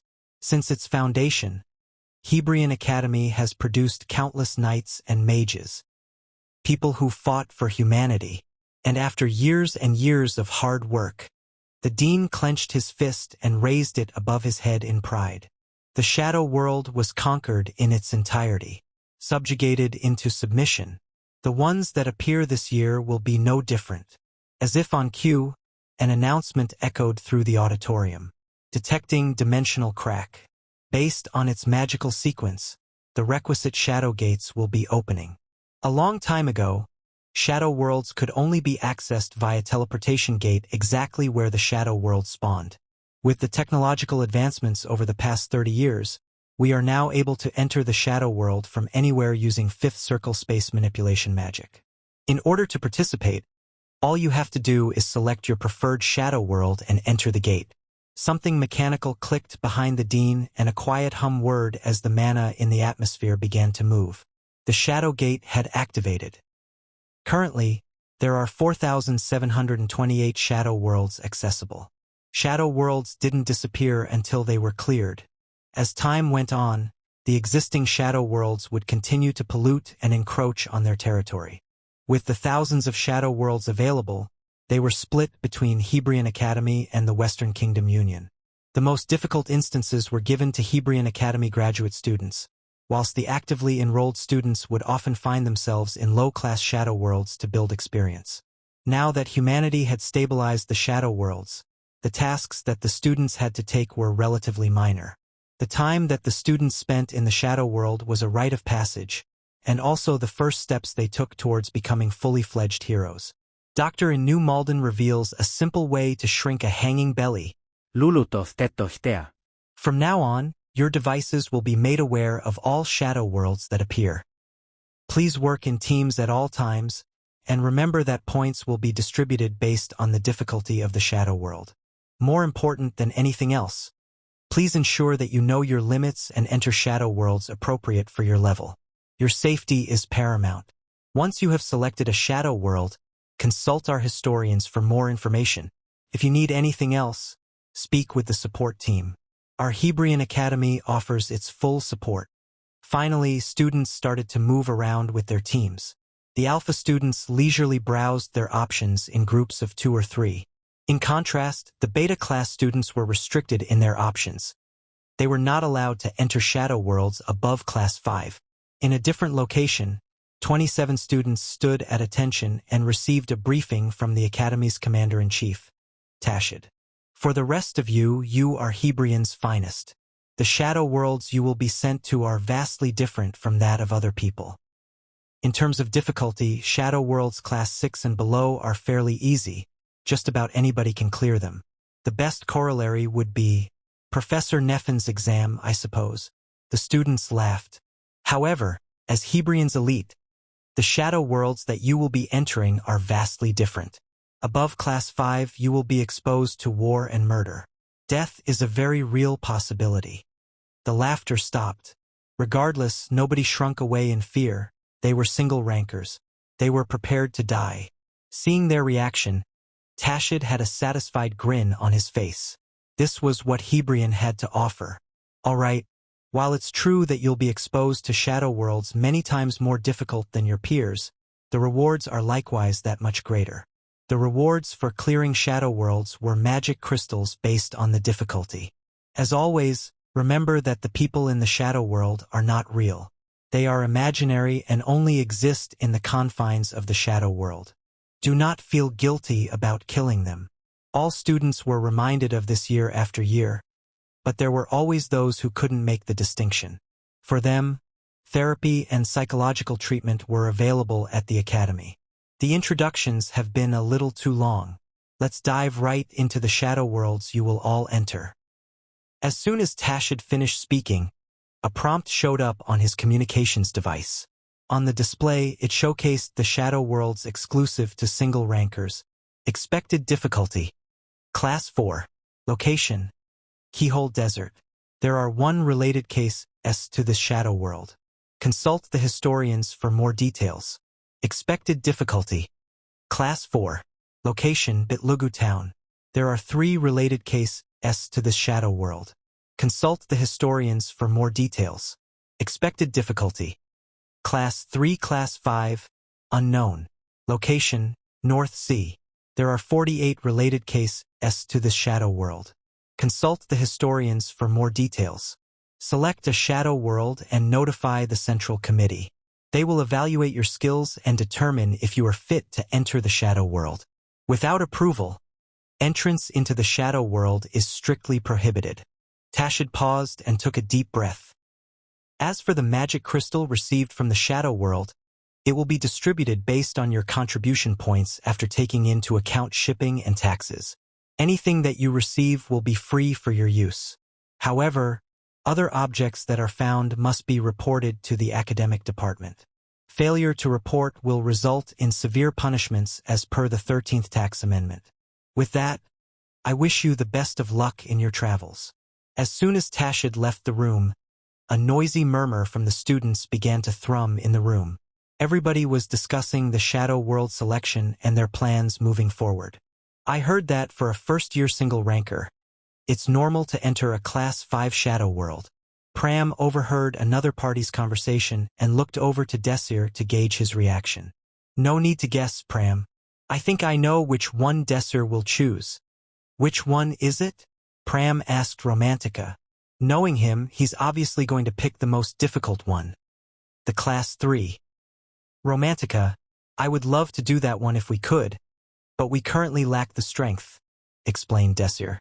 Up until now, there were no reported incidents of Class 2 or higher shadow worlds. Class 3, for all intents and purposes, was the highest difficulty. If we were looking to do a Class 3 shadow world, we would have to be like them to even get approval. Desir pointed over at two famous parties, the Red Dragon Party led by Redoria, and the Blue Moon Party led by Elhim. In the vicinity, there were 3 4th Circle mages, 2 Bishop rank knights, and 5 Rook rank knights. Not a single first year could be found, and each of the members was a veteran. Don't overdo it. That was Desir's rule on tackling shadow worlds. I've already decided which shadow world we will be entering. It'll be perfect for us. He showed his device to his party members. Expected difficulty. Class 4. Location, Orain Province. Reading over the information displayed, Romantica's face paled. I don't think we can do this one. Read the last part. It says we need at least 4 people. Between you, me, and Pram, we only have 3. You're wrong, Romantica. Didn't I tell you? Seeing Desir's carefree expression, Romantica felt uneasy. A jest joined our party, said Desir candidly. Romantica pouted as the conversation went on. Desir sighed. It seemed that great effort would be required before a jest could be fully integrated into their party. Unlike Romantica, Desir greatly welcomed a jest's inclusion. They needed 1 more member in order to participate in the shadow world that he had set as their next goal, and there was no one more capable than a jest. She came at a good time. They were able to attempt the Orain province's shadow world. This was a shadow world that Desir had been planning on tackling for a long time due to the rewards that could be acquired by clearing it. They say that Toa's armaments can be acquired in this shadow world. Toa's armaments. It was an artifact that increased a magician's mana pool, allowing them to reach a much higher proficiency. In the future shadow labyrinth that Desir came from, he was soul-linked to this artifact. It was the reason he was able to reach the 3rd circle. However, Desir was not the first possessor of Toa's armaments. It was originally owned by some magician from Hebrion Academy, and that magician was able to reach the 5th circle. Despite this, that magician had died in the shadow labyrinth and, due to his expedition group's policy, it was given to the most appropriate successor, who turned out to be Desir.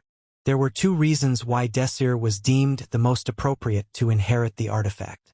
Firstly, Toa's armament's ability to increase one's mana pool was greater for magicians of the lower circles, and, secondly, Desir's analysis ability had gained notoriety within the expedition group. With the larger mana pool backing up his analysis ability, Desir's contribution to the expedition was deemed irreplaceable to the extent that the plan executed 9 years later would be impossible without him.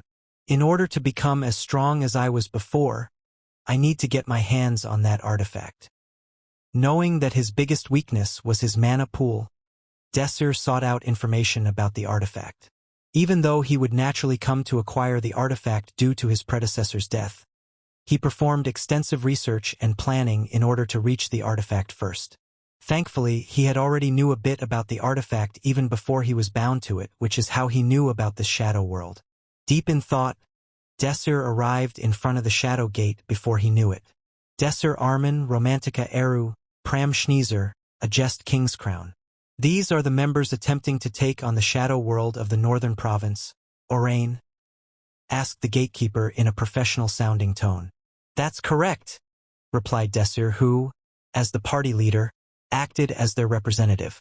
Do you agree with all the terms and conditions accompanying the participation in a shadow world? We agree.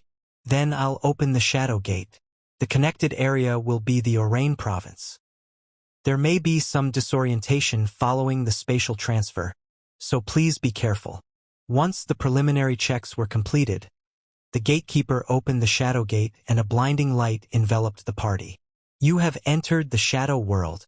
As Desir opened his eyes and looked around him, all he could see were walls made of stone. The room was spacious and hot. There was a massive pot of soup boiling above a crackling, blazing fire. Cooking utensils, such as kitchen knives and ladles, were strewn about here and there.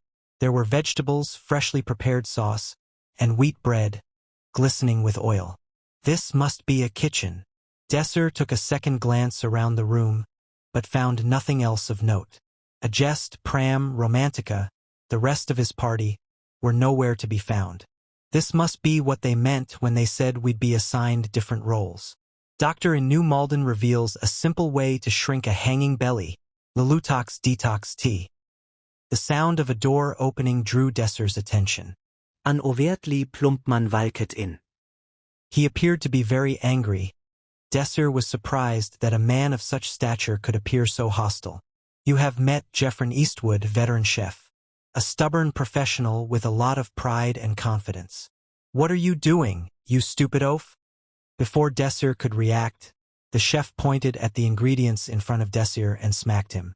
Desir was caught off guard by the blow but, drawing from his experience as a veteran who had cleared multiple shadow worlds already, he remained calm as he lowered his head. I'm sorry. Scram! You're just in the way, you useless idiot. Desir's response had the intended effect of not provoking the chef further. Geoffrey simply pushed past Desir and moved to the cutting board to prepare the vegetables.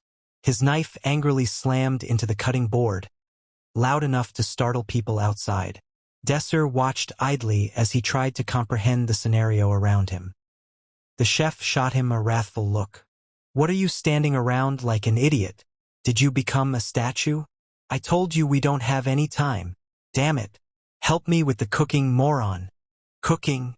Just as Desir was beginning to understand his role, the chef smacked Desir on the back of the head in frustration. Are you an idiot sandwich? I told you we need to serve a distinguished guest today. Don't tell me you forgot the menu too. Dinner service quest has begun. You are the chef's assistant and must prepare a meal for all 13 honored guests visiting the castle. The food that the kitchen must prepare are as follows. Appetizer, 2 black olive salad, for herb marinated scallops and shrimps, and 7 cream of lamb soup. Entree, 13 beef tenderloins with mashed potatoes and carrots on the side. The steak must be cooked as follows. 3 well done, 5 medium, 3 medium rare, and 2 rare. Dessert. Chocolate cake, cut evenly into 13 pieces. Help the chef successfully prepare the dinner service. Outcome of this quest will affect the overall quest. I did not forget, chef, responded Desir in a calm voice. Repeat it back to me. 2 black olive salad, for herb marinated scallops and shrimps, and 7 cream of lamb soup. These are the appetizers. That's right. Did you wake up a little? Go prepare the vegetables. Okowo. Geoffrey has noticed your determined expression and elevated his affection towards you to good. His affection will affect the progression of the quest henceforth. How many times do I have to repeat this? Always address me as chef at the end of your sentences. Yes, chef. The carrots were caked with dirt, the onions were unpeeled, and the lettuce had snails crawling over them at the bottom of the barrel. Desir shook off some dirt and began washing the vegetables. Was his name Geoffrey? The sound of Geoffrey's knife resumed and continued on without rest. From the corner of his eye, Desir glanced at the chef. That man! Desir watched as Geoffrey opened the tightly sealed scallops with the edge of his knife and perfectly peel away the mollusk, leaving nothing behind in a display of blinding speed. All 4 scallops were soon removed from their shells in similar fashion. He talks like a sailor, but he is really skilled. Preparation of the shrimp had already been completed. Geoffrey oiled his frying pan and placed the scallop and shrimp on it. This quest is not that difficult. I just have to match his rhythm as an assistant. Desir prepared the olives and brought over the vegetables for the salad. He had shook off the water and made sure everything was ready before bringing them over to Geoffrey. Stir the soup so it doesn't stick to the pot. Geoffrey pointed towards the hearth. Yes, chef. The soup was boiling in the pot over the hearth. Desir grabbed the wooden ladle and got to work. Unwittingly, Desir let out a groan as he began to stir. The soup was so thick that it was exceedingly difficult to stir. Desir grasped the ladle with both hands and stirred with all his might. Hot! The heat of the stove made it feel as though all of his body was burning up. It was hot and difficult, but Desir endured without stopping his stirring motion. Jeffrin rates your determination highly. The chef must have been watching Desir stubbornly stir the soup in the hot environment. While Desir stirred, Jeffrin completed the salad and the seafood appetizers. Pour the soup into their bowls. You remember how many, right? Yes, chef. The food was finally ready. Jeffrin rang a bell in the kitchen and several people entered to carry out the appetizers. Now it was time to prepare the main dish. All 13 guests were having beef tenderloin with sides of mashed potatoes, carrots, eggplants, and other things. Hurry and cook the potatoes. It takes a while to cook them, said Jeffrin, who had already started preparing the carrots and eggplants. I am already cooking them, chef. What? Since when? Jeffrin's eyes widened as the crisp aroma of cooked potatoes filled the kitchen. I noticed the speed of your cooking and thought we might need them soon, so I prepared them ahead of time. I'm a proficient assistant. Desir had adjusted quickly to his role in the kitchen. Damn kid getting all smart on me. Master Chef Jeffrin acknowledges your foresight. In spite the actual words he used, Jeffrin's tone sounded affectionate. Notes: this must be a kitchen. Nicolas Cage rage face. Idiot sandwich. Original text was Fuka and donkey. As the potatoes simmered in the oven, Jeffrin swapped over to the steaks. He grabbed a slab of beef from the pantry and tossed it onto the table. What's the order? 3 well done, 5 medium, 3 medium rare, and 2 rare, chef. Acknowledging Desir with a curt nod, he turned his attention to the tenderloin. Jeffrin sliced the beef into generous portions, displaying his culinary mastery. In the middle of his cutting, he glanced back at the potatoes. They should be cooked by now. Take them out of the oven. Then peel the skin and crush them. Yes, chef. While Desir went to plate the dishes, Jeffrin placed his tenderloin steaks onto a skillet, mentoring his protege with his expertise at the same time. When cooking steaks, focus on the well-done and medium steaks first. That way, we can match the cooking time for all of the dishes while they are still hot. Unlike before, the head chef was amiably passing on his cooking knowledge instead of berating him. Desir listened attentively, looking for any clues and details that might help him clear the shadow world. As soon as all of the steaks finished, Jeffrin put the finishing touches to the plating. Everything had to be served before it got cold. Now, with the Worcestershire sauce and the onions, a brilliant rhythmic knocking rapped on the counter. It was Jeffrin lightly cooking the vegetables and chopping them up into a garnish to accent the dish. He then plated the mashed potatoes and garnished them elegantly, then rang a bell, calling the servers to take the exquisite meal out to his guests. As they were arriving, Jeffrin started to explain each dish and give them pinpoint instructions. While they took their dishes out, Desir asked the head chef what to do next. After the main course, it was time for dessert. There's no need to prepare dessert, said Jeffrin flatly. Desir was flabbergasted. I'm sorry. It takes quite a bit of time to make a cake, so I made it in advance. You know, I'm a prepared chef. All that's left to do is slice the cake. Go sit down and take a break. Chef's orders. He gave Desir a smile and went back to his work. Desir sat down in a chair at the corner of the room. After looking around and taking in the room, he started to notice a few smaller details that he had overlooked in the rush. Specifically, one thing in particular caught his eye. A couple of plump, oval-shaped green fruits sat in a basket on the table. Not a single one was used within the entire meal. Desir turned to ask Jeffrin a question. Chef, do you like plums? You mean these? Yeah, that's what they're called, aren't they? You sure know your stuff, boy. The higher-ups sent them over saying I should try to use them, but they taste bitter. It's such a shame, what with their nice fragrance. I was about to throw them away. I see. So that's what it is. Jeffrin inadvertently answered his question. Desir checked the plums to ensure that they were still fresh and fragrant. This fruit must be related to the quest. If there was an object related to the shadow world, quests would promptly pop up. Desir thought carefully about the plum. It was just a leftover ingredient in the kitchen, something left there because the chef didn't know what to do with it. He even gave me a hint. Jeffrin commented about how it had a nice fragrance, but a bitter taste, meaning the hint was to utilize its fragrance. Casual remarks like these would become hints that led to clearing the Shadow World. Now that humanity can clear Shadow Worlds consistently, it's offering an opportunity to exceed expectations and finish side quests. As soon as he finished his thought, an announcement rung. Doctor in New Malden reveals a simple way to shrink a hanging belly. Lulutoth tetohtea. Hidden quest. Dinner service EX. Found.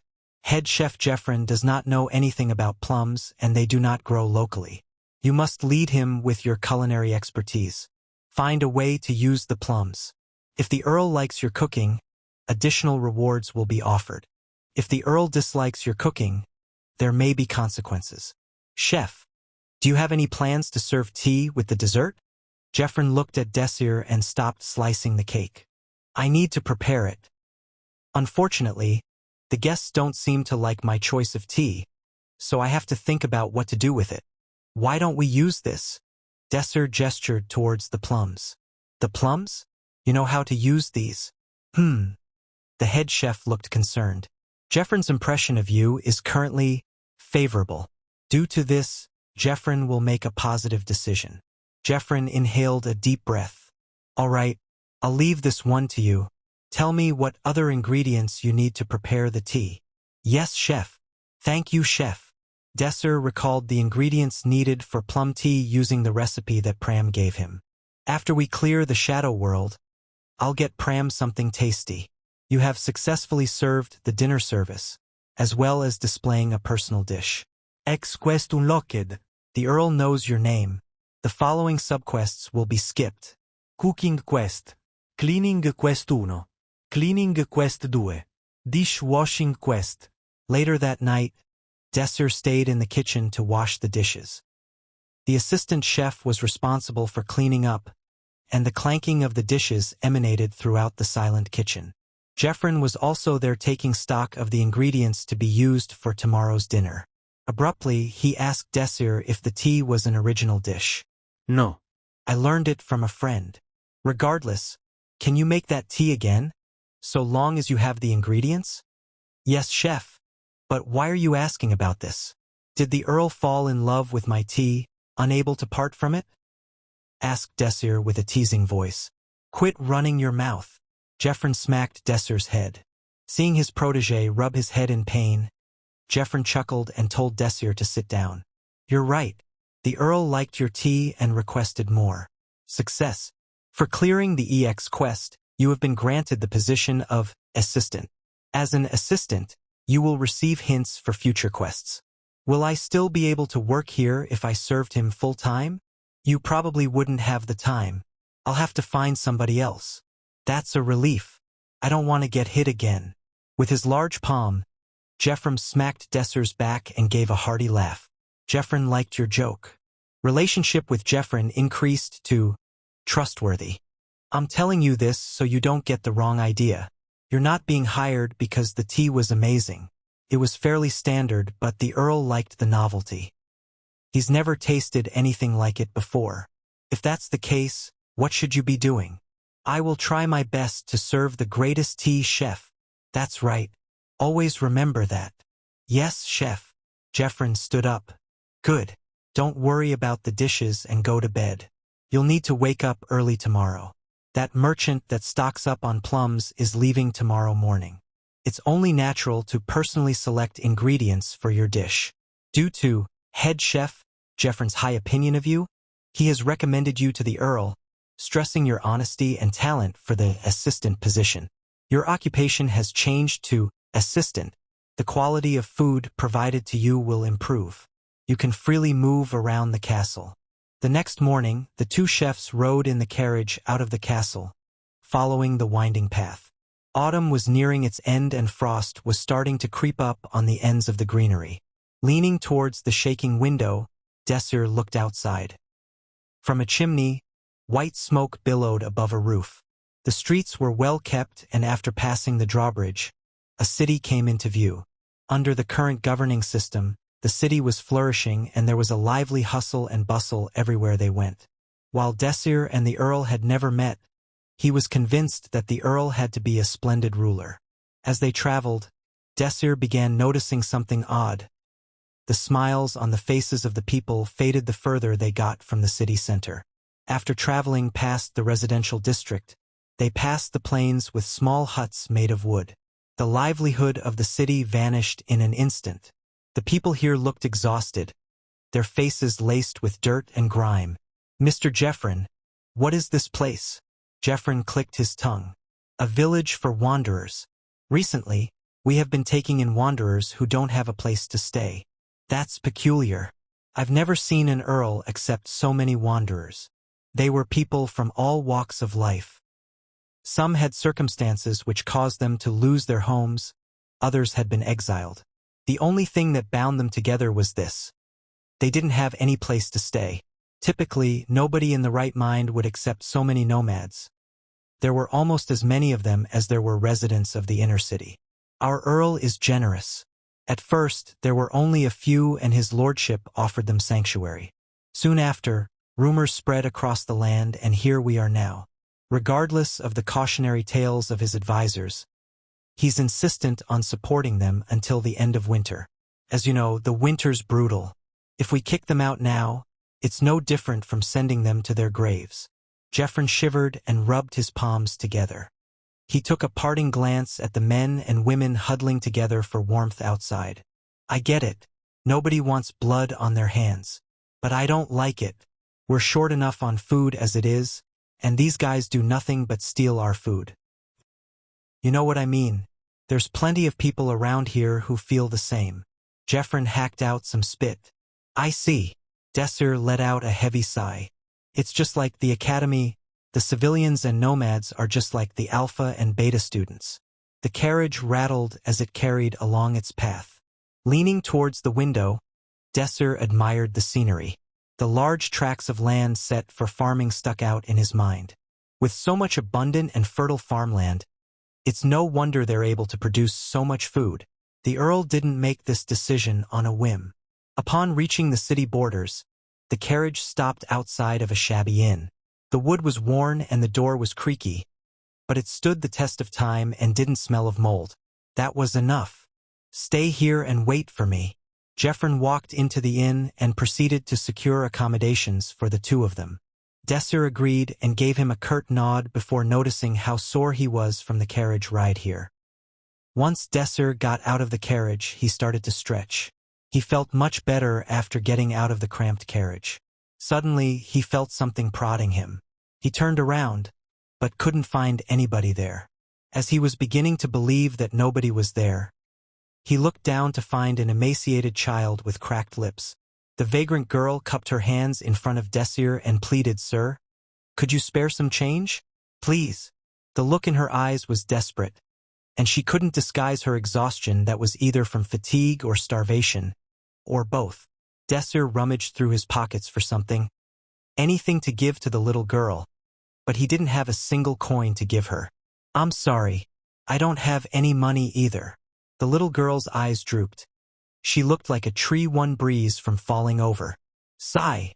"It can't be helped then." She turned around and wearily stumbled away from Desir. As she began departing, Desir called out to her and offered her 4 dried plums in an outstretched hand. "If it's food you want, I do have this." Her face brightened and her eyes looked up at Desir, as if asking for permission. He smiled back and nodded approvingly at the little girl before handing her one of the dried plums. She devoured it ravenously, before eyeing the other dried plums avariciously. "Do you want more?" The little girl nodded furiously in response. "There's a lot of things that I don't know. Would you be okay if I asked you some questions in exchange for these plums?" There was no hesitation as she nodded again. "Do you live there?" Desir pointed at the shantytown where the wanderers stayed. The little girl nodded. "Yep, I live with my mom and little brother. Just the 3 of us." "Where's your dad?" "Dunno. Mom won't tell me." Desir gave the little girl another plum. She ate it just as quickly as the first. "I heard that they give you free food here. Isn't that true?" They do. Every morning, they come from over there. She pointed over at the plaza. If you wait in line, they give you food. If so, then why? Desir's words were cut short as he saw the little girl search for something in her pockets. She pulled it out as though she was handling a precious treasure. It was a piece of bread. They give us a piece of bread to eat every day, but it isn't enough. That's why Lilica is always hungry. Who is Lilica? Asked Desir. The little girl pointed at herself, and her stomach growled in hunger. In response, Desir handed her another dried plum. Like every other time, it disappeared within a matter of seconds. Doctor in New Malden reveals a simple way to shrink a hanging belly. Lulutoth tetohtea. Sir, and your name? You can call me Desir. All right, Desire. Since you're so nice, I'll give you this. It was a handkerchief embroidered with flower patterns. He could tell that it took years to achieve this kind of masterful needlework. My mom made it. She's super good at sewing. She even made my clothes. Lilica twirled around and showed off her dress. Desir was surprised that she gave him this. This is beautiful. Are you sure that you don't want to sell this at the market? With your mom's workmanship, it should go for a good price. People told us not to come by the market. They said they'd beat my mom to death if she came. She frowned as she recalled the memory. They said we're thieves that steal everything. Besides Joffrey, they said that the other people who lived with us stole stuff from them. Even though we didn't steal anything, they keep calling us thieves. My mom told me to hold it in. She said that since we're not from here, it's natural for them to act like this. Hey Desir, get over here. Now. Jeffrin's voice rang out as he called for his assistant. It was time to go. Desir needed to hurry back, so he handed the little girl the last dried plum. Lilica, do you see that sun? When it's set about halfway, come to the castle's back door and I'll give you more food. Okay. Wow, really? Okay. Make sure that nobody sees you. After making sure she understood, Desir left and jogged back towards Jeffrin. Soon after, a notification rang out. You have found the problem number 2. Vagrants, one of the 2 problems within the Evernatten domain. Lord Evernatton's castle, 11 a.m. After steam rose from the kettle and its aroma wafted through the office, Desir poured the tea into a silver teacup and then placed it onto a silver platter. Opening the chamber doors, he gently put the silver tray down in front of his lordship, who was going through a stack of paperwork. He was a gruff older man with a face riddled with battle scars that was carved out by the countless seasons he has survived through. Working in silence, an air of intensity surrounded him. You have encountered unique hero, Wilhelm Evernation. This is a key figure in the main scenario. Become close with him. Once the Earl's impression of you reaches trustworthy, the main quest will begin. Currently, his impression of you is favorable. If this person is a key figure in the Shadow World, then the main quest must be helping him solve the problems of the Evernation domain. Desir gently placed the teacup on top of the Earl's desk. Clearing the Dinner Service EX quest, Desir was rewarded with the position of the Earl's assistant. The Earl's quill moved without rest, while his eyes remained fixed on the paperwork in front of him. He took a few casual sips of the tea, but otherwise remained taciturn. In order to trigger the main quest as soon as possible, I have to persuade the Earl that he can trust me. I have to solve the vagrant problem as soon as possible. Desir tactfully observed the Earl. Aside from the quiet scratches on parchment and sips of tea, not a sound was present. Ahem. Desir cleared his throat.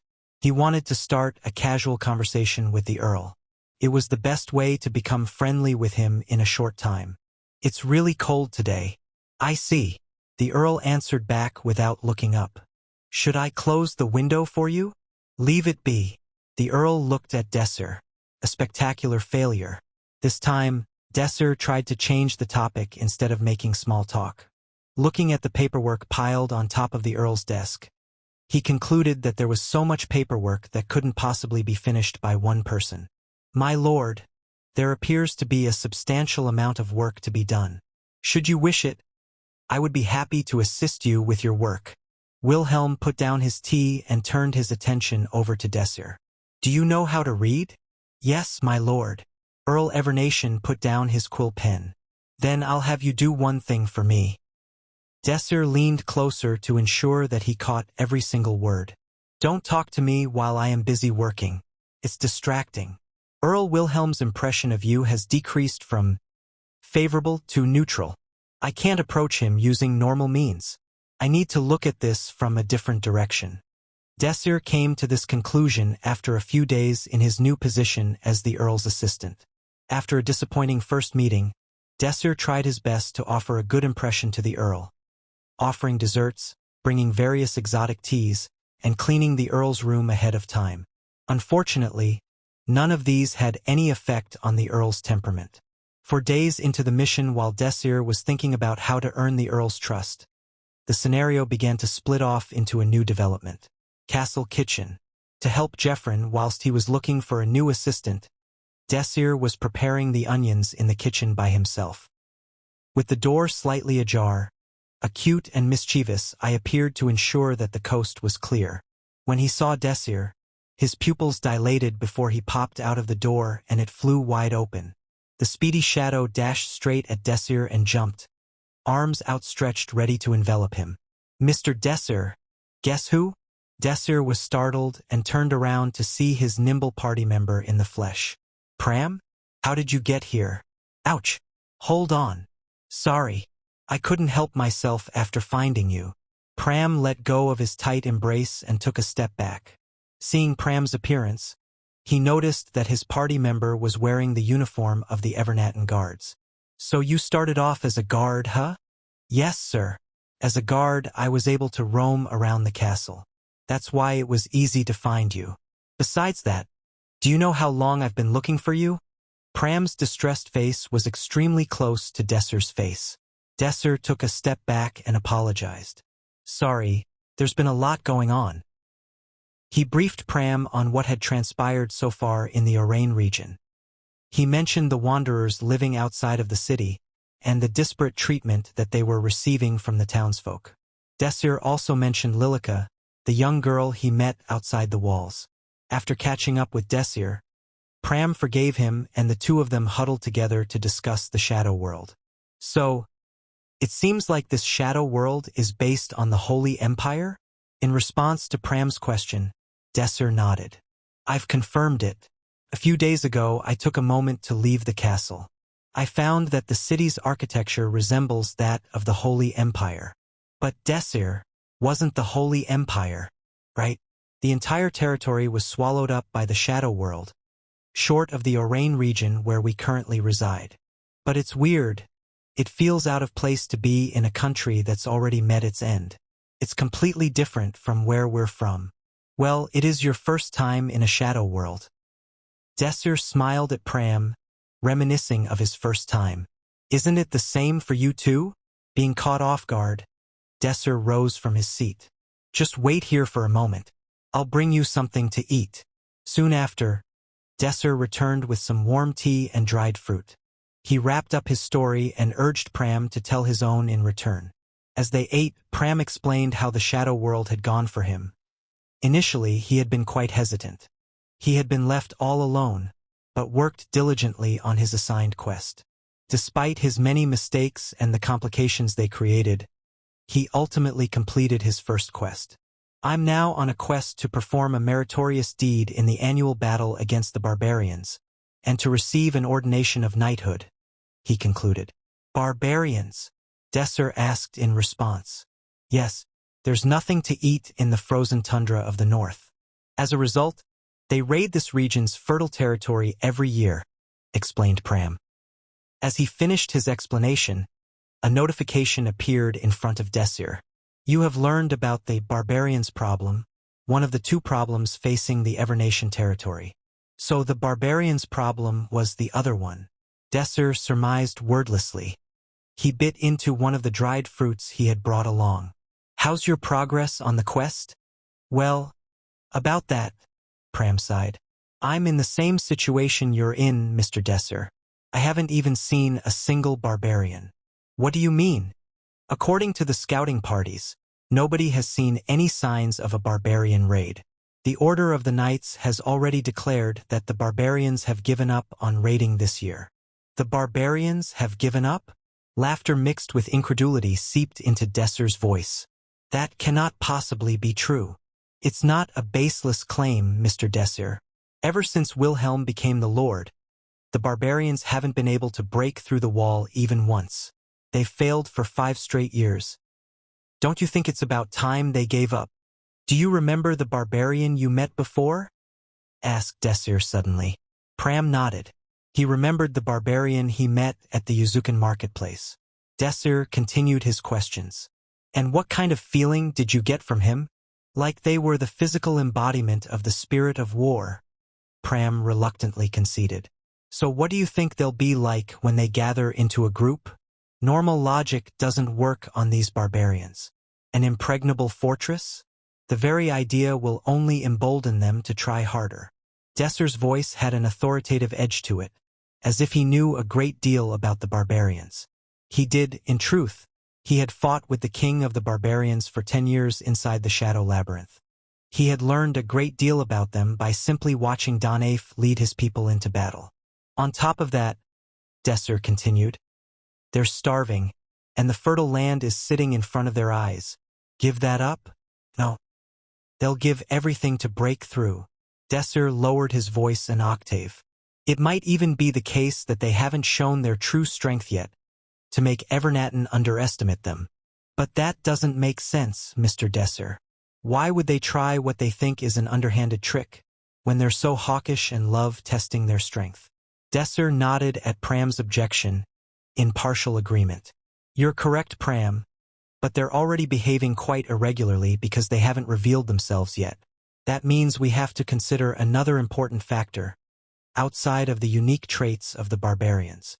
Doctor in New Malden reveals a simple way to shrink a hanging belly. Lulutos tetohtea. What's that? The existence of an opponent. Almost all narrative Shadow World instances deal with a historical incident involving 2 opposing forces. In that case, there must be another key character who acts as the antagonist to Lord Evernation.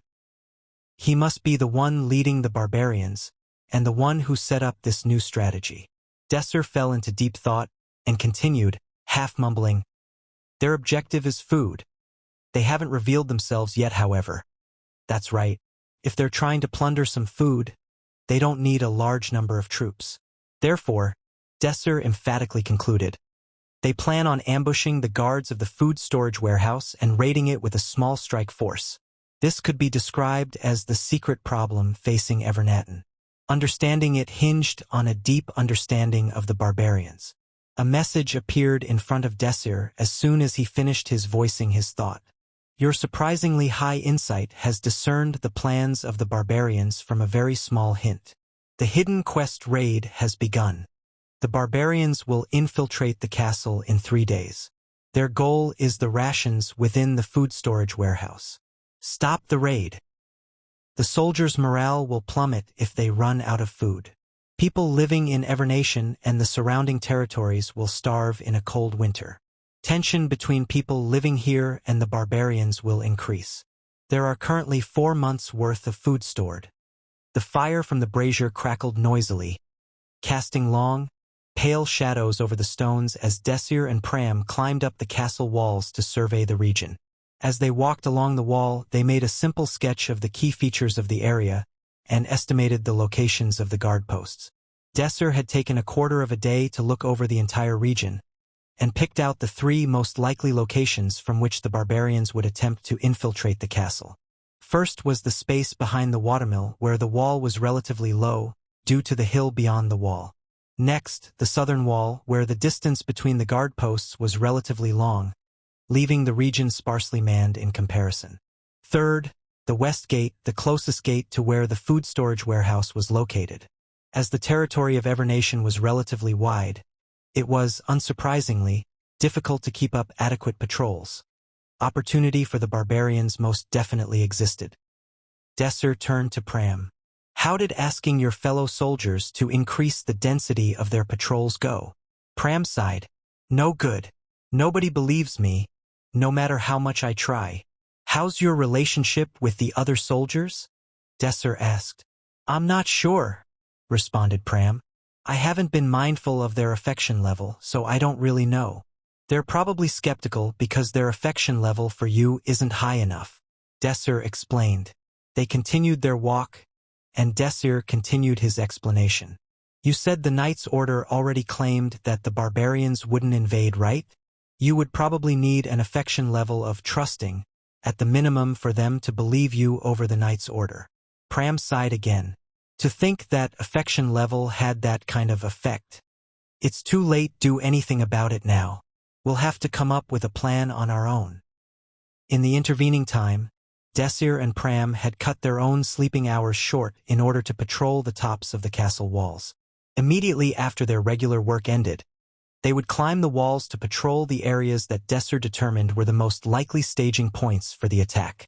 They had discovered, unfortunately, that the situation was even worse than they initially thought.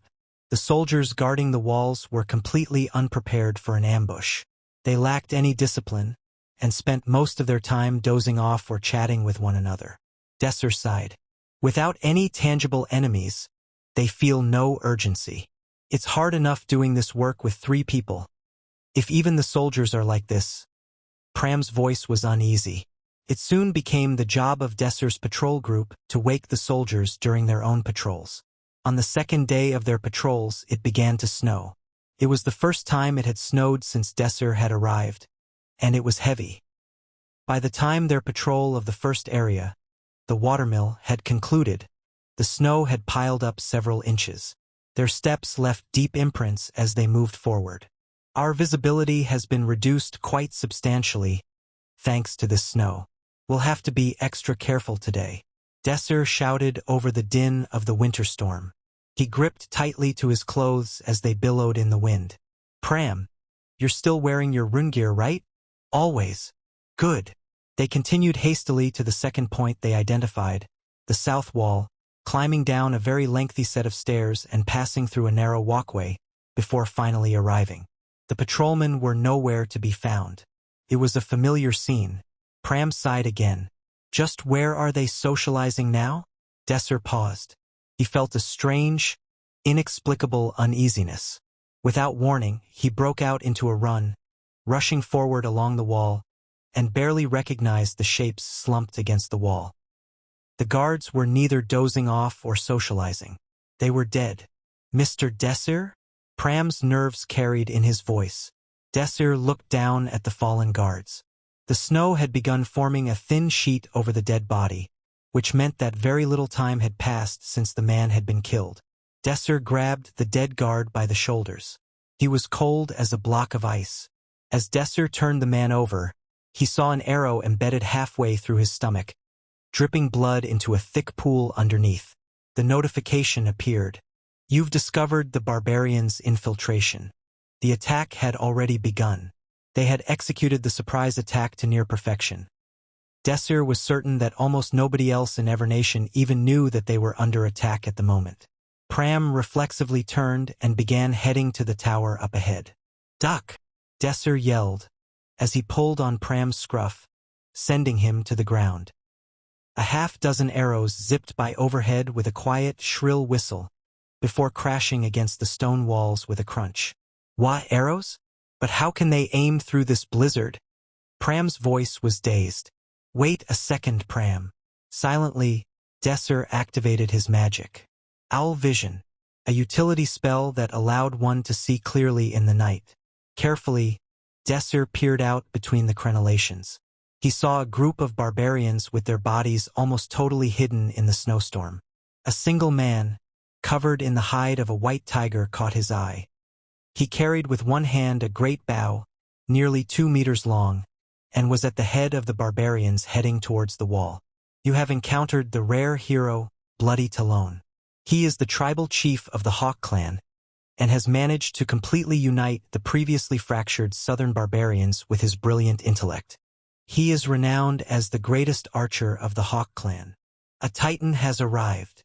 Desir's voice was surprisingly calm. He watched as hooks shot towards the wall and latched on. Ropes dangled downward and were quickly grabbed by barbarians wearing white leopard hides. By Desir's estimate, there were about 100 of them. It would be utter insanity to fight them. It'd be nice if a jest was here. He shook his head and turned to face Pram. Pram's lips were pale. We have to alert people. Correct, agreed Desir. But how? He turned his attention back to the guard tower. Guard Tower 13, as it was labeled, had a large bell attached to the top, whose purpose was to alert everyone in the event of an invasion.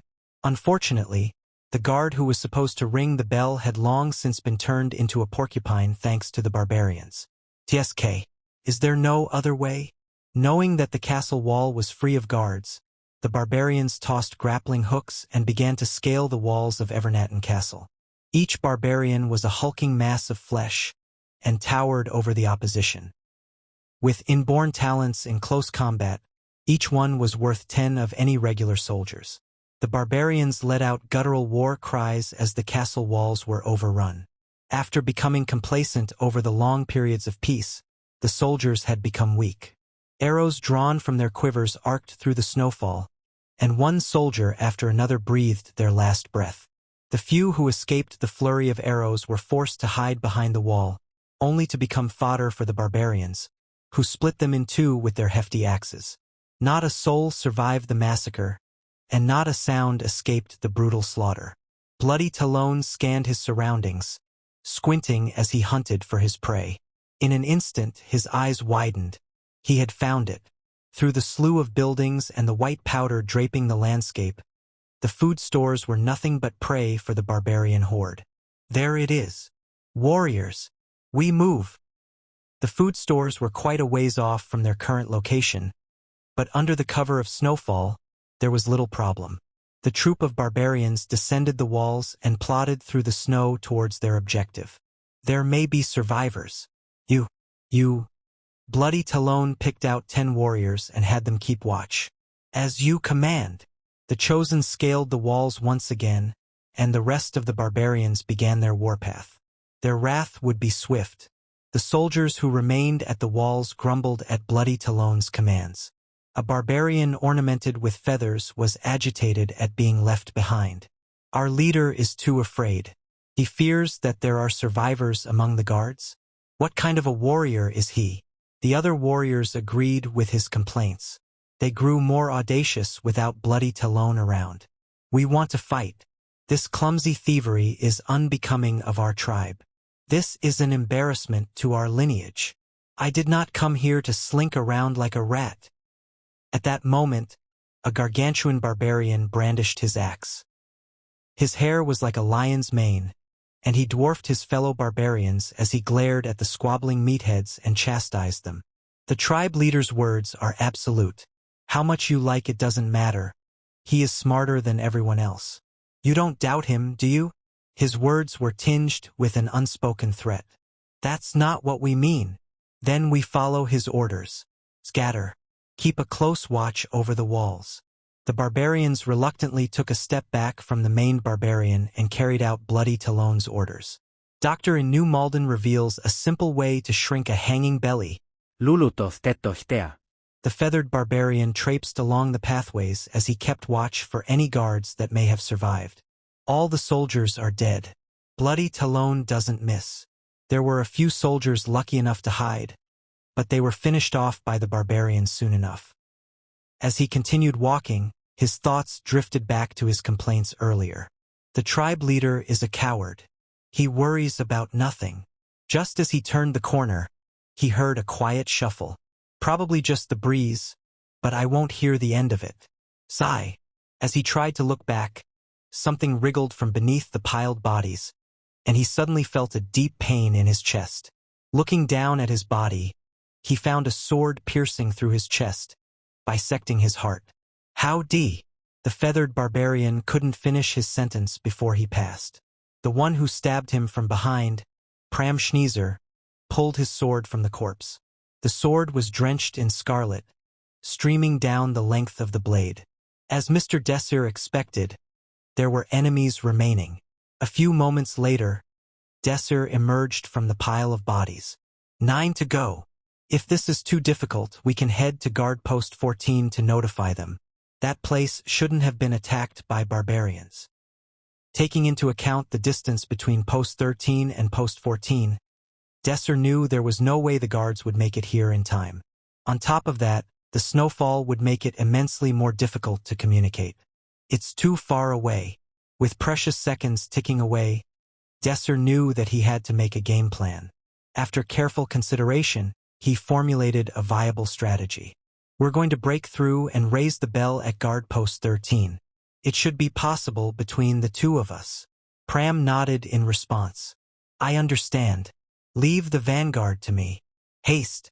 The pair of students rushed towards guard post 13 and were quickly noticed by the barbarians on the wall. Enemies! Cried the patrolling barbarians. Soon after, the rest of the barbarians left on the wall stormed to their location. The vanguards of the two parties clashed in furious intensity. The barbarian with his massive axe, and Pram with a broadsword. As the two of them fought blow for blow, Pram had met his match. His broadsword flew out of his hands in the first strike. He didn't have a ghost of a chance to match the strength of a barbarian in a duel. The barbarians laughed mockingly at Pram, as he ducked and weaved to dodge the incoming blows. The maned barbarian teased him as he tried to regain the initiative. The feathered barbarian lifted his axe above his head, swinging it down like a guillotine. I have him. It was at that moment, Pram dove towards the barbarian and gave him a nasty kick in his sides. Without much room to maneuver and already off balance due to his axe swing, the man hurtled off the side of the castle walls. His screams grew more distant, only to be cut off by a dull thud. Pram! Got it! Pram crouched to avoid the great balls of fire sent rushing towards him by the barbarian spellcasters. The barbarians spat on the ground, disappointed at the showing of their deceased clansmen. The narrow walls left little room to dodge, and Pram was in trouble, if not for Desir. Hacking complete. Pram, go! Pram kicked off the ground, and the barbarians began to conjure their magic. But nothing happened. While the bewildered barbarians continued to try again and again, Pram closed the distance. Up until the last second, their magic refused to work. In frustration, the barbarians unsheathed their swords and attacked the blue-haired boy. Regardless of the fact he was barehanded, Pram refused to back down. Small lights began to gather around his hands as he summoned his rapier in response to the unrelenting assault. The barbarian's eyes grew wide at the sight. Pram increased his speed one notch further, now equipped with his beloved rapier. A giant gash suddenly appeared on a barbarian. His face was filled with shock as he crumpled to the ground. Quickly now! Desir hurried Pram to the guard post, before stopping at the foot of the stairway. Past the stairway laid the guard post, but the remaining barbarians had grouped together and were advancing at a breakneck pace. They must have gathered while we were fighting. Counting 7, Pram was on edge, ready to leap into combat. I'll take care of it this time, Pram. Step back. Desir's magic began to take form. Melting ice. First circle utility magic. It was a magic that acted as advertised. Desir aimed the magic on the ground underneath the barbarians, and the piled snow melted into water. Dry. Desir deployed a second magic as a follow-up. The water surrounding Desir and Pram began to evaporate. Unlike the barbarians, their surroundings dried up. Dealing with 7 people at once is a bit too much for a first circle magician. Having made the judgment call, Desir touched the corner of his rune gear, and the mana inside began to thrum with power. Warning: mana has been depleted to under 10%.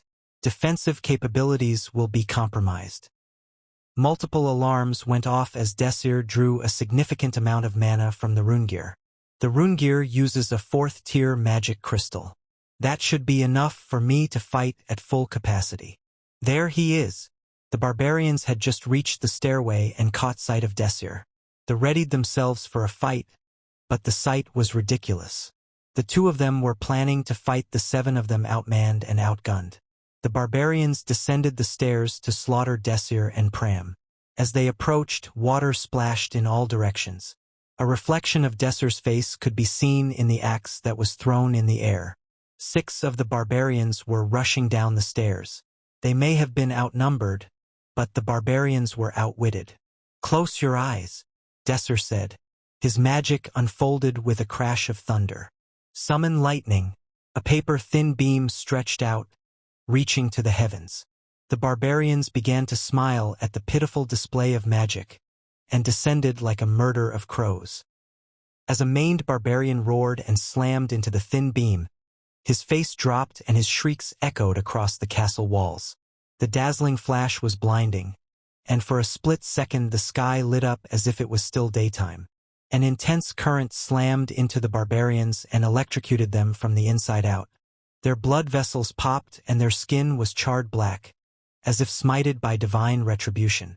The resulting scene brought a grimace to Pram's face.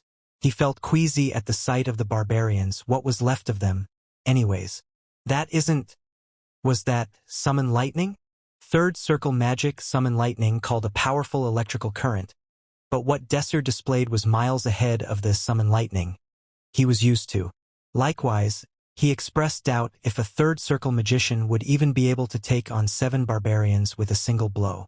I modified the formula, explained Desir. He had broken the magic formula in order to overclock the spell. By reducing the range, he increased the strength of the current many times over.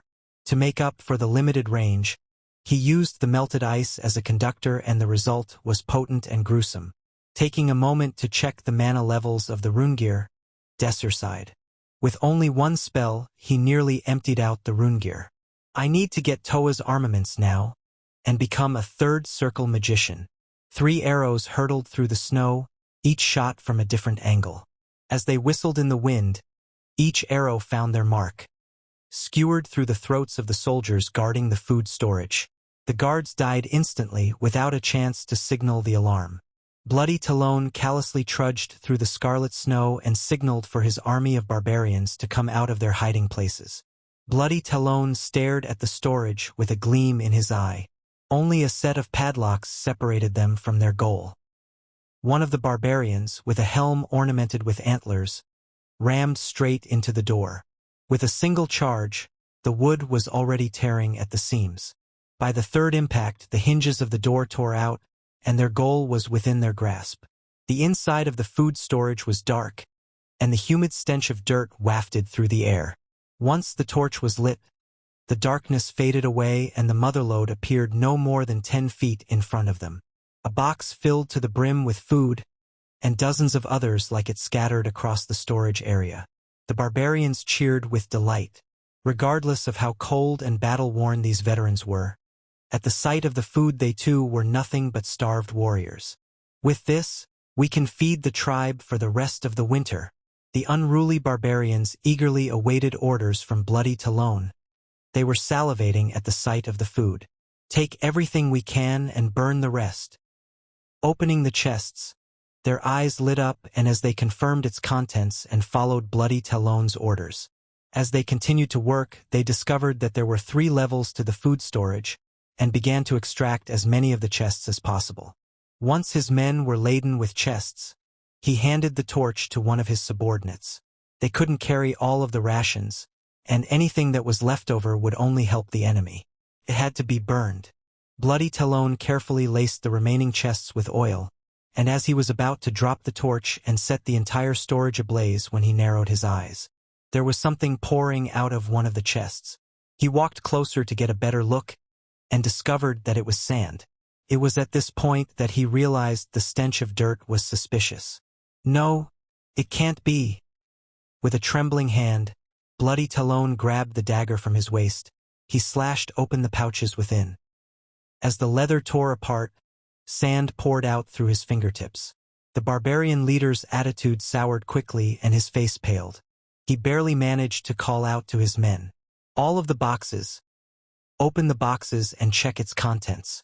The barbarians heeded his words and opened the leather pouches, only to be met with the same rude awakening that Bloody Talon found. It's sand. Doctor in New Malden reveals a simple way to shrink a hanging belly. Lelutox detox tea. Do these bastards eat sand? No way. As dissent was sown amongst the ranks of the barbarians, Bloody Talon confirmed that all of the chests contained nothing but sand aside from the pouches lining the top. The enemy had seen through their plans. With their blitzkrieg attack, the enemy had recognized that they would be short on time and wouldn't have time to check each and every chest. Bloody Talon was speechless. Their strategy had been perfect. Everybody had thought they had given up. The guard's surprise was testament to that. How did they predict it? Just how? It's divine punishment. We're being punished for trying to obtain food without paying tribute in battle. Chaos, unrest, disorder. The horde was beginning to splinter after news broke that their mission was a complete failure. They were all convinced that this was the end. For them, for their families, and for the tribes. Do not falter. Bloody Talon's words snapped the barbarians out of their daze. He took deep breaths and calmed himself as he took stock of the situation. He brought his men here to save his people. Blaming himself wouldn't change anything. Even if they couldn't make it out with their food, they could still leave under the cover of stealth. Nobody had discovered their infiltration just yet. As if on cue, a distant bell rang out, an ill-fated omen for the barbarians. Peals from other locations began to ring out in response. Before long, the entire city was rang with the sounds of the alarm. Bloody Talon couldn't hide his nervousness. He had positioned men at the guard posts specifically for this situation, but they too failed. Before long, the soldiers would arrive and his men would be overrun. His brow furrowed as he made a clear call. Give up on the food and start retreating. As they prepared to leave the food storage, the snowfall began to fall more fiercely. For once, the barbarian leader was extremely grateful for the blizzard. With this much snow, the enemy would be unable to send out their mounts, and would have to follow on foot, if at all. They already found the most vulnerable guard post, and readied their plans for their escape. Their destination was the north.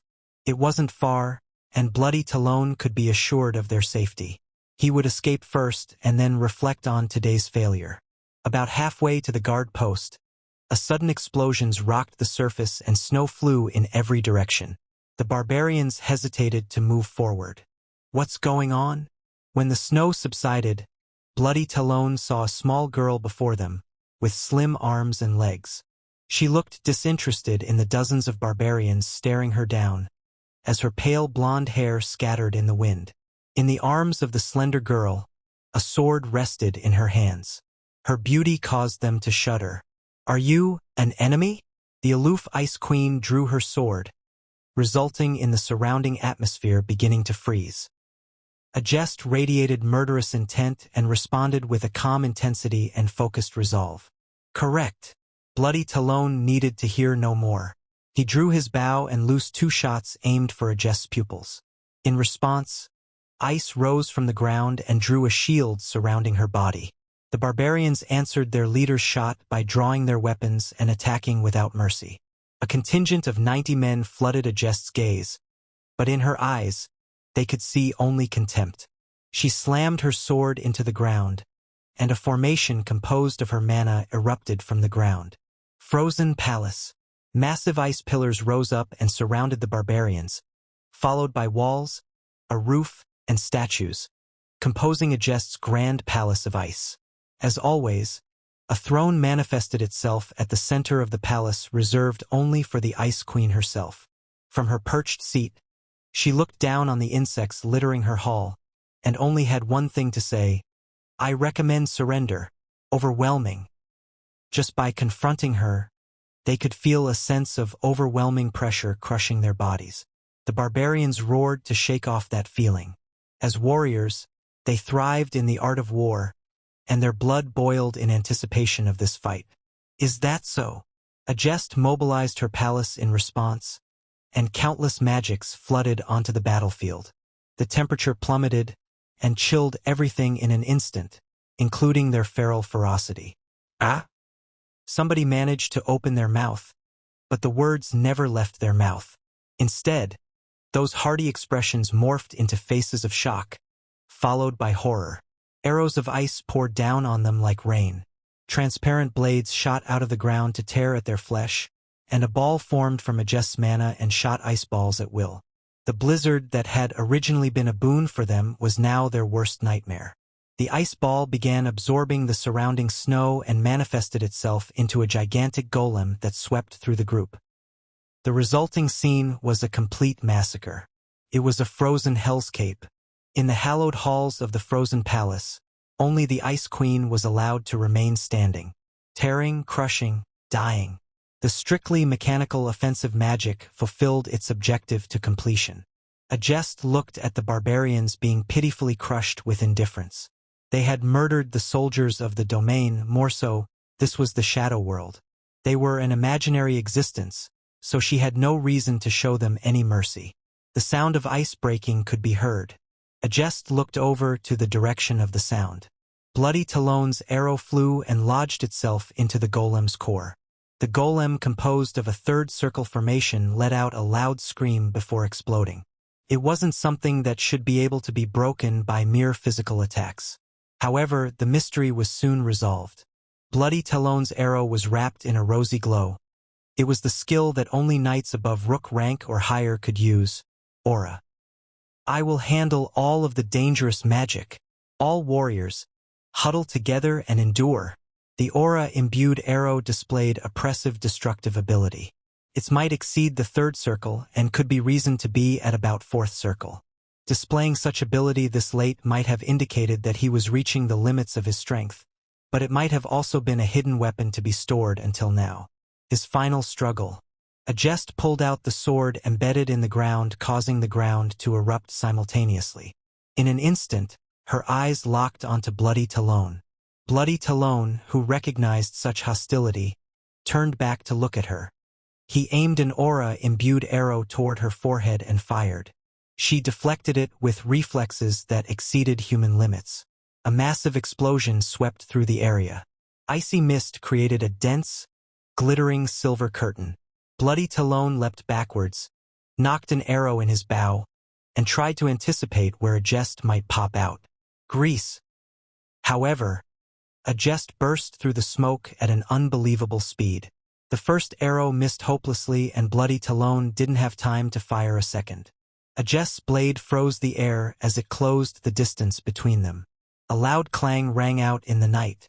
As a jest landed, she felt that something was amiss. Her opponent's arrows were definitely made of wood, but her sword had made contact with something metal, resulting in a familiar clang.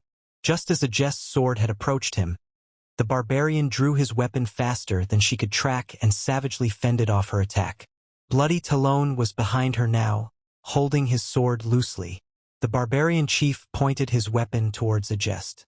It was a blade crafted into the shape of a wolf's fang, overflowing with a crimson aura. It was an aura blade. A jest calmly adjusted her grip. Her leg muscles tensed fiercely, and she held her breath for a moment before launching herself towards her opponent with all of her strength. She put everything she had into a powerful strike aimed directly at Bloody Talon, but he brushed it aside casually. He continued to deflect her follow-up strikes in similar fashion, moving faster than she could see.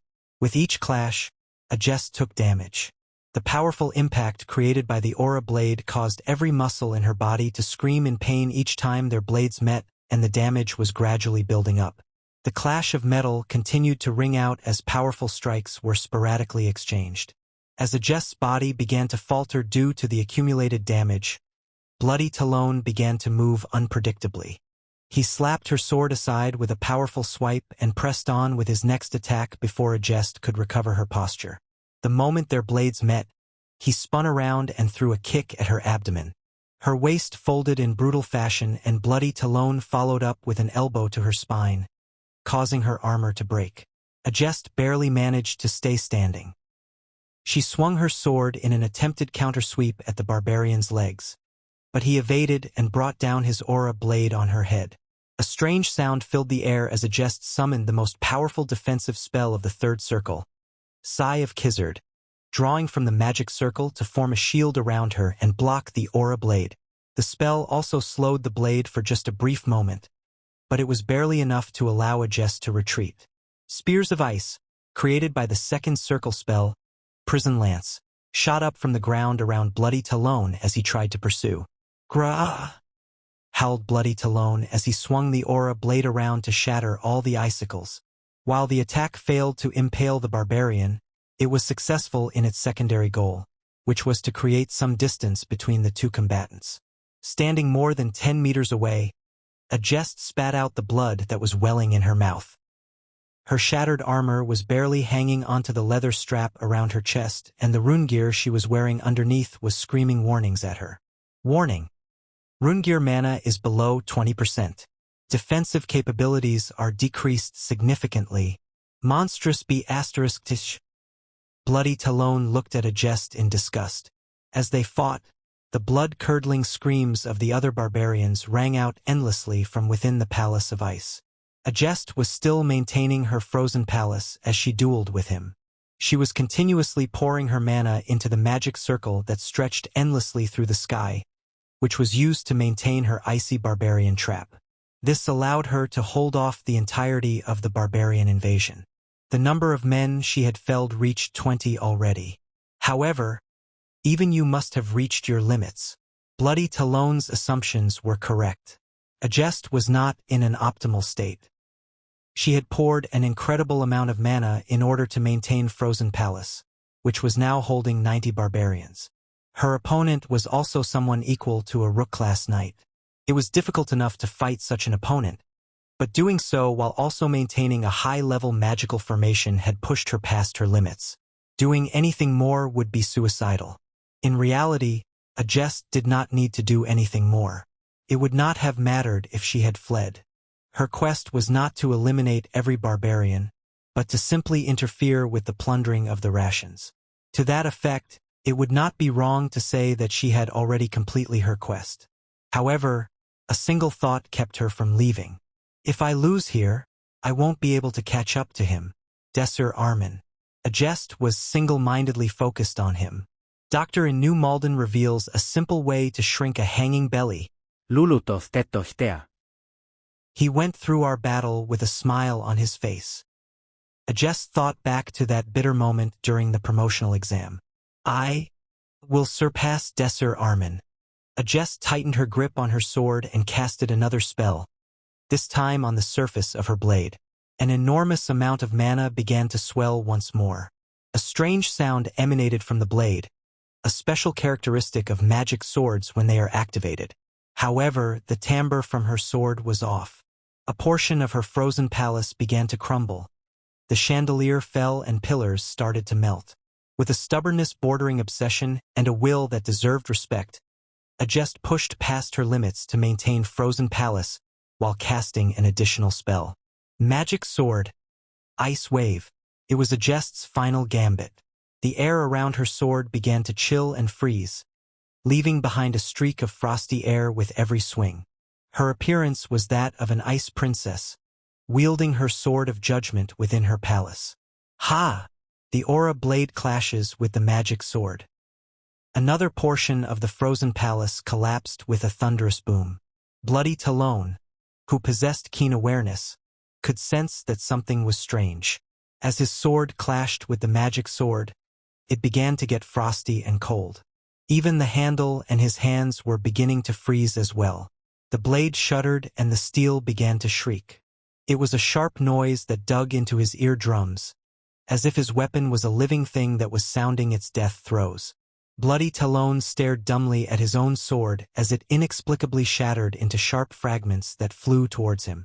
Bits of frozen metal ripped into his skin, muscles, and body. Kya! Screamed Bloody Talon as his steel-like body and his ruggedly handsome face were torn to shreds. He could not withstand the sudden pain and cried out. Drops of fresh blood dripped onto the floor. Unable to stand any longer, the barbarian chief fell backwards. He looked up towards Ajest with his remaining good eye. Unbelievable, mumbled Bloody Talon. The words that he struggled to produce were slurred due to the sword fragments embedded in his mouth. I lost. He could not accept his own loss. He believed that he was destined to be a great hero. He was such a powerful warrior that none in his tribe could face him. Additionally, he was the wisest of all leaders. He had seen a great path of glory laid out before him. He was going to become the greatest chief in history and lead his tribe to become more powerful than ever before. There was a hero's path that was instilled in his heart and heritage. And I lost to a girl younger than me.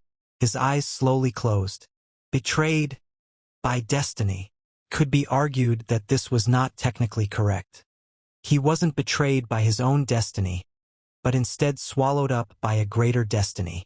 That is, the destiny of a just king's crown. No, a just rogue palace. The destiny of one who possessed the royal blood of the empire and who will, in the future, lead the expedition team of humanity's greatest into the Shadow Labyrinth. Bloody Talon's destiny was cruelly trampled by a jest, the epic hero who would shake humanity's history. The news of the barbarian assault on the food storage, led by the Hawk tribe chief Bloody Talon, spread throughout the entire region of Evernatten. The inhabitants of the region whispered tales about the incompetence of the soldiers and knights that allowed such an assault, but soon the conversation shifted to those about certain soldiers. Tales of the brave souls that faced off against Bloody Talon and rang the warning bell was popular among the people. The heroism demonstrated by these soldiers, who discovered the assault and resolved it themselves, stood in stark contrast to the sheer incompetence displayed by other soldiers. I don't know who these soldiers were, but they deserve to be commended. I heard it was a maiden knight and the Lord's personal servant that rang the bell. But there is no female knight in our region? Does that mean it was some attendant that did this? What a silly rumor. At the same time, stories of a knight captain that stood against the barbarians alone began to spread. Not only that, but I heard the knight captain of our land faced off against the entire barbarian army alone. Bull. This guy. Where did you hear such a story? It's hard enough for a veteran soldier to stand against a single barbarian warrior. That doesn't make any sense either. You must be talking about some other order. While most of the people believed the story to be exaggerated, they still endlessly praised the three protagonists of the tale. As the rumor mill churned through the nation, the Lord of Evernatten, Wilhelm Evernatten, was reading a report in his homestead. It was a summary of last night's events and required his guidance to tie up its loose ends. Lord, we are here. Did the knight captain come as well? She told me she will be delayed due to injuries. Should I tell the others to wait? No, send them in. The office door opened and Desir and Pram entered and kneeled before Wilhelm. Raise your heads. They did as he asked. Wilhelm looked down at them and spoke solemnly. Are you the ones that rang the bell to alert everyone of the barbarian invasion? Yes, we are. You have performed a great deed. Courage to stand your ground when the barbarians came and the wits to ring the bell to alert raise the alarm. These are definitely deeds that deserve merit. We are humbled by your praise. They responded calmly, but snuck a peek at each other and noticed that they were both grinning. The Lord was definitely looking at them favorably and, by the sound of things, rated their deeds highly. Their actions were indeed considerable. Wilhelm heard that not only was the barbarian raid suppressed but Bloody Talon, who had been the greatest thorn in his side, was captured alive. This was only possible because these two had alerted everyone to the invasion. This clears Pram's quest of performing a meritorious deed, and the Lord's affection should have risen considerably, thought Desir. Pram's quest had confirmed its completion during the battle against the barbarians. All that was left was to raise the Lord's trust and affection towards him. This had been one of the entry requirements for the main scenario. Lord Evernatten opened his mouth to speak again. Desir waited for his words with anticipation. If I had my way, we would announce your feats to the public. If I had my way? Desir's expression changed as the atmosphere in the room grew tense. Notes. He was such a powerful warrior that none in his tribe could face him. Additionally, he was the wisest of all leaders. He's also the most humble. Desir, I heard that this isn't your only achievement, that you were also involved in swapping out the food in the stores for sand. Is that the truth? That is correct, my lord. By persuading Jeffrin, the head chef, with access to the food stores, the three of you had swapped out all of the food for sand. I just have one simple question. How? It was unbelievable. The storage that the barbarians raided had enough food stockpiled to feed the entire city for a month. No matter how small the rations were, it was impossible for 3 people to move it all by themselves. Not all of the food was swapped. If their goal was the food stores, they wouldn't be able to bring too many people inside. With limited manpower, there was an upper limit to the amount of food they could make off with. Our goal was to swap out as much as we thought they could carry. Over the course of 2 days, the 3 of us were able to make the switch. Even if they didn't acquire the food, allowing them to burn our supplies wouldn't be ideal. The Lord's brow furrowed at his words. And indeed, with that in mind, I intended to fool them into thinking the entire warehouse held nothing but sand. To maintain the illusion, we only left food in the crates nearest to the entrance. Afterwards, we drilled small holes in the bottom of the crates so that the sand would leak out. To the barbarians, it may look like a coincidence until they finally clue in. By the time they learn of the deception, the barbarians would discover that their plans were seen through and would focus on inconspicuously leaving the city. Creases appeared on the Lord's forehead as he heard Desir's tale.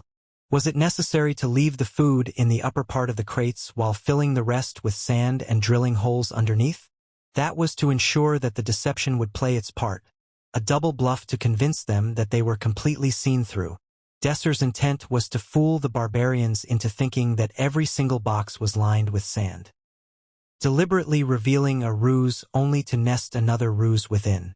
They didn't spend a single moment to check the boxes deeper in. Lord Evernaton nodded in approval at Desir's methods. I see, it was a good strategy.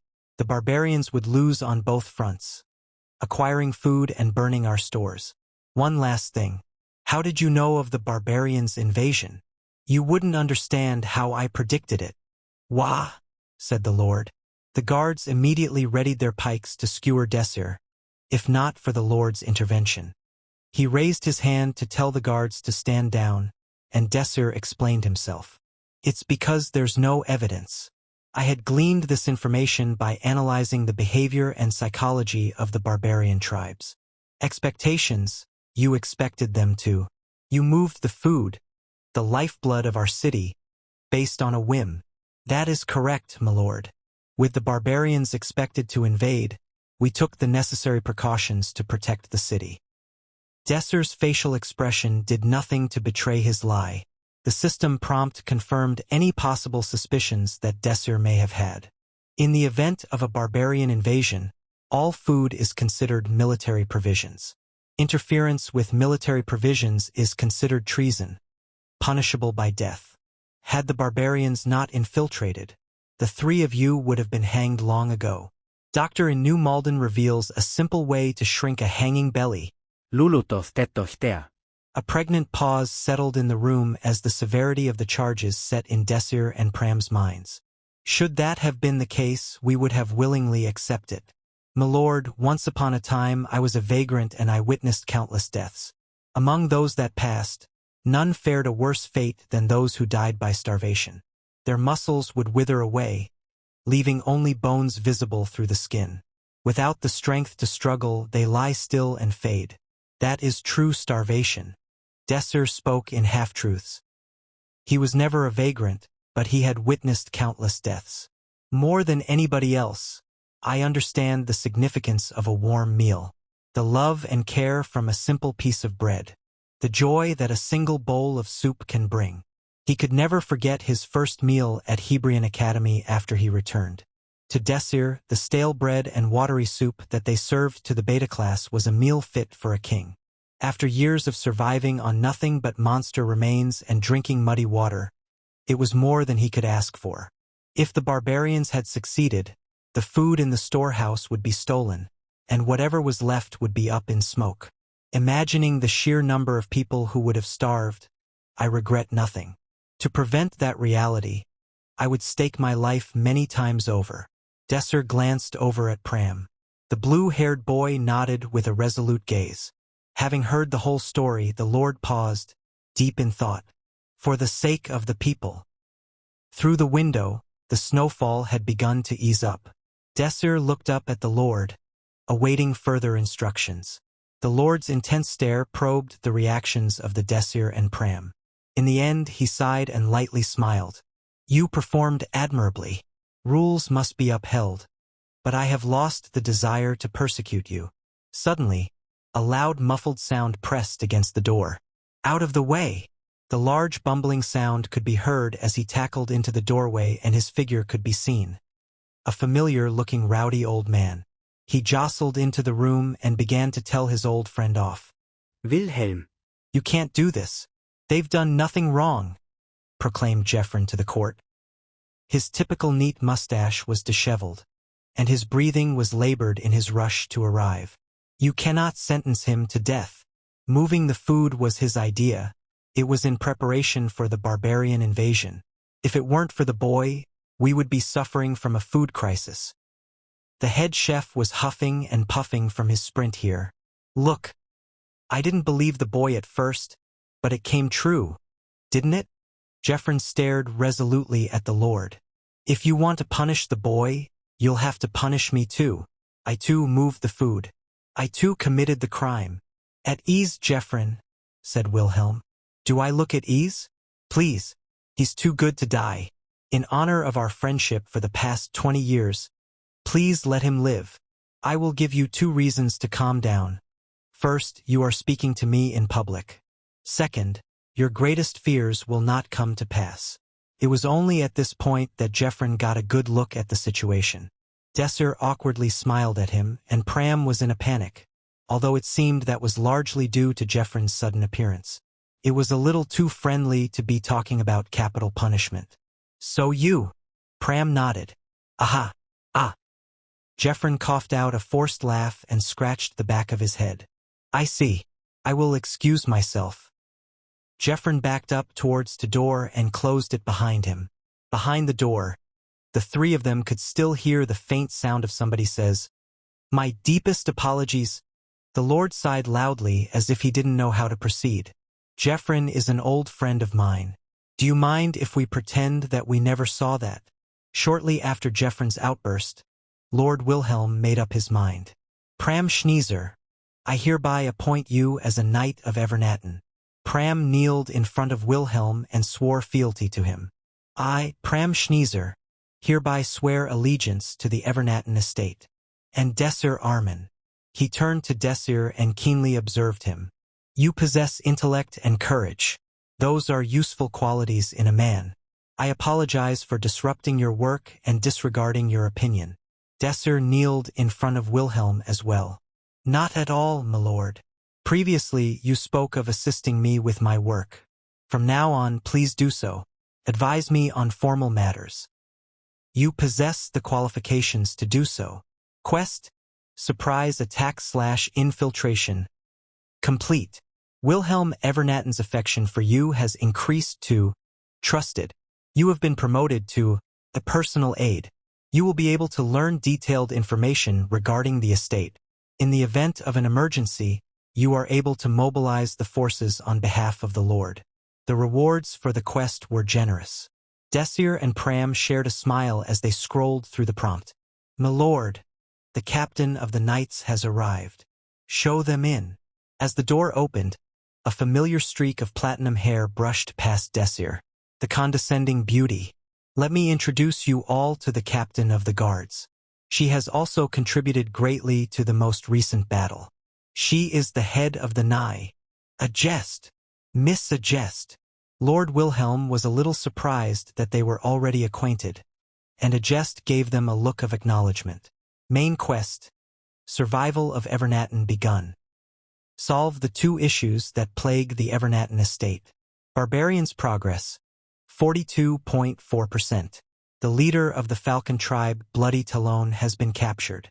Without a champion to guide them, the barbarians will not be able to invade Evernatten for a long time. Vagrants' progress. 30.9%. Day-to-day security is stable, and crime has been reduced. With the vagrants under strict administration, crimes are not committed in Evernatten. The people of Evernatten roam the streets safely.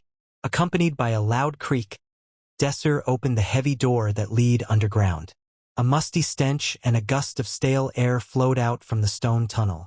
Surrounded by total darkness, Desir relied on the faint glow of his torch to navigate the subterranean path.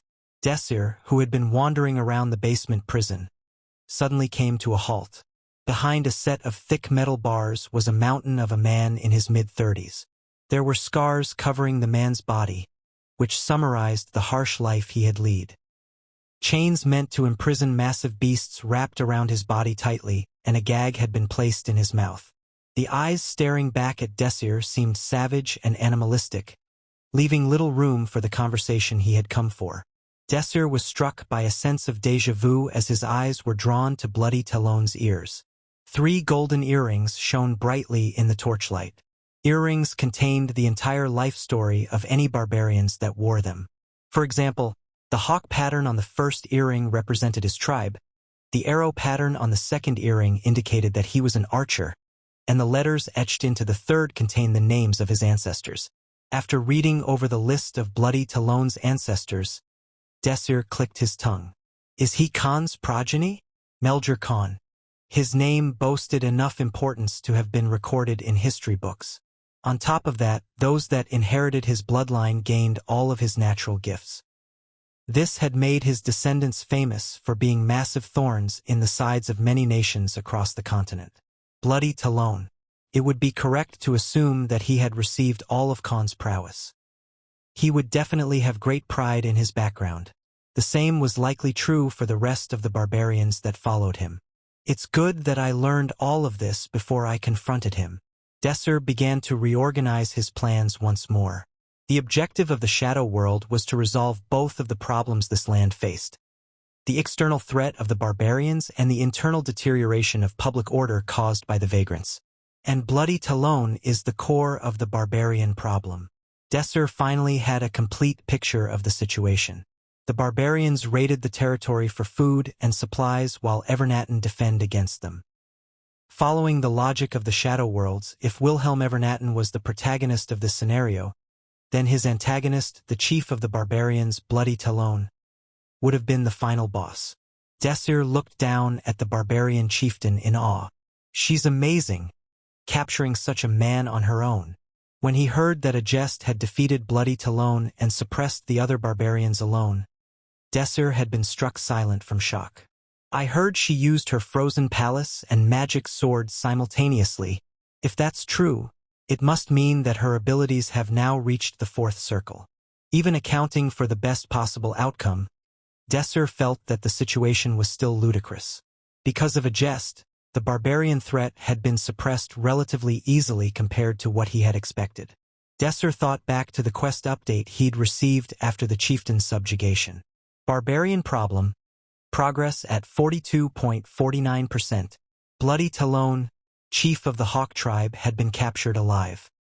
Having lost their leader, the barbarians will temporarily be unable to invade the Evernatten region. This is a good opportunity. Now that such a chance presented itself, Desir knew he couldn't let it pass. He had to tie up any loose ends so that a jest's efforts wouldn't be for naught. The progress still not being 100% means that it's still possible for the barbarians to invade eventually, but as they had captured the chief of the barbarians alive, the fight was as good as over. Desir, who had finished organizing his thoughts, opened the cell door and stepped toward Bloody Talon. Desir spoke with confidence. Bloody Talon, I wish to speak with you. Doctor in New Malden reveals a simple way to shrink a hanging belly. Lulutoth tetohtea. Bloody Talon only glared back silently with overflowing murderous intent. With a sigh, Desir reached towards the gag covering the barbarian's mouth. Please don't bite or anything. The heavy gag fell to the floor with a thud. Immediately, the chieftain spit on him. Desir calmly wiped the saliva splattered across his cheek. He had expected such a response. Ignoring the barbarian's provocations, Desir spoke. I will let you and your 80 captured subordinates live. Oh! Great descendant of Khan, I wish to grant Eliad to you, the eternal enemy of the Evernatten region. Eliad. It was a mercy granted by the victorious chief of a war between tribes. When the name of an ancient tradition performed solely by the barbarians left the lips of a foreigner, Bloody Talon's eyes narrowed. Who are you? He asked, his voice rife with suspicion. Desir answered the chieftain. I am the attendant of Lord Evernatten. Attendant, I have no idea how you've come to know of Eliad, but you have no right to perform it. Only the blonde-haired B***tch that defeated us has the right. Desir smirked. I might not have personally defeated you, but I also have the same right she does. What? Bloody Talon asked confusedly. I was the one who switched the rations with sand. As soon as he heard this, the chains binding Bloody Talon began to creak audibly. You! His voice was filled with bloodlust. However, Bloody Talon's anger faded away just as quickly as it had appeared. He clenched his fist and relaxed his ragged breathing, looking up at Desir after he had calmed himself. Fine. The cold, moist air of the prison left Desir feeling chilled. Not wanting to force either of them to spend any more time down there, Desir prepared to explain his terms to Bloody Talon. However, the barbarian chieftain wasn't finished just yet. I refuse. You're going to ask that we no longer invade this territory in exchange for our lives. Am I wrong? Desir was surprised by the barbarian's foresight. You're correct. It's obvious the kinds of thoughts rolling around in the heads of bastards like you. Iliad was an exceedingly advantageous bargain for those on the receiving end. However, to the barbarians who valued their pride over their own well-being, this was not a difficult choice. But is there a good reason to deny my request? You are the enemies we've fought for decades. The greatest wish of my people has always been to defeat you lot, and now you want us to simply give up, without having made a single tangible gain, while the enemy stands right before our eyes. What you speak of is defeat. I cannot abandon my pride and give up the long-cherished dream of the Hawk tribe. I cannot admit defeat by my will alone. Enemy. He had called Evernatten their enemy. Invading Evernatten was no longer just about the food. It had morphed into a drawn-out conflict that neither side saw an end to. Having listened to Bloody Talon's speech, Desir retained his calm exterior. But on the inside, an immense feeling of relief washed over him. If we had just executed him, we probably would have made our problems worse. The remnants of his tribe would likely come seeking revenge for their chieftain. A suicidal charge to the last man. Desir spoke again. You truly are an honorable warrior. Rather than beg for your life, you surrender it to keep the hopes of your tribe alive. However, that in and of itself is also a very selfish act. Bloody Talon's lips twitched. Selfish? That's right. You only think of your honor as a warrior, but what about the people of your tribe that follow you? Will you abandon them? Bloody Talon responded with confidence. They will understand my decision. They will surely understand as warriors. Desir twisted the chieftain's words. But you are more than just a warrior, you are their leader. Will you not consider Iliad? Will you ignore the responsibility you bear as chief of the tribe? Desir finally struck Bloody Talon's one remaining weakness, his devotion to the tribe. Your life was not your own as soon as you accepted the mantle of chief. The rest of your tribe won't survive without you at the head. As an example, would your people be able to defend themselves if the people of this region decided to seek revenge? At Desir's remark, the sound of grinding teeth reverberated loudly.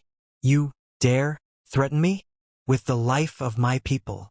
Bloody Talon's voice was steeped in rage. Do not misunderstand. I am not the one who decides, but I have tried my best to reach a fair agreement between us. A shift of blame. Desir redirected Bloody Talon's anger away from himself, forcing the chieftain to instead focus on the impact of his decision on the tribe's well-being. Yet Bloody Talon still wouldn't concede. There are warriors other than me that can lead the tribe in my stead. Then that is a relief. But is there really someone that could lead the tribe in your stead? Desir asked, feigning ignorance. Of course not. It was a question to which he already knew the answer. If there was someone that could take the barbarian chieftain's place, there was no reason that Bloody Talon would have risked his own life to lead the attack in the first place. Remember, this is the only deal that will leave neither of us at a loss. I hope that you will make the right choice as a leader. Bloody Talon began to contemplate. Rather than brushing Desir off as before, Bloody Talon began to seriously contemplate his options. He knew that the attendant would continue to press him for an answer. The chieftain knew that this man had not come to see him for idle chat, and had surmised Desir's true intentions almost immediately. Despite this, Bloody Talon's heart grew heavier with each passing moment. Slowly but surely, Desir had swayed the barbarian by using his own idealism against him. All he needed was one more small push. It was at this moment that Desir dealt the final blow. "We will provide you with a portion of food that you were trying to take." Bloody Talon's eyes widened noticeably for a moment. The food that his tribe had been after from the start. Their original objective. Bloody Talon knew that this was no longer a deal he could let pass by. "You're not retreating because you've lost, but rather because you've made a truce with your rival." "Ah!" Bloody Talon guffawed at Desir's rationale. Desir's gaze met Bloody Talon's, silently daring him to refuse his offer. "You possess a crafty tongue, like a serpent slithering about in the shadows." Bloody Talonskid. Finally realizing this was his only option, he accepted Desir's poorly disguised deception as it was. "Fine then. On my honor as chief, I will agree to form a truce. I swear that, from this point forth, we will leave this land be." As soon as Bloody Talon put his honor on the line, Desir heard the notification. "You have resolved the barbarian problem." "So annoying." Romantica threw her quill pen down at the table. Ink splattered all over, drenching various sheets of paper with the black liquid. "Why am I working as a merchant?" sighed Romantica, closing her eyes. Upon arriving in the shadow world, she became the head of a small-sized company that was financially unstable. Her quest was to fulfill her duty as the head and revive the company. Romantica leaned back in her chair, swaying back and forth. "Even if I'm used to dealing with this kind of work." The Eru family was originally a merchant family before they became nobles. Across the continent, they were known as famous merchants and were even acknowledged by the Freleka Empire. It goes without saying that they have tremendous wealth and influence. They were even able to buy their way into nobility. Romantica's grandfather was a true merchant down to his bones. He had taught her all the skills necessary to survive as a merchant. Romantica learned economics, finance, accounting, and even the art of persuasion. She was even given funds to run her own business in order to learn the practical skills necessary to operate a company. This was why it wasn't difficult for her to manage a small-sized company. Utilizing her knowledge and talent, Romantica managed to refinance and revive the company in a mere 4 days. The company was on the path of rapid growth under her tenure. So far so good. While it was true that her experiences helped her progress quickly, a problem arose shortly after she revived the company. There was no follow-up quest. Additionally, there was another issue. Her party members. Where did Desir and Pram go? Where did they go? Leaving me behind all alone. Romantica slammed the table with her fist in a rage. After entering the shadow world, Romantica was separated from her party. At first, she wasn't concerned, since she thought they would meet up shortly after. However, she was wrong. It had been 8 days since she entered the shadow world, and she still could not find anyone. Currently, Romantica was located in the Curvan territory. She had deployed people to look for her party members, hoping that they were somewhere within the territory, but they found no one that looked remotely like them, not even a jest. And thus, being unable to find her party members or receive a quest, Romantica was stuck. How did this happen? Romantica slumped onto the table and let out another sigh. Recovering a bit, she began to sway back and forth in her chair out of habit. I wish I had someone who could tell me how to progress, or let me know if this entire situation was normal. Romantica felt uneasy with all this uncertainty. What am I supposed to do? This is so frustrating. If only Desir was here, I wish. As Romantica's thoughts inadvertently drifted to Desir, her heart skipped a beat. Oh my God, what am I thinking about? Romantica's face became bright red. Why did I think about him so suddenly? That demon. Romantica covered her blushing cheeks with her hands. She was fully aware of how foolish she looked at this moment. However, she still felt that it was necessary to hide her embarrassment. If someone had found out that she was blushing because of Desir, boss, you wayok. Romantica lost her balance and fell off her chair with a crash. Doctor in New Malden reveals a simple way to shrink a hanging belly. Lulutov tetohtea. She hit her head on the floor and a sharp pain rattled her skull. Romantica rubbed the back of her head as she slowly stood up. "Emil, didn't I tell you knock before you enter?" yelled Romantica, with tears dripping from her eyes. I'm sorry. "How many times have I told you to be more mindful?" "I'm so sorry." Seeing the youth in front of her prostrate himself so much, she felt sorry for him. Romantica repositioned the chair and sat down. "So, why are you here so early in the morning?" "Ah, you see. The price of the woven fabric you ordered us to purchase spiked today. As expected. I was thinking that it was about time for that to happen. However, I was wondering how you knew. Why are you even reporting something so trivial like that? Didn't I tell you it was going to happen?" "You did. Even so, I couldn't believe what I saw today. It's all about analyzing, okay? Isn't that what I've been telling you guys to do? If you can properly analyze the data, it's easy to see which products in the market will become popular." "But boss, that's easier said than done." "That's true. I will admit that I'm quite talented." "Haha boss. It sounds lame when you say it yourself." The youth trailed off once he saw Romantica glaring at him. "I'm sorry. I'm so sorry." Romantica let out a sigh. She couldn't find it in her to get angry. "So, is that all you wanted to report?" No. "I'm here to report on one more thing." "Ahem," said Emil, adapting a serious expression as he cleared his throat. "Boss, a few days ago, didn't you tell us to research the Holy City?" "Yeah, I did. Goatheim, the Holy City. Before it was swallowed by the Shadow World, it was the capital city of the Holy Empire of Artemis. As the capital city, Goatheim was densely populated. As such, a large amount of commodities were traded within the city. It was common knowledge that businesses would flourish in such big cities.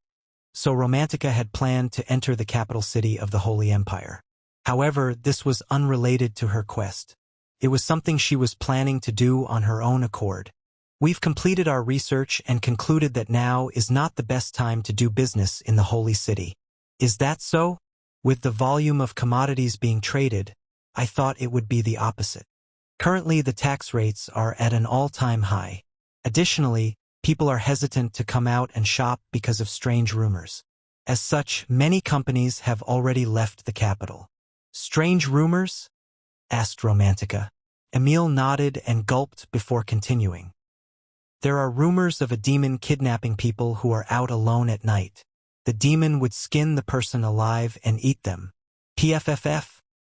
Romantica covered her mouth as she started to laugh. Seeing her reaction, Emil's shoulders slumped. "I knew you would laugh, boss. If you have time to spread rumors, go work instead." "I'm serious. While it's difficult to confirm if this demon exists, it seems like someone is really kidnapping people. There has been numerous reports of mothers asking people to help find their missing children." So you're saying that rumor is not baseless. To make matters worse, the Empire is imposing a hefty tax on the populace, saying that it's to prevent God's punishment. They are even arresting anyone who speaks against the Pope. The situation is no laughing matter. If that's the case, wouldn't there be a lot of people leaving the city? "Ah yes, a lot of people have left the capital and are becoming vagrants." "Vagrants, huh?" Romantica did not miss that term. She picked up her quill pen and made a note of it.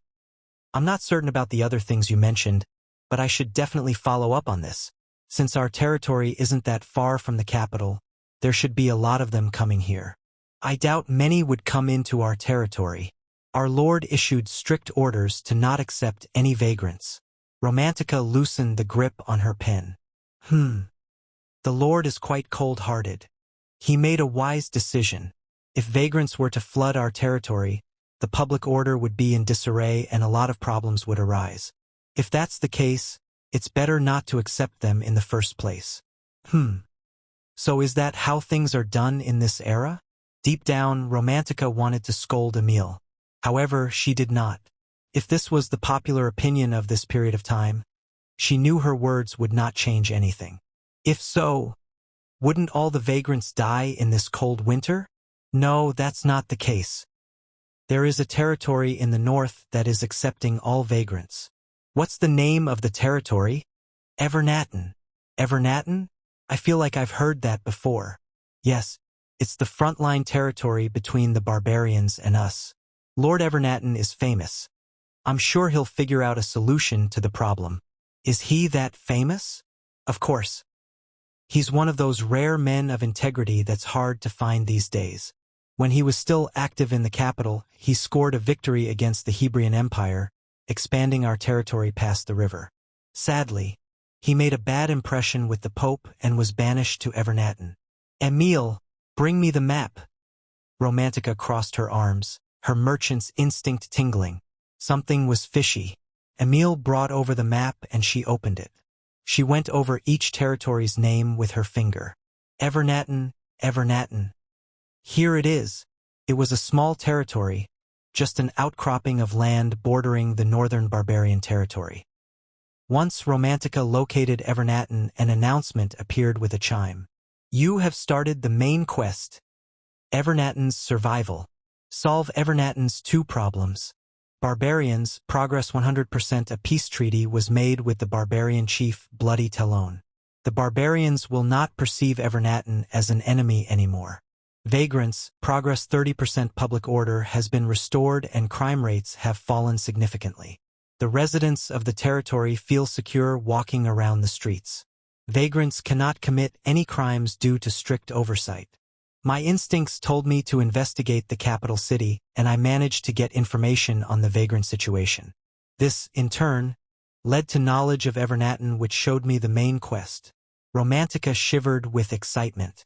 The quest has progressed quite a bit. They must all be there, I'm certain of it. Having finally found a clue, Romantica immediately stood up. Emile, I have an urgent job for you. What is it, boss? Investigate the situation in Evernatten. We're going to do business in Evernatten. How can you decide so suddenly? Did you even consider the distance between us and Evernatten? If that's the case, pack your bags now. It's not too late to start investigating once we arrive there. Emile wasn't sure what the point of pre-investigation was if they were already going. The ear-piercing cry of a crow woke Desir in the morning. Rubbing his sleepy eyes, Desir sat up and picked up the cup of water next to his bed. The water smelled fishy and tasted bitter, but nonetheless he drank it to quench his thirst. Still groggy, he slipped out of his bed and walked into the washroom. A splash of cold water to the face helped to wake him up fully. It had been 8 days since he had entered the Class 4 Shadow World. In real time, only 8 hours have passed. In that time, Desir had finally managed to start the main quest. While the difficulty was high, everything had been progressing smoothly. When he first arrived, he was assigned the role of assistant chef. Under Jeffrin's command, Desir completed the dinner service. He brilliantly incorporated the rare plum ingredient into the dinner service and earned a favorable impression with the Lord. By recommendation, he successfully got appointed as the personal assistant to the Lord. However, since the Lord was not a talkative person, Desir had a difficult time impressing him. Still, with the help of Pram, they managed to impress the Lord by foiling the barbarians' raid on the food supplies. Thanks to that, the main quest was already half completed as soon as it was revealed. This was due to the peace treaty that Desir made with the barbarian chief, solving one of the 2 problems that Evernatten faced. Now the only problem left is the vagrant situation. After his simple morning preparations, Desir headed to the Lord's office.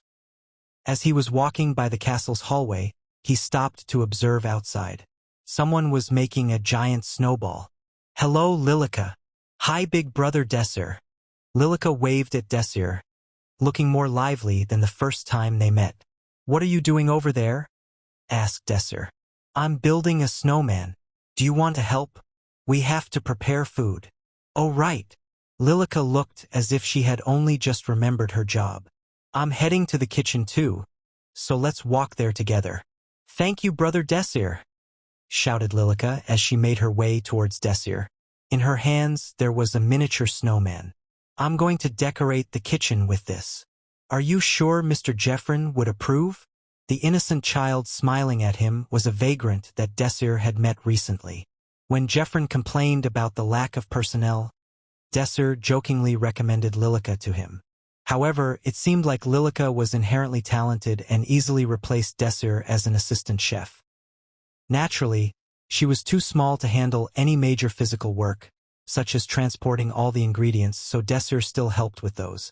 "Why are you heading to the kitchen? Didn't we move all the ingredients last night? I'm going to brew some tea." Tea. "Didn't the Lord say that you don't need to serve him tea anymore?" "He did. But you don't need to take him so literally." When Desir and Lilica arrived at the kitchen, they were greeted by Jeffrin's frowning face. "Where were you this morning, Lilica?" "Hee. I was making a snowman. You'll catch a cold if you play outside too long. If you get sick, who will help me in the kitchen? Was this old geezer always like this? Why is he so nice to her?" Doctor in New Malden reveals a simple way to shrink a hanging belly. Lulutof tetohtea. "Hey," said Desir, feeling a bit annoyed. "How come you treat Lilica so much better than me? Unlike you, Lilica is cute." Desir was at a loss for words. Rather than replying, he focused on brewing some tea and left for the Lord's office. There was now a small desk in the room just for him. "Good morning, my lord." "Good morning." Desir served the tea to the Lord and went to his personal desk. There was paperwork piled up on top of his desk. His job was to organize the paperwork and handle smaller tasks that didn't require the Lord's approval. Once Desir sorted out the papers, he would present them to the Lord. Most of the paperwork were related to the management of the Evernatten territory. From them, Desir was able to learn the finer details about the overall situation of Evernatten while working. He now had access to important information that wasn't available to him before. For example, there was a detailed map. In the modern era, documentation about the Holy Nation was poor since it was swallowed up by the Shadow World. Additionally, magic was not well developed back then, meaning a detailed map was difficult to create. Finally, printing technology was not available, so only the affluent could afford to own a map. Thus, most modern-era maps of the Holy Nation were created through guesswork by mages that had visited related shadow worlds. In comparison, the map that Desir received after being appointed the role of tactician was better than any other map he had seen before. After studying the map, Desir concluded that Evernatten was the front line of defense for the Holy Nation. It was the nation's shield against barbarian invasions. It's a small-sized territory. Compared to other territories, Desir could see that Evernatten wasn't big at all. Even so, it maintains a military force big enough for a large-sized territory. Evernatten's military force was excessively large for its territory size. One might even question if the territory could financially sustain such a large militia. Is it because it's the front line of defense? Not only was the militia well equipped and trained, most of the units were knight-ranked as well. They have won almost all of their battles against the barbarians. It is said that Lord Evernatten had never lost a battle that he personally led. His leadership was superb. And at the same time, he is governing the territory extremely well. Evernatten utilized its large militia as a source of income.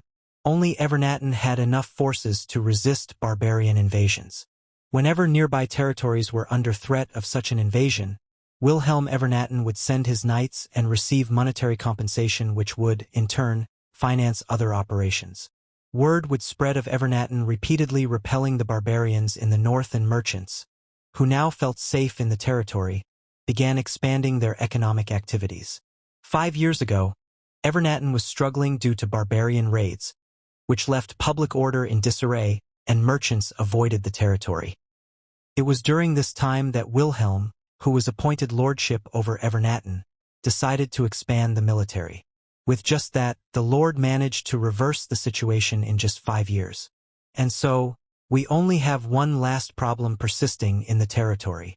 Vagrants, progress 30%. Public order has been restored and crime rates have fallen significantly. The residents of the territory feel secure walking around the streets. Vagrants cannot commit any crimes due to strict oversight. There are so many vagrants that they even formed slum cities just for vagrants. Most vagrants did not have social standing, making it easy for criminals to be mixed in with them. It was understandable that most lords would not want to accept vagrants into their territory. However, that wasn't the case with Wilhelm Evernatten. He was more generous than any other lord and accepted every single vagrant into his territory. By accepting vagrants, our food supplies and public order are directly affected. Currently, there were no issues with the food supply. Even if the lord continued to accept vagrants, the food supply would just barely suffice. While food supplies aren't an issue, I should take a look at the public order. Desir reviewed the crime rate documents for the territory. With the insurgence of vagrants, crime had also increased significantly. There were many complaints from the regular residents. Desir noticed an interesting report. Since the day his party entered the shadow world, the crime rates had been declining sharply. The reason for this was fairly simple. This is a jest's work, right? Heading out of the castle and crossing the drawbridge, Desir made his way towards the headquarters of the knights. When he arrived, Desir gave his name to one of the guards and they welcomed him warmly. "Hello, Mr. Desir. Our captain is expecting you." Desir followed the guard into the building and up to the second floor. There were many rooms on the second floor, each with a door bearing the name of the knight that lived inside. Desir continued up one more floor and walked towards the furthest room. Hearing voices from within, he paused in front of the door. "Why aren't we taking any action?"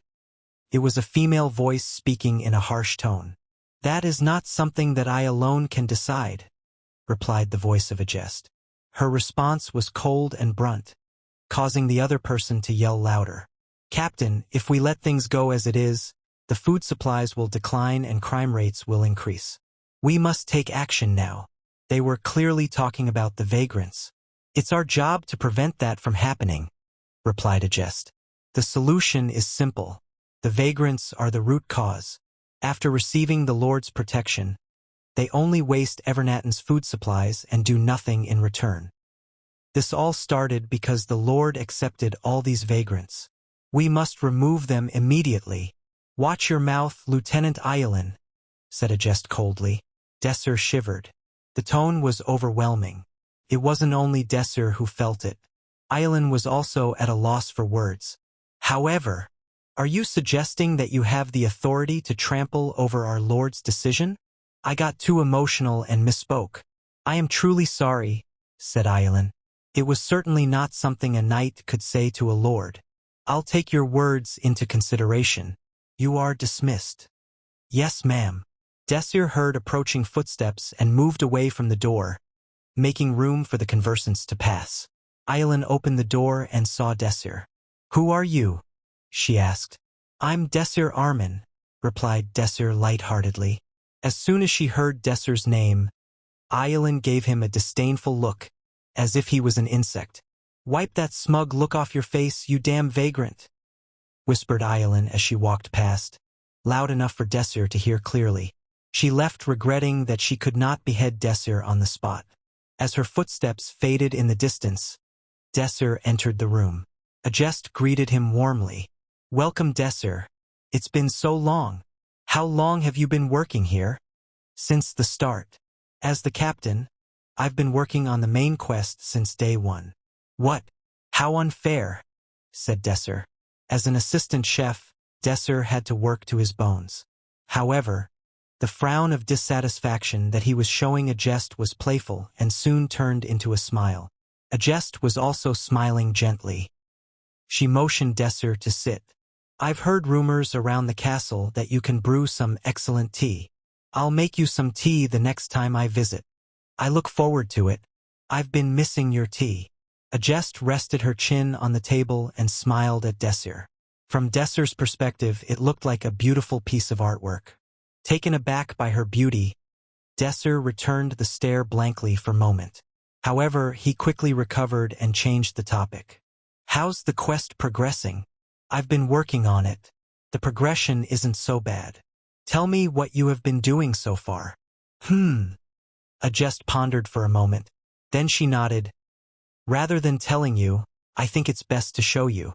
Even in the winter, many residents roamed the streets, basking in the sun. A jest walked towards a street filled with vendors, stopping in front of a particular stall. As she approached, the surprised stall owner warmly greeted her. "Oh my! Isn't that our captain? Welcome. I've told you many times. No need to be so formal. Shoo.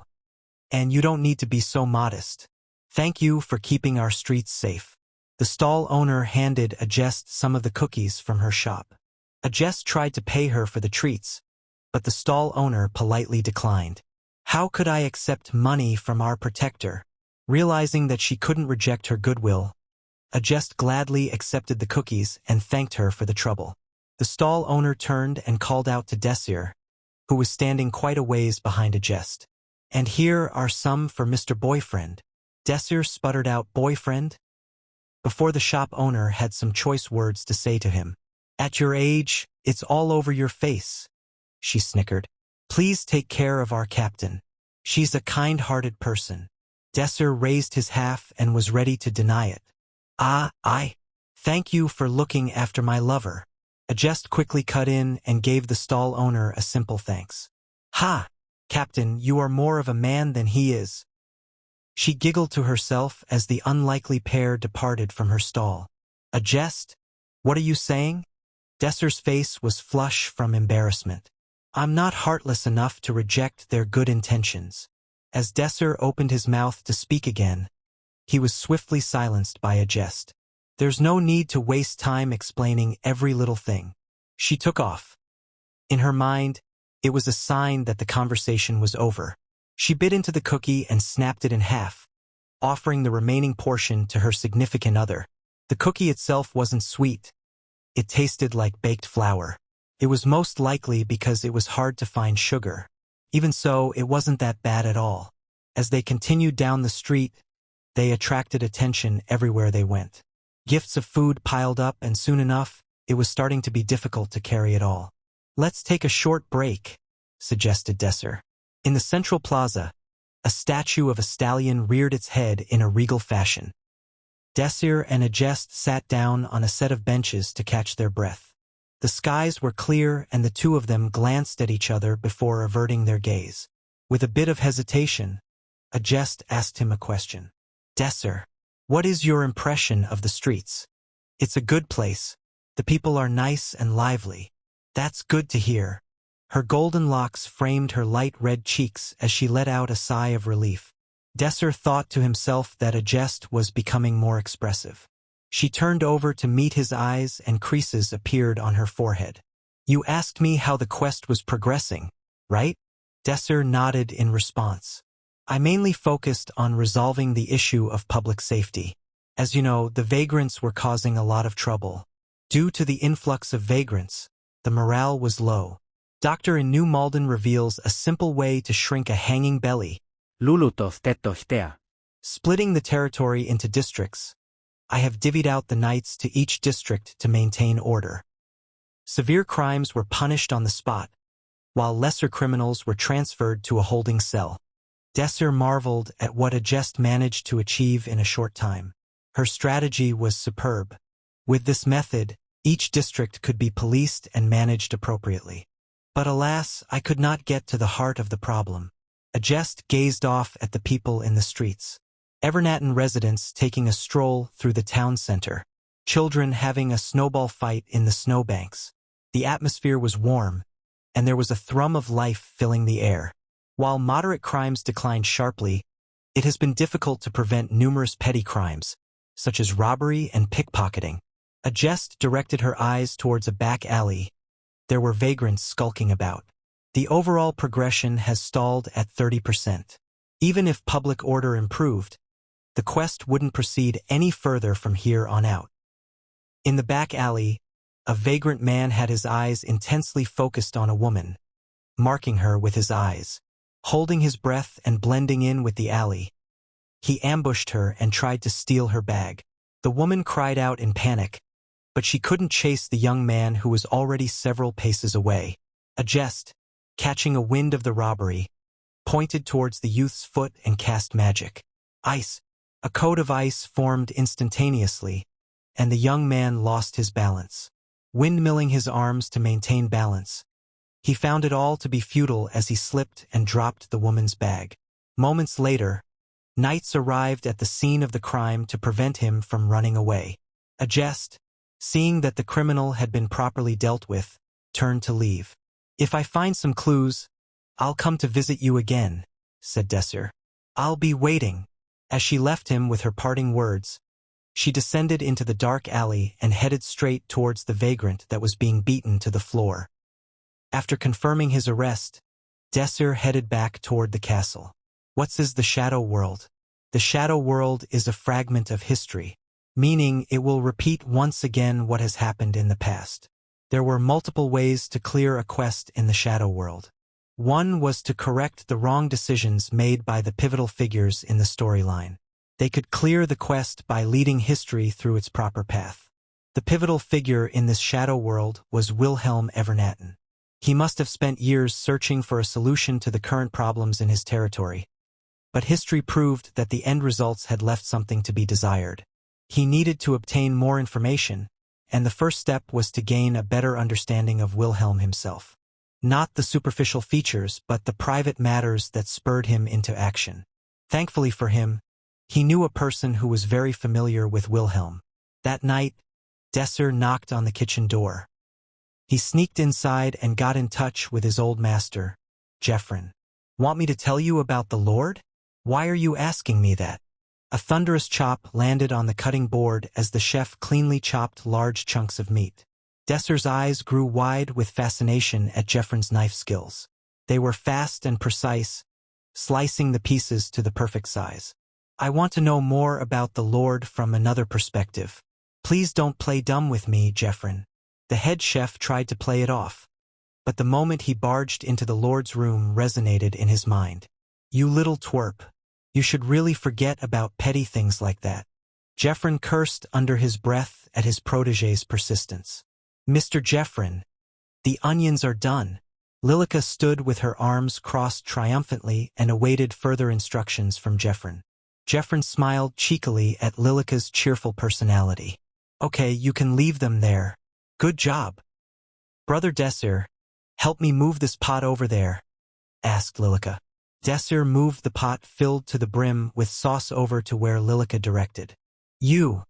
It's not really something I want to talk about, but I guess it's fine," Geoffrin mumbled under his breath. "Lilica, Desir will take care of the cooking for tonight. Go get a good night's rest." "Yes, chef." Lilica saluted at Geoffrin and thanked Desir, before skipping out of the kitchen with a cheerful smile on her face. Desir had his jaw dropped at the entire exchange.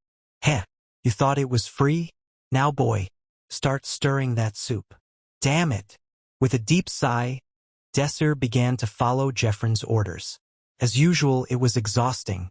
Geoffrin started seasoning the meat and slowly lapsed into his story. "I've known Wilhelm for years. We'd first met in the Holy City. During that time, he was a cardinal." Desir's eyes bulged. "A cardinal?" The head chef reminisced and his eyes glazed over.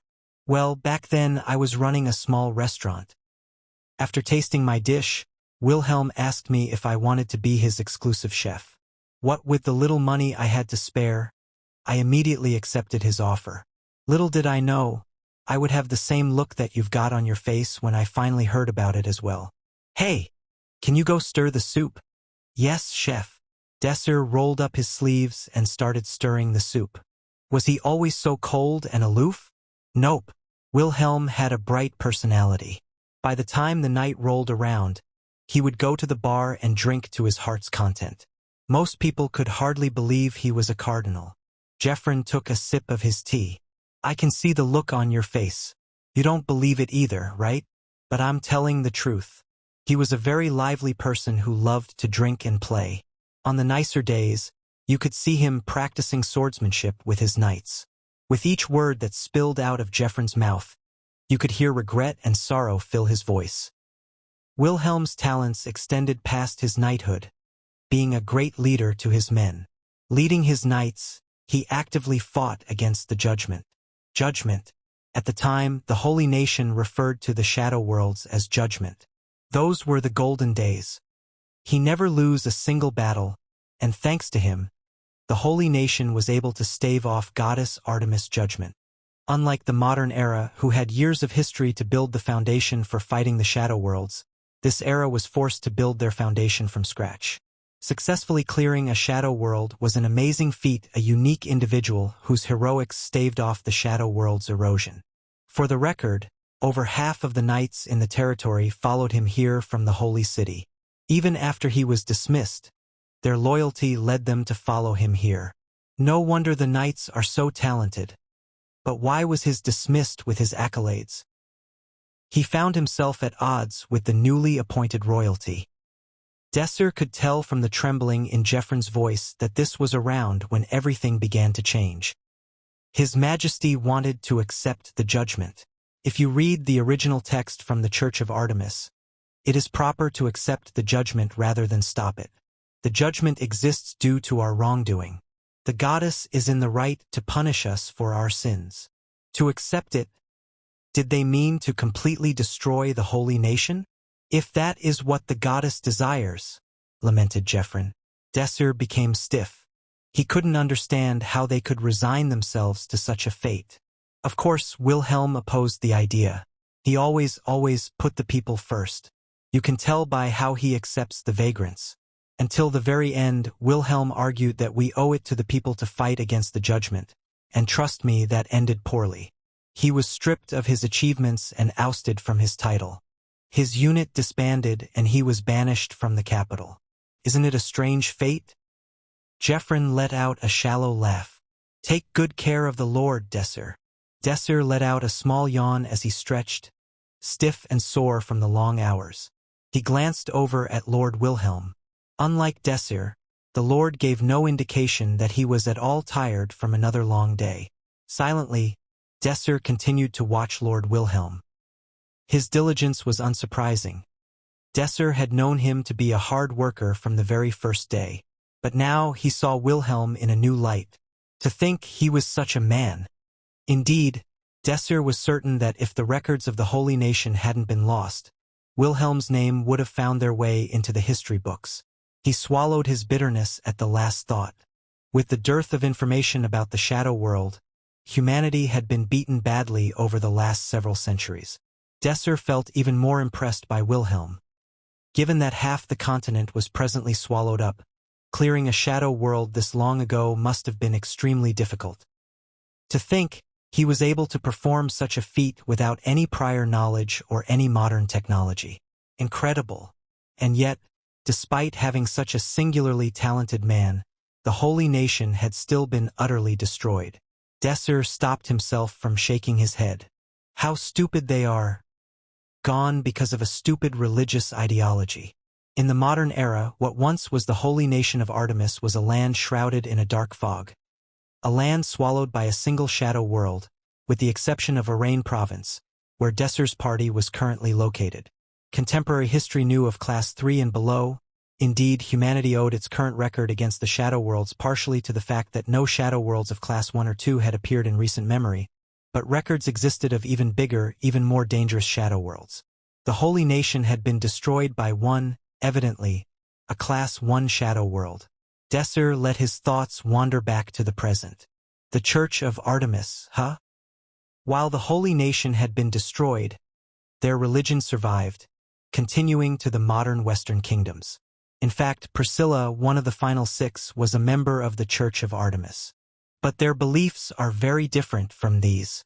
Desir's thoughts drifted again, back to Wilhelm. Although Desir's talk with Geoffrin had been enlightening, he had found no clues or hints for his current quest, the vagrant problem, and therefore it was most likely irrelevant. So Wilhelm is a man who is infinitely devoted to his people. Although he belonged to the Church of Artemis, he put the lives of his people above his religious beliefs. He possesses a powerful military here in Hebrion, and rules it with an innovative management system. Desir quickly went through the positive qualities of Lord Wilhelm. But something went wrong with the vagrants. So what choices did he make? A sharp rap on the door interrupted his thoughts. He heard the scritching of Wilhelm's pen stop. Come in. A female knight with sharp eyes and long hair tied tightly behind her head opened the door and stepped through. It was Ayelan. Desir's mouth tightened ever so slightly. He still vividly remembered the withering glare and harsh insults she sent his direction when he had first met her while visiting a jest. She stopped in front of the Lord, and kneeled in a gesture of respect. A cool, sharp voice rang out. "For the honor of Evernatten, raise your head." She looked up at Lord Wilhelm. "Knight Iolin Lilystick greets you, my lord. Speak." Doctor in New Malden reveals a simple way to shrink a hanging belly. Lulutov tetohtea. Desir noticed her eyes briefly flicker to Desir, before returning the Wilhelm. He pretended not to notice, too absorbed with paperwork. "I am here to make my monthly crime report." Captain Agest apologizes that she is unable to appear in person. She says she is currently too busy handling other matters, and asks forgiveness. "I understand she has been working hard lately. Report back to her that it's all right if she's busy." "Thank you for your understanding, my lord." From her pocket, she pulled out small stack of paper. "My lord, all the fine details are written here in this report. In the last month, we have 7 cases of murder, rape, arson, and other serious crimes, and 50 additional cases of misdemeanors." Desir winced mentally. The crime rate was quite high. Excluding 1 serious and 12 minor offenders, the rest were vagrants. The subtext was clear. In her eyes, the vagrants were responsible. Wilhelm nodded. Iolin continued. "And this." She pulled another document out. "This is a public statement, a request to exile all criminals." Desir couldn't stop himself from looking up. He saw the corners of Wilhelm's lips twitch before the Lord spoke. "For what purpose are you giving me this?" His words had the slightest tone. "My lord, I must deliver to you the will of the people." Wilhelm took the documents and placed it on top of his desk. Without even glancing at them, he simply said, "As always, criminals will go through the proper legal channels and be punished accordingly. Forgive me, my lord, but I must speak. I believe the current measures we are taking are far too soft and therefore ineffective.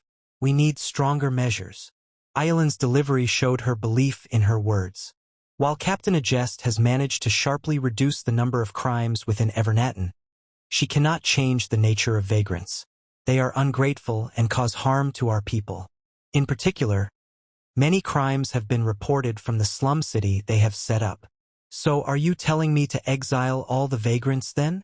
"No, my lord. However, I do believe that your grace and generosity need not extend to criminals. I will take this into consideration then. You may leave." Iolin lowered her head again, before turning around and leaving quietly. As she left, Wilhelm took the statement she had delivered and read through it. Desir sighed internally. Exile in this winter, especially when they had nowhere else to go, would have been no different from death. "Desir, I've heard rumors that you've been working on this vagrant issue." "Yes, my lord." "Then you must know a lot about them. What do you think of Iolin's suggestions?" I believe her words are reasonable. As much as Desir did not want to admit it, reworking public safety was only a half solution. Despite everything they had done, the progression of the main quest remained stuck at 30%. Wilhelm paused briefly before responding. "I do, however, believe it's a bit excessive to punish them so severely." "Excessive, huh?"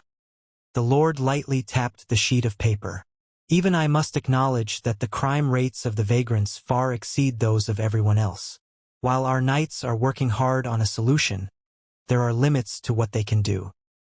I believe, unfortunately, that I must take stronger measures. I'll have a quick demonstration that my grace and generosity have limits. I have accepted these vagrants into Evernatten, and I believe that in return they should show some respect. I cannot let my people continue to suffer because of my selfishness." It pained Desir to admit, but Wilhelm was not wrong at all. "If you will do so, consider deporting those with a death penalty. I believe it would set a sufficient example." "I was planning on doing so." The Lord spoke with a sudden conviction. "What?" As soon as he finished speaking, an announcement had rang out. It was all Desir could do to hide his panic. He had thought, if the vagrants were responsible for Evernatten's problems, one possible solution would be simply to remove them. While he was personally opposed to this approach, he had to admit that it would likely work. However, as soon as he suggested exile, the quest progression had actually declined, which could only mean one thing. Removing the vagrants was not the solution. He was following a path opposite to clearing the shadow world. That meant that Wilhelm must have chosen to exile the vagrants in the past. It is a time of chaos. In such troubling times, the people have cried out for a hero, and they have been led to the unique hero, Wilhelm Evernatten. He accomplished many incredible feats, earning the nickname Saladin. But that was history. His title of cardinal has been long forgotten, and his loyal knights long disbanded. The fallen hero Wilhelm Evernatten. All he had left was his hometown and a fragment of his old blazing conviction. When he returned to Evernatten, he hoped to protect his territory from the barbarians, and accepted all vagrants, out of compassion for the people. Alas, reality would not accommodate his noble ideals of protecting everyone. At times, one must sacrifice the few to save the many. And so, as ruler of Evernatten, he made up his mind. But his decision did not address the root problem. Ideals, conviction, barbarians and vagrants. It all began coming together for Desir, Wilhelm Evernatten, the lord who lived for his people. He accepted any and all vagrants, but problems of public order and food stocks arose from his decision. Historically, he must have not known about the barbarian invasion either. Desir had discovered the barbarians' plans and taken appropriate countermeasures because he was familiar with their habits and mindset. But in the real history, Wilhelm must have been blindsided by the attack.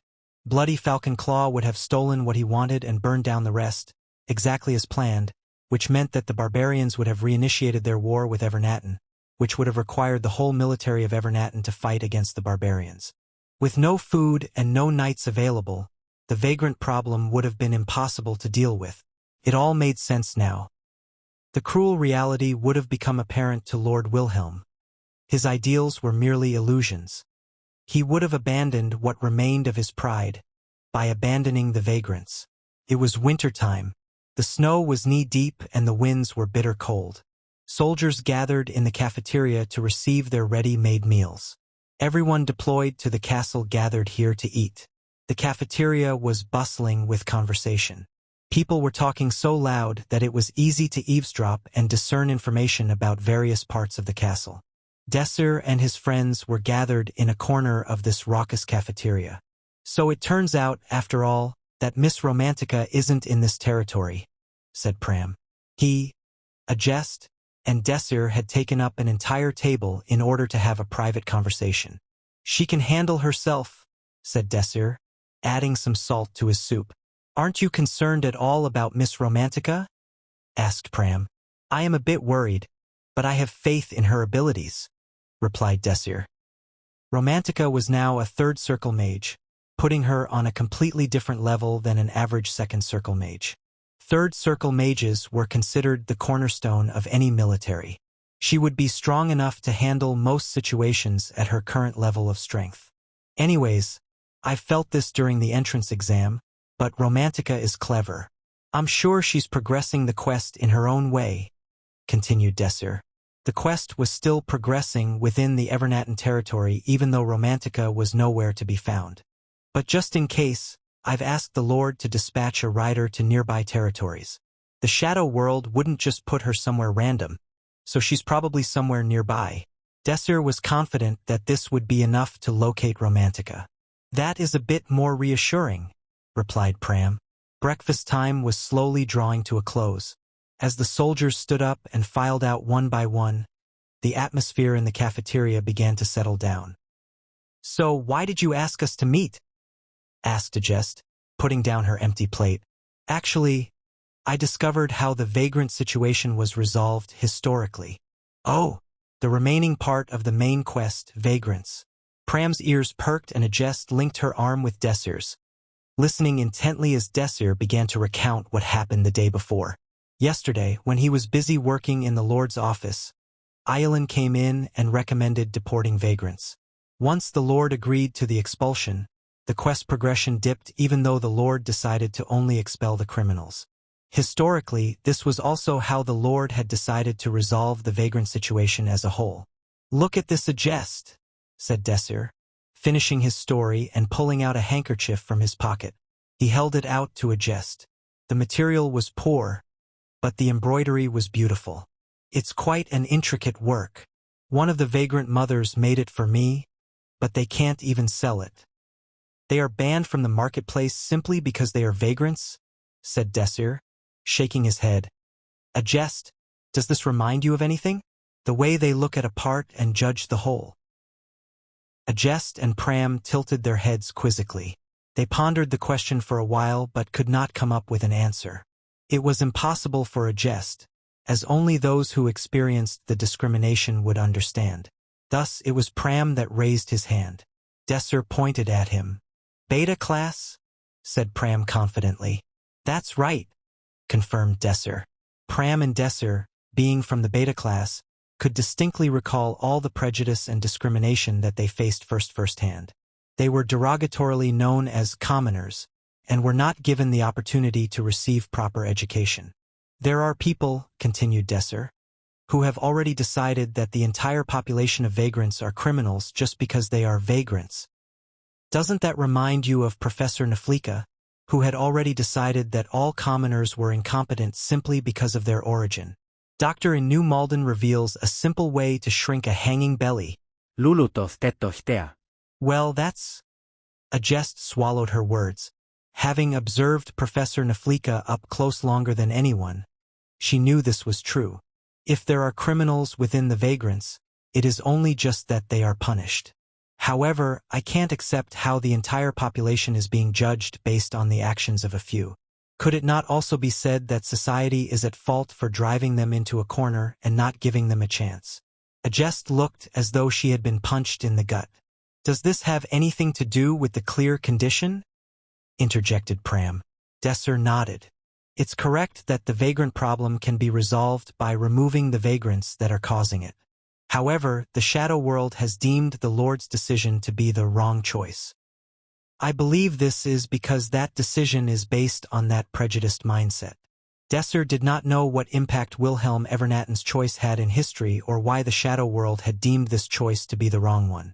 He could only make assumptions from what he had learned thus far. Thankfully, the situation right now isn't terrible since we saved the food supplies. Evernatin can hold on for the time being. Since the issue with the barbarians have been resolved, there is nothing immediately threatening the territory. Let's take time to think of a solution carefully. In history, the Lord had been driven into a situation where there was no other recourse. But things were different now. There was still time to find the best solution. Knight Captain. It was the voice of a knight. Adjust turned around to see a knight moving in her direction. Ah, the tactician is here as well. That's good. I urge the two of you to follow me. What happened? I think you should see it for yourself. Desir, Pram, and Adjust were breathing heavily as they looked out from the top of the castle walls. The cold air burned in their tired lungs, but their heart raced more when they saw the bright red flag in the distance. A sea of people filled their vision. An incredible amount of people were swarming at the castle gates. Hungry people, people wearing rags, sick people making pitiful noises. They were all looking towards the castle with desperate faces. They were all vagrants. Let us in. My baby is dying. Let me in. Just the baby at least. Voices of the vagrants drowned out each other in a crowd that easily exceeded 3,000. Desir and Pram turned pale, unable to believe the awful scene before them. This was a terrible turn of events. A sound of displeasure escaped Adjust's lips. It wasn't just Desir's party who were shocked. Nearby soldiers were also taken aback. The castle gate below was sealed shut and was the only thing holding back the swarming vagrants. Just where did so many vagrants come from? Just what is this situation? Normally, the soldiers would have accepted the vagrants following the Lord's policy. However, the number currently gathered at the gate was simply too much. The soldiers panicked and shut the gate to seal off the entrance. It was actually the best course of action given the situation. If the swarm had been allowed to enter, the resulting situation would be even worse. Still, Desir found himself speechless when faced with such a spectacle out of the blue. This much is dangerous. Accepting all these people will empty out the food supplies. The sea of vagrants pounded at the gates in waves. The quest seemed to be daring Desir to accept the vagrants. Why aren't you letting us in? You said you'd accept vagrants. Why are you discriminating against us? Open the gates right now. The demands were growing hostile and profanities could be heard mixed in every now and then. The voices stabbed at Desir's heart like needles. Lord Evernatin's generosity had already become an entitlement in their minds, and they were enraged that they were refused entry. As Desir's party stared out with agitated faces, a messenger sent by the Lord knelt down beside them. "What does the Lord say?" asked Desir to the kneeling man. "He says accept them all for now." Of course he would. Desir had already expected this decision. "Are you really going to let them in, Desir?" asked Ajest incredulously. "What little public order we manage to obtain will be shattered instantly. No, even if I somehow manage to restore it to some extent, what about the food supply? Accepting these people will put the survival of this territory into question. The survival of Evernatin. That was the name of the main quest and also the main portion of the assignment given to them. Desir could only out at the crowd of vagrants that were also his assignment. "Your orders." The soldiers looked at Desir, waiting for instructions. Presently, he was the one with the most authority. Pram and Ajest could only helplessly watch his mouth. Desir's lips clenched for what felt like an eternity before opening to speak. "Open the gates." As soon as Desir spoke, the soldiers raised their voices to relay the order. "He says open the gates. Open the gates." The orders quickly spread down to the other soldiers. Desir turned to Ajest. "Ajest, please try to contain them for now. Leave it to me." Ajest climbed down from the castle walls and ordered the soldiers to create a path for the vagrants to enter. Desir could only watch with clenched fists. "I talked arrogantly about how we should give them all a chance, and yet I hesitated when it came time to accept more of them." He had hesitated. He had truly hesitated on his decision to accept these people. He already knew how overwhelming the situation was before and immediately thought that he could not accept any more vagrants. Damn! Desir's hesitation made him feel pathetic. He tasted blood from where he had bit down on his lip. "Sir Desir," said Pram, approaching him with a faint smile. I'm sorry, Pram. "Don't be. I will always follow Sir Desir's decision. I appreciate it." The sound of chains moving filled the air as the gates finally opened. The vagrants began to pour in like the tide. Thanks to Ajest's direction, they were funneled through into the territory in an orderly fashion. Once the final person entered, a system notification appeared. Progress of the vagrants' quest has declined by 15%. The vagrant problem, progress rate 12%. The number of vagrants in Evernatin was unsustainable. Felonies such as burglary and even murder were becoming daily occurrences. Residents were afraid to leave their houses, in fear of the unwelcome guests. Due to the growing instability, merchants refused to pass through Evernatin, crippling its economy. The atmosphere in the meeting was chilly. Lord Wilhelm Evernatin and his think tank, Knight Captain Ajest, Knight Iolin, and his advisor Desir Arman had gathered to again discuss the vagrant problem. Iolin, who was strongly in favor of expelling the vagrants, spoke first. "There are too many of them, my liege. On top of that, they've begun mistaking our goodwill and generosity as some sort of obligation." She spat out the last word venomously. Unsurprisingly, Iolin was furious that the vagrants had no gratitude towards Evernatin, as if it were natural that they should be allowed in. "The most critical problem right now is the food supply. At this rate, our stores won't last all winter. I say we kick the vagrants out immediately." "I object," Desir interjected almost immediately. "My lord, do you remember why you let the vagrants into Evernatin in the first place? You believe in being a lord for your subjects. Expelling the vagrants would be abandoning that conviction." "That conviction you speak of," replied Iolin, "does not simply refer to the vagrants, but also the actual residents of Evernatin, the same residents who are now starving because of these vagrants. Sacrificing the many for the few? Idiocy. Emotion and conviction spilled from her voice. Think about this. These vagrants are strangers, faces you've never laid eyes on, and they are taking our goodwill for granted. How can we favor them? Should we not consider Wilhelm's own people first? We can save both, Desir insisted. To abandon one group needlessly is not what our Lord believes in. Oh, we can? Our residents are afraid to leave their houses. We have no more rations, and no ability to obtain more. Face reality. You're simply coming up with reasons to expel them. Why do you insist on acting as though expelling them is the only option? Why aren't you trying to come up with other options? Other options? Then present one. Can you come up with a solution to restore order to these vagrants hopping about like madmen and stop them from eating through all our rations? That's enough. Wilhelm's voice instantly ended the argument. I believed once that we could save them all, but that was a foolish belief from a distant past. I was wrong. His voice was heavy and melancholic, and the words came out slowly. He turned toward Desir. I thank you for reminding me of those convictions I once so firmly held, but I cannot stubbornly refuse to change. Accepting all these vagrants will stretch what our territory can provide for beyond breaking. Wilhelm seid. Ideals and reality. It looks like the moment has come to return to reality. He paused, the chilling reality setting in like the winter's air, weighing on his heavy bones. The time for childish ideals was long past. It's impossible to save everyone. No, more than that, I lack the ability to care for everyone. I can no longer stubbornly refuse to accept this. He turned, slowly to Aylin. Apologize to the vagrants that we are no longer able to accept them. Doctor in New Malden reveals a simple way to shrink a hanging belly. Lulutoth tetochtea. Understood. Aylin was disturbingly giddy as she heard Wilhelm's words, assuring the expulsion of the vagrants. A jest watched this exchange silently, unsure of how to proceed.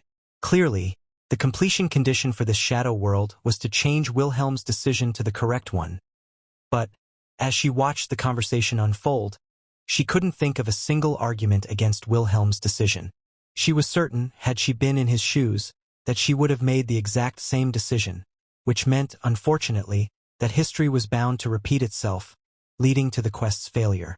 As a jest continued to think in silence, she saw Desir step forward and drop to his knees. Everyone froze, unsure of what to do. Just 2 days, pleaded Desir. He knew this would seem desperate, but it didn't matter to him anymore. If he had to abandon his pride for the vagrants that nobody else cared about, he would. Give me just 2 days. I'll come up with a plan. A jest looked back and forth between Lord Wilhelm and Desir. Everyone waited with bated breath. Fine. I'll grant you 2 final days. The most urgent problem, it seemed to Desir, was resolving the food issue. The rations provided to Wilhelm's garrison had already been heavily reduced to accommodate for the influx of people. Naturally, the soldiers had complained, but Lord Wilhelm had quickly quieted them by eating the same meals as the soldiers, taking the lead on accepting the reduced rations. Days had stretched into weeks like this, but now the situation was becoming untenable. Desir had only 2 days to produce a solution, or the vagrants would be expelled and the quest failed. To his credit, he had worked diligently on coming up with a solution to the vagrant problem, but so far all his thinking had led him back to the same conclusion. There was no solution. Regardless of how he approached the problem, nothing he came up with would be better than simply expelling all the vagrants. For example, Desir had initially considered trying to help the vagrants help themselves per se, by opening up apprenticeships and other opportunities for skilled individuals which would increase Evernatin's export activity, but, unfortunately, he quickly came to the conclusion that such a plan would take far too long to bear fruit. Training every skilled individual to the point where they brought in more money for Evernatin than they cost would take at least a month time they didn't have. Desir sighed. No wonder the rewards for a 4th-level shadow world were so good. This shadow world's rewards was the artifact Arms of Toa, which increased an individual's mana pool. Due to his weak mana pool, Desir could only use first circle magic. Without the artifact, he wasn't sure if he could reach even the 3rd circle. If only the quest wasn't so incredibly difficult. He shook his head, banishing those thoughts. I can't fail this. If he failed, he would have to totally rearrange his plans. He looked up at the empty street ahead. The lack of merchants had brought sharp inflation to Evernaton, which meant that most stores were closed down due to a lack of customers. Compounding the emptiness, few residents walked about, afraid of the swarms of vagrants. The vibrant energy that once permeated the castle city no longer seemed to exist. Desir felt all too aware of the frosty winds. As he trudged through the thick snow, deep in thought, he passed from the residential area into the propped-up shantytown of the vagrants. The signs of activity returned to his senses, but it was a darker, bleaker activity, a far cry from vibrance or joy. Don't stray from the line. The voices of soldiers barking commands from their station cut through the winter air. Desir saw a line of vagrants miles long, silently following the soldiers' orders with lifeless eyes. Oi! There won't be any food if you cut in line. The soldiers, seeing Desir approach, stopped and saluted. Desir waved them down. Don't mind me, you can keep working. Understood. The soldier went back to distributing rations. Desir peered down the impossibly long line of vagrants. They huddled in clumps for warmth, rubbing their hands to melt their frozen fingers as they waited restlessly. The lines had grown longer and the food supply smaller each time Desir came to observe them. Mr. Desir, a voice shouted from behind.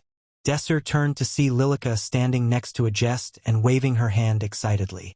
She had basically been evicted from the castle and was now effectively amongst the vagrants. She held a fist-sized piece of rye in her hand, evidently her ration. Desir came up to the pair of them. Aren't you bored waiting? Nope, responded Lyrica, shaking her head forcefully. Miss Agest stood with me, so I wasn't bored at all. Agest stood beside her in a full suit of plate armor. Nominally, she was here to keep an eye on the ration line, but truthfully, she was keeping an eye on Lyrica. I'm sorry things turned out this way, Lyrica, Desir said quietly. No, why are you sorry? You were very good to me. I think that it's thanks to you that I'm able to get this much. Of course, it's too bad that Mr. Pram couldn't be with you as well. But I wish they told me why they chased me out. Mr. Jeffrin just got really quiet and didn't say anything at all. Did I do something wrong? Did they kick me out because I made a mistake?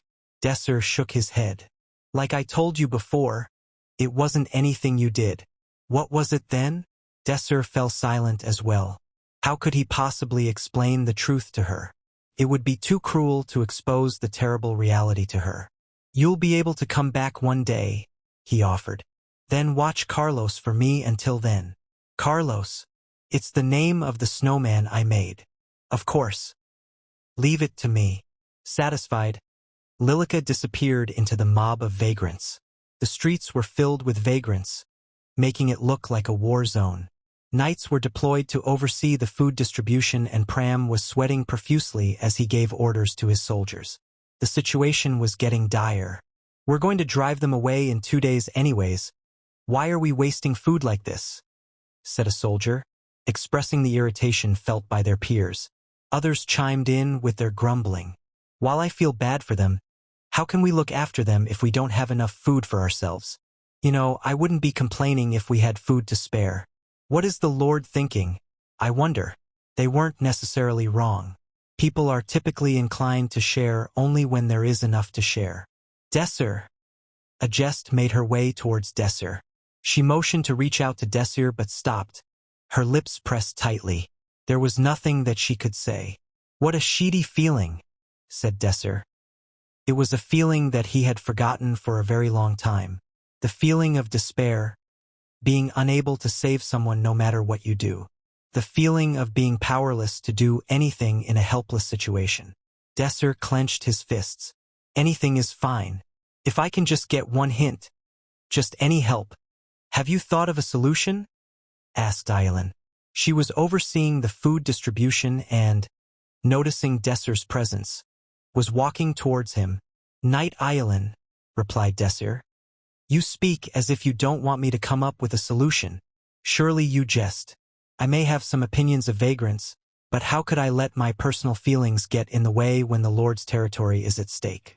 I'm anxiously waiting for our tactician to come up with a reasonable solution. Please don't worry. I intend to do so even without you pressing me. I'm certain you will, since you are a vagrant yourself. That Desir was a vagrant was actually a lie. In order to win over the Lord, Desir lied to create an ideal image of himself.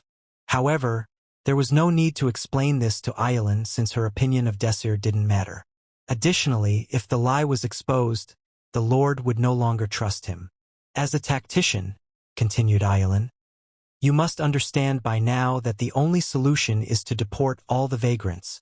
When it comes time to execute that order, I'll be sure that all vagrants are expelled without exception. Aylin was simply repeating what the Lord had said, but there was an emphasis on no exceptions. You say you were kneeling to save others, said Aylin. Don't make me laugh. In the end, aren't you kneeling to save yourself? It's no different than pathetically begging for your life. At that moment, Desir grabbed Ajest's arm. He had barely stopped her from striking Aylin. Ajest tried to free her arm, but Desir whispered in her ear, "This isn't like you. Don't be so upset." I wonder, continued Aylin, unaware that she had narrowly avoided a slap to the face. Why is every single vagrant so selfish and egocentric? Just then, loud voices could be heard among the vagrants, gradually climbing in volume. A few soldiers were quickly dispatched to deal with the disturbance. Did you know that an incident like this occurs every hour? The vagrants are trying to steal each other's rations. How uncivilized. Doctor in New Malden reveals a simple way to shrink a hanging belly. Lulutov tetohtea. However, the shouting was still getting louder. More soldiers got deployed and were squeezing their way through the crowd. Is it a fight? Desir immediately dismissed the thought. Rather than a fight, it looked like the soldiers were trying to stop something. Someone was trying to make their way to Desir and Ajest, and the soldiers were blocking the way. It was difficult to see what was going on due to the wall of soldiers around them, but Desir could hear a frustrated voice. "Hey, let go of me. I just told you. There is someone I need to talk to over there. You may not approach our tactician, but I know him." Ajest and Desir shared a blank look. The voice was certainly familiar. "Is that Romantica?" Ajest nodded, and the pair made their way towards the commotion. Curious, Aylin followed them. "I swear I know them. How dare you claim to know them when you're just a vagrant? How many times do I have to tell you I'm not a vagrant, you moron?" As they got closer, Desir was certain that the voice belonged to Romantica. "Let her go. I do know her." "Oh, sir." The soldier hesitated before stepping aside. In front of them was a young lady. "I told you so." Upset, Romantica shook her fist at the soldiers before turning towards Desir. "It's been a while, Desir. I'm glad you're okay, Romantica." "Of course. Who do you think I am?" "I'm Romantica, a third circle mage." Romantica put her fists on her waist and puffed out her chest in pride. Seeing her brimming with energy, Desir smiled gently. "Where did you end up?" "The Curvan territory, 1 day's travel from here by carriage. I cleared my quest over there and then saw the main quest, which led me here. However, they said I needed some kind of document to enter the castle. Anyways, now I'm caught up in this mess." Desir felt proud of Romantica. She had been able to accomplish a lot by herself. "The situation here looks bad," continued Romantica. "Why did the quest progression decline?" Since Romantica was in another territory, she was not aware of the current situation. Desir explained thoroughly to get her caught up. He told her about the large influx of vagrants, which caused the quest progression to decline sharply. "The situation is looking bad, Romantica. The biggest problem was food. There simply wasn't enough to go around. Public opinion of vagrants isn't too great either. If I don't come up with a solution in 2 days, they'll be kicked out of the territory." Desir knew that if that happens, his party would fail the quest. It would be the end. Is that so?" said Romantica, tapping her chin. "For the time being, you should rest. It must have been a long trip. I'll let them know to expect you at the castle," said Desir considerately. He wanted to let Romantica rest after her long journey. At the same time, he didn't have a plan to improve the quest progression yet. "I'll gladly accept your offer," replied Romantica, nodding. "As you can tell, I'm pretty tired. However, is that the only problem we have left to deal with? Will the vagrant problem be resolved if we solve the food shortage?" Desir wasn't sure where Romantica was going with this line of questioning. "Not completely, but probably most of it. The main reason why we're driving away the vagrants is because we don't have enough food." "That's true. No matter what kind of solution we come up with, it'll be pointless if we still don't have food." Having identified the root problem, Romantica crossed her arms and tried hard not to laugh. However, she could not help smiling as she was overjoyed that she had won up over Desir in this situation. "Did you think of something?" asked Desir. Think of something? Why do you ask?" teased Romantica, savoring the moment. "Do I really need to think of a solution if I already have an answer?" "What?" "I'll solve the problem for you. I'll supply the food." Desir's eyes widened. He could not believe his ears. "How could a nobody like you solve our food shortage?" interrupted Ayelan. It was easy to follow the conversation since Romantica's voice was loud. Still, it was considered very rude to cut into a private conversation.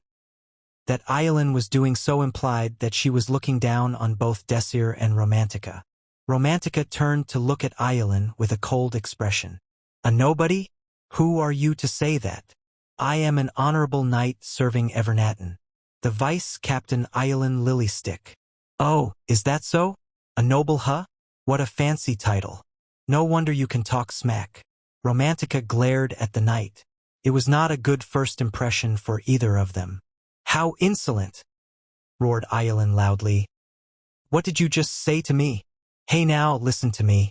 Didn't you start it first, old hag? You're the one calling me a nobody. Do you even know who I am?" The knight drew her sword in an intimidating fashion, but Romantic merely raised an eyebrow. Her pride would not let her back down. Seeing that, Ayelan lost her composure and faltered. Then, she spoke once again, this time in a quieter voice. "Aren't you a vagrant? How many times do I have to tell you that I'm not a vagrant? It's starting to irritate me. I've had enough." It was at this moment that Desir noticed that Romantica's clothes were unusual. Romantica was wearing luxurious clothes spun from obviously high-quality material. Even Ayelan could not deny this. "Regardless of who you really are," said Ayelan, "this crisis involving the vagrants and the food supply is impossible to resolve. Aren't you revealing your intentions a bit too much? You sound like a middle-aged woman saying that we should just give up without even trying," countered Romantica harshly. "If someone told me there was a solution, I would smile and ask for the details. In any case," continued Romantica, "you're very rude. Did you grow up in a place where it's okay to cut into other people's conversations? Before you boast about your own importance, shouldn't you consider that the person you're talking to might be even more important? Maybe this type of thinking is beyond your abilities? Are you just a muscle-brained knight?" Romantica's words were disparaging, but Ayelan was unable to rebuff her. All she could do was make a show of her displeasure, but it was all bark and no bite. "Romantica," whispered Desir quietly, "what role did you get when you entered the shadow world? I thought you would never ask." Romantica whistled loudly, rousing a youth in the crowd. He handed her something bound in black leather. Romantica casually checked the object before handing it over to Desir. It was a ledger. Desir stood agape as he received it. "I'm a merchant," said Romantica, "and I will solve the vagrant issue the merchant way." "Really? This is—" Desir was amazed. That feeling of amazement did not fade as Romantica led them into a forest near the gates. Those accompanying him shared his sentiment.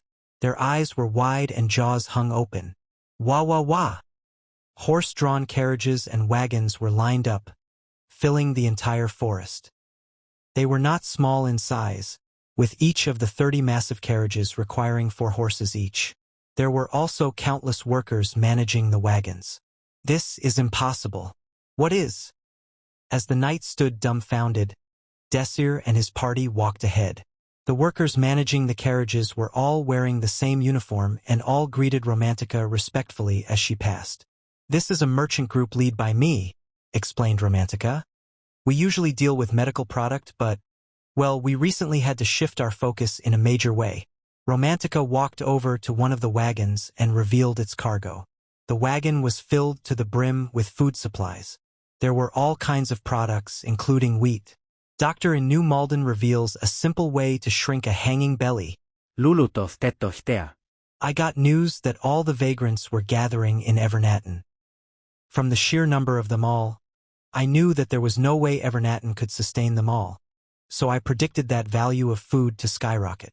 Compared to other merchant groups, Romantica's merchant guild was doing pretty well. She had dominated the market not only in her headquarters local area, but in the surrounding territories as well.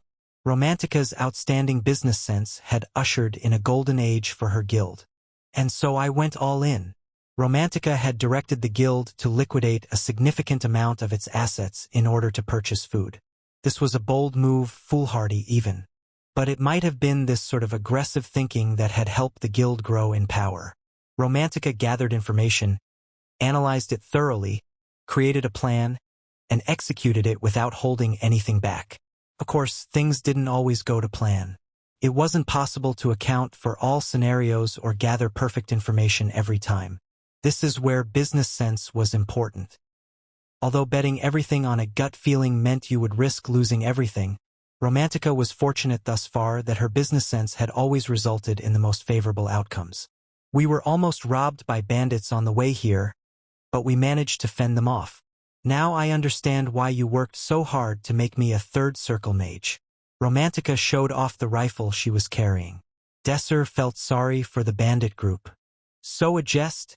asked Romantica. "Is this enough food?" A jest was meticulously studying the inventory and calculating the amount of food brought by Romantica as well as the amount remaining in Evernatten. "We should be able to hold out through the winter with this much." Being able to feed everyone through the winter was no longer just a dream. The combined food supply greatly improved the situation. Could even be said that they would never have to worry about food again. Color began returning to Desir's face. "Great," said Desir. "This is really great, Romantica. I'm great, right? Praise me more. Genuinely, you deserve all the praise. This is quite an achievement." I'm truly grateful, Romantica. "Well, you don't have to go that far," stammered Romantica. "It's not that big of a deal. I'm giving you all the food even if you don't praise me that much." "Miss Romantica," interjected Emil, "you're not thinking about giving away the food for free, are you? HM? Why not? If you do that, the guild will go bankrupt." The pleading look in her employee's eyes made Romantica feel guilty. She had lost sight of her position as the leader of the merchant guild, as she wasn't originally from the shadow world. If she carried out this decision, she would be betraying the expectations of the people that had believed in her and followed her all the way here. Subquest created. Trade with Evernatten. Due to outstanding business acumen, a merchant has acquired and brought over enough food to sustain the Evernatten region through the winter. Since the food represents the entirety of the merchant's available assets, giving it away for free will ruin the guild financially. A trade offer that satisfies all parties must be created. If this cannot be done, there will be heavy repercussions for the merchant. Desir and Romantica shared a look before Romantica quickly began to control the situation. "HM? Of course we won't hand over the food for free. That's right, we're going to start negotiations." Desir had a plan. "On top of paying a large sum for the food within 6 months," he said, "we'll let you use the name of Evernatten for your business. In other words, your guild will become a group operating within Evernatten." "Giving us full trading rights?" said Romantica. "That's not bad. Wait a minute, guild leader," said Emil, his voice growing loud in panic. "Are we handing over all the food just for the name of a fallen noble? In what world is that a fair trade?" Romantica and Desir shared a sly smile at his panicked voice. "It's an incredible loss for now," explained Romantica. "But Evernatten's name still holds a great deal of prestige. A noble's name is not nothing. It's a name that everyone recognizes. I've heard that Evernatin's main source of income is supplying knights to support other regions. Wait, how do you know that much? Most bandits wouldn't dare touch products if it is marked with the Evernatin name. Despite Evernatin being a fallen noble, his name was still widely known. We will be able to grow our guild several times in size within 5 years. Borrowing Evernatin's name with just this amount of food is a great deal for us. Emil stood slack-jawed, unable to refute Romantica's logic. Romantica turned back to Desir. You'll make our guild Evernatin's main merchant group and grant us the same rights as residents of this territory. This much should be okay, right? Desir bowed with a wild flourish as if they were acting in a screenplay. We welcome you to the Evernatin region, Miss Romantica. Romantica responded in kind, enjoying the acting. She pressed her lips together and did her best impression of a noblewoman. Ho ho! I leave myself in your care, Mr. Tactician. Subquest cleared. A trade agreement has been made that satisfies both parties. With the deal complete, the region's food issues have been miraculously resolved.